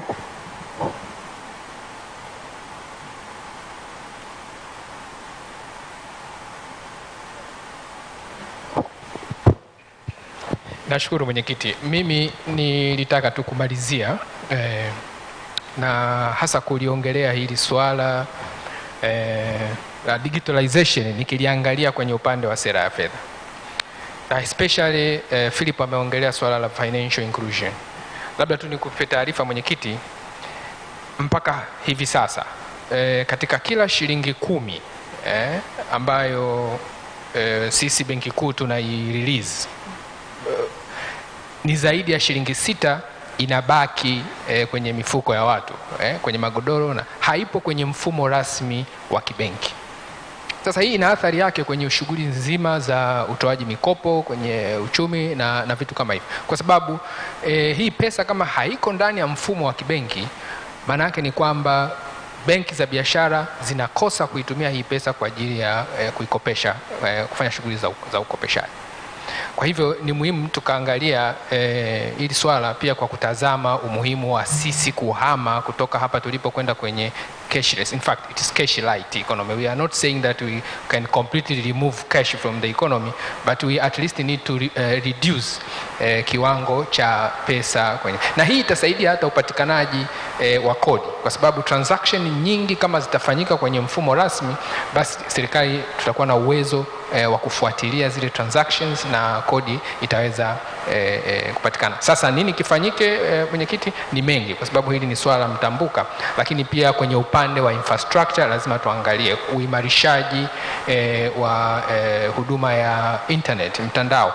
Nimeona kuna wakati mwingine tunapokwenda maeneo ya mbali, tunapotaka kufanya malipo kwa kutumia mtandao, internet inakuwa chini na vitu. Kwa hiyo swala la infrastructure nalo ni la kulitizama. Lakini labda ni kiunganisha na hilo, labda swala la elimu, wananchi wapewe elimu namna gani ambavyo kuna faida za kutumia non-cash payment easy methods, kwa sababu nimeshuhudia kuna mwingine ana access ya kutumia electronic payment, Airtel Money, na hapo anapoenda kutafuta huduma pia wanapokea wana accept hizo non-cash payment methods. Lakini mtu ana kadi yake mfukoni, ana simu, lakini still anataka kutumia cash. Sasa ukiuliza unakuta ni swala la tabia, behavior.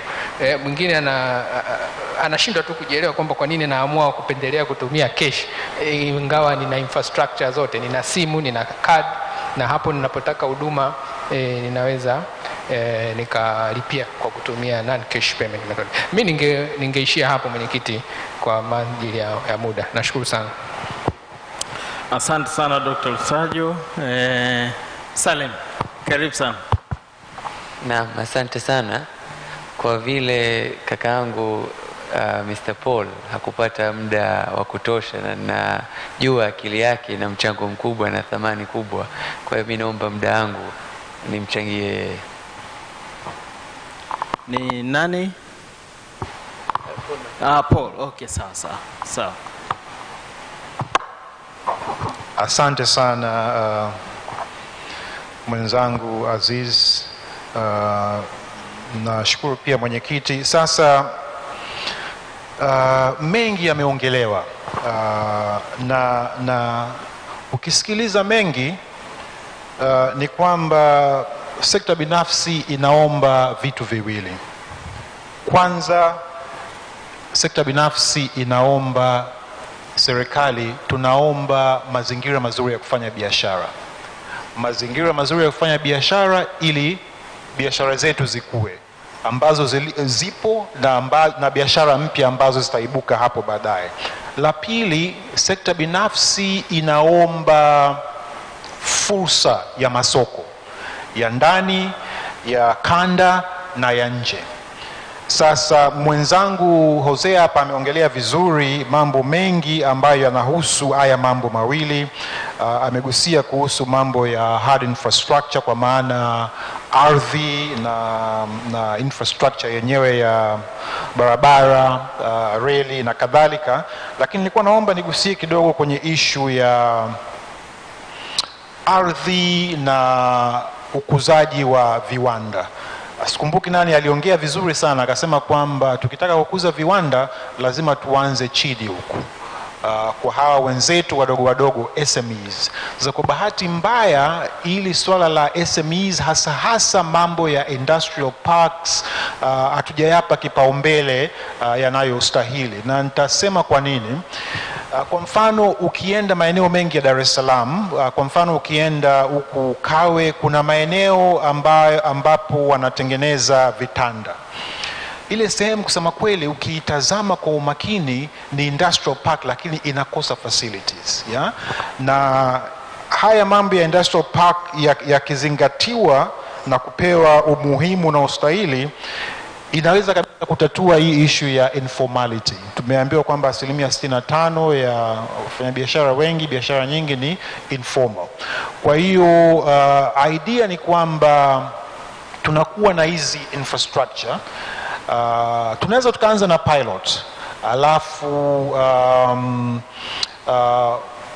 hawa wafanyabiashara wadogo sana ni wakina mama ambao hivi sasa wanafanya shughuli zao nyumbani ya kutengeneza labda siagi ama kitu fulani. Wale wanapewa fursa, wanaingia mle, wanaanza kufanya biashara bila kulipa chochote, kwa sababu hapa unataka kujenga mazoea, unataka kujenga culture mpya. Alafu wakishazoea inakuwa ngumu kuondoka, basi ndio unaanza kuchaji kidogo unaona. Sasa kulikuwa kuna swala pia la mambo ya sera, sheria, kanuni, na issue moja kubwa ambayo sidhani kama imeongelewa hapa ni kwamba imeanza kujitokeza issue ya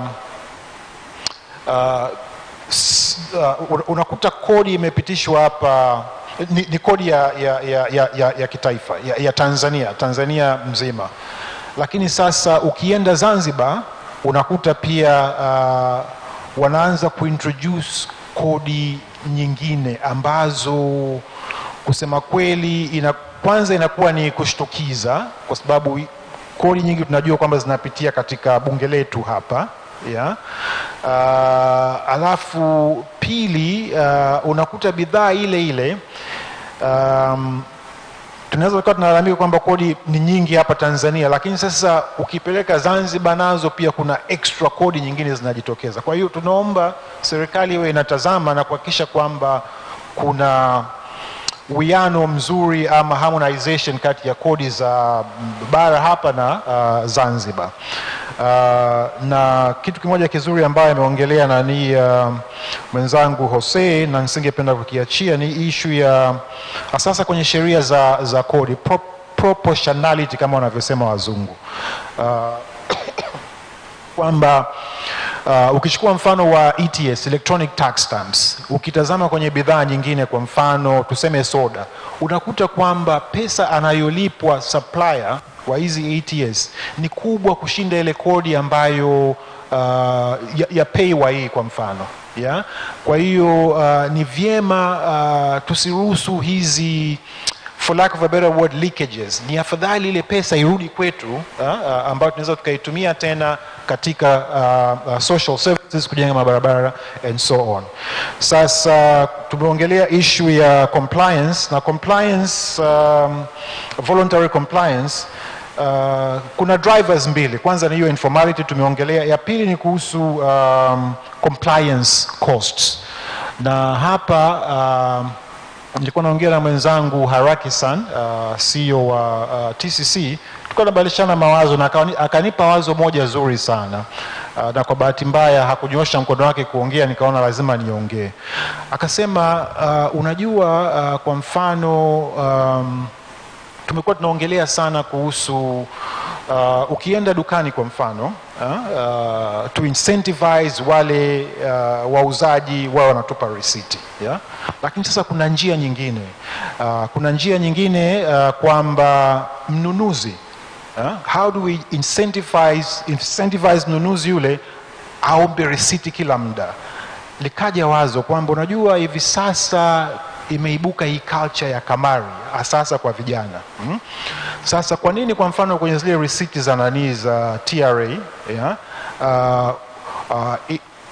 kuna incentive kwamba inaweza ikachezwa kama ni lottery, ukichukua tiketi yako lottery ukashinda kiasi fulani. Kwa hiyo idea ni kwamba it should be push and pull, kwamba huyu sheria zitambana akupe nani, lakini sasa yule mnunuzi pia incentivize them, kwa kutumia culture hii ambayo imeanza kuibuka, ili na yeye awe anaanza kudai risiti, yeah? Na kwa kumalizia tu, kuna mengi lakini naomba tu nimalizie hapa, ni kwamba kwa kifupi katika mazungumzo yote haya sekta binafsi nasema hivi, naomba niwezeshe ili nilipe kodi zaidi. Kwa sababu sekta binafsi naamini kuna njia 2 ama 3 sana sana za kupata kodi. Ni kama vile sisi kwenye biashara, unaweza ukaongeza mauzo yako aidha kwa kuongeza volume, sales volume, ama price, yeah? Sasa sisi sekta binafsi tunasema a more sustainable solution ni kuongeza volume. Kwa kikodi ni kwamba tuongeze tufacilitate hizi kampuni ambazo zipo ndogo, kubwa, za kati, na tufacilitate hizi kampuni ambazo zinaibuka, na hatuna haja ya kuanza kuwapiga makodi makubwa tangia mwanzo, ingawaje lazima niipe pongezi serikali kwamba tax reforms ambazo zimefanyika miaka 2 iliyopita ni za kupongeza. Kwa hiyo hatuna haja sisi kwenye biashara. Kwa mfano, unachofanya ni kwamba uongezi bei, unaacha ile volume inapanda, nafika kiwango hata ukiongeza asilimia ndogo tu, ile nani total value inakuwa kubwa zaidi, yeah? Kwa hiyo hapa tunachosema ni kwamba serikali ina options 2. You can either choose growth or you can choose short-term revenue. Na sisi tunafikiri kwamba growth is a more sustainable solution. Naomba kuishia hapo, asante sana. Asante. And lastly, Jose, you're welcome. Okay, asante sana. Just to close, 3 key ideas. One, I forgot to talk during my presentation around ESG, environment, social and governance framework. So I see that we are starting. That is very good. And I do believe that there's a lot of opportunities, even tax widening opportunities around driving new policies around sustainability, creating incentives. For example, again, talking around our industry, we want to find a solution to set or find somebody to have a glass recycling manufacturing, when there's not really today an incentive to create that. And that is something that we, for example, as a producer of products that is on glass, we need. So that's one of the topics. I don't believe we talk a lot around sustainability part, but I believe that is a key one, especially for the present and the future. The second thing, very important to listen that everybody talk around incentives, tax exceptions, reductions, and therefore that costs money. That means that the government will, if they allow all the things that we're asking, which are very valid, we need to find other sources of revenue. And I believe the minister from Zanzibar was telling, help us, give us ideas where we can collect more revenue. And I do believe that we talk around, for example, illicit. Just talking about the alcohol industry, there's a study from EY from 2 years ago where they estimate that the total alcohol illicit forfeit counterfeit is around 54% of the total alcohol universe. Okay, imagine. So only the balance of 46, it's local players that are paying taxes. So there's 54% of the revenue that is being leaked. This is around 1.7 trillion shillings per annum that we can collect, and then we can help and provide and pay for all those exceptions. It's not easy. It's not easy to do that. It doesn't happen from day to night, but that's a source of revenue where we can start looking, widening the people that need to be paying taxes, and also helping the formal players that are really playing fairly. And finally, my last comment is, thank you so much. It has been a very exhausting day. We are here since 8 a.m., but I believe it's the best time invested. I was not expecting that I was going to stay for the whole day, but I have really enjoyed it. Thank you so much. I believe there has been great contribution for everybody, but I'm very happy to see the team from the Minister of Finance, the Minister himself, his senior executives, the TRA, listening very carefully, taking notes, and I have a very good feeling about the outcome and the next steps. And as I said, please, let's make sure that there are more of these, more frequently, because you saw how hungry was the audience to provide ideas. It's because we all want one thing, or the same thing. We want to see Tanzania thrive. And that's why we're here together. Thank you so much.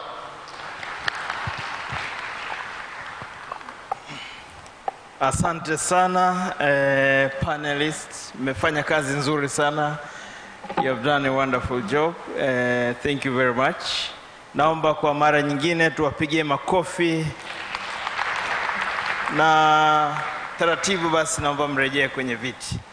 Asanteni sana. All right. Ndugu zangu, mabibi na mabwana, Mheshimiwa Mwenyekiti, tunashukuru sana kwa nafasi ambayo tumeipata siku hii ya leo na kupata bahati ya kukaa na ninyi. Tunajua mmeacha shughuli zenu za muhimu sana. You're driving the economy, lakini mmeamua kukaa kwenye ukumbi huu kuanzia asubuhi. It is a plus kwetu, lakini pia kwa kiongozi wetu na viongozi wetu hao wamekaa kuanzia asubuhi pamoja na sisi. It is an advantage kwetu sisi katika muktadha wa mkutano huu. Kwa tunawashukuru sana, mmefanya kazi nzuri na tujipigie makofi kwa kazi hiyo. Kwa hakika mnastahili.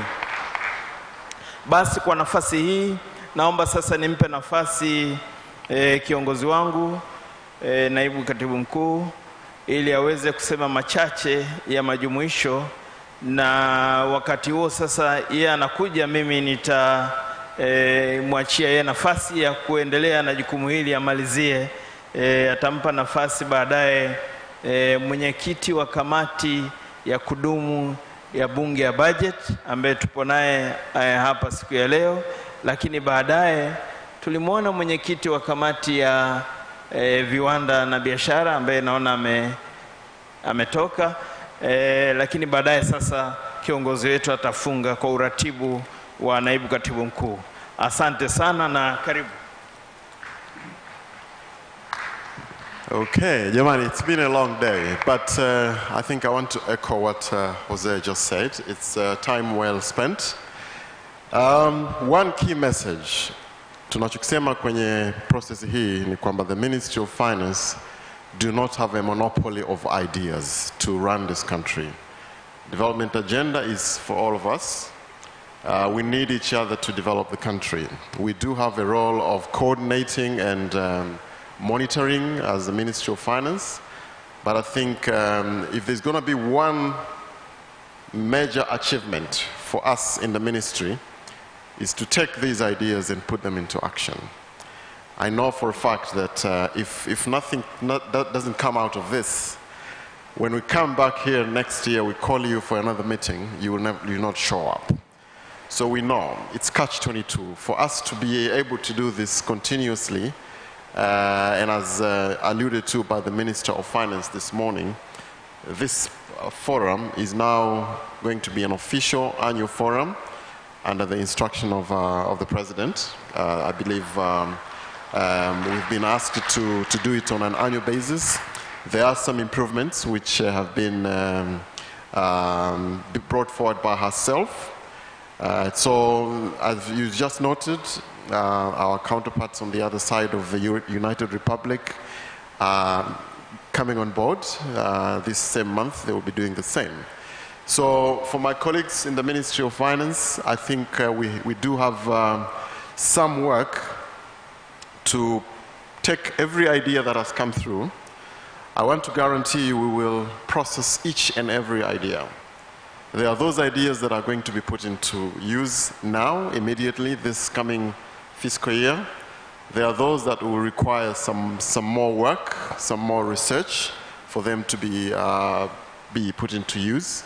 But all in all, we believe this is one of the engagement forums that we will use. We still have many more to come. There's a scheduled task force that is usually happening every year.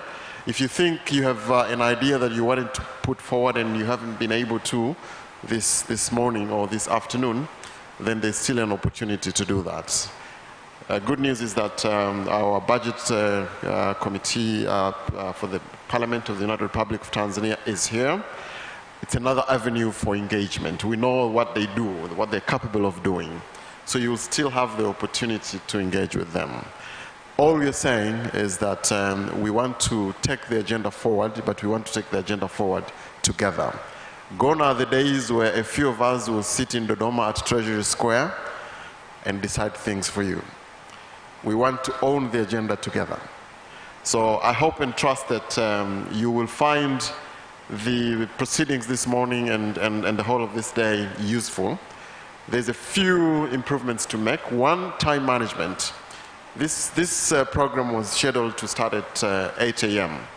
We started at 10:15, I believe. It speaks to why we're here up to now. So if there's one lesson that we need to take away, time is money, time is important. It's a resource that if we're able to use properly, it will help us a lot. So I hope that we will not face a similar situation going forward. Nevertheless, this has been very, very time well spent. We do appreciate for the time you've set aside. I was talking to Honorable Silo. I was looking back and I see people sitting ardent and confirmed listening to the proceedings. It's very rewarding and comforting. So without further ado, I just want to say we have taken all the ideas, we will put them into good work.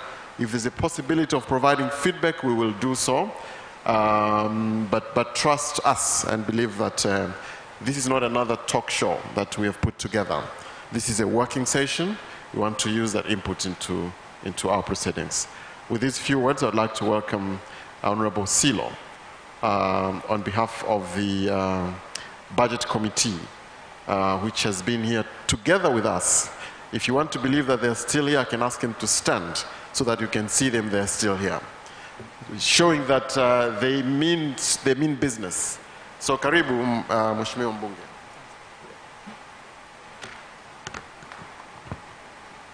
Mheshimiwa Dr. Mwigulu Nchemba, mbunge, waziri wa fedha na mipango, lakini pia mwenyekiti wa kongamano letu la leo.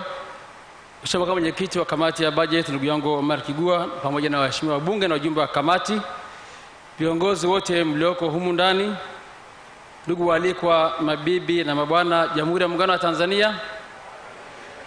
Asante. Kwa niaba ya kamati yetu ya budget, lakini pia kamati ya viwanda, biashara na mazingira, nichukue nafasi hii kuipongeza sana Wizara ya Fedha na Mipango kwa kuandaa kongamano hili muhimu sana, hasa kwa serikali tunapoelekea kwenye bajeti ya mwaka wa fedha 23-24, lakini pia kwa sekta binafsi ambayo ndio driver wa engine katika taifa letu na duniani kwa ujumla. Lakini pia nipongeza hotuba nzuri sana ya ufunguzi ya Mheshimiwa Waziri wa Fedha na Mipango, ambayo kwa kweli ile hotuba ikiwa kwenye vitendo, basi naamini kwamba swala la ukuzaji wa uchumi katika taifa letu kwa limefika hatua nzuri sana. Lakini naomba nichukue nafasi hii pia kwa kupongeza sana watu wa mada wote pamoja na wachangiaji wote katika mada zote ambazo zimetolewa. Wamechangia vizuri sana, tunapongeza sana. Kamati ya budget imesikiliza kwa makini sana mapendekezo yote ambayo umetolewa na wadau mbalimbali, watu wa mada pamoja na wachangiaji. Na sisi kama kamati tunaamini sekta binafsi ndio driver wa engine hapa nchini na kwingineko kote. Kwa hiyo tunaamini haya yote ambayo mmeyasema serikali imeyachukua, na sisi kama kamati tuna session zetu, tutakutana na sekta binafsi, lakini pia tutakutana na serikali. Kwa hiyo jukumu letu sisi kama bunge, tutaishauri serikali ipasavyo katika hatua zote ambazo tunaona ni muhimu sana katika kuongeza mapato ya taifa letu na ukuaji wa uchumi wa nchi yetu. Baada ya kusema haya machache, najua watu wamekaa siku nzima, niwapongeze kwa uvumilivu mzuri, lakini tunaamini wote tuna nia njema ya kujenga taifa letu la Tanzania. Baada ya kusema, niwashukuru tena, asante sana Mheshimiwa Waziri kwa kazi nzuri unayofanya. Sisi tuendelee kufanya kazi bega kwa bega na nyinyi Wizara ya Fedha kama ambao tumeendelea kufanya kwa manufaa makubwa ya Tanzania. Nawashukuru, Mungu awabariki sana. Na sasa kwa niaba ya Mheshimiwa Waziri wa Fedha Zanzibar, PST Zanzibar, tafadhali utufungie kongamano letu.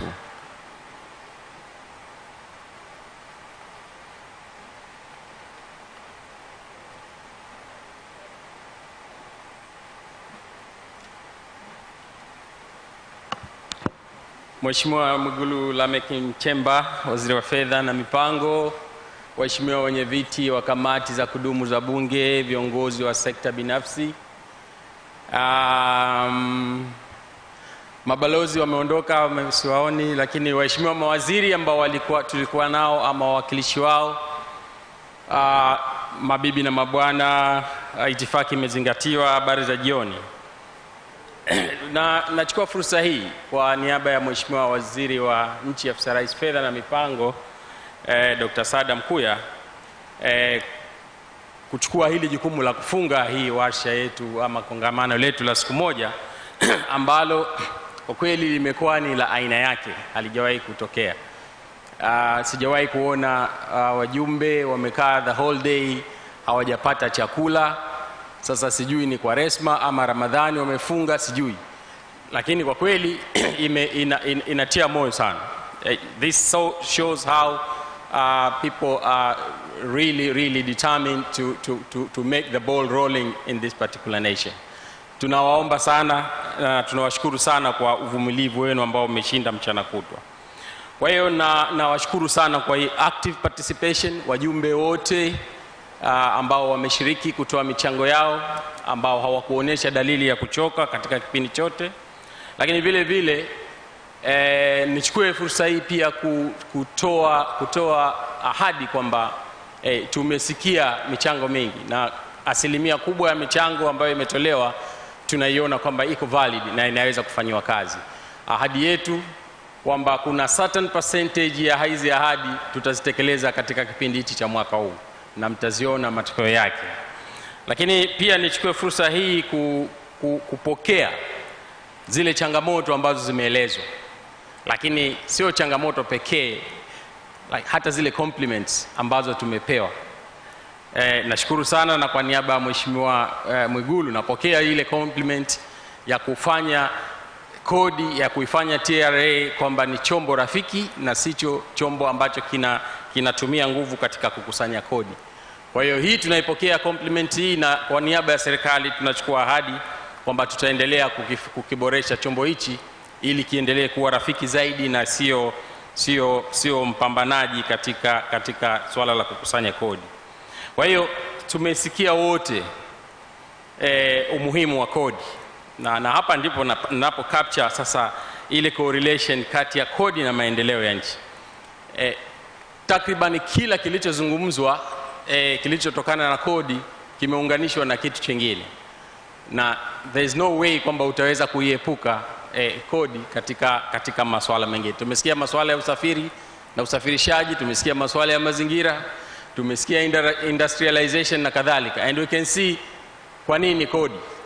Kwa hiyo nadhani kwa hili nichukue fursa hii pia kuwashukuru waliotoa mada na walioelimisha why tunahitaji kukeep pace katika kuendeleza ukusanyaji wetu wa kodi.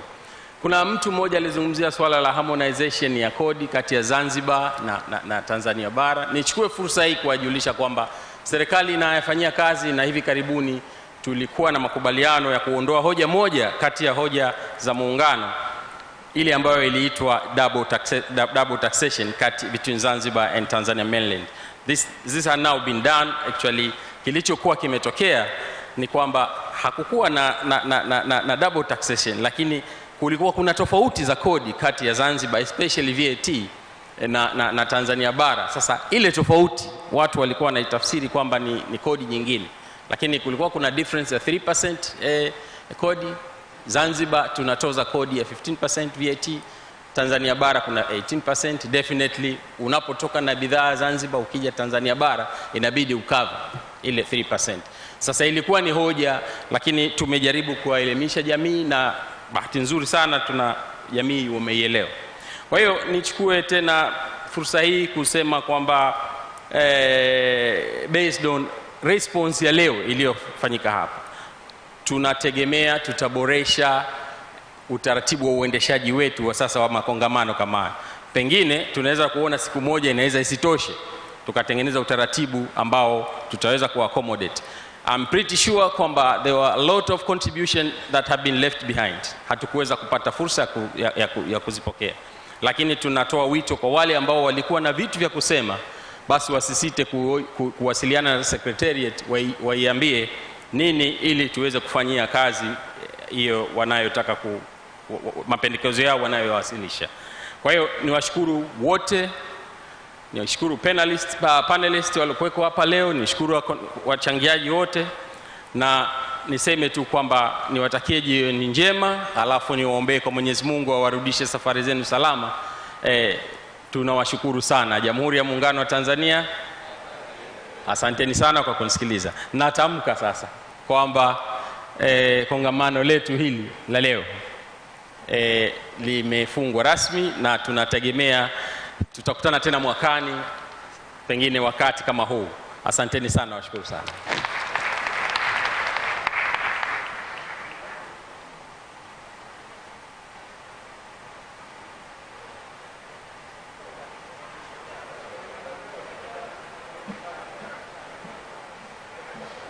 Basi ndugu zangu, tunavotoka tumalizie ile agenda ya